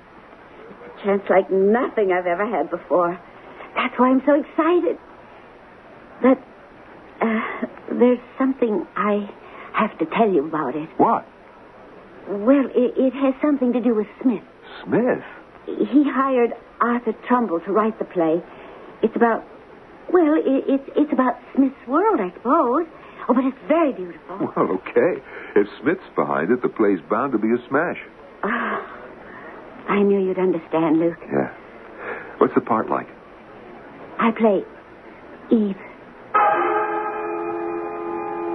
It was a month before the play opened that the first Smith space vehicle was launched from Death Valley. Its time of departure, its cargo, its destination, its purpose were all kept secret. 2 days later, another ship was launched, and days apart, 2 other ships headed out to join the other Smith vessels on some mysterious mission in outer space. I had no idea how Smith planned to build his world away from the controlled conditions of the laboratory. But that was his problem. My problem was Evelyn. Few of us who were there will ever forget the first performance of Arthur Trumbull's The World. The excitement crackled like a tangible electrical force in the huge theater where the play was having its premiere. It's quite a play. Some critics think it's a religious play, but only those who knew Smith could realize the real significance of its message, the terrible meaning concealed in all that glib, poetic dialogue. I knew that Smith had subtly guided Trumbull's hand. It ended up as a message of praise of God. A God named Smith. Pardon me, Mr. Wingate, but wasn't that also the night that, well, you know? Yes, that was the night I got drunk, right after the curtain came down. I tried to see Evelyn backstage, but I couldn't get to her through the mob. I went out and spent the next 3 hours in a neighborhood bar getting thoroughly stoned. Then I went up to her apartment and used the key I had. Look! Well. What do you know? You've got company. Hello, Luke. Smith, what a surprise. I'm sorry, Luke. I'm really very sorry. Oh, it's not your fault, Smith. No, sir, it's not your fault. It's my fault for just barging in here. Oh, Luke, please try to understand. It's okay, Ev. No kidding. It's my fault, like I said. I shouldn't still be using that key that you gave me, huh? Here, Smith, you better take the key now, along with all the other privileges. Only, I don't suppose you really need a key, do you? A god ought to be able to walk through walls. I never said I was a god, Luke. Oh, but you are. You are, Smith. You're a god, and you have to be worshipped. Luke, don't. Oh, please, Luke, get off your knees. Thank you, O Lord. Thank you for all our blessings. Thank you for my salary, Lord. And then thank you for my bonus, Lord. Please stop this, Luke. Smith is my shepherd. I shall not want. You're drunk. Hail to our Lord of the universe, Lord of all creation. Hail to Smith the God. And so Smith the God has lost his first disciple. But will that make any difference in his plans for the future? Will that change his mind about building a new home for the human race?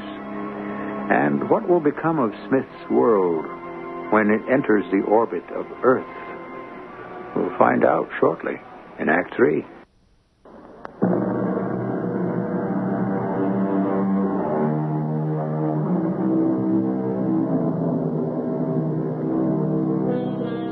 In the year 2009, Smith's world, a planet the size of Mercury, 3,000 miles in diameter, provided with an atmosphere perhaps even more favorable for the sustainment of life than our own, became part of the orbital pattern of the solar system, equidistant to Earth and the planet Mars. The exodus from Earth to Smith's world coincided with the most disastrous economic panic in history, precipitating riots in a dozen countries, causing hardships for millions left behind. It was a year of hell for many, but for Luke Wingate, it was a year of oblivion. Yes, it's true. I spent that entire year at the Boonsocket Sanitarium, but there was never any question about my sanity. I was nothing more than a Simon Pure alcoholic. After Evelyn made her decision to join Smith on his world, I sought solace in the brown bottle and drank myself into the place. When I left, I took a job with a low-circulation picture magazine and tried to forget. But of course, you didn't. No, I wasn't allowed to forget. Because one night, a ghost came. The ghost? A ghost figure standing at the foot of my bed, shimmering as if in waves of heat, staring at me with hollow eyes. It was Smith. Luke? Who are you? You know me, Luke. I am Smith. Now, don't be frightened. You're not seeing phantoms. This is merely an electronic projection of my own image, a purely mechanical trick. But where are you? I am on Smith's world in my own chambers. What do you want? I want you on Smith's world, Luke. I'm offering you paradise. Will you refuse me for the sake of Evelyn alone? Is that why you reject me? I won't worship you, Smith. You're not my God. I'm very sorry, Luke. If I ever start praying, Smith, I'll mention you in my prayers. I'll ask forgiveness for you. Forgiveness.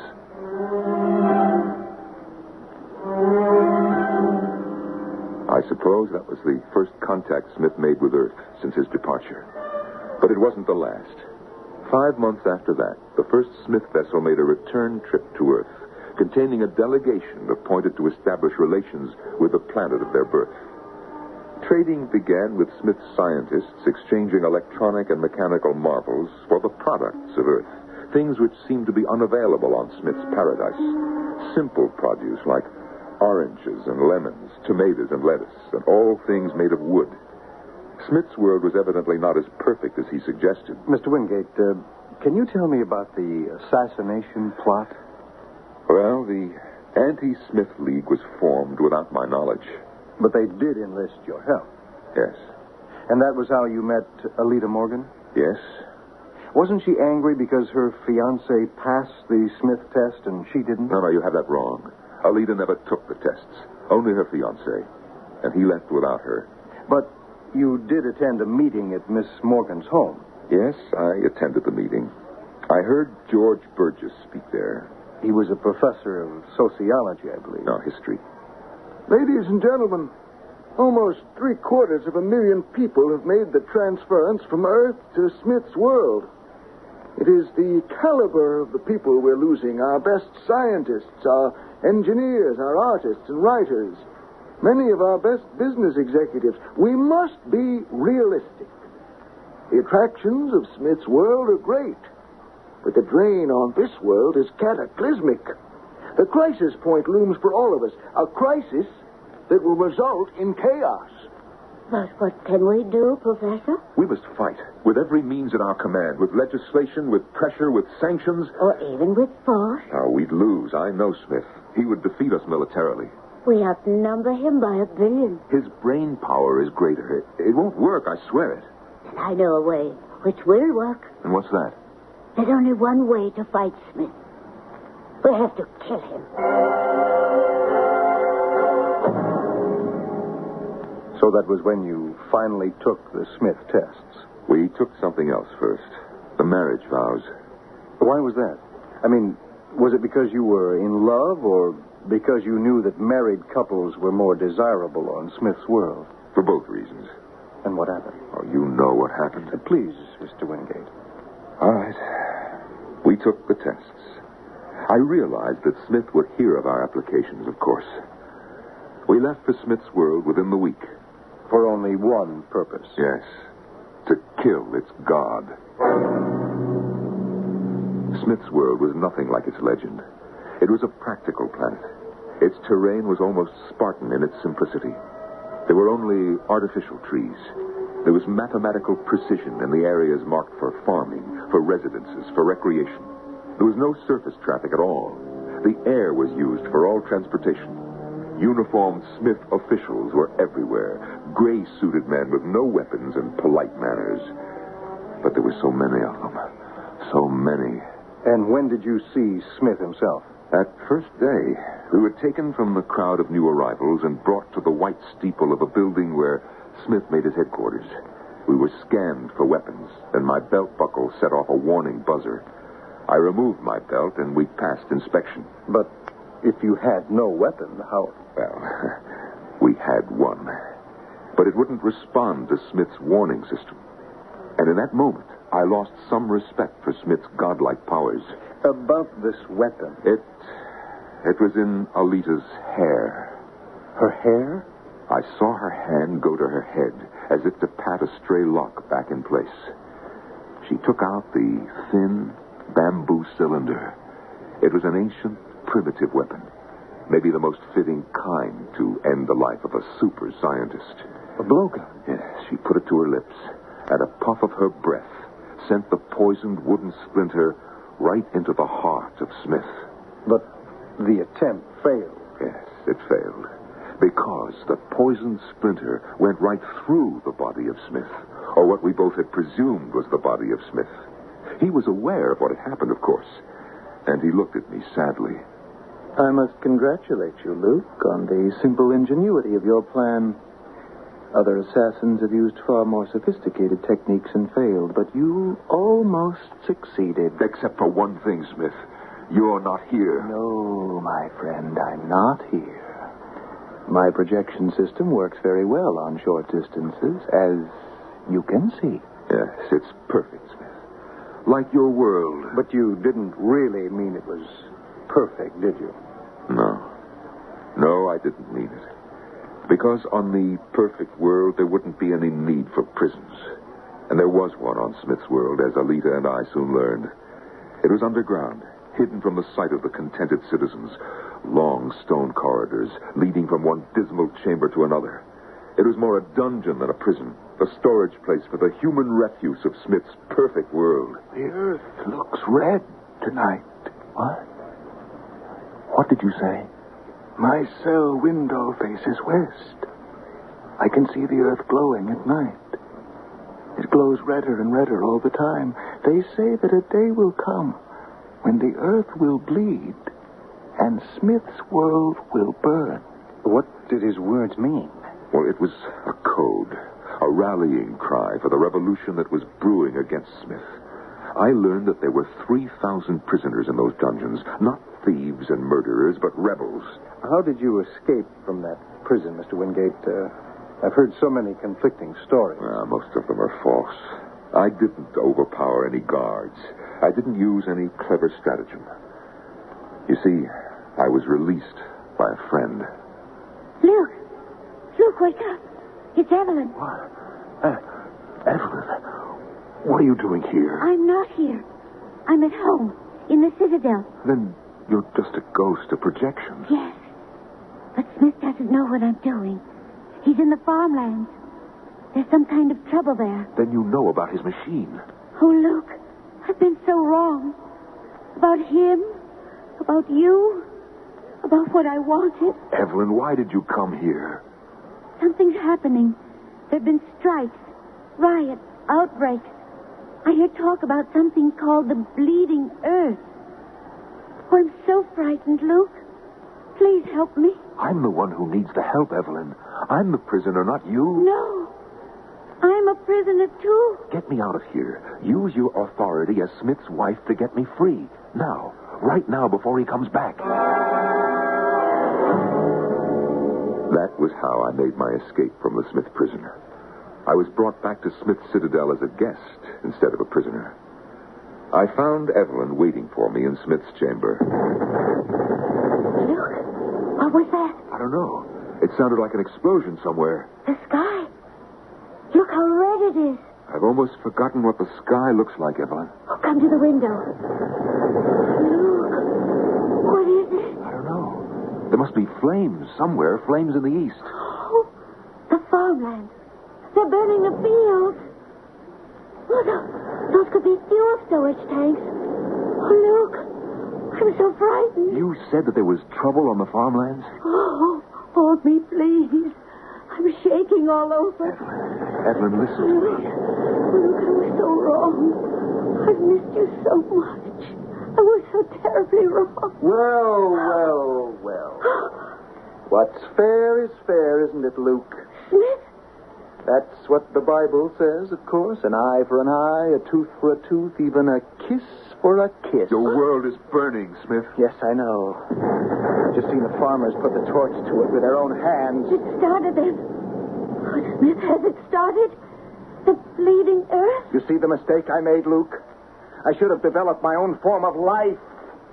Instead, I depended on the miserable ingrates who made a mess of the planet Earth, who were making a mess of my world, too. Is it really your world, Smith? Created by your marvelous world-building machine? Why are we just standing here? They'll burn us down, too. What about it, Smith? This is God's world, isn't it? Not yours. Your fine machine didn't really work in the limits of space. You didn't create Smith's world. Your ships captured this rock from the debris of space. They steered it into the orbit of the solar system. You're a great scientist, Smith, but you're not a god. Only God can make worlds. Smith, do something. I intend to. This citadel, this building, they'll come here finally. They'll storm it crying words of liberty. Oh, but they'll be terribly surprised. You see, this isn't a building at all. The only chambers are for Evelyn and myself. The rest of the structure is an atomic stockpile. If the rebels come here, they'll destroy Smith's world and themselves. Oh, good Lord, Luke. We have to get away. There's a helicopter on the roof. Smith, come with us. Look at him. He's on his knees. Smith, there's no reason for any of Smith's world to be destroyed. God. My God. Why hast thou forsaken me? Praying, Luke. Why art thou so far from helping me? And from the words of my roaring, oh my God, I cry in the daytime and thou hearest not.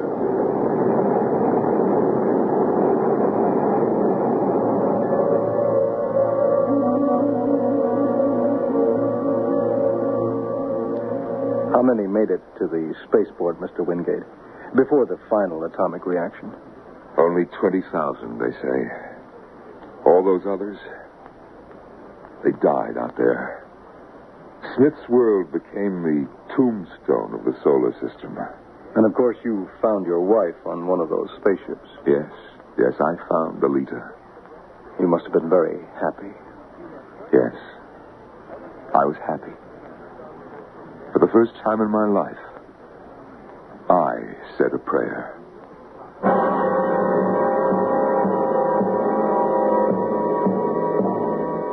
And so, Smith the god is no more. And Smith's world is nothing but a rock orbiting the solar system. A useless object? Maybe not.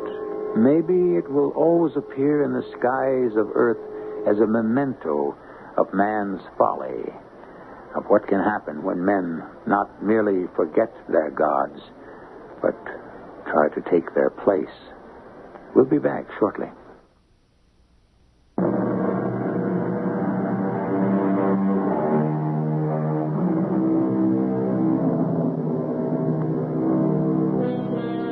Smith wasn't the only person who ever dreamed of having a world of his own. We all rule our own kingdoms just by using our imagination.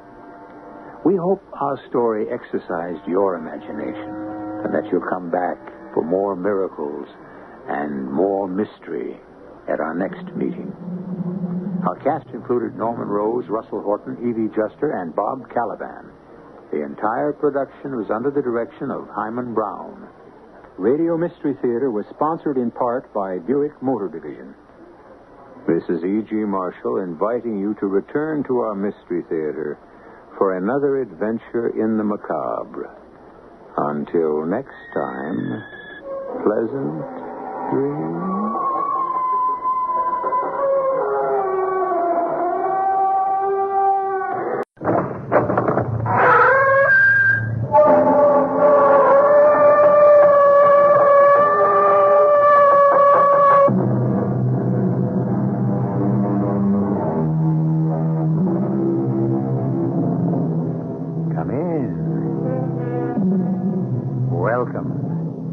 I'm E.G. Marshall, plenipotentiary from that mysterious realm whose major exports are terror, mystery, and the macabre.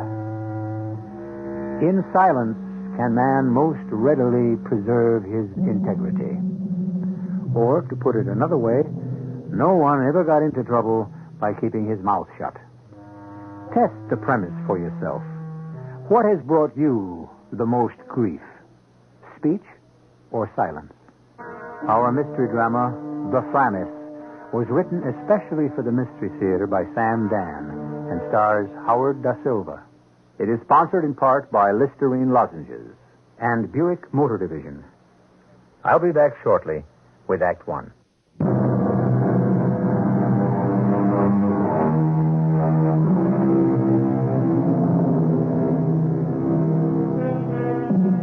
The meek, we are told, shall inherit the earth. But not, however, in the immediate future. And so, at this point in time, and until further notice, the meek shall have the usual tough sledding. Well, that's how it goes. Today we shall tell you a little fable about the meek. And because it's a fable, we'll have it take place in a mythical kingdom. Therefore, for your benefit, we have created one called the United Kingdom of Limbovania. Our hero is named Gerard. He is a jeweler. He's very good. But he is very poor. Do you know why? Because he is a philosopher. Did you ever hear of a rich philosopher? There is a law that says that not only must philosophers be poor, they must also have cross, querulous wives. Well, it's very late at night, and Gerard is alone at his workbench, holding aloft a magnificent silver cup, which he has just crafted. And he is making a speech to an imaginary audience. Yes, he's that kind of person. Fellow citizens of Limbovania, I appear on this national television network to set your minds at rest and your hearts at ease.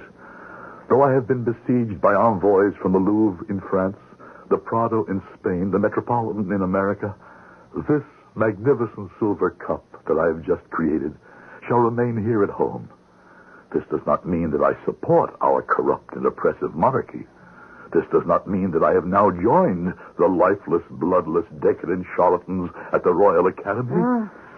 Well, you're giving everybody their lumps tonight, aren't you? Oh, I thought you were asleep. What's that thing? This? It's a silver loving cup. So, that's what you were working on. I might have known. All these nights I listened to the hammer. I say to myself, maybe he's seen the light. Maybe he'll make something he can sell. Why do you make things like this this cup? Because I find it... Who asked you to make it? No one. Who's going to buy it?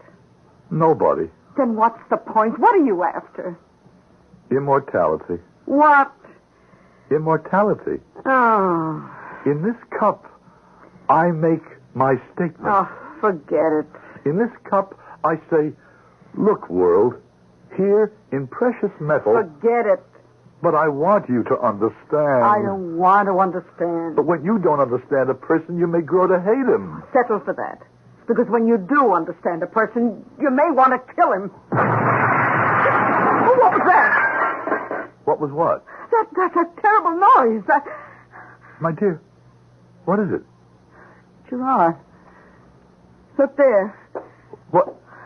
But what is it? Sophie. Sophie, what are you? Don't say another word. Look at this. Where did you find that? I happened to glance over to the window. That crack of thunder smashed it a few moments ago, and it was lying there on the floor beside the broken window. It was lying there, just lying there on the floor. Let me have it. Oh, isn't it? Absolutely the biggest, the brightest, the shiniest, most brilliant diamond in the whole world. Yes. I must look at it. Oh, look at it. Examine it. Yes. How much is it worth? Oh. Tell me. All right, I'll be quiet. I won't say a word while you examine it. You're the craftsman, the master, the genius. What do you think? 500? 1,000? What am I talking about? 5,000? I bet I'm not even close. It's your reward. Your reward for being honest and sincere and idealistic. The good Lord does something like this now and then. He has to. $1 million. It must be worth $1 million. Amazing. Fantastic. What sparkle. What light. What facet. What color. What a spectacular configuration. What's it worth? Oh. What's it worth? What's it worth? Nothing. It's a piece of glass. No. I admit it's a remarkable piece of glass, but... But see how it shines. It's all fire and ice. How can you say it's a piece of glass? Well, let me give you the scientific explanation. No. Glass breaks all the time. I don't want to hear it. And just once, every 54 trillion times, does a piece of glass break exactly the way this one did. Wives kill their husbands for less.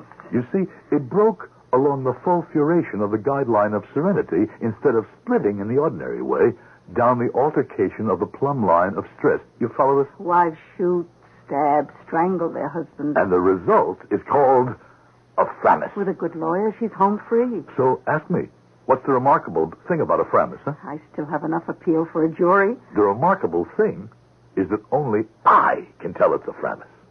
Any other jeweler would pronounce this a diamond. What do you mean only you can tell it's a Frammis? Because only I have done the research. I am the trailblazer, the discoverer, the pioneer in a brand new, so far unknown science of Framissometry. Oh.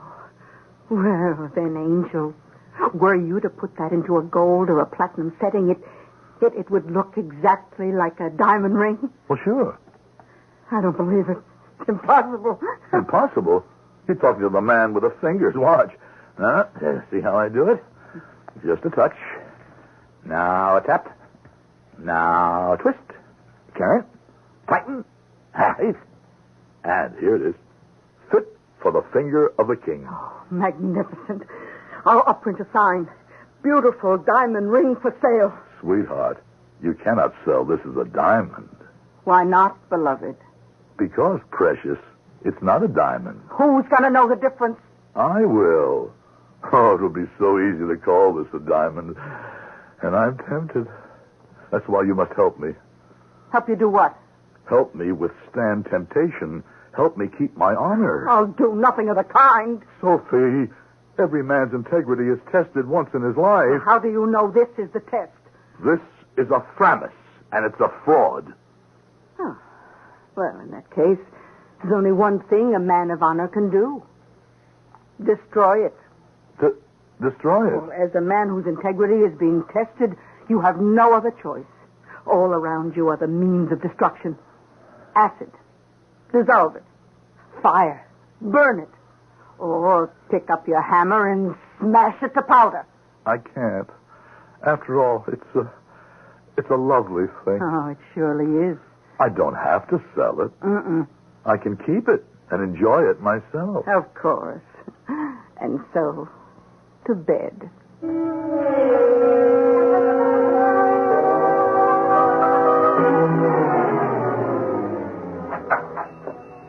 Oh, good morning, Gerard, baby. Let's make love.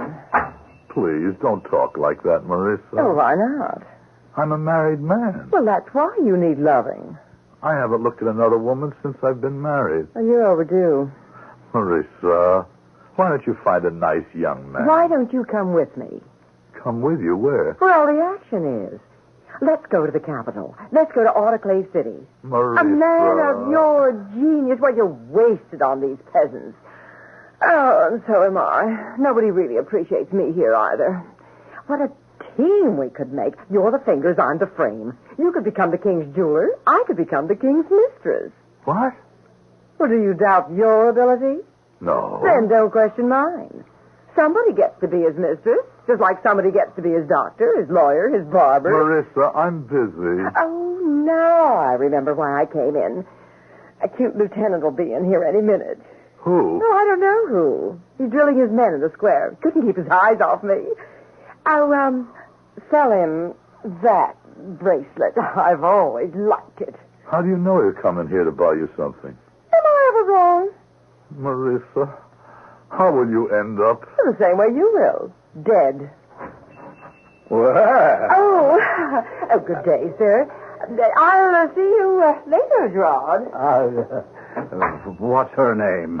Marissa. Marissa. I tell you, Citizen Gerard, I have fallen madly in love with Marissa.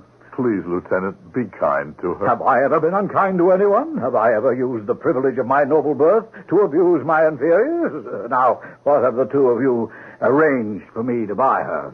Oh, now you have necklaces, bracelets, brooches, rings, so many old familiar things, and the ladies always sell them back to you, don't they?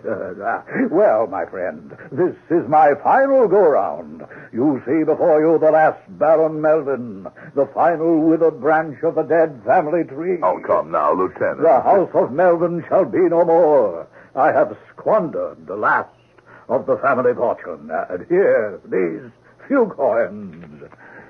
All that remains for the final fling. It'll have to be something modest. Yes, I know. I know. I have here a bracelet. Citizen Gerard. Small, yes, but quality. Citizen Gerard. That's. What are you looking at?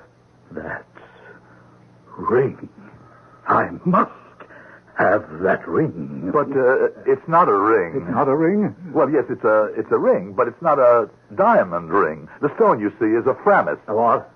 A piece of glass. A piece of glass. A piece of. That's a lie. It's true. The setting, it's genuine platinum. Oh, yes. And real gold. Purest gold. And you always surround a worthless piece of glass with precious platinum and purest gold. Please, I was just. So you were just what? I was just about to destroy it. If it's displayed in your shop, you are required to sell it. That's the law. There's no such law. It's just been passed.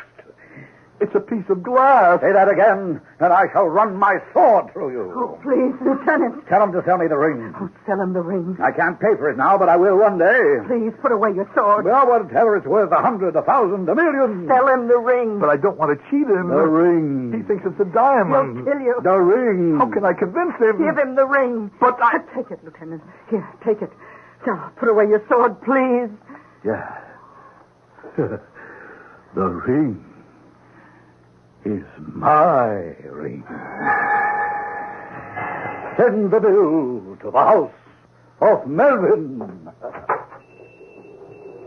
Fellow citizens, the house of Melvin has risen. The house of Melvin has risen. The house of Melvin has risen again.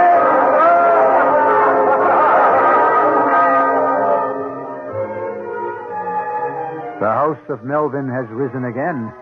Indeed. And Lieutenant Melvin accepts the plaudits of the multitude, as all are blinded with adoration for the brilliant ring on his finger. And the adoring mob carries him on their shoulders into one shop after another. And soon he is costumed in splendor from head to foot, as befits the scion of the House of Melvin. But how high can the House of Melvin possibly rise?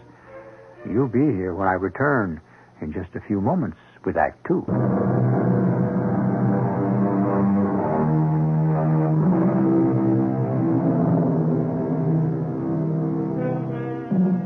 Well, now, as we proceed with our fable, the principal square in the provincial city has never seen such a celebration. They are lionizing Lieutenant Melvin, who only this morning was a ruined and penniless aristocrat. But now, it's plain to see the House of Melvin has risen again. For on Melvin's finger there gleams a ring of surpassing brilliance. And so the bells are chiming, and the folk are shouting, and the wine is pouring, and the bands are playing, and all is pandemonium, except in the shop of our friend Gerard. No.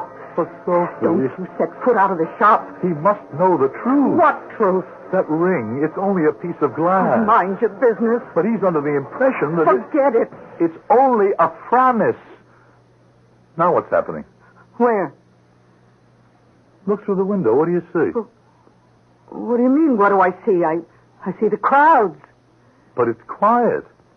Suddenly it's quiet. No one is saying a word. Yes, it is. It's quiet. And see there. A big, important-looking officer has just put his hand on Lieutenant Melvin's shoulder. The officer's saying something. Open the door. What's he saying? Lieutenant Melvin. Yes, what can I do for you, my man? You're under arrest. Under arrest? Me? Sergeant, seize him. Oh, you can't do this to me. I've done nothing wrong. Get your hands off me. I'm an officer, a nobleman, and a gentleman. I have rights. What's the charge?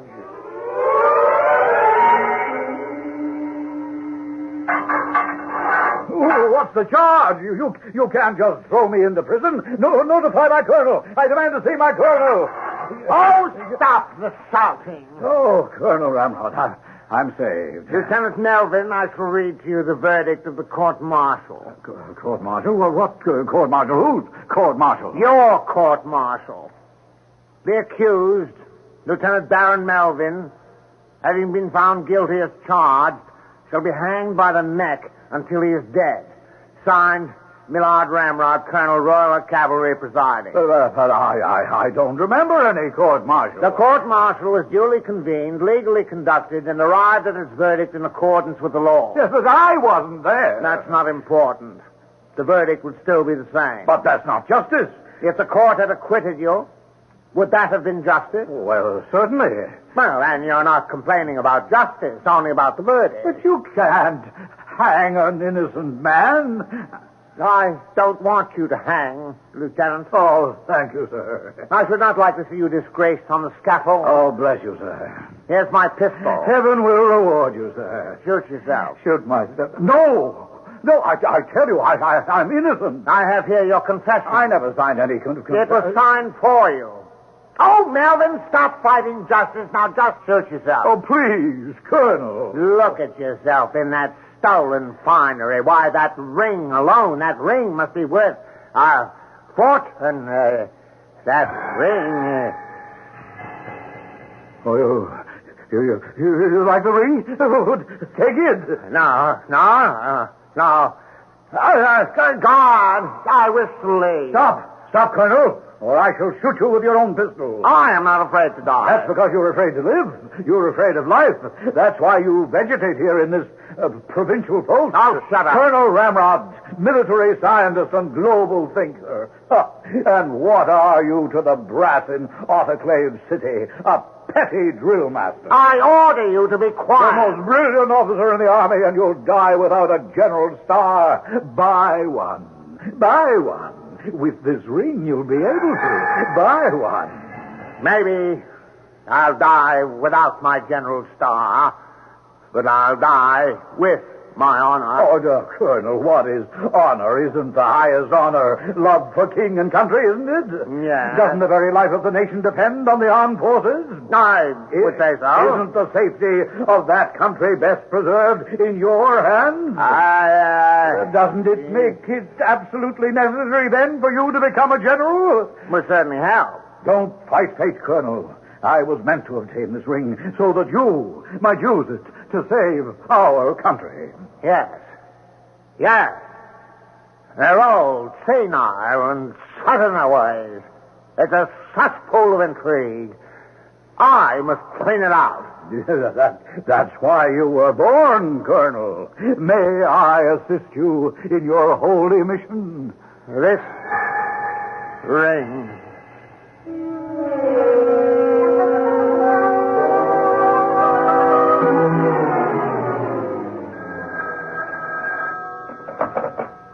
Yes? Who wished to see me? Colonel Ramrod? Never heard of him. But what does this bumpkin from the provinces want? Probably been saving his pennies for years, and he'll walk in with them all tied up in his handkerchief, but... all right. I'll see him. It should be amusing. Colonel Ramrod, at your service, madame. I have come here to pay my respects to your husband, our great minister of war. You have come here to buy a general's star. What do you offer me? What do I offer? I offer you myself. How dare you make such an offer? No, you've been waiting for such an offer. Your days are spent in yearning for it, your nights in dreaming. For your information, I receive such offers every day. How do you? But when was the last one? When was the last time a man offered you his heart, his soul, his life, his honor, his hope for happiness in this world and salvation in the next? Oh, you expect me to believe that when I know I am no longer beautiful? I find you beautiful, Lurline. Madame Lurline. What interest could I have in love? I'm an old woman. No, not an old woman, an older woman. Just as I am an older man. But love was made for the young. No. To the young, love is strong liquor, but to people like us, love is fine wine, old wine. We do not drink to slake the thirst. We only sip to delight the soul. All you want is your general's star. I have not come here for your tinselly star. I love you. Listen. 10 years ago, you and your husband inspected the garrison of Ground Bag. I can't remember. I can't forget. You wore a green suit, black shoes, a corsage of white roses. I always dress that way when I review the troops. The most unbecoming costume I ever saw. But I fell in love with you in spite of it. Oh, and you waited 10 years to tell me? I waited 10 years to find my courage. I waited 10 years until I could find a gift worthy of the woman I love. This ring. Oh, no, I can't accept this. Take my ring. No, please go. Why are you afraid to be a woman? Why are you afraid to love? I'm not afraid. Then I will place this ring on your finger. Oh, my general. My very own general. Ah, General. Do you like my hair up this way? I wonder what my new assignment is to be. Or down? The War Committee. And how shall I dress? Green. You fell in love with me in green. And my new duties. Oh, love me. Oh, darling, I want to be alone with you, but I want to show you off to everyone. I want you to be my secret, but I want everyone to know. What? Oh, darling, our love is enough for me. Oh, not for me. You shall be presented at court. You'll be a sensation in Autoclave City.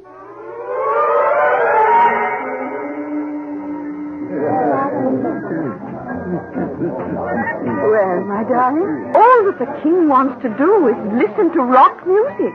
And the Queen? All she wants to do is find out who his latest mistress is. Ah, that's obvious.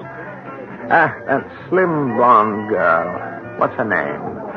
Marissa? Oh, she's just his friend. That doesn't count. Do you know who his mistress is? I don't think he has one. Well, suppose he has. And the Queen finds out. What will the Queen do to her? Huh?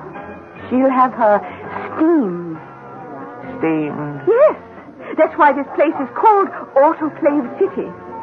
One little mistake, and things get so hot for you. Tell me, dearest Lurleen, why is the Queen looking at you like that? Well, I don't know, but... But what? That's how she looks at people just before they get steamed. And now she's whispering to the king. Oh, if only I could hear what she's saying.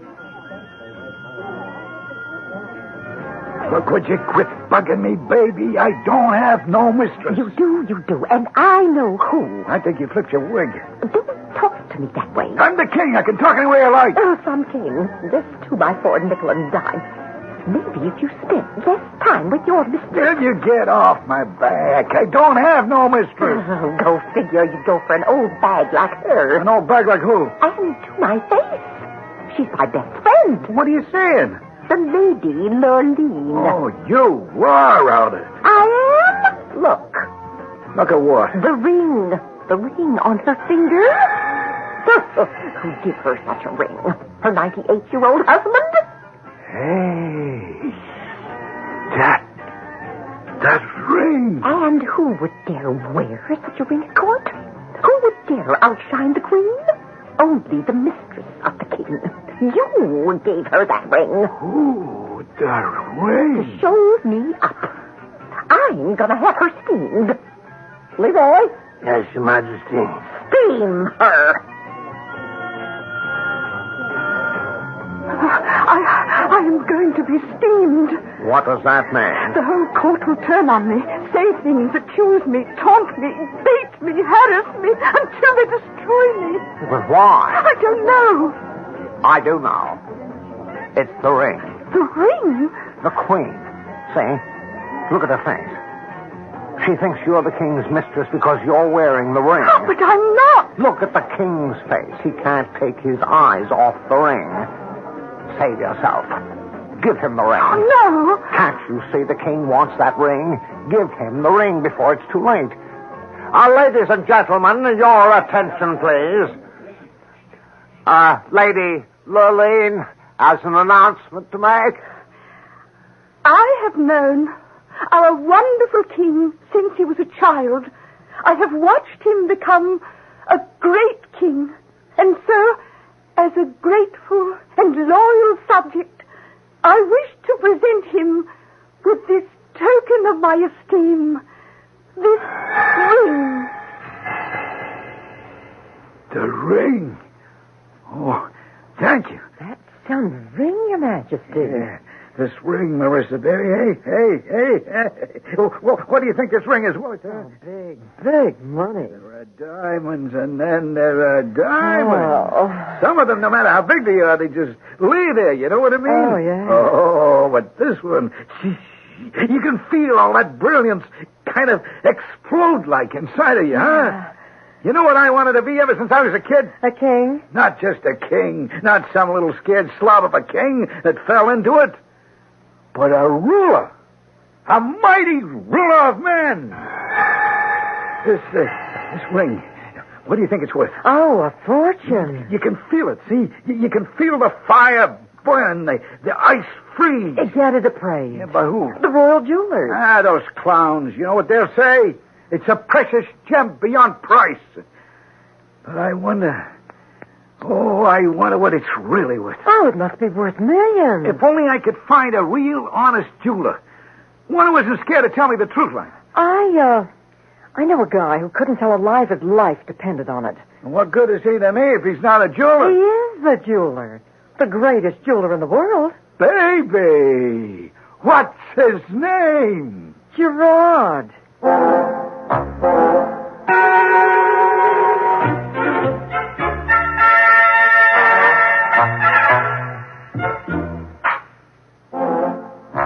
You should have expected this development. Everything that goes up must come down. We go away, only to come back. You knew eventually that we would have to return to our old friend Gerard. You also know the question he's going to be asked. Do you know the answer he's going to give? Want to bet?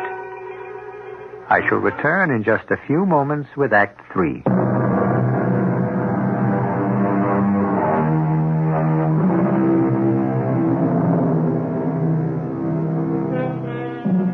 Now, while you were gone, here's what's been happening in that mythical kingdom, the United Kingdom of Limbovania. I can only say that there has been a miraculous transformation. It is no longer a sleepy little country. It has been transformed miraculously into a mighty nation, powerful in the councils of the world community. There has been a surge of energy and patriotism, and right now, the proud and happy Limbos are celebrating the first anniversary of the King's Ring and the apparently magical talisman that has sparked the great resurgence. And even Master Gerard seems to have caught the fever as he works frantically in his shop. What are you doing there? What do you think I'm doing, my dear wife? I'm making anniversary souvenirs. See these medals? You knock them out for a penny and you sell them for £1. But they're junk. Oh, sure. You see how you do it? You line them up, you punch them out. But I... And I got our kids out in the street with 2 big bagfuls. We'll sell thousands of them. You see what they say? Big Limbos on the march. Everybody buys one. Everybody wears one. Because how else can you prove you're a loyal, patriotic citizen? Oh, stop it. Come on. Get your genuine, authentic pledge of loyalty to the Emperor. Designed by the super-sensational House of Gerard. I said stop it. Why? You always wanted to be rich. I can't accept this. What's the matter? I don't like you this way. Cynical, scornful, sneering. That's successful. No.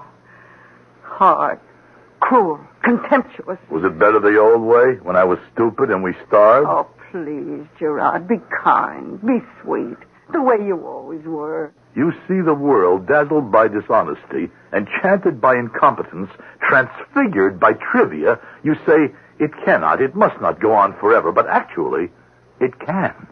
Obviously, it will. And perhaps it must. Why fight it? Oh, this junk, what you're doing now, it's not you. It's a lie. I never sold anything in this shop that wasn't genuine. That isn't true. When did I ever sell anything that was a fraud? Pick up a magazine, any magazine. Why? Well, look at the magazines. What's being featured on every cover? Well, the King's Ring. They'll find out. How can they find out? What can they find out? I'm the only one who can tell. Oh, they have ways. The people with power, they have ways. They'll find out, and they'll hunt you down. Sophie, you must control yourself. A man, a hard-looking, cruel-looking, frightening man will suddenly walk in here and ask, "Are you Mr. Gerard?" And when you say yes, he'll kill you. Sophie. Mr. Gerard. How did you get in here? Are you Mr. Gerard? He's not in. Hiya, Gerard, baby. No, you're making a mistake. I'm not... Aren't you glad to see me? It's Marissa. Marissa, why did you betray me? Why do you want to kill me? Kill you? Honey, I'm going to make you. Make me what? Jeweler to the king. Jeweler to the king? Well, that's why we're here. Right, Leroy? Jeweler to the king. Where's Gerard? Where's my man Gerard? Your Majesty. Brother Gerard. Hey, let me look in your eyes. Yeah, I see the truth. Eyes, Brother Gerard, are the mirror of the soul. And you simply cannot hide your honesty, your independence, and your integrity. Honesty, independence, integrity. 3 reasons, Your Majesty, why I am a ruined man today. But I'm ready to reform. I'm eager to improve myself. I'm willing to learn. Now then, Gerard, old buddy, could you do me a little favor? Try me. Test me. Well, I got this little item here, see? I wonder if you might just possibly tell me what it's worth. Your Majesty, this ring is, it's absolutely unique. Come on, Gerard. We're not king and subject. We're friend and friend, huh? The truth. Speak the truth. The truth? Yeah, just among buddies. What's it worth? The truth? This is a Frammis. Yeah? What's a Frammis? A piece of glass. I beg your pardon, Gerard, you said... I said it was a piece of glass. You're positive? I'm positive. It don't look like a piece of glass. I know. Well, I'm no expert. But this looks like the world's most valuable diamond to me. And yet it's the world's most ordinary glass. A piece of glass. A worthless piece of glass. Leroy! Throw him in a cell. But I told you the truth. You asked me for the truth. And tomorrow morning, shoot him.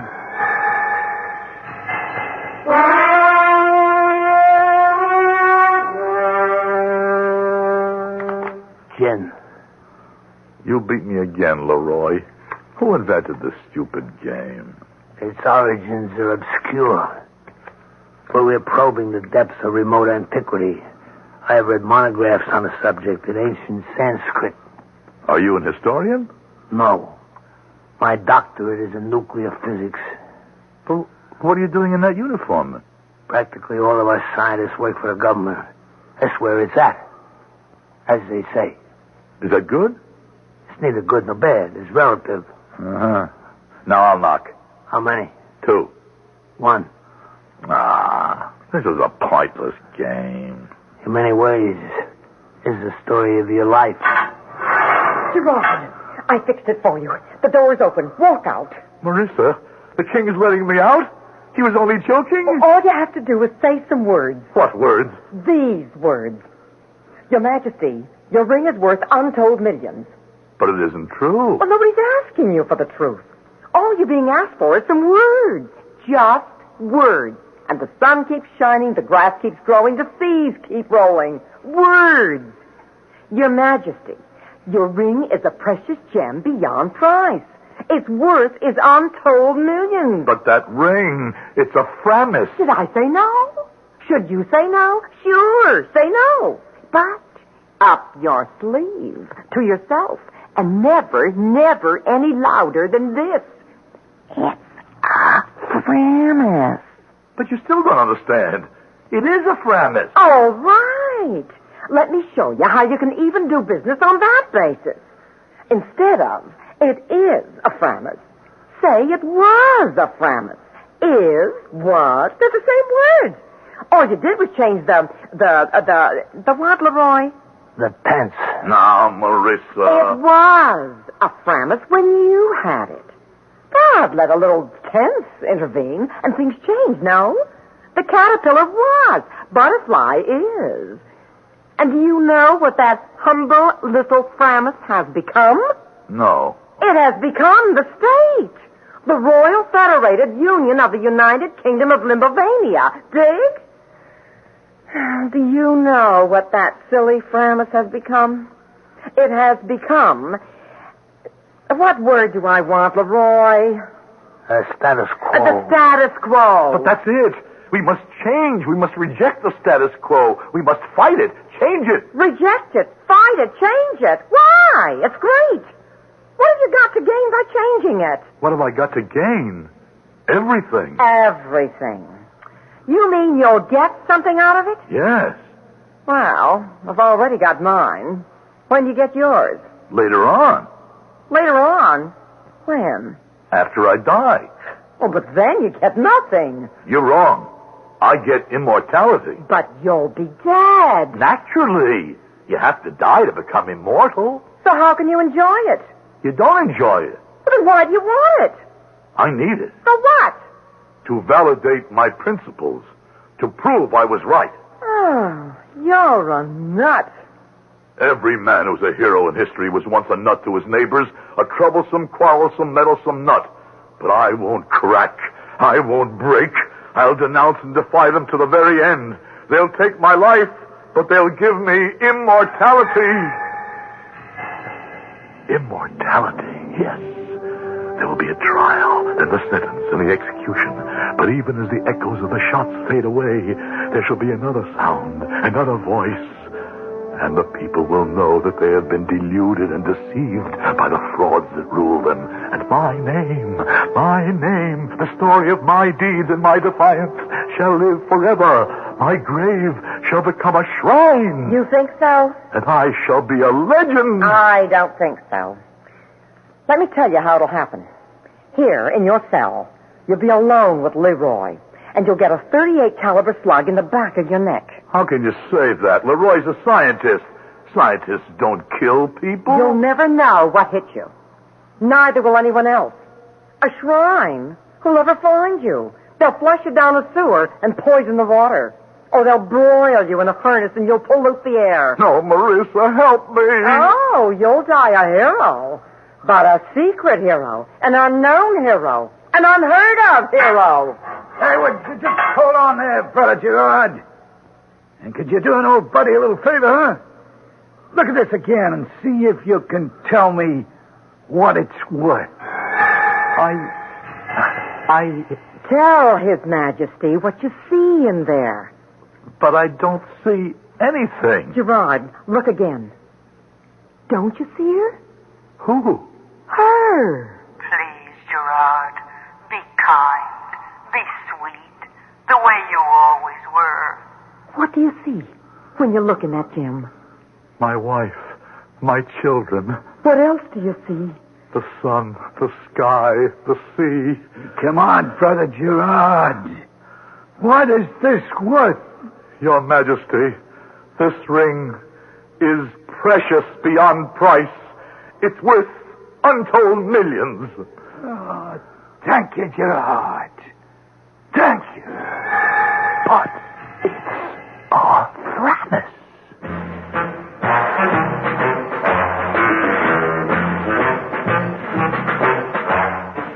It's a Frammis. Well, didn't Galileo say the same thing under his breath to the judges of the Inquisition? Nevertheless, it moves.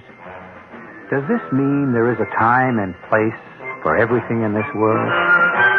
There sure is. And if you don't believe me, check it out in the wonderful biblical book of Ecclesiastes. And wait for me. I'll be right back.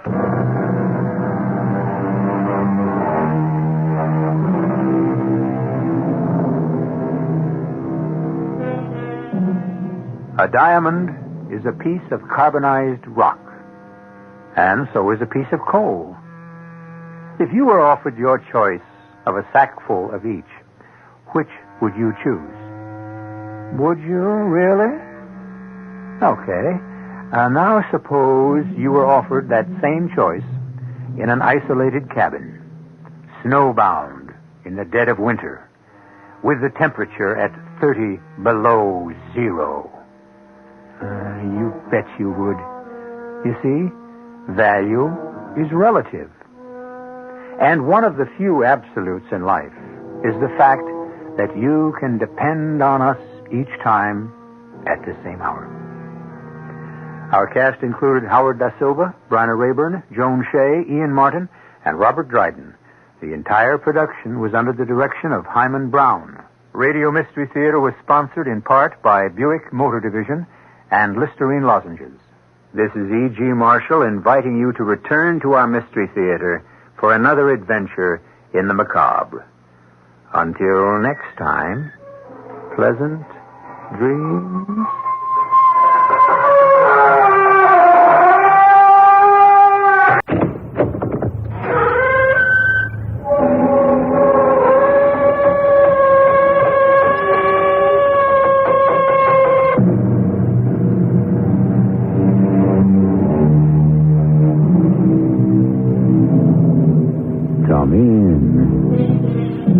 Welcome. I'm E.G. Marshall. In the night skies, strange objects roam, many of them unidentified. Do you ever look to that darkling bowl of the sky, pierced only by the stars, and wonder if strangers come to us from out there? And if so, how many of them are among us already? Aliens, unrecognized. Are they friend or foe? Terrorist or goodwill ambassador? Always supposing they are there, I wonder sometimes, as I am sure the rest of you do. I told you, Moses, you would be part of the whole. And my father? He will not need you much longer. I have to stay with him to the end. So be it. You have chosen your own destiny. You have selected your own living death.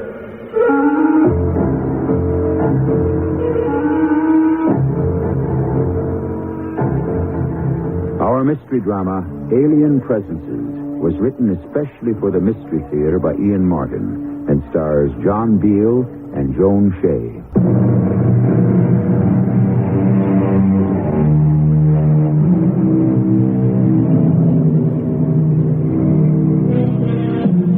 August 14th, 1958. Antelope Crossings, Nebraska. This is a story of today, but it began 21 years ago. You never heard of Antelope Crossings? That's not at all surprising. The population maybe is 105, including children. It's a post office, general store, and not even one street. It's just where two roads meet and leave again. Now that we're leaving, Jim, I kind of hate to go. I know how you feel, Ruth. No matter how barren it is, a person puts down roots. But we're lucky to get away. I reckon. Never could make much of a go of it here. Think it'll be better in Nebraska. I know it will. My brother Ace's farm's a real big spread. We can start to live like people there. Get you some fancy duds and all, maybe even a TV set. Like I say, we're some lucky. Oh, don't say that. We wouldn't be if that terrible car accident hadn't snuffed out Asa and Sarah and both their children like they was candles. The Lord giveth and the Lord taketh away. He should have taken us. We have nothing, not even children.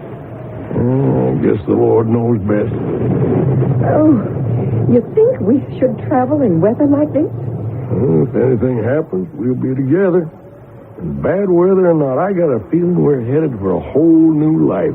Like you can't believe. Funny. If I'm honest, that's just how I feel.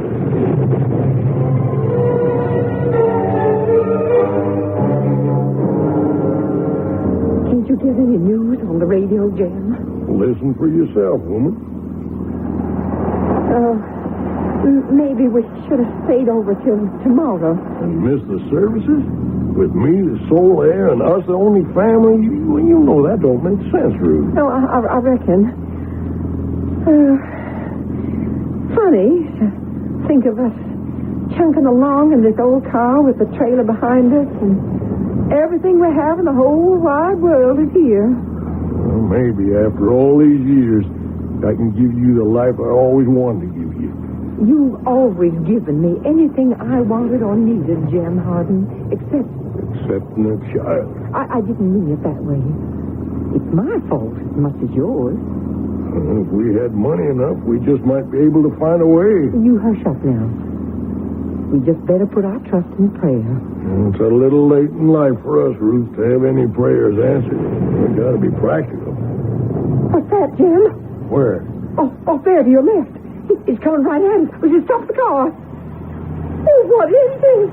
I don't know. Maybe one of them big jet planes. It can't be. They always fly so high and straight. Look at this one. Why, it's spinning like some child goes up and spitting fire all around like a pinwheel. Well, what do you think it is? Oh, it looks like one of them unidentified objects. Oh, it's heading straight for us. Maybe a punishment. Punishment for what? For questioning the Lord's will. Sure is headed straight for us. Look out, Ruth. Look. Stop.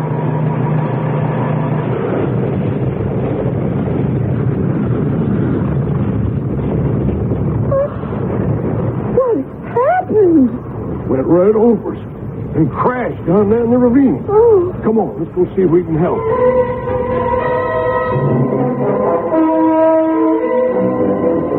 If we hadn't been here to track it, might nobody never have seen it. Oh, this sure is wilderness. And whatever crashed it, pretty near burned to a crisp already. Oh, Jim, we better see if we can help. I don't see how nobody could have lived through it. Well, it's only Christian to make sure. Of course. Come on. What do you suppose it could have been? A big jumbo jet? Looking down on it from here, I don't think so. There's no path cut through the trees. Oh. It's just like it dropped, like a helicopter or a stone. Don't get too close, Jim. Oh, she's burned herself out by now. Funny. What? She must have had radio contact with the ground, big aircraft like that. There ought to be all sorts of rescue planes, whirlybirds here by now. But the sky's plumb empty of everything. Surely they'll be here. You think anyone's alive? Not unless they were thrown clear. In the hour or so it took us to get down here, this must have been just plain hell. Everything's burned to a crisp. Well, we still ought to take a look. We sure will, Ruth. Just as soon as it cools off. Oh, what is it? I still don't know. Couldn't be one of our regular aircraft. All I can figure, it must be something from another... What was that? Some animal, maybe. No. It sounded like a baby crying. Oh, that's what it is. But where, Jim? Where? It echoes so here. This way, I think. Come on. Oh, maybe someone did survive the crash. Well, if they did, we're about to find out. There. In that juniper bush. Oh, quick, Jim. It's so hot there. Oh, okay. I got him. Or her, whatever it is. Oh, bring it quickly to the stream. Hurry. Oh, may the good Lord let him not be hurt or burned.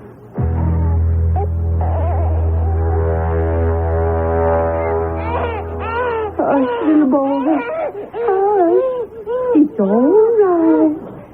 No need to cry anymore. Is he burned? No. Oh, Jim, it's a miracle. What's he crying for? His mother. For being alone. Oh, Jim. Jim. What is it, darling? Do you suppose maybe we could keep him? What? Keep the baby? Oh, how could we? We found him. And you said yourself nobody else could have gotten out of that crash alive. Oh, Ruth, that don't mean this baby hasn't got other kin. There's bound to be some other people in his family. Well, suppose they don't want him. Well, that's something we can't decide. And just suppose there isn't anyone else in his family. Well, there's really no way of checking that out unless we take him to the authorities, get him identified. Authorities?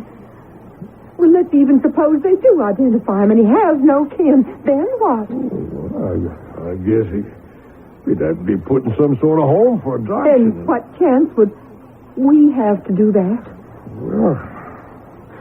Well, I reckon from here on in we'd have enough money to... It isn't money, Jim. They'd say we were too old. Don't you see? This is a gift from God. Meant to be. This is our baby. Now, hold on, honey. We can't figure that way. Someone else could be hankering over this baby and feeling just as deep as you do about him. I still say God sent him to us. Well, it could be. But we got no right to play God. You don't want him? Oh, of course I do. Just as much as you do, but... Then here's what we should do, Jim. Now you take me to a motel or a hotel. Get me some things I'll need for the baby. And then you go off to the funeral. Oh, Ruth, you can't keep that baby. Not without letting the police know what's happened. How do we know what's happened? How do we know this baby had anything to do with the aircraft that crashed? But let that go for the moment. All I'm asking for, Jim, is a little time. Time for what? To listen to the radio, the TV, watch the papers. Find out if anyone is looking for the baby. And if you do? Well, I'll return him, of course. If he belongs with someone else, that's where he should be. And if there's no news about him? Then I want to keep him for our own, Jim. I don't know what to say.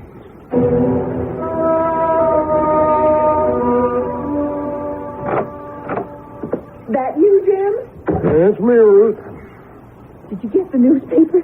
Yep. And? No news in any of them about either the baby or the crash. I've been listening to the radio and watching TV. There's nothing there either. Well, it's still kind of early on, you know. For the newspapers, maybe. But radio and TV? Nothing at all on either of them yet? No. What are we going to do? Well, you're going to get in that car and go to the funeral and leave me here with Moses. With who? The boy. I found him like Pharaoh's daughter. Oh. But unlike her, I will nurse him for myself. Well, why don't you both come along with me? How could you suddenly explain the child? It's better this way, Jim. All right. I'll be on my way.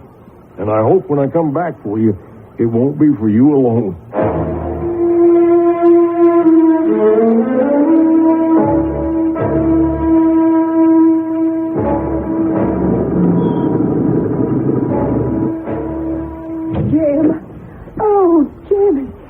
Good to see you back. I miss you, Ruth. And I miss you, Jim. I bet you didn't much with him to take care of. The baby?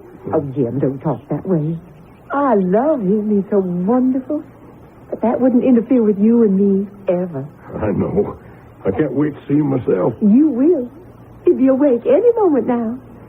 But before he does wake up, do you have any news? Nope. Asa left us everything free and clear. It's a right good farm, and we can make a good life on it. That's nice, but I meant about little Moses in there. Jim, are we going to be able to keep him? Oh, I don't know, Ruth. There isn't a sign of anyone looking for him. Not a word on TV, radio, nothing in the papers. Have you seen her or anything? No. And it's been pretty near a whole week now. Well, we're taking an awful risk on him.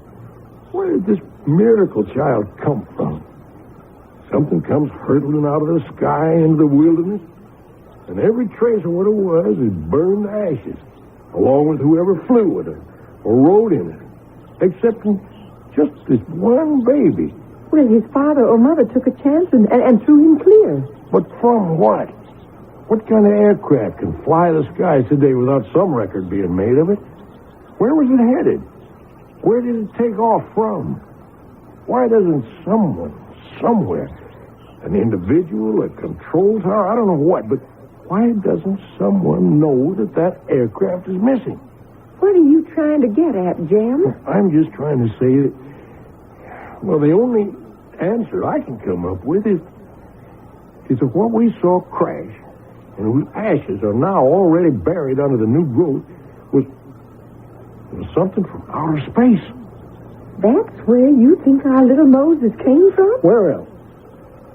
Well, you come inside to the room with me, Jim. Now, don't get mad, Ruth. I'm not mad. I'm just plain soft. I'm not giving him up. Just look, Jim. Just look down at that sweet baby. Try to tell me he's something from outer space. Why, he's the most human thing you ever saw in your life. You're right, Ruth. Just the kind of boy I've always wanted. He's ours, Jim. We're going to bring him up right with love and tenderness. We're going to be proud of him. And we're never going to be sorry. Brave words, Ruth. And perhaps you'll be proven correct. Still, what you're doing is outside the law and may have many unexpected repercussions. You and your husband, Jem, are taking an awesome chance. You have no way of knowing the background of the baby you have called Moses. In this world, or possibly in some other. I shall return shortly with Act 2.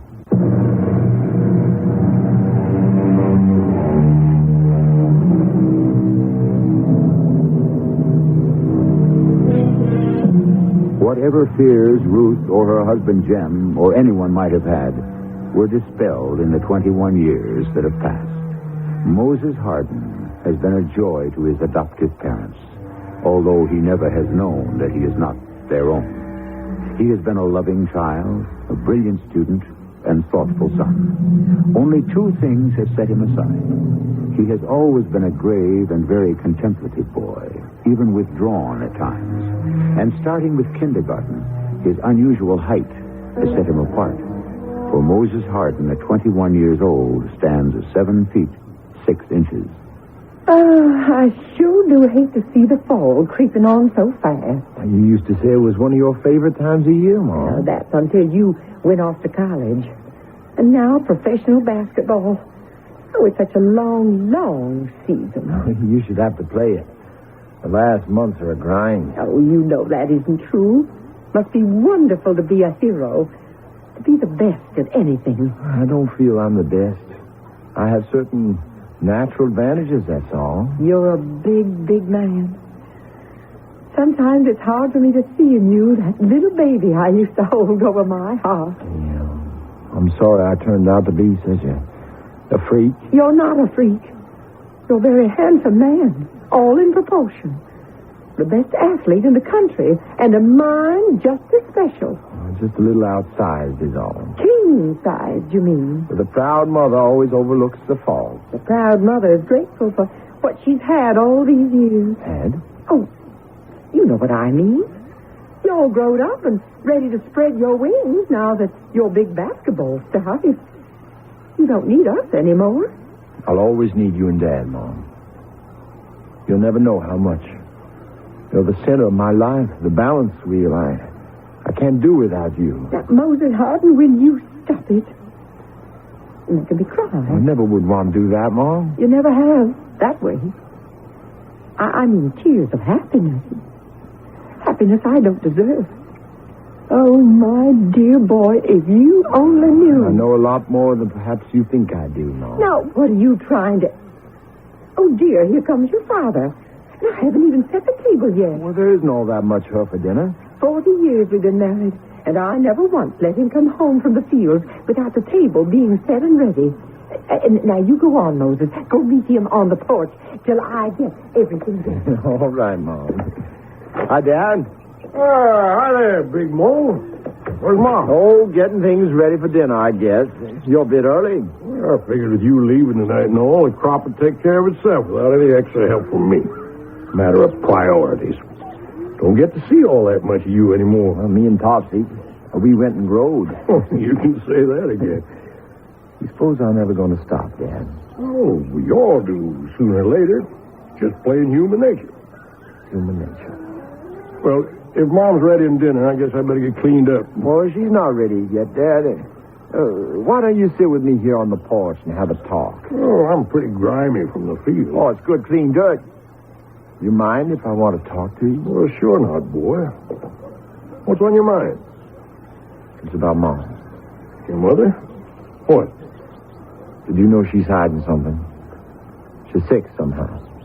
She told you? No. Then how do you know that, Mo? Well, lots of things I can sense, Dad, without knowing all the way. Yeah, you always did have second sight or something, even when you was a boy. But about your mother, I wouldn't worry. We've talked some about it, but it's nothing. Just an ache or a pain here or there. You get to our age, you're bound to have a few. When was the last time she saw a doctor? Well, I don't rightly recall. I want you to promise me to take her to one tomorrow. Or the first chance you get. And the best. Mo, I don't know that... You promised me, Dad. You're scared to death the doctor might find something wrong. Just like Mom. How do you know? It doesn't matter. What does is I do know. You promise? You two going to spend all night out there on the porch? Jim, you better get cleaned up for dinner. I'm coming right away, Ruth. Promise. I promise, son. And you let me know right away if it's anything serious.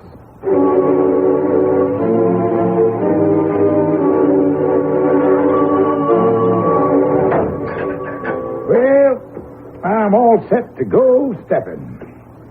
Hey, Big Mo, what's the matter, man? Ain't you never going to get dressed? You and me are last out. Oh, I didn't notice, Woody. I have some things on my mind. Sure wasn't on basketball to practice today. The coach eat you out? No. Hey, what's with you, man? You still worried about your old lady? Some. I thought you told me the Sawbones give her a clean bill of health. I did. Or at least Dad wrote me he did. Last time I talked to Mom on the phone, she sounded fine. Well, then what else is eating you? Nothing new. Man, where do you go? Well, you're in another world half of the time. No way to reach you. Like you just wasn't one of us. I don't mean to seem that way, Woody, but I guess in a sort of a way, I am. Yeah, I don't think you... We'll take my size alone. I can't be like everyone else at 7.5 feet and growing. There practically isn't anyone else my size. Ah, come on. You live in a basketball world. You're not all that outsized. It's only part of it. What's the rest? Something I can't talk about. Oh, won't? You wouldn't understand. Hey, I better get that. Locker room, Woody Spade. Long distance. Well, sure. He's right here. Hello. Yeah? A long-distance call for you. Who's it? Well, I guess it's your father. I'll take it. Hello? Yeah, Dad? What is it? Oh, no. But how? I thought... You said... Well, was it bad?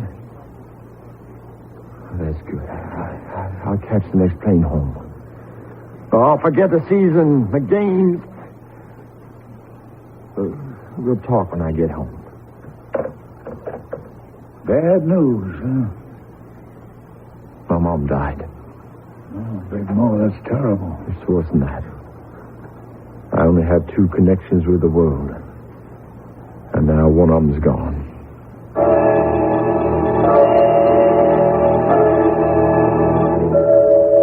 Why didn't you tell me, Dad? Why didn't you tell me? Your mother wouldn't let me. But she knew as soon as she went to the doctor. Once the tests were in. And you didn't let me know then? Well, what could you have done? There wasn't any alternative. It couldn't be operated on. It was only a matter of time. I could have been back here to spend that time with her. Give up your career? Oh, so what do you think a career means next to Mom? The only reason I played basketball is because it was the quickest, surest way of paying you back for all you did for me. And I never really had enough chance to do that for her. Don't you know that just by being, you put us both in your debt forever? Dad, I'm not like other people. I know that. And you know it. And I suppose so did Mother. Isn't it time to tell me who I really am? I don't know how to answer you, son. I was adopted. I mean, I'm not really your child. Or Mom's. Well, thank God you never asked her that question. I wish it had never been asked at all. What is it, Dad? Oh, it's nothing. It's some indigestion. Oh, that's what Mom said, and I accepted it. Not this time. We're going to get you to a doctor.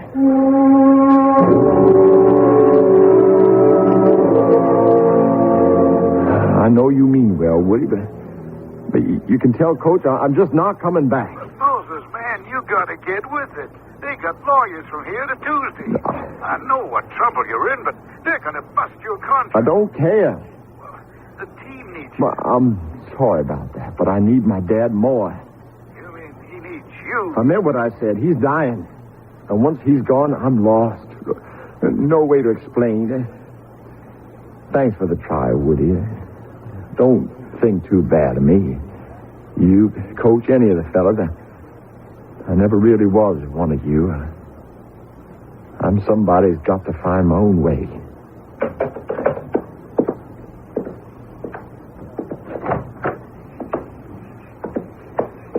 Pretty cold for you to be out here on the porch, Dad. I want to enjoy it while I can. Second Indian summer. Just the same. I don't want you worrying about me. This is nothing. The doctor said I'd be back on my feet. You don't have to tell me what the doctor said, Dad.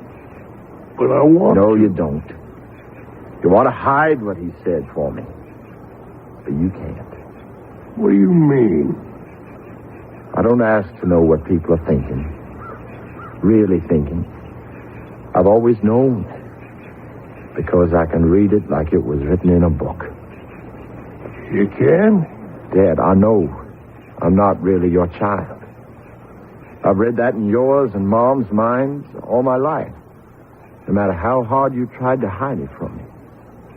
But I've never been able to sense deep enough is where did I really come from? Who am I?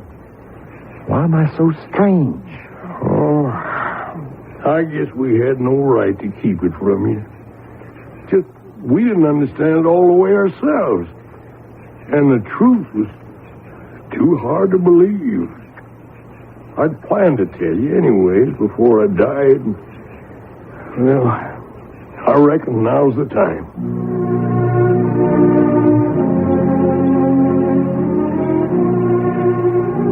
Dad told me, and now I know why I've never been able to belong.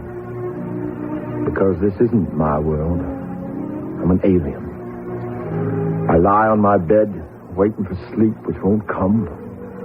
Because I'm afraid. I'm as alone as if I'd crash-landed on Mars. The only one of my kind.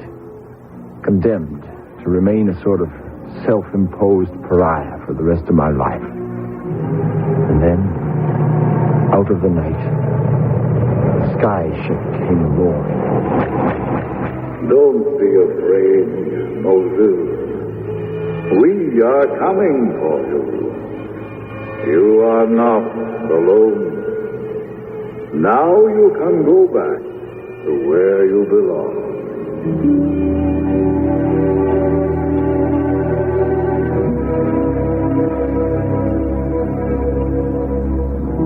Is the deep sound of the whirling mechanism a psychic reaction to the truth his father has just told him? Is there really a space voice calling to him? Is Moses Harding just a freak of nature or a creature from a civilization we can scarcely dream of, let alone imagine? I shall return shortly with Act 3.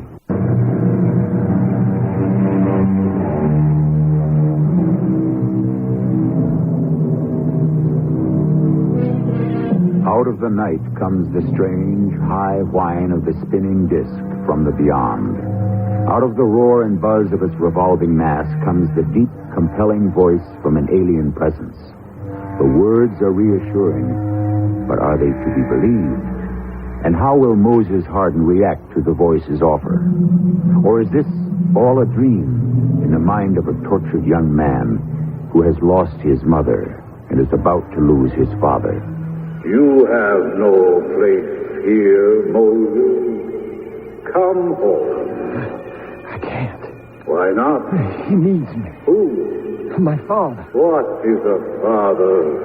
There is no such thing. Well, he brought me up. He sacrificed everything for me. He and my mother. You live in a primitive civilization. Father and mother are outmoded words. You are only a part of the whole. And the whole is the state and the living. Come back. Well, would I be a part of you? Would I stop being different? Would I not feel alone? I told you, you would be a part of the whole. And my father? There is no room for him. He will soon be a non-person. I have to stay with him to the end. Can't you wait a little? Or come back? No. You must make your decision now. I want to be with my own, where I'm not a stranger. But I cannot leave my father now. He needs me too much. So be it. You have chosen your own destiny. We cast you out. The world you live in has no place for you. You have selected your own living death.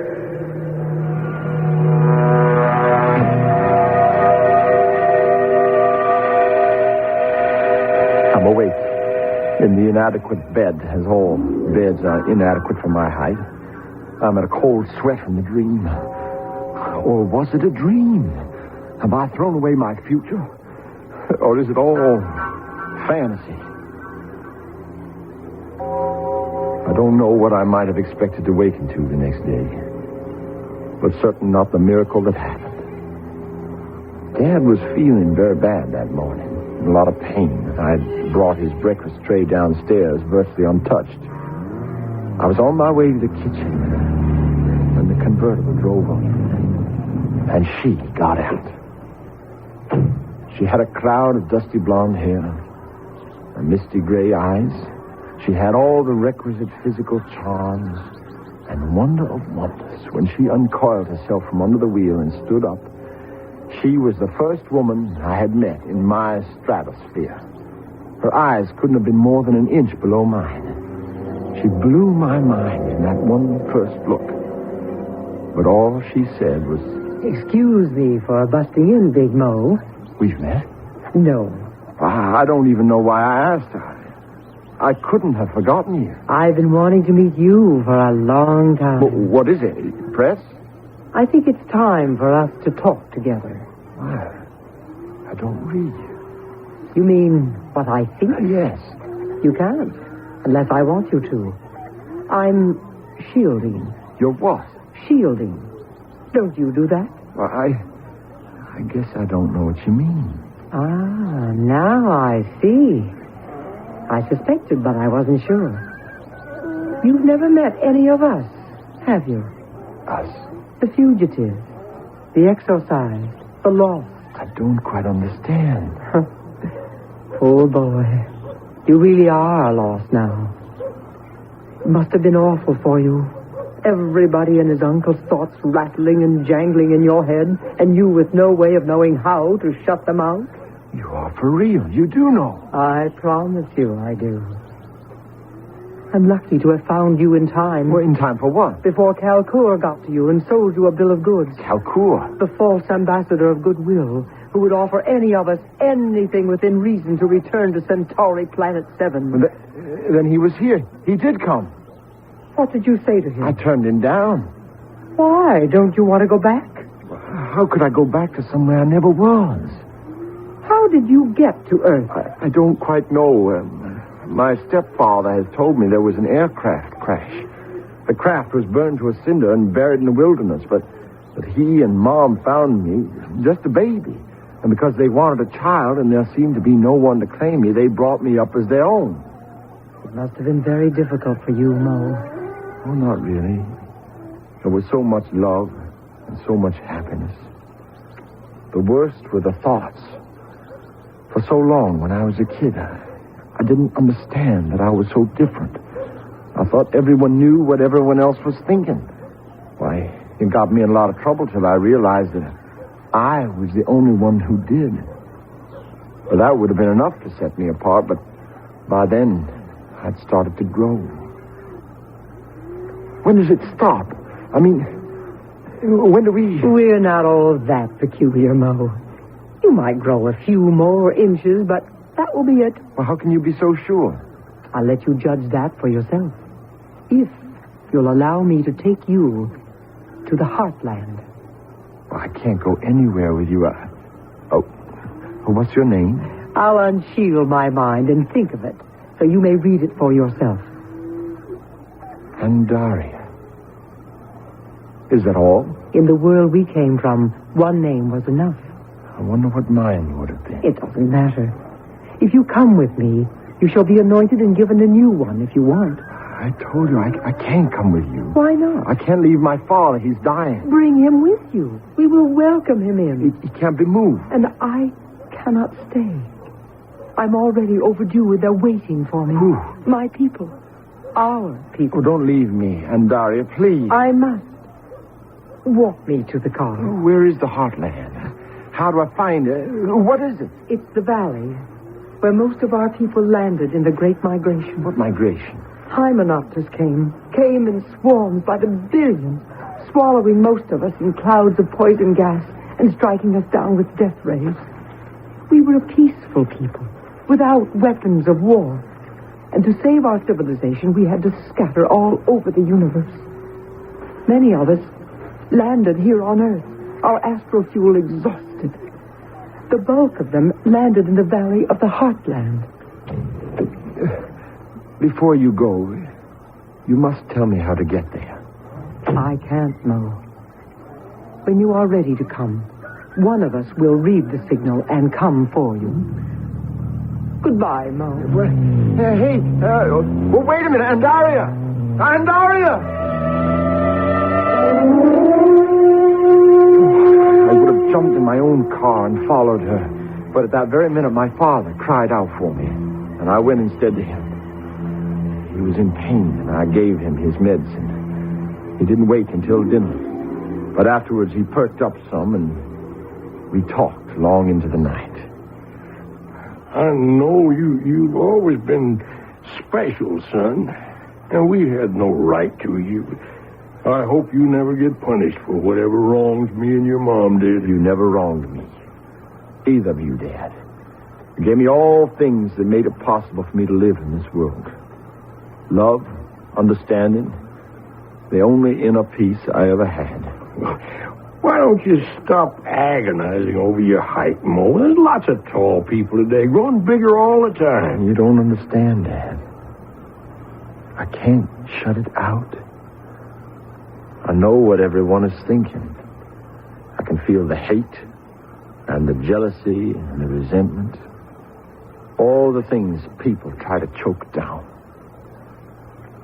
But here on the farm, there's such peace. Or has been, except for you and...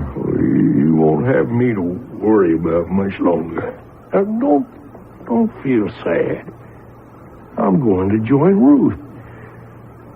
You worried me. What about this fella, Calcour, could take you back where you came from? Maybe you should go with him. And Daria says he's the enemy. Well, how do you know you can trust her? And you don't even know how to find the valley. But if that's where I belong, I'll find it. And wherever I am, your mother and I, we'll pray that you do. I love you, son. Good night.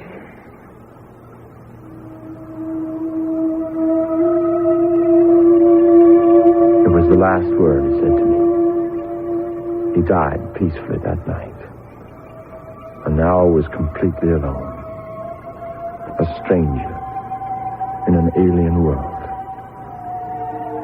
It was nearly dawn before I fell asleep. Or was I asleep or awake? And the air was full of their humming noise. And the voice called me out into the night. Moses. Who called me? It is Calcour. I have relented and come to bring you home. But you are my enemy. And Daria told you that, but she lied. And she is not for you. She's already promised. To whom? To the fourth. Who is he?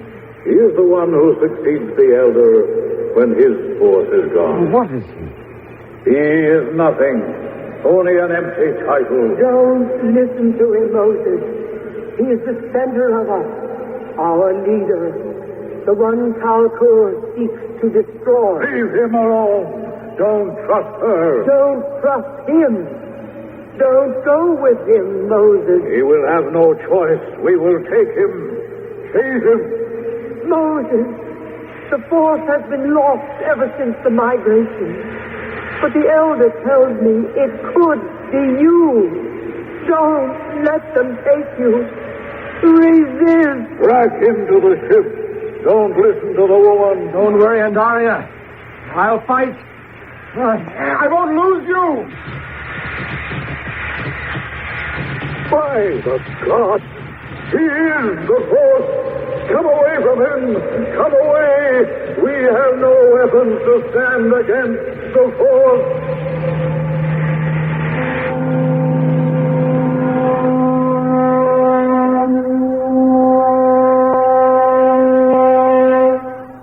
Within 24 hours, Andaria had come back for me.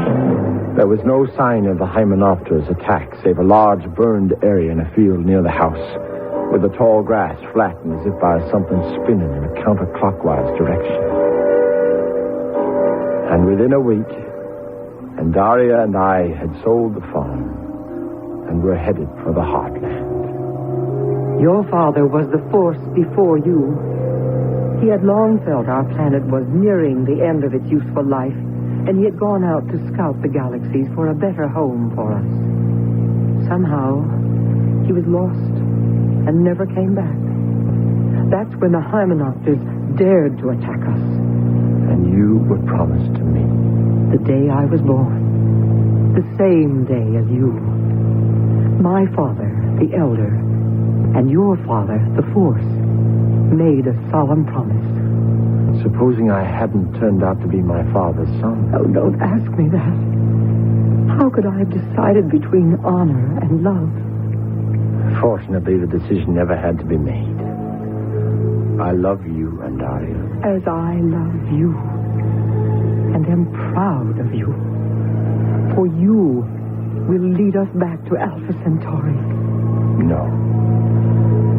I have no stomach for war or killing. If the valley, the heartland, is as peaceful as you say, let us stay there and build our own new world. The other is dying. But this one, oh, Andaria, once you teach me to live in it at peace, with a little imagination and a lot more determination, what a paradise we can make of it. Not a bad ambition. One we could all and should share. And perhaps, for all the agonies it can cause, there might be a rebirth of hope if we could all read exactly what is in people's thoughts and what are their desires. Deep in the heart of everyone, surely, the main, the only desire is peace at last. I'll be back shortly.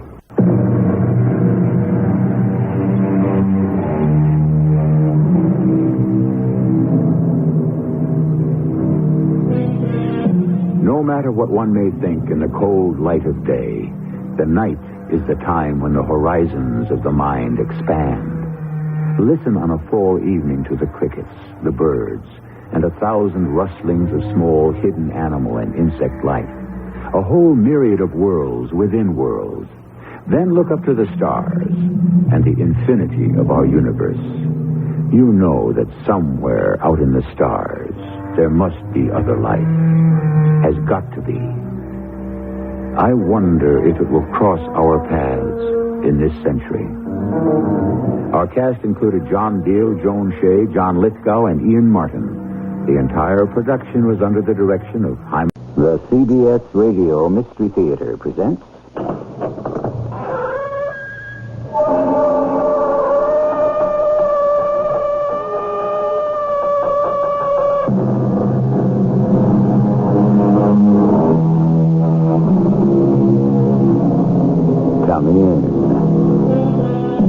Welcome. I'm E.G. Marshall.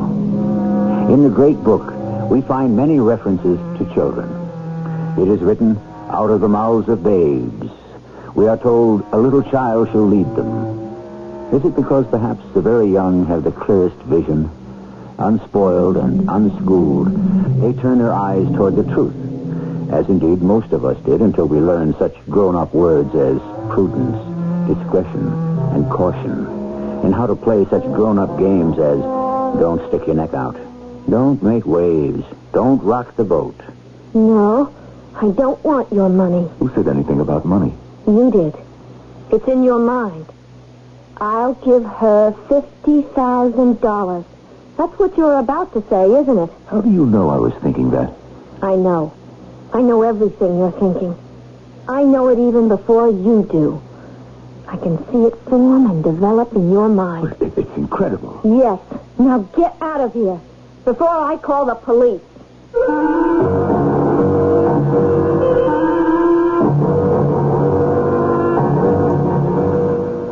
Our mystery drama, The Conversion Factor, was written especially for the Mystery Theater by Sam Dan and stars Norman Rose and Jada Rowland. It is sponsored in part by True Value Hardware Stores and ARM, Allergy Relief Medicine. I'll be back shortly with Act One.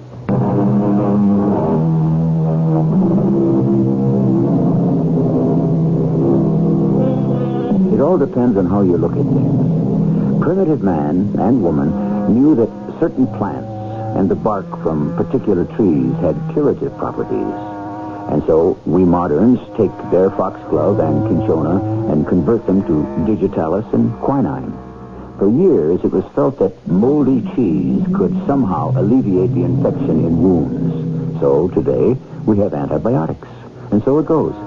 We have spent the last 50,000 years developing a science and a technology that becomes ever more complicated.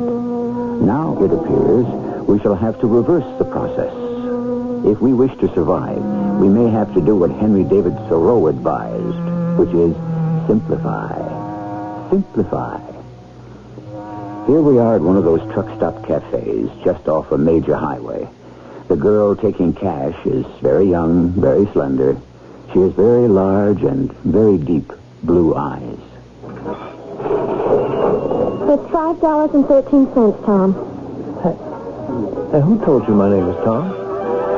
That's for me to know and you to find out. Wait, now, how'd you know the check is $5.13? It says so, don't it? No. It only says what I ate. I just added it up. When did you add it up? Just now. But I just handed it to you.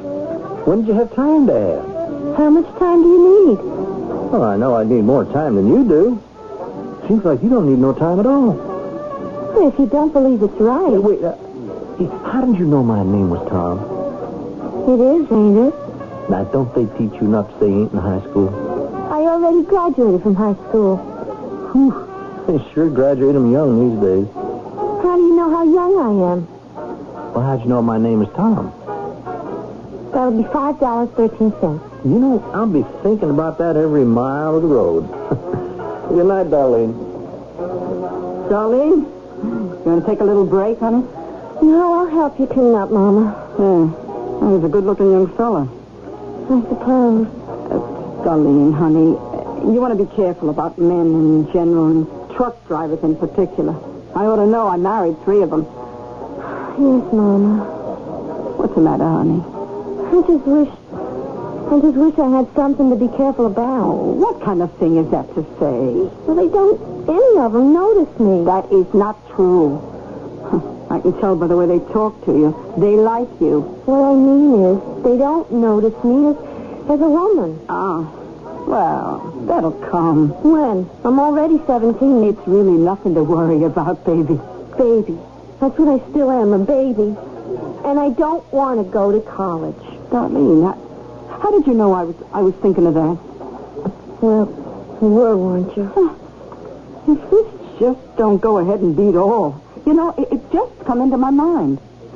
I just happened to be thinking to myself, this business is so good, why, I can afford to send my little girl to college. But how did you know I was thinking that? I don't know, Mama. Lots of times it seems I got something on my mind and I want to talk to you about it. Before I can say a word, you bring it up. Or is it just my imagination? I couldn't say. Anyhow, you think about college, honey. Now look over there in the booth by the window. Somebody left something on the bench. I'll get it. It looks like a briefcase, don't it? It's what they call an attaché case. Oh, well, bring it here, hon. Say, now, that's real fine-looking leather. Who could have left it? Is it locked? No, it opens. Oh, wouldn't it be something if there was $1 million inside there? Or diamonds? Well, things like that just don't happen. Oh, don't say that. They happen all the time. In the movies. Oh, I just hope there ain't any drugs in there. There's nothing in here but some papers. That's all? Yes, Mama, that's all. No name, no address? Nothing. It just looks like a dozen sheets of paper. Huh, let me see. Here. And every single one of them seems to be covered with numbers. Oh, and here's some letters scattered around. What are these squiggly and strange-looking things, do you suppose, Darlene? It looks like mathematics. You mean arithmetic? It looks like everything. Arithmetic, algebra, so on and so forth. An expensive-looking case like this, and all you got inside is just some pieces of paper with arithmetic on them? I wish we could return it to the gentleman that left it here. Yeah, well, we'll just hold on to it. I'm sure he'll be by to claim it. Dr. Lanners. Come in. Thank you, Mr. Carson. Well, how was the trip? It was all right. Pleasant flight? I didn't fly. I drove. All the way from New Mexico? I needed the time to think. About what? About everything. What is everything, Doctor? Well, you asked for this meeting. I know. Well, suppose you begin.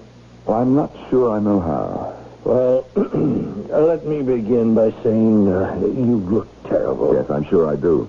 I'm nervous, I'm irritable, I fly off the handle. My entire department is in a state of chaos. Is this the kind of admission you should be making to the chairman of the board? I am a scientist. I state the facts. As a businessman, I can appreciate that. However... Mr. Carson, I know everything you're going to tell me. Oh, do I'm you? working too hard. I'm pressing too much. You are? You know why?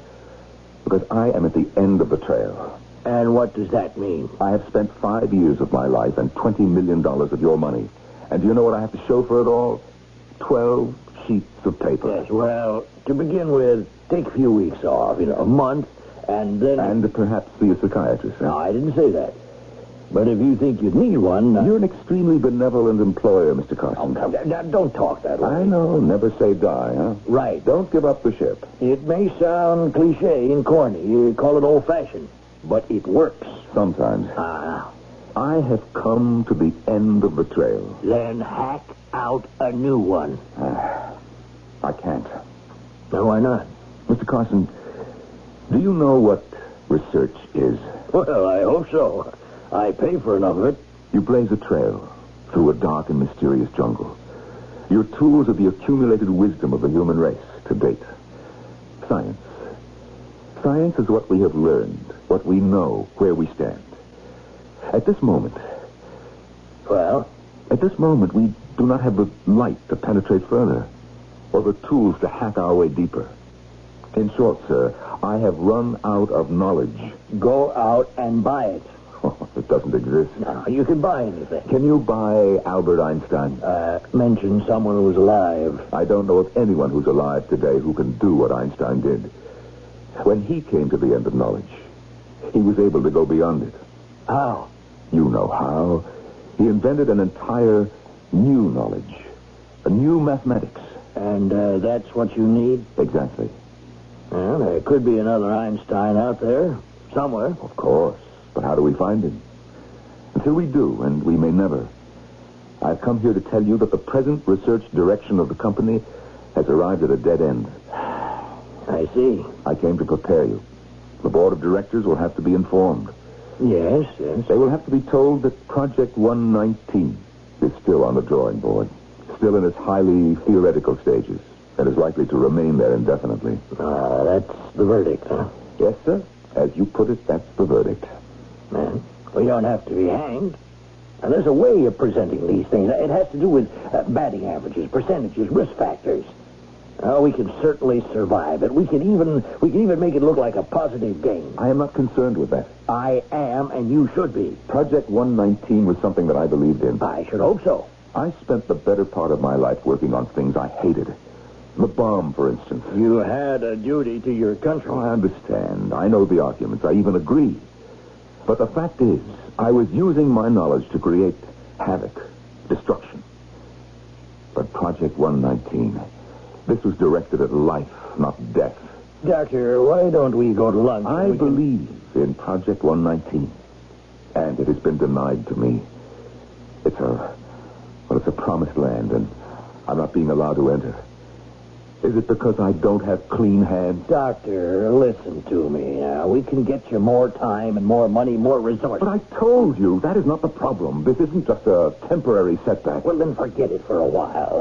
Maybe you can come back with a fresh approach. Well, look, let me explain it to you.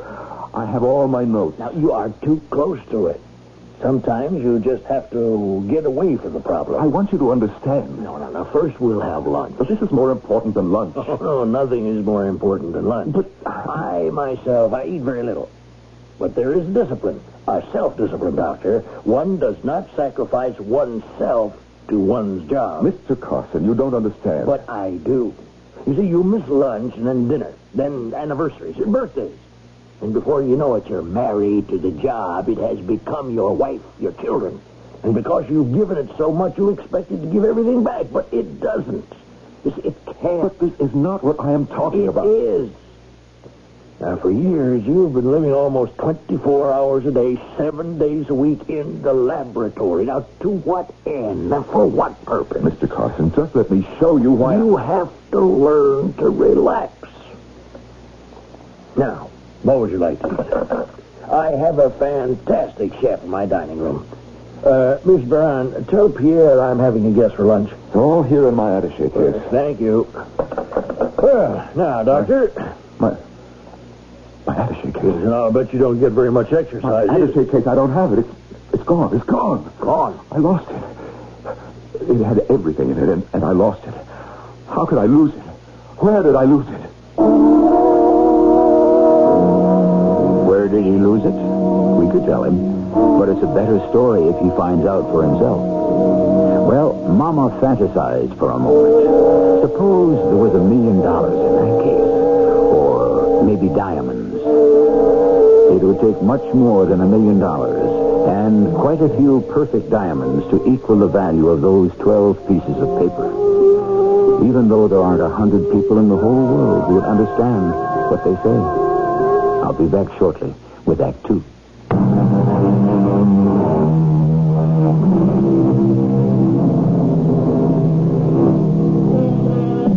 We forget because we must, not because we will, so says the poet. I'm afraid he's in conflict with the psychiatrist who insists that we forget because we want to. Yes, we forget the unpleasant, the painful, the inconvenient, and the intolerable. It is for one of these reasons that we have a story. Because it was for one of these reasons that a man forgot an attaché case in a roadside cafe. You lost your attaché case, Doctor? It's gone, I tell you. All right. We have established that. Now, think, clearly. Where? It has the notes, the results of 5 years of research, $20 million. Dr. Lanners, just sit back for a moment. Now, compose yourself. Relax. How can I relax? I have to find my attaché case. Oh, wait a minute. Where are you going? Dr. Lanners! Doctor! Hey, Miss Baran, Dr. Lanners is about to leave the building. You tell Jack Olmsted to put a man on him right away.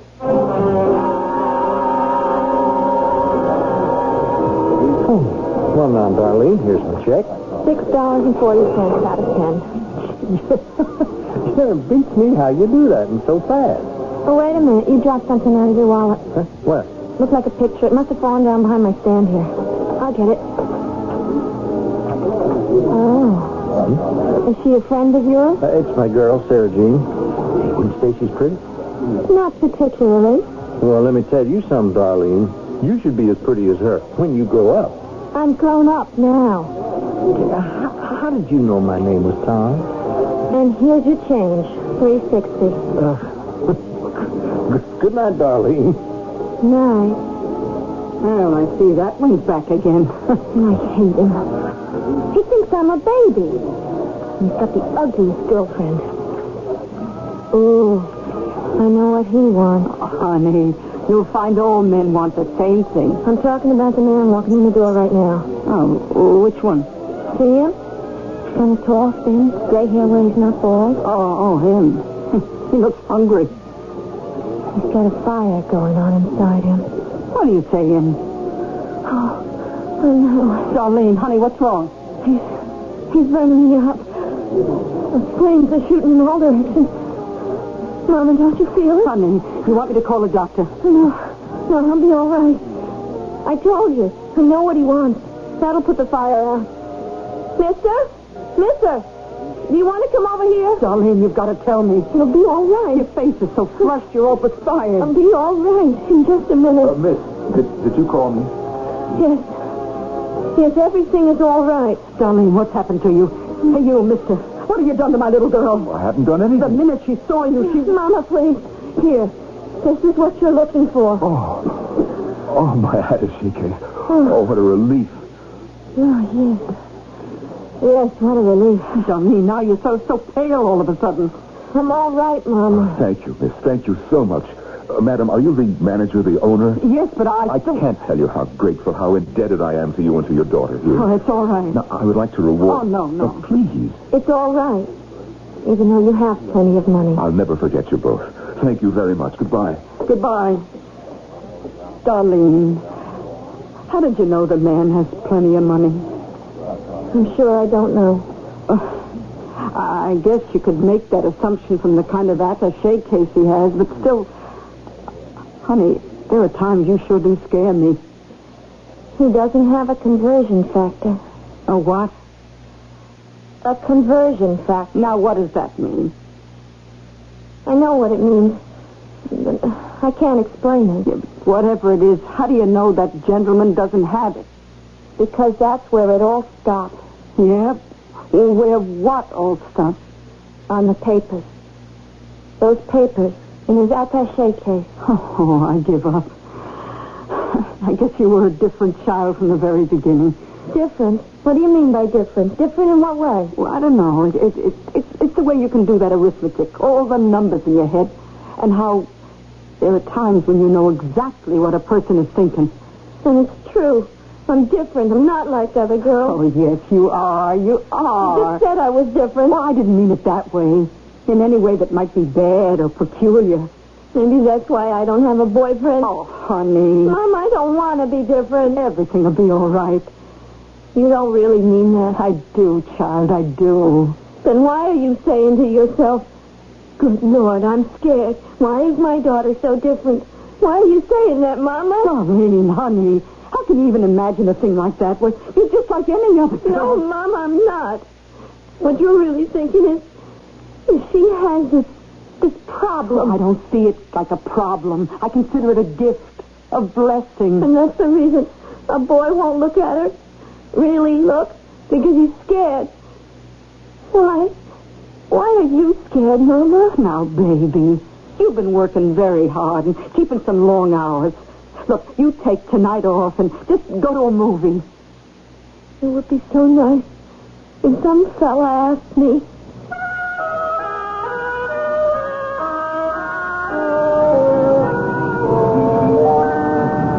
Hello. Remember me? Yeah. You're the gentleman with the attaché case. I've been looking for you. Oh? Why? You know why. No. No, I don't. Do you deny that you have ESP? I don't even know what that means. Extrasensory perception. Let us say the ability to read someone's thoughts. Oh. You do have it to a degree. I may have it, but I don't like it. Why not? Because it gives you a headache. Sometimes it makes me feel like I'm burning up inside. I see. Look, we can't talk here. Talk? What is there to talk about? This is something very important. To who? To both of us. How could it be important to me? It could be worth $50,000. $50,000? Yes. That's what you're saying. I can feel it. Then you know I'm telling you the truth. I know you're saying I could make $50,000. I don't know if it's the truth. It's time to get a headache. I know. It's my fault. I shouldn't be so excited. I'll try to be calm. You want me to do something? Yes. And for that, you'll get $50,000. What is there that I could do that would be worth $50,000 to anybody? Well, it's something you know. I know something that's worth all that money? Mister, excuse me saying so, but you're crazy. Darlene, listen to me. No. Please, get away from me. Just listen. Mister, I don't know what you've got in mind, but I don't want any part of it. I'm serious. Just up the block. You can see. It's a police car. Darlene, give me a chance to explain. I'll give you a chance to get out of here. If you don't just walk away, I'm going to call to those police. Mr. Carson? Come in, Miss Moran. Oh. Well, I have a verbal report from one of Jack Olmsted's men, the one who's shadowing Dr. Lanners. Yes? Well, he says that Lanners got onto the interstate and drove about 17 miles south and west. Yes. He pulled in at one of those truck stops, went inside, and there was a young girl at the cash register. She had his attaché case. A young girl? Oh, she could be 15, 16, 17. And then what? Well, he took the attaché case back to his car. He sat for a while and looked through it, and then he started back to town. Then he suddenly turned around and headed back to the truck stop. Well, why would he do that? When he went inside, Jack's detective must know how to read lips. Lanners asked the girl's mother, who was at the register for the girl. She told him Her daughter had gone to a movie in Charlesburg. Well, that's where Dr. Lanner's headed. He waited for her to come out of the picture show, and then he accosted her. Accosted? Well, that's the word the detective used. Anyhow, they started talking. He wanted her to do something. Said it would be worth $50,000. Lanner said this? He must have frightened her. She threatened to call the police. And then she just ran away from him. Lanners wants to give a little teenage girl $50,000. Lanners? Well, till today I would have staked my life on Lanners. Is he still being tailed? Yes, sir. Well, keep it up. 24 hours a day. 7 days a week till we can get to the bottom of it.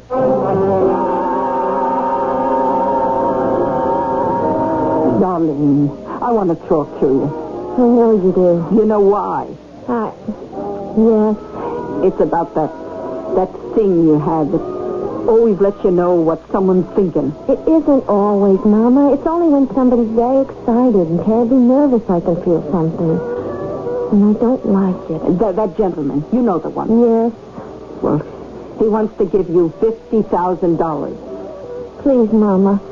I'm scared. It won't do any harm to talk to him. Just talk. I don't want to. Honey, he's a highly respectable person. He's a doctor. I don't care. He's not one of them medical doctors, one of them science doctors. Here's his card. Here, see, Frederick Lanners, Ph.D., Chief of Research, Universal Industries. Please, Mama. Universal Industries. Where they make this cash register, the refrigerator, the oven in the kitchen. Even that dress you're wearing, a million things. I'm not interested, Mama. I want to be in love. I want to have a boyfriend. I want to be like other girls. Baby, you're not like other girls. You mean I'm different? You're better. How am I better? For instance, this thing you got inside you that lets you know what other people are thinking, that makes your brain work so fast. Please, Mama. Your Aunt Madeline. The crazy one. No. She wasn't crazy. She was? When she was a girl, they said she was crazy. No, honey. No, she was my little sister. I ought to know. You're like your Aunt Madeline. She always knew what folks were thinking. She had this marvelous thing in her head, just like yours. It isn't marvelous. Not if it makes me different. And then one day, it disappeared. This thing she had in her head, this marvelous thing, it just disappeared. It went away. How? She figured it out. Later she told me it was because she fell in love. Love? Yes, real love. What you've got in your head is very strong. There isn't room for both things inside you. That's what Madeline told me. When love came into her being, the other thing, I guess, was driven out. I'd rather be in love. Well, at least have the courtesy to find out what he wants. I'm here only because Mama insisted. Darlene, why do you resist the idea of becoming rich? This $50,000 is only the beginning. Don't get angry. When people get angry, it gives me a headache. Don't you want to make this world a better place to live in? What kind of question is that? Doesn't everybody?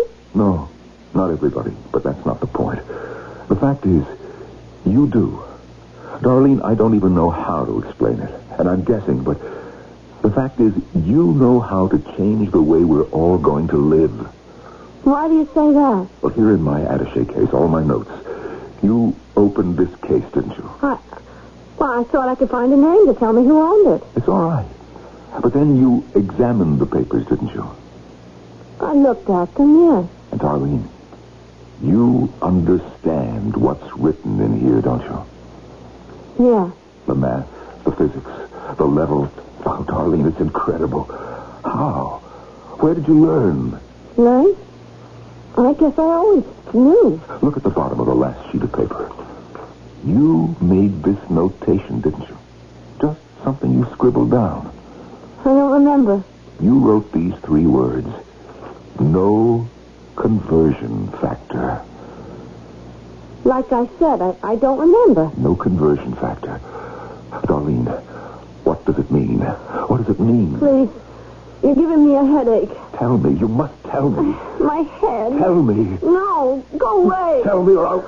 Let me alone. Let me alone.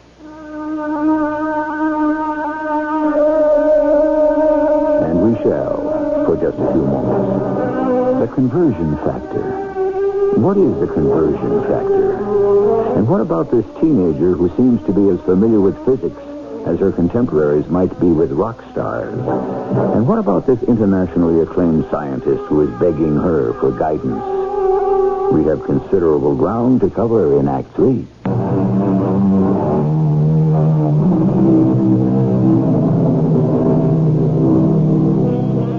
The beginning of wisdom is in the cradle, says the Greek philosopher. For here, the child encounters light and dark, food and love, joy and sorrow, and are not all these things the sum total of our lives? Well, probably. But the question is not really where does wisdom begin, but where does wisdom end, and why? Let me alone. I will. Darling, I will. Just tell me, please, what is the conversion factor? I can't tell you. Why not? You know what it is. You do, don't you? Yeah? So then tell me, please. I don't know how to explain it. All right, do you know why I'm asking? Yeah. Then shouldn't that make a difference to you? Shouldn't that prove that I don't mean you any harm? I know that. What I want is for the good of everyone, everywhere in the world. It's true, isn't it? Yeah. I don't know what to say. We scientists, we have a theory, and we express it in mathematics and physics and chemistry, create a formula to build a machine or a device, but, well, this is different. I know. You, Darlene, you are the personification of my theory. You, a human being. But you are the origin, the genesis. I really wish you would leave me alone. Darlene, this world, it's overworked. It's overtired. And do you know why? Don't shout. You see, we have forgotten the genesis. Do you know what that is? No. It's the sun. I still can't tell you why. The conversion factor, Darlene. Try to explain it, can't you? I told you. I keep telling you. I don't know how. You understand everything that is written in my papers. How? I just do, that's all. Tell me how. Maybe I don't understand it. But you just said that you... I feel it. What? You feel it? Look, when you feel warm, how do you explain warm? How do you explain cold? If you were blind, how could I explain to you what a color was? How could I make you see it? Try somehow to explain the conversion factor. The conversion factor. Begin by telling me, where did you get the name? I don't know. You made it up, didn't you? Well, you see, you have to make a conversion. Do you understand? But what do you convert? You have to look at things as conversion factors. Well, tell me which things. Any kind of things. You feel thirsty, okay? You don't want to feel thirsty. So, how do you get from feeling thirsty to not feeling thirsty? You drink a glass of water. Yeah. So, water is a conversion factor. What does this have to do with my notes, with what I'm working on? But there's a pile. Well, it's a source? Yeah. Yeah, of energy. It exists, but it's locked up. It isn't working for you. Yes. And now you need that conversion factor. But where do I find it? Where? Yes, where? How? How do I express it in a formula? You can't. Oh, Darlene, you must help me. I guess you said it yourself. Just before, you said I was the personification, the genesis. I guess it's all a way of saying that I'm a conversion factor myself. Of course. I know, but how do you do it? I have to keep telling you. I don't know. I just don't know. But inside you is the secret. I don't like the sound of that. Darlene, it's true. And there's something skirting around the edge of your brain. No. Oh, no, it was just a stupid, inane, impossible idea. It was very strong. That's why I felt it. You can't help those crazy things that slip through your mind sometimes. You wanted to kill me? No. After all, what happened when they killed the goose that laid the golden eggs? Darlene, if you were dead, everything vital and alive and important would die with you. Oh, please, Darlene, help me. Darlene, you about through here? Yes, Mama. Well, what do you think of Dr. Lerner's idea? I don't know yet. I can get $50,000 from my company. You hear that? It will be deposited to your account. All you have to do is allow me to study you, analyze you. Without touching her, of course. Well, there may be various testing instruments, such as electrocardiograms and the like. So I'm going to be present at all times. Darlene, what do you say? Now, honey, what can you lose?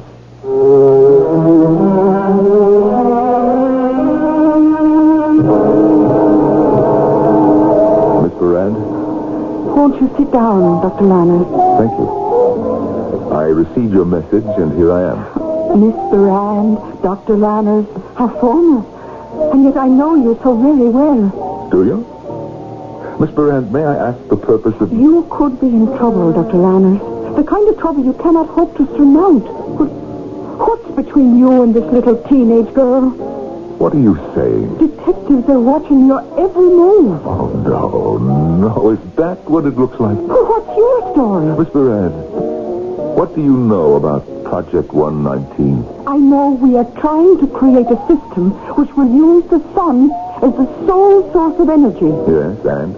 Not just mechanical and technical energy for all heat and power and fuel, but I guess you could say personal energy. That's right. But we're stuck. You're stuck. You know everything about this energy except how to unleash it and control it. Not anymore. You see, I know the next step. But you told Mr. Carson you'd come to the end. The next step is this teenage girl, this Darlene. What are you trying to tell me? She is one of those people who have already done it. She's doing it. In a primitive, elementary way, but she's doing it. She has taken the next step. Well, then she must be brilliant. She must have a superior intelligence. No, she's just an ordinary, run-of-the-mill teenage girl who moons over whoever the latest rock and roll star happens to be. Well, then how could she possibly... Listen to me. Do you think evolution is a matter of intelligence? Sometimes it's instinct, an accident, a random coming together of a certain pattern of genes. But look at what she knows how to do. She doesn't know how to do it. She just does it. Does a green plant know it must turn toward the sun? No. It does it. And so does she. Without thinking, without knowing how, she uses her mind as a computer, a transmitter. Now, so far, she can't direct energy into physical channels, but that will come. But what can you do with her? She is a conversion factor, which is what all of us will one day become. Now, right now, we have to study her, analyze her. Is she willing? And her mother is willing. It will cost $50,000. That's no problem. I'll need the check tomorrow morning. You will have it.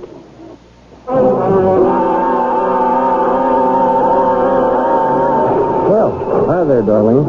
That'll be $2.09. Oh, it beats me how you do that. I guess you weren't very hungry today. No. And it's your fault. My fault? Yeah, on account of you, I can't eat and I can't sleep nights. Oh? And how about her? What's her name? Sarah Jean, the bleached blonde. I lost her. Really? Yeah, and that's also your fault. Is it? Is it? Really? Well, I must say you're not much good at conversation. Anyhow, Sarah Jean walked out on me because all I kept doing was talking about this little old gal in a truck stop on the interstate. Really? Oh, there you go again. Well, anyhow, Sarah Jean said, if you're so stuck on that hair-slinger... Oh, I'm not a hair-slinger. I'm not good enough. I'm only a cashier. But to get back to Sarah Jean, she said, since all you ever do is talk about that Darlene, well, why don't you go out with Darlene? Well, why do you want to go out with me anyhow? You just said I'm not much good at conversation. Well, that's all right with me. I mean, I'd rather do most of the talking myself. If you aren't the most conceited, stuck-up. I know. But you do like me, don't you? Say, could you excuse us, Tom? Oh, why? Well, sure, Miss Wilson. Well, I got to be rolling along anyhow. See you later, Darlene. Goodbye, Tom. Darlene, are you in love with him? I don't know. Oh, honey, don't do it. I like him. I like him a lot. Darlene, look at me. Look at your mama. I've never been anywhere. I never did anything. I never became anybody. I think you're somebody. Just look at the women in here and in the supermarkets and in the neighborhood. Women worn out with working and children. What are you trying to tell me? Here, honey, in this magazine. Look at these women. Rich, stylish, smart.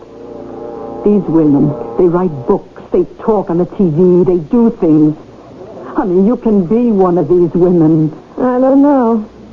Or would you rather be with Tom? I feel so good when I'm with Tom. How long will it last? You poor baby. What am I asking you to do? To look ahead? It's beyond me to explain it and beyond you to understand it. But you have explained it, and I do understand it. Honey, this gift you got, this ability, this power, it was like your Aunt Madeline. The minute she fell in love, was gone. Mama, please. Don't feel so bad. Love changes something inside you. It makes you different somehow. Why should that be? The inside of a person, his heart, his mind, his soul, is a mystery. Why some of us are made one way and others another, who can figure it out? Oh, honey, we've had enough poor women in this family. You be rich. You be famous. Mama? How do you know if you're in love? Oh, well, you feel good. Yeah. You feel warm and happy. Oh, Mama. And you just glow and tingle all over. Oh, what a beautiful world it is. Then I'm in love. I feel so different. So wonderful. Honey, think what you're giving up. I'm in love. I'm somebody new. Somebody else. Darlene, oh my goodness, here comes Dr. Lannis and another gentleman. Mr. Carsons, this is Darlene and her mother. Ladies, may I present Mr. Carsons, chairman of the board of Universal Industries? Well, I am so happy to meet you both. Darlene, you are about to become one of the most important human beings in the world. But of course, you already knew that thought was in my mind. No, sir, I didn't. But I thought you had ESP.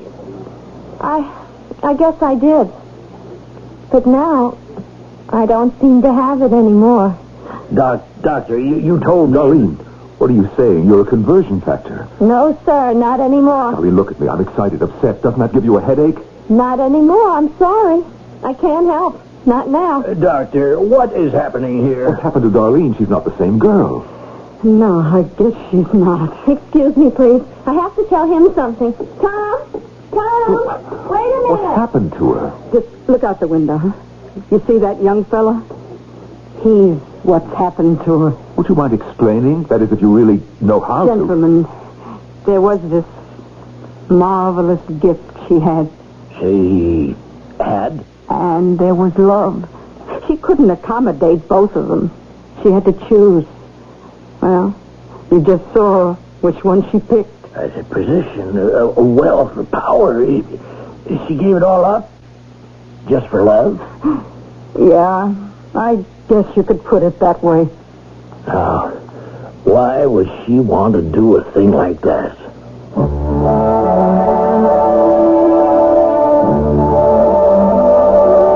Why? If only we knew. What we do know is that the ladies used to do it all the time, and still do, even in these days of liberation. And men, too. How many young men have given up dreams of glory to settle for humdrum jobs, to support a wife and kids? They say love is blind, but love also blinds. I shall return shortly.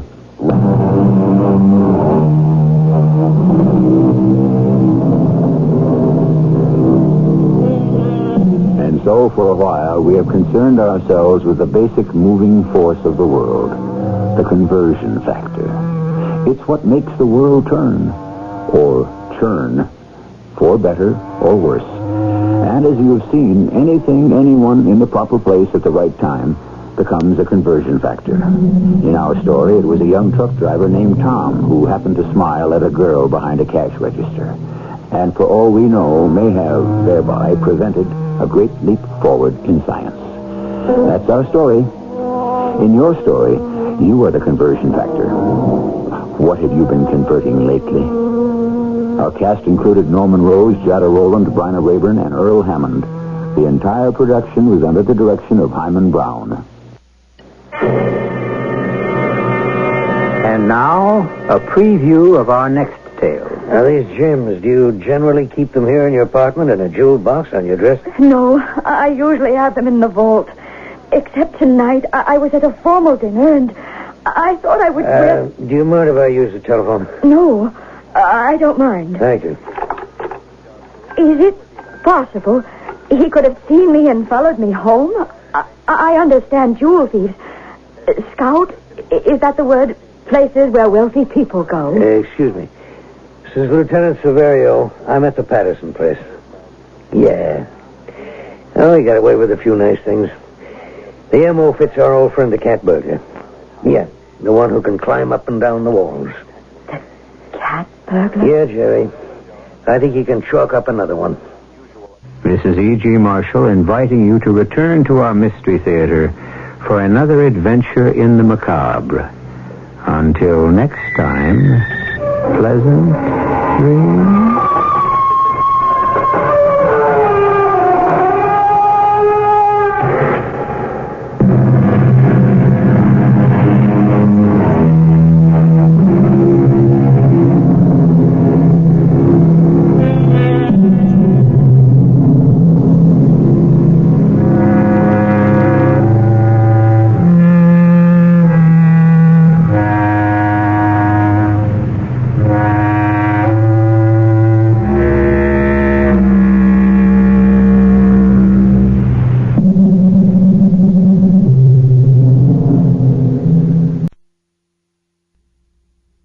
Mystery Theater.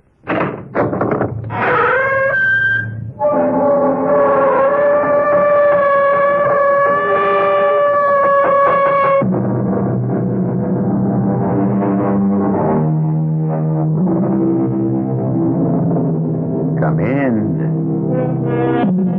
Welcome. I'm E.G. Marshall. Has it ever occurred to you to have yourself put into a frozen sleep when you die, so that you may return someday in the future?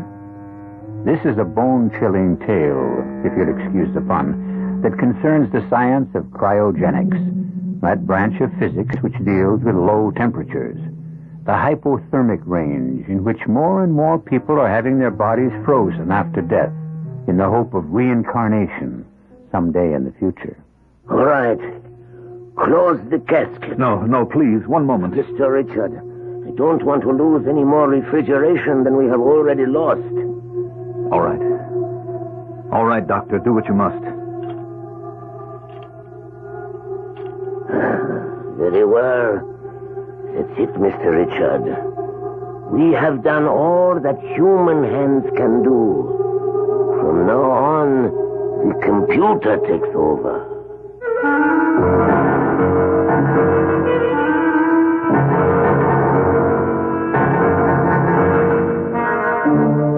Our mystery drama, To Die Is Forever, was written especially for the Mystery Theater by Ian Martin and stars Mandel Kramer and Marion Seldes.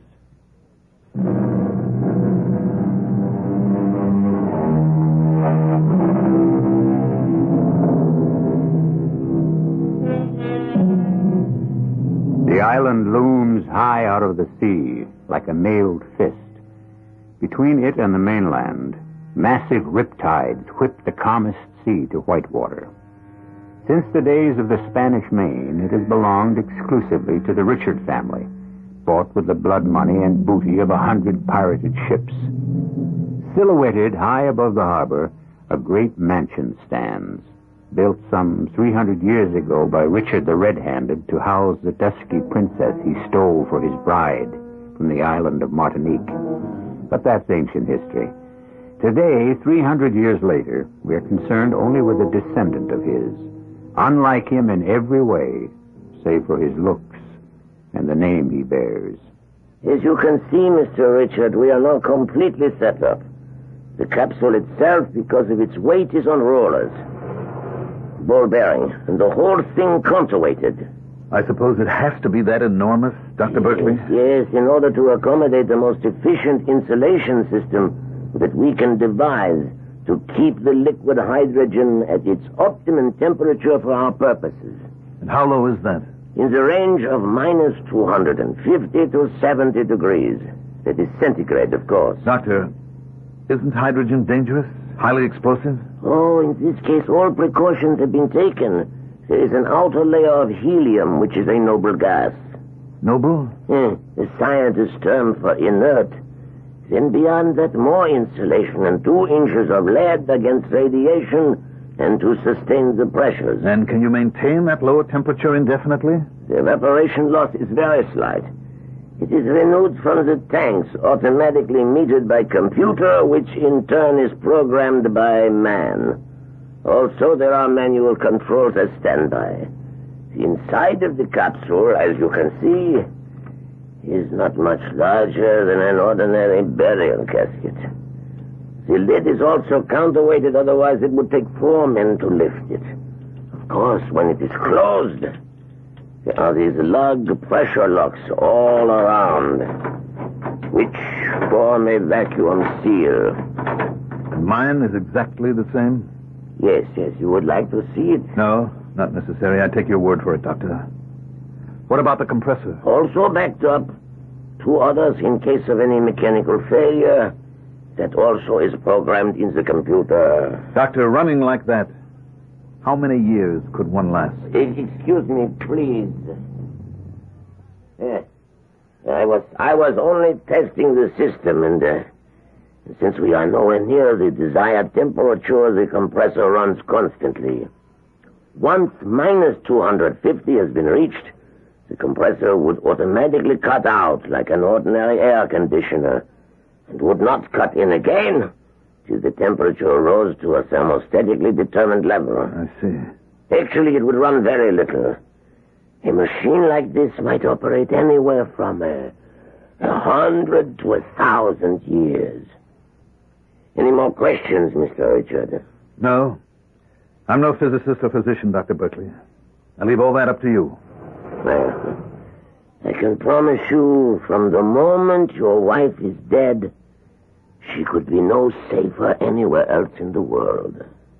When my wife is dead, what a price to pay for total safety. Oh, do not think of the price now.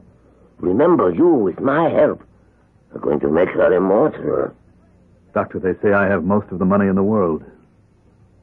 It's an overstatement. But I have enough. If immortality can be bought, I will spend it all.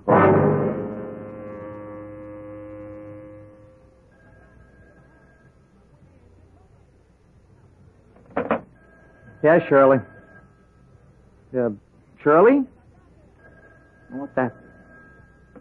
Oh, the boss's hotline. Hello, Bill Porter, Mr. Richard. You alone, Bill? Yes, sir. All right, listen carefully. I want you to drop everything and come straight down to the island by helicopter. Red light all the way. I got you, Mr. Richard. The chopper will pick you up at the usual place.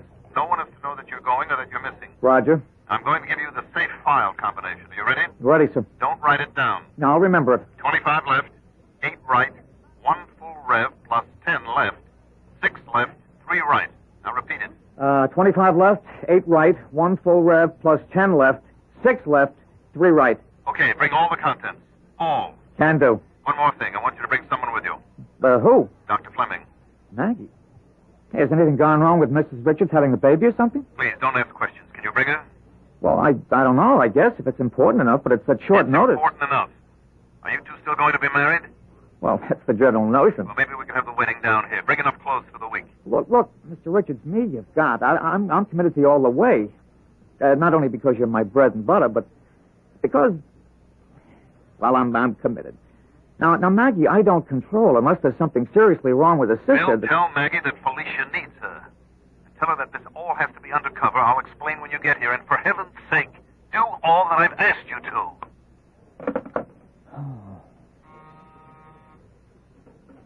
Yes, Shirley.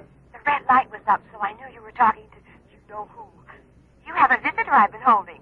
Shirley, I can't see anyone this morning. I have a lot of things to do. Sir, but I think you will see this lady. It's Dr. Margaret Fleming. Maggie? Oh, for the love of Pete, send her right in. Hey, Maggie, come here. That's a little more like it. I'm not used to cooling my heels when... Oh, darling, watch my rib cage. Gracious. Oh. Hey. Oh, what are you doing here? Well, I had a morning clinic at the hospital. I got an early break. And I had a little shopping to do, and I passed by your imposing building, and I said to myself, why not... Darling, what's wrong? Come on over by the window. We have to talk. You mean someone else is bugging you besides me? Now, drop it. Joke time's over. Listen, Maggie, honey, I'm on red alert, and so are you. What is it, Bill? Well, secret orders, both of us. Packed for a week as of the minute before last. Report to the island via helicopter. Pick up soonest. What's gone wrong? Did Felicia miscarry or something? I don't know the answer to anything. Now, can you bug out just like that without a lot of questions? Well, yes, as it happens, I can. That's why I'm floating free as of the moment. I've been writing Felicia. I don't get any answers, and I made up my mind I was going down there to dig up some myself. Well, I'll go pack some stuff, and you do the same. And meet me, how about noon at the information booth at the terminal? Yes. Of course, it's crazy, but then everything you do with my brother-in-law is. Only for some reason, this time I'm scared. You brought enough luggage for a month, Bill.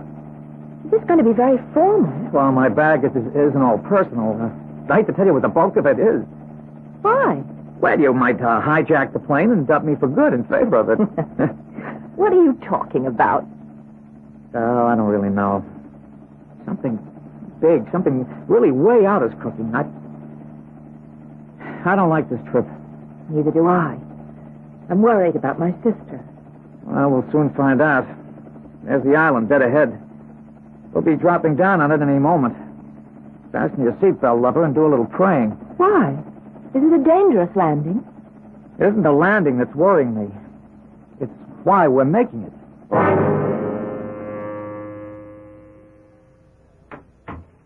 How is it, madame, monsieur? No better, Tante Marie. Oh, but no worse. At least there is no pain that we can't control as yet. If there were a God in heaven... Hush, monsieur. For you to say a thing that is blasphemy. And of all places, not in front of him. What? My inestimable ancestor, Richard the Red-Handed. Why do you keep his portrait hanging? This murderer, thief, robber. I don't know, Tante. He's a part of the family line, and to take it down would leave a gap in the succession. Besides, ever since I grew up on my occasional visits to the island, he was a valuable object lesson to me. Because he is your opposite. Well, certainly not in looks, especially since I grew this beard. But in his soul, this man was all depravity. A product of his times, perhaps. Did you want me for something? Oui, monsieur. The bird with the great wing approaches. It should be landing by now. Yes, I know. The pilot short waved me he was on approach. Did you send Michael to meet them at the pad? With Pierre to bring the bags. Where will they sleep? Put Maggie, Dr. Fleming, next to Mrs. Richard. And Mr. Porter next to the bedroom that I'm using now. I must go downstairs and talk to them immediately. I'm going to be blunt and waste no time. Partly because, in my view, there is none to waste, and mainly because a surgeon's knife has to be swift and sure. First, Felicia is not having a baby. What? Miscarriage? Oh, I was afraid. No, Maggie. There never was any baby. That was just a general cover so we could disappear from view. The truth is, you must know that it is as hard for me to tell you as for you to hear. Behind the optic nerve is a melanemic tumor. A cancer that is neither operable or reversible. Oh, Lord, no. No. Does that mean she'll be blind in a matter of days? She isn't dead before that. In either case, death is inevitable. I want to see her. Of course you will. But first I must ask you to understand and to help us. We have only been waiting for this, for you to get here. This will be the last time you see your sister. What do you mean? I mean that once you have said your goodbyes, and I have said mine, Felicia and I have agreed that she will be placed under radical hypothermia in suspended animation. Before she's dead? The greater her chance for recovery when she is revived in the future. By the time a cure for her condition can have been perfected, and she can be returned to life. I won't permit it. I'll have you stopped. How? Everything is ready. You're isolated on this island until I arrange to have you taken off. I warn you. If you do this, Richard, I'll have you arrested for murder. That will be rather hard to do, since once Felicia is successfully put to sleep, I shall follow her. If we die together. But if she is to wake someday, she wants as much as I do for me to be there. Now, wait a minute, Chief. You're as good as committing suicide. Not if you believe as I do. I'm only using all of my money for something worthwhile. I am buying the woman I love a piece of the future, and my right to share it with her.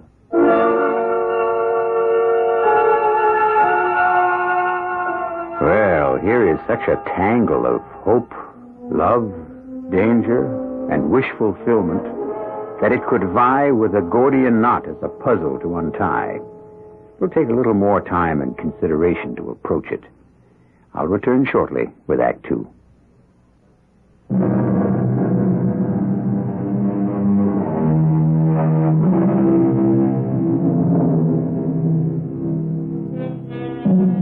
The Gordian knot, as I'm sure you will remember, was never unraveled.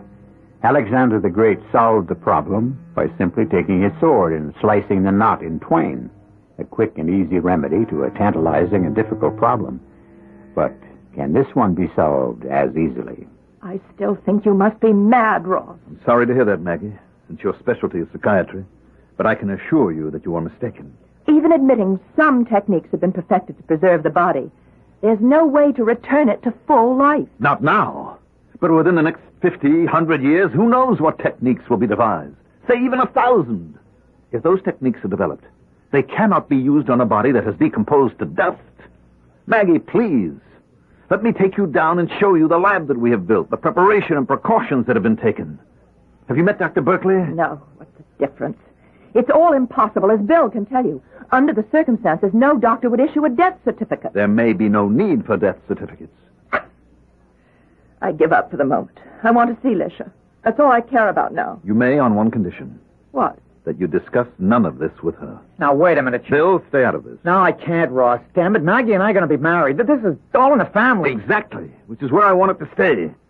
Maggie, please, for Felicia's sake, she's under sedation, barely avoiding excruciating pain, and she has no illusions how hopeless her case is. This is her decision more than mine. And I have to ask you, for God's sake, as you believe in him, not to tell her that I plan to join her. You know she'd rather die in hopeless agony than think her illness would stop my present life. You don't ask much, do you? All right, if I can have a quid pro quo. What? I will say nothing of our conversation together here today. If you promise to take no action until we've discussed this again. Granted. One moment. I'll have Tante Marie show you up. Oh, that old lady who greeted us when we came in? Yes. How old is she? Where does she come from? She's from Martinique. She's been in the family employ since before I was born. We used to have large holdings in the Caribbean centuries ago. I suppose Tante Marie is descended from some of the servants who came back with my original ancestor who bought this island. Oh, she looks at least 100. I wouldn't be surprised if she were. Entree, Tante Marie. This is my wife's sister, Dr. Margaret Fleming. Will you take her up to see Mrs. Richard? Grand plaisir. Madame le docteur, if you will come with me. Thank you. Remember our agreement. I won't forget. After you. You've been with Mr. Richard's family a long time, Tante Marie. Ever since I first came to this house. And you stay here always? I stand guard. Stand guard? Over what? Over the past, the present, and the future. Here I make my home. If Madame le Docteur would go up the stairs. Of course. It must be very lonely in this great, huge, old house. There are others who watch with me. Michel, Pierre, Jean. We are needed here. To the left, if you please. Oh, this gallery, how magnificent. Are these all portraits of the family? From the first to the present, Monsieur Richard. Before they became American, they were of the British nobility. Well, which was the first American or the last Englishman? There, before you. But that could be Ross himself. I mean, that could be the present, Mr. Richard. What an incredible resemblance. You see only the outward look, or what the artist paints. That one was the devil incarnate. He died 300 years ago. Has my sister seen that portrait? I think poor wounded little bird. She was too sick when she came here to see or know much. Is she so ill? Oui, Madame le Docteur. I am an old woman without your education, your knowledge. But the shoal of death is about her shoulders. Bill, did you bring the power of attorney? Yes, in my attaché case. All right, let's start with that. I want it to be a full power. You mean attorney, in fact? With total powers over all my affairs, personal or business. Wow. Well, I don't know about that. First off, shouldn't it be Mr. Dietz? Dietz is too old, Bill. I want a young man like yourself, who'll last maybe long enough till I get back, and whom I can trust absolutely. Well, you can trust me, but... But what? Come on, Chief. This is a pretty wild ride. After you went through with this, are you legally dead, or are you alive? Or where does Felicia stand? Felicia is as good as dead right this moment. I want to spare her the agony of waiting for that to be legal. That's just the point. Chief, honest, there's so many legal arguments here. It's like all those angels dancing on the head of a pin. What's the use of getting into them?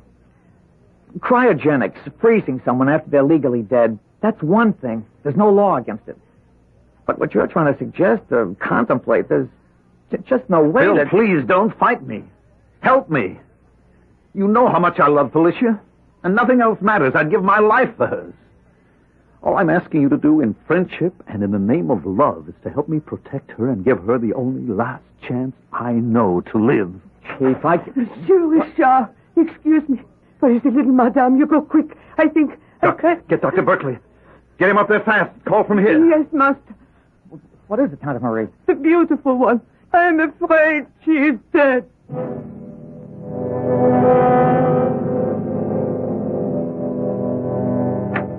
Maggie.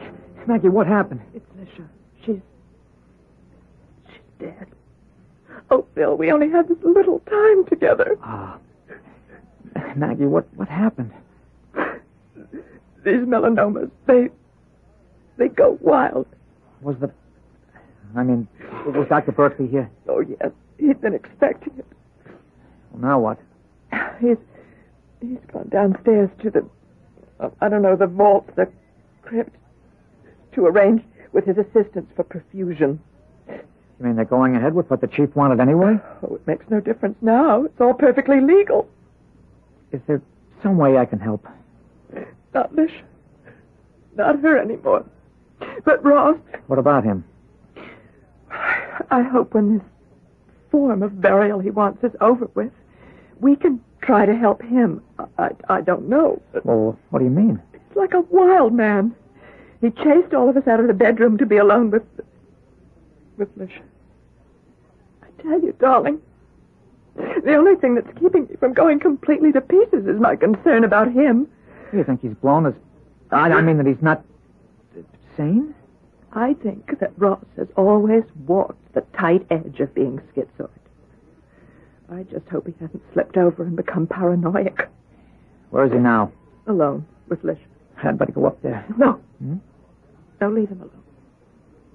He has the right to vent his own sorrow in his own way, alone with his wife. Hold me tight, Bill. Oh, darling. Because of Lisha. And because I hope and pray, if Ross is left alone, he can find his own release.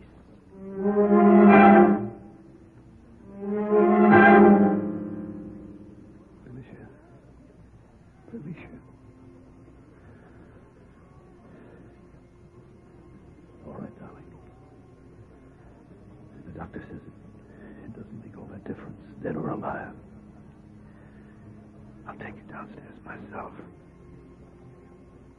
how little you weigh. How wasted you are. Darling, wherever you are, don't be afraid. You won't be alone long. And you will be back here again someday with me. Soon as I get you downstairs, we'll save you. We'll make you immortal. God. There is no God if he can take someone like you for no reason. I renounce him. On this island, I alone am God. Ah, it's better. Released at last from the chains of centuries. A fellow reprobate and recanter. Good welcome, nephew. Who is that? Who spoke? Look on your likeness in the portrait. The one whose name you bear. See the life in me eyes. I must be going mad. I have no time for delusions. Quite right. No time to spare on me now. See to your wife. But once you have commended her to the physician's care, I will make a pact with you. A pact? Yes. Find me where I lie in the tomb, and in return for my rebirth, my life again, I will give you the secret of all life.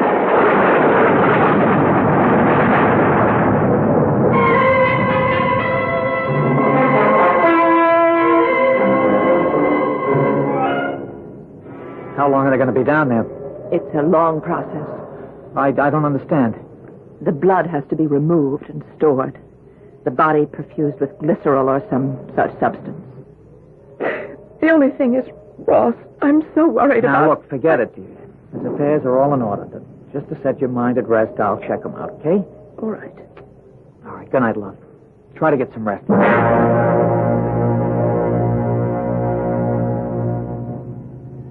All right. She's ready, gentlemen. Lift her into the casket carefully. Chief, are you all right? Bill, what the hell are you doing here? Get back upstairs. I just wanted to make sure that everything is as all right as it can be. You can assure Maggie of that. I'll see you in the morning. All right. Close the casket. Now, please, one moment. Mr. Richards, I don't want to lose any more refrigeration than we have already lost. All right. All right, do what you must. Close the lid. Very well. That's it, Mr. Richard. We have done all that human hands can do. From now on, the computer takes over. All right. Then get out of here. All of you. I want to be alone with my wife.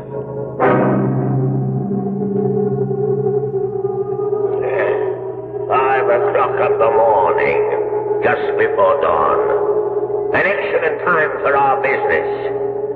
So before you wake, my 10th generation nephew, let us make our bargain. I, too, once loved a woman, a princess I stole from Martinique, bringing her here to the chateau I built along with a faithful serving woman. The aged crone you now call Dr. Marie. But I tired of my Marguerite and not being cursed with a conscience as you are, I threw her into the sea. My stupidity was in not realizing that having trafficked with heathens, I had made myself vulnerable to them. The woman, Dr. Marie, is a Vodun, high priestess of voodoo. And she killed me even as your wife was killed. Stabbed through the eye in a waxen image by a golden nail driven into my brain. Find me where I lie in my tomb in this same crypt and remove the golden spike. Then I shall return and in reward offer you the secret of all life.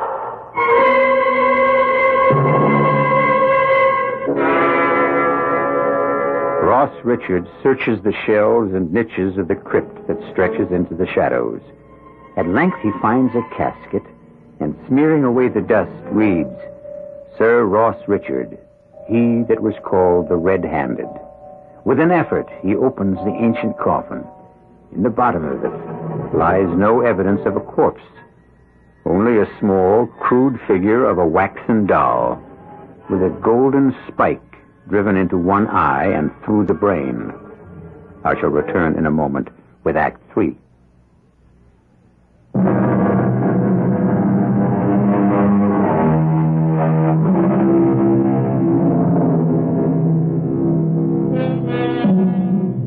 For a long moment, Ross Richard looks down on the ludicrous sight of that primitive doll transfixed through the brain. Then, slowly, with instinctive distaste and a ripple of fear down his spine at the ancient evil it suggests, he lifts it from the coffin. And suddenly, once again, the voice, so like his own, is sounding insistently in his ear. You have it in your hands. The secret of life. If you want to translate it, pull out the nail, the spike, and set me free. Why not? I have nothing to lose anymore. Very well. Now. What was that?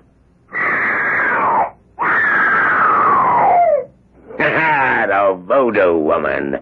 In despair that I have triumphed at last. Put her aside. I will take care of her later. Now there is our pact. You have freed me. I must be going mad. I can see your shape standing before me, doublet, sword, a ghost out of the past. Reborn, but no longer ghost. You promised me the secret of all life. Yes. The more fool you to trust me. For I shall have it, not you. What do you mean? Can you see me anymore? No. Because I have already occupied your body and cast you out. How could you have trusted me, poltroon, idiot, sentimentalist?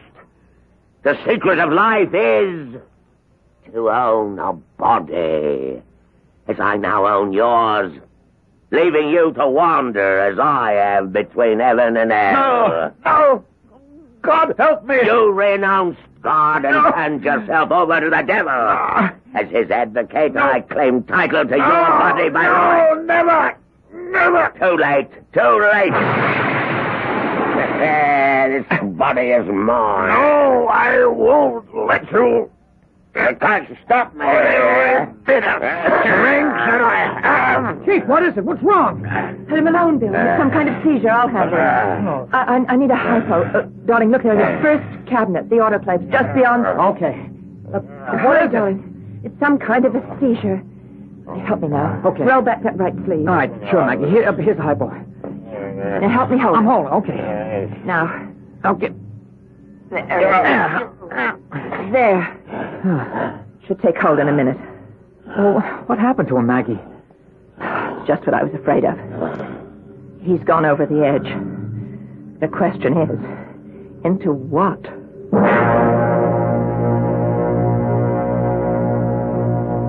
Oh, great serpent, whose head reaches high above the clouds, and whose tail is buried in the darkest deep of the seas, I command and conjure you, in the dread and dark name of voodoo, to appear before thy faithful servant in her agony and her terror, and to answer all questions in whatsoever form shall please you, so that I must know what to do with the devil man I conquered in your name 4,000 moons ago, and who now walks abroad amongst us again. Hear me, I beg you, and tell me if my time is come at last, and if not, what is my task? Tante Marie! Tante Marie! Tante Marie! The master. Master Quitchell. Can you hear me? I hear you. Where are you? I do not know. In space. Nowhere. Blankness. I am cast out. Cast out from my own body. By the red-handed one. Your ancestor. Yes. He tricked me. I found the voodoo doll in his coffin, and I pulled the pin from his head. Oh! Oh! I knew it.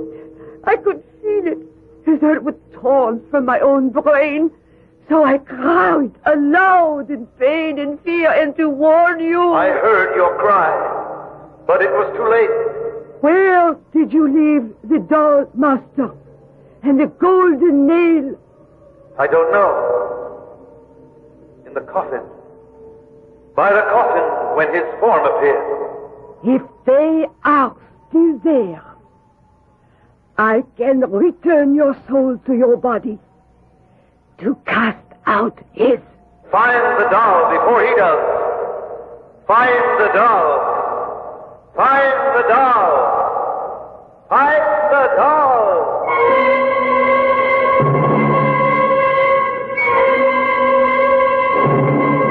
Find the doll. I've got to find the doll before... Ross, take it easy. It's all right. Huh? Who are you? Maggie? I'm no Maggie. Yeah. What holds me down? Those restraining straps, Bill. He's going into convulsions. You don't understand. Tighter. You must help me. I beg you. You're all against me. Against me. If I can't find the doll, you see that I'm threatened. You see the danger. I must find the doll. The doll. The doll. Good Lord. What's wrong with him, Maggie? I don't know. I mean, I can't answer it right away, Bill. It's some sort of form of schizophrenia. Compulsion, neurosis. Except the convulsions are not classic symptoms. There may be a somatic problem, some neurological complication. I really don't know. When we got here last night, my brother-in-law told me that it was his intention to have his sister perfused and put under radical hypothermia before she died. That was his intention? Would you have done that for him, Doctor? I am an old man. The last best part of a long life has been in the study of cryogenics. I believe with all my heart that we stand on the threshold of a breakthrough. Would I have used this technique on Mrs. Richard had she been alive? I don't know. Fortunately, I did not have to face the temptation. And what about Ross himself? A young man in the full vigor of health. That is another question. For no more than any other position do I pretend to be God. But no, we are not ready for that yet, if ever. You need have no concern as long as Mr. Richard is alive. Thank you, Doctor. That's all I want to know. Come on, Bill. Right with you. We've got to get in touch with the mainland. Ross has got to be taken to a hospital with full facilities and have his condition evaluated. Where's the phone? I don't know. Probably in the study. Look, here's someone who should. Tante Marie? Oui, monsieur le doctor? We want to find a phone. That is in the master's room, where I do not know it is hidden. What's that you have in your hand? The voodoo doll the master found, and the golden nail that he took from its head. The what? The master is with the doctor. How is he? He's quite sick, Tante Marie. That's why we need the telephone, to get a helicopter here to take him to a real hospital. Hospital cannot help. His sickness is of the soul. He does not live in his own body. What? Bill. And if he doesn't, then who does? Come with me. I will show you. You don't think there could be anything to that old dame's claim about the picture? I think quite possibly there could. Keep looking for that phone. Yeah, sure. You can't be serious. I don't believe in voodoo mumbo-jumbo, but in Ross's state of mind, he might have. It could have been very real to him. You mean because he's half off the track anyway, this might have been enough to knock him all the way? Something like that. Bill, I've got it. I've got it. Where? Here, in the closet. Oh. What's the matter? No tone. Here, listen. Yeah. The line's dead. This is worse than useless. Is there any other way off this island? Well, there are boats and a channel if you can navigate it. Well, why can't you? You have to see it to believe it. Oh, there must be someone on the island who can get through besides Ross himself. Well, let's go find him.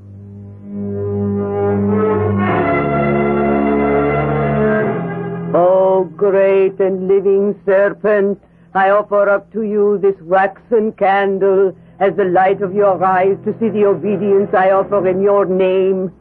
Here is the doll, the living representation of the living devil who must be destroyed. And here is the instrument, the golden nail, which I take in thy name to strike into the brain and soul of our enemies and to free my master. Once it is done, bring me back to thee, for I am weary. Give me a sign, O great serpent. At thy command, I strike!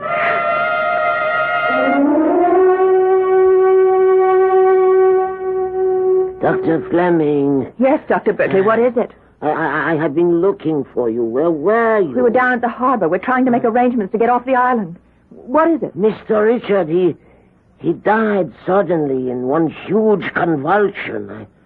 I don't know what happened. Hey, wait a minute. Anyone smell anything burning? Yes. Do you suppose the storm, It could lightning... not affect us in the catacombs. Coming from upstairs. Come on!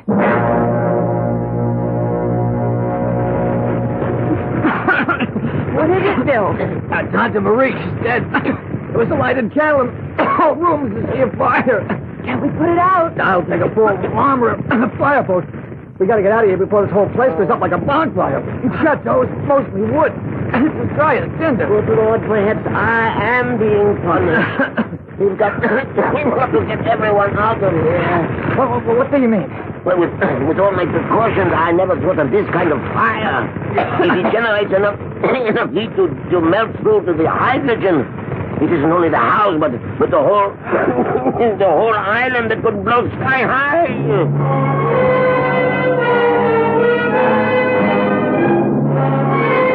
Did we get everyone off, Bill?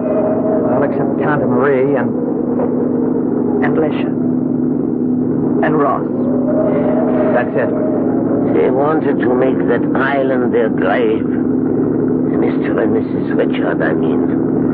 Ironic, isn't it? That instead of being frozen, they stand a better chance of being incinerated. You mean you think the hydrogen tanks?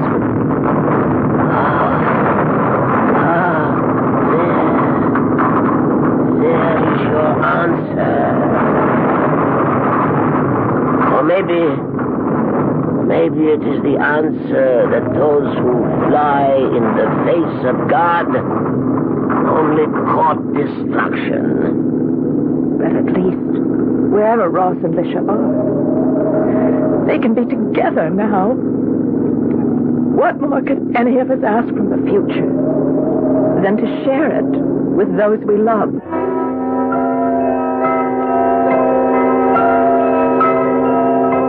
A strange, tortuous story, and one that, in spite of all the pyrotechnics, really has no ending. I can only leave you with nothing but questions. I have no answers. Is there anyone who does? I'll be back shortly.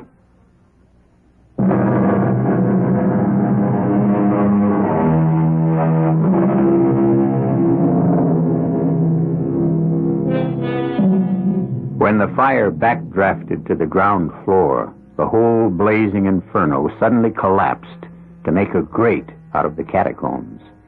The lead coffins were fused to tangled lumps of metal, and Ross and his bride had no more future than you or I, wherever we go, when death finds us at last. Our cast included Marion Seldes, Mandel Kramer, Jack Grimes, Ann Petoniak, and Leon Janney. The entire production was under the direction of Hyman Brown. This is E.G. Marshall inviting you to return to our Mystery Theater for another adventure in the macabre. Until next time, pleasant dreams.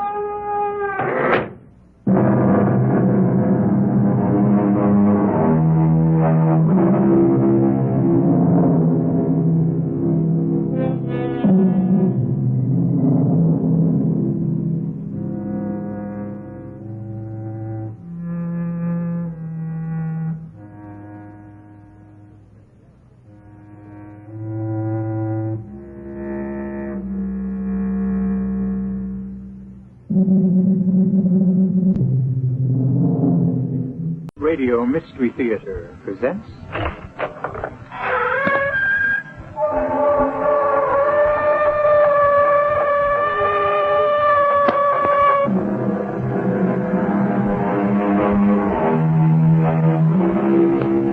Come in. Welcome. I'm E.G. Marshall. Do you believe in monsters? They exist, you know. The Irish giant in the Museum of Trinity College, Dublin. Dwarfs, which are stronger and live longer and usually have strong passions and acute intellect. The fabulous monsters of Guyana near Lake Parima, sketched in 1663 by Joost Segelman in his collection of voyages. Those are just a few examples which will lend credence to the story we're about to hear. I saw it, Billy Lee. I saw it. I saw the thing. Take it easy. You're shaking like an aspen leaf. How come you even went near Dead Lake? Well, you know better. Well, things disappear there. What cut into you? One of my heifers wandered away. I saw him grazing down toward the lake. I just plumb forgot about the stories and went after him. When I got within 100 yards of him, the heifer was on the shore, drinking. And that's when it came out of the water and grabbed him. The heifer disappeared. He bellowed, Billy Lee. It was horrible.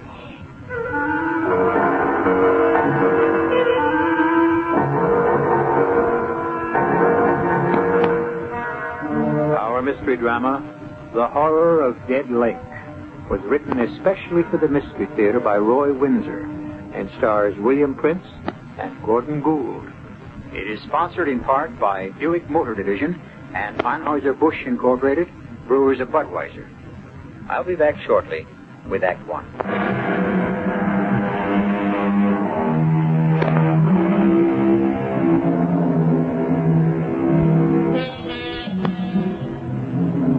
Since the earliest times, monstrosities have attracted attention and have engendered the cloying fear we experience in the presence of the unnatural. The Loch Ness Monster, for example. Is it fact or fiction? The search for it still goes on. Cyclops? The monster with one eye? Oh, there undoubtedly was such a creature because there still are. Really. At a point where the nose sticks out from the forehead, there's a single orbital cavity with an eye in it. Well, in this tale, we encounter another deviant from nature when we discover the hideous thing that inhabits the dead lake. Claude, Yes? was it all right? Not too grim? No, it was all right. I know how much you loved your father. He lived a long life, and he didn't suffer. The lawyer went over things and assigned them to me. The savings, the old house, that kind of thing. It was sad, come to think of it. But it's over now. You know, Polly, there's something I never told you because I'd forgotten about it. So had my dad, for that matter. Oh? A castle in Spain? A map where the treasure's buried? You know, you're not so far off at that. My dad left me 50 acres of land near a small town in Florida, Horaceville. 50 acres? Mm-hmm. And with land down there selling for a fortune? Well, not this land. There's something funny about it. A long time ago, back in the early part of the 18th century, a certain Silas Baxter, an ancestor of mine, was, I kid you not, a pirate. Claude. He must have run a pretty good ship, because when he left the sea, he bought those 50 acres and built himself a castle. He called it the Captain's Doubloon. A castle? Oh, not a great big one, but big enough. The history of the Captain's Doubloon has been handed down from one Baxter to another. It was among my father's papers. I see.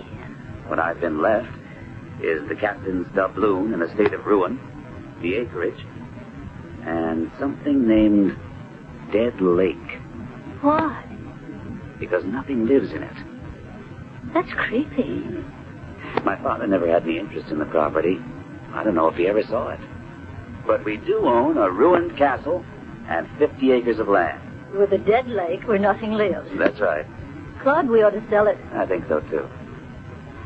You know, it's funny nobody has ever wanted to buy it. Maybe they did. But my father never said anything about it to me. That's late. Claude, Yeah? let's go see it. You mean it? Sure. Florida's no big trip from Philadelphia. Can you get time off from your job? I think so.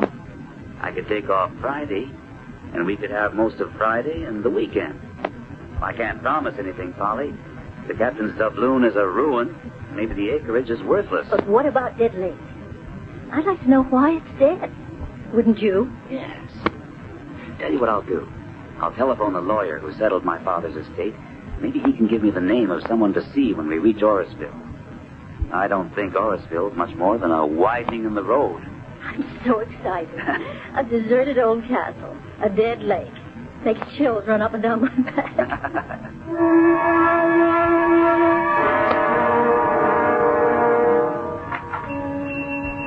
Well, Mr. Micah.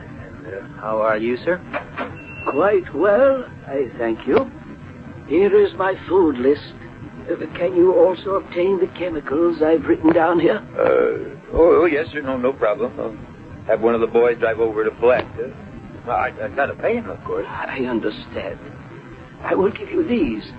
I have before. Yes, sir, you sure have. Doubloons. My goodness, what pretty coins. Solid gold. Mind if I ask you something, Professor? Johnny Reed was in here yesterday. He's scared white.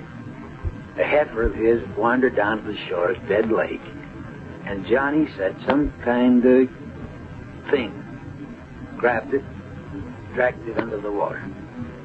Johnny said it bellowed something terrible. Did you hear it? You know anything about it? It is wise to stay away from the lake. I do not go near it. I remain in the castle and do my work. Well, maybe not for long, Professor. You've been squatting there so long, I guess you feel you own the place. But the real owner's coming to Orisville Friday afternoon, tomorrow. A fellow named Baxter. Same as Captain Silas Baxter. Stole all them doubloons from the Spanish. Like these you just gave me. I have found a few. Well, where'll you go? Baxter tells you to get out. I will have no choice. I would leave. He will discover that the property is worthless. When he goes home, I will return. Maybe. You got this idea of developing the land and selling it for home sites. You have tried to do that before, Mr. Billy Lee. I sure did. Those persons I drove over to look at the land never did find their child. Quicksand. Not according to the sheriff and his men. They scoured, dredged the lake. All they found was some of the child's clothes. Yes, regrettable. The lake is dangerous. Why? There are unknown things in nature. It is better to let them remain unknown. Now, I will return tonight for my supplies. Oh, hello there, Professor. Good morning. I tell you, Billy Lee, he gives me the creeps. He may be gone soon, Johnny. Yeah? How come? New owner's arriving tomorrow. Named Baxter. I can't say I'll be sorry to see Professor Micah go. He's in league with the devil. You remember that parrot? Oh, I sure do. Grew to have a wingspan of 10 feet. Vicious thing. I remember we all went out and gunned it down. A horrible thing. Where did it come from? His experiments? That was just an ordinary little old parrot, no bigger than a crow. You saw what it became. Micah did that. He's always experimenting with something. Look here. More doubloons. Wonder how many he's got. Just a few, he says. Old Silas Baxter's supposed to have had thousands of them. But even if that old room's full of them, I wouldn't go near it with an army. You gotten over your scare? No, and I never will. That was the awfulest thing I ever saw, that poor heifer being pulled under the water by some thing. Now, what did it look like? What I saw of it was a kind of red color, round and fat, and it had horns kind of sticking out front like feelers. Ain't no such thing, Johnny. Back up on that dilly-lee. I saw the thing. You say the new owner's showing up tomorrow? That's right. His wife. Staying home. My room's upstairs. You take them over to their property? Well, expect so. And let me tell you, stay away from the lake. And keep them away from it, too.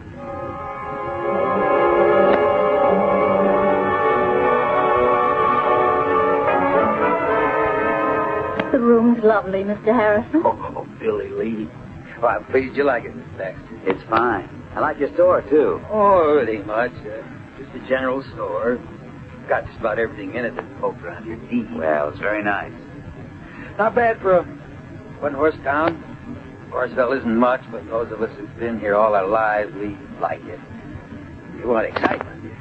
Alaska close by. St. Augustine's only 40 miles away. Nice country. We landed at St. Augustine and drove down. I enjoyed it. There's lots of pine, isn't there? Oh, sure is. Paper pulp.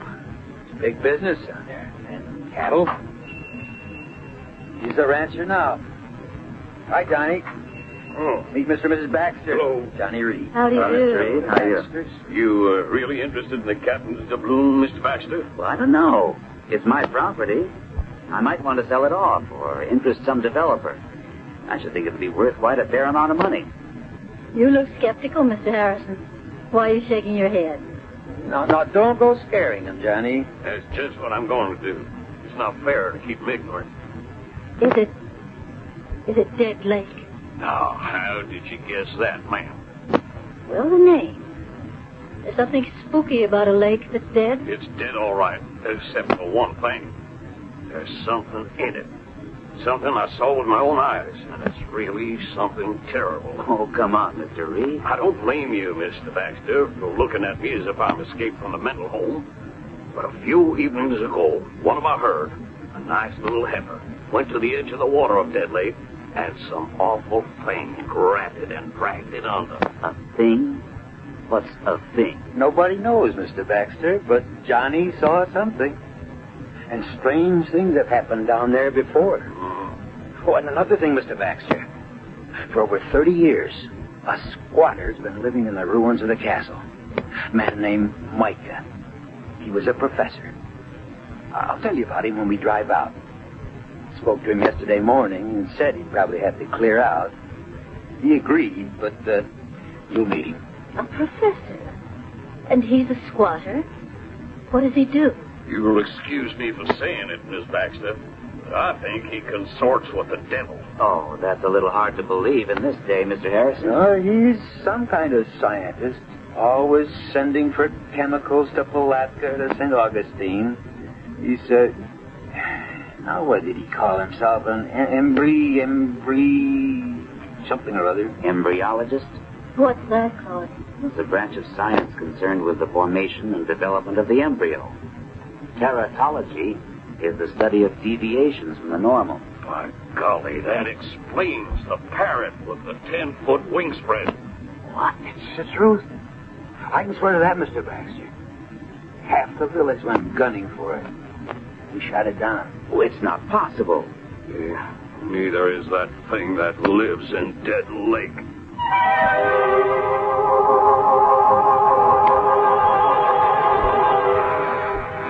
What do we know about what exists at the bottom of the oceans?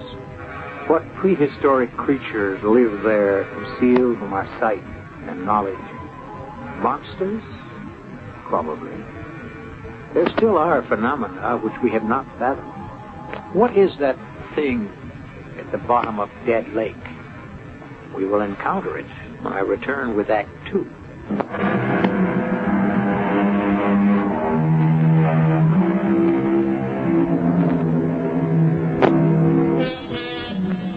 The subject is monsters. We seldom think about them, if we ever do, but there are monsters all the same. They are, in fact, studied in zoology under a special branch named tetralogy, concerned with deviations from the normal in the embryo. When deviations occur, the result can be a monster. primitive man believed that a monster was the result of a woman's pact with Satan. Nonsense, of course. But the fact of the monster remains. What beautiful little birds you are. Which one of you will it be today? I have grown attached to all of you, but it must eat. An immutable law of nature. One feeds upon another, and that is how I learn. And that is what I live for, to learn. The great plant must live, and it is a carnivore.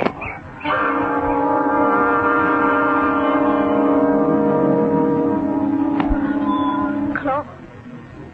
Ruin is right. The captain's doubloon isn't a castle, it's a heap of rubble. One turret sort of standing, the rest caved in. The president's at home. Smoke rising from the chimney. Strange smell. Acrid. It's the chemicals. He's always experimenting with something. Have you been here before, Billy Lee? Oh, not to go inside. I've been around the grounds, but like the rest of us in Unearthed, I don't feel comfortable here. Well, we've seen it, Polly. Maybe we should forget it and go home. That's what the dog thinks, don't you, Binks?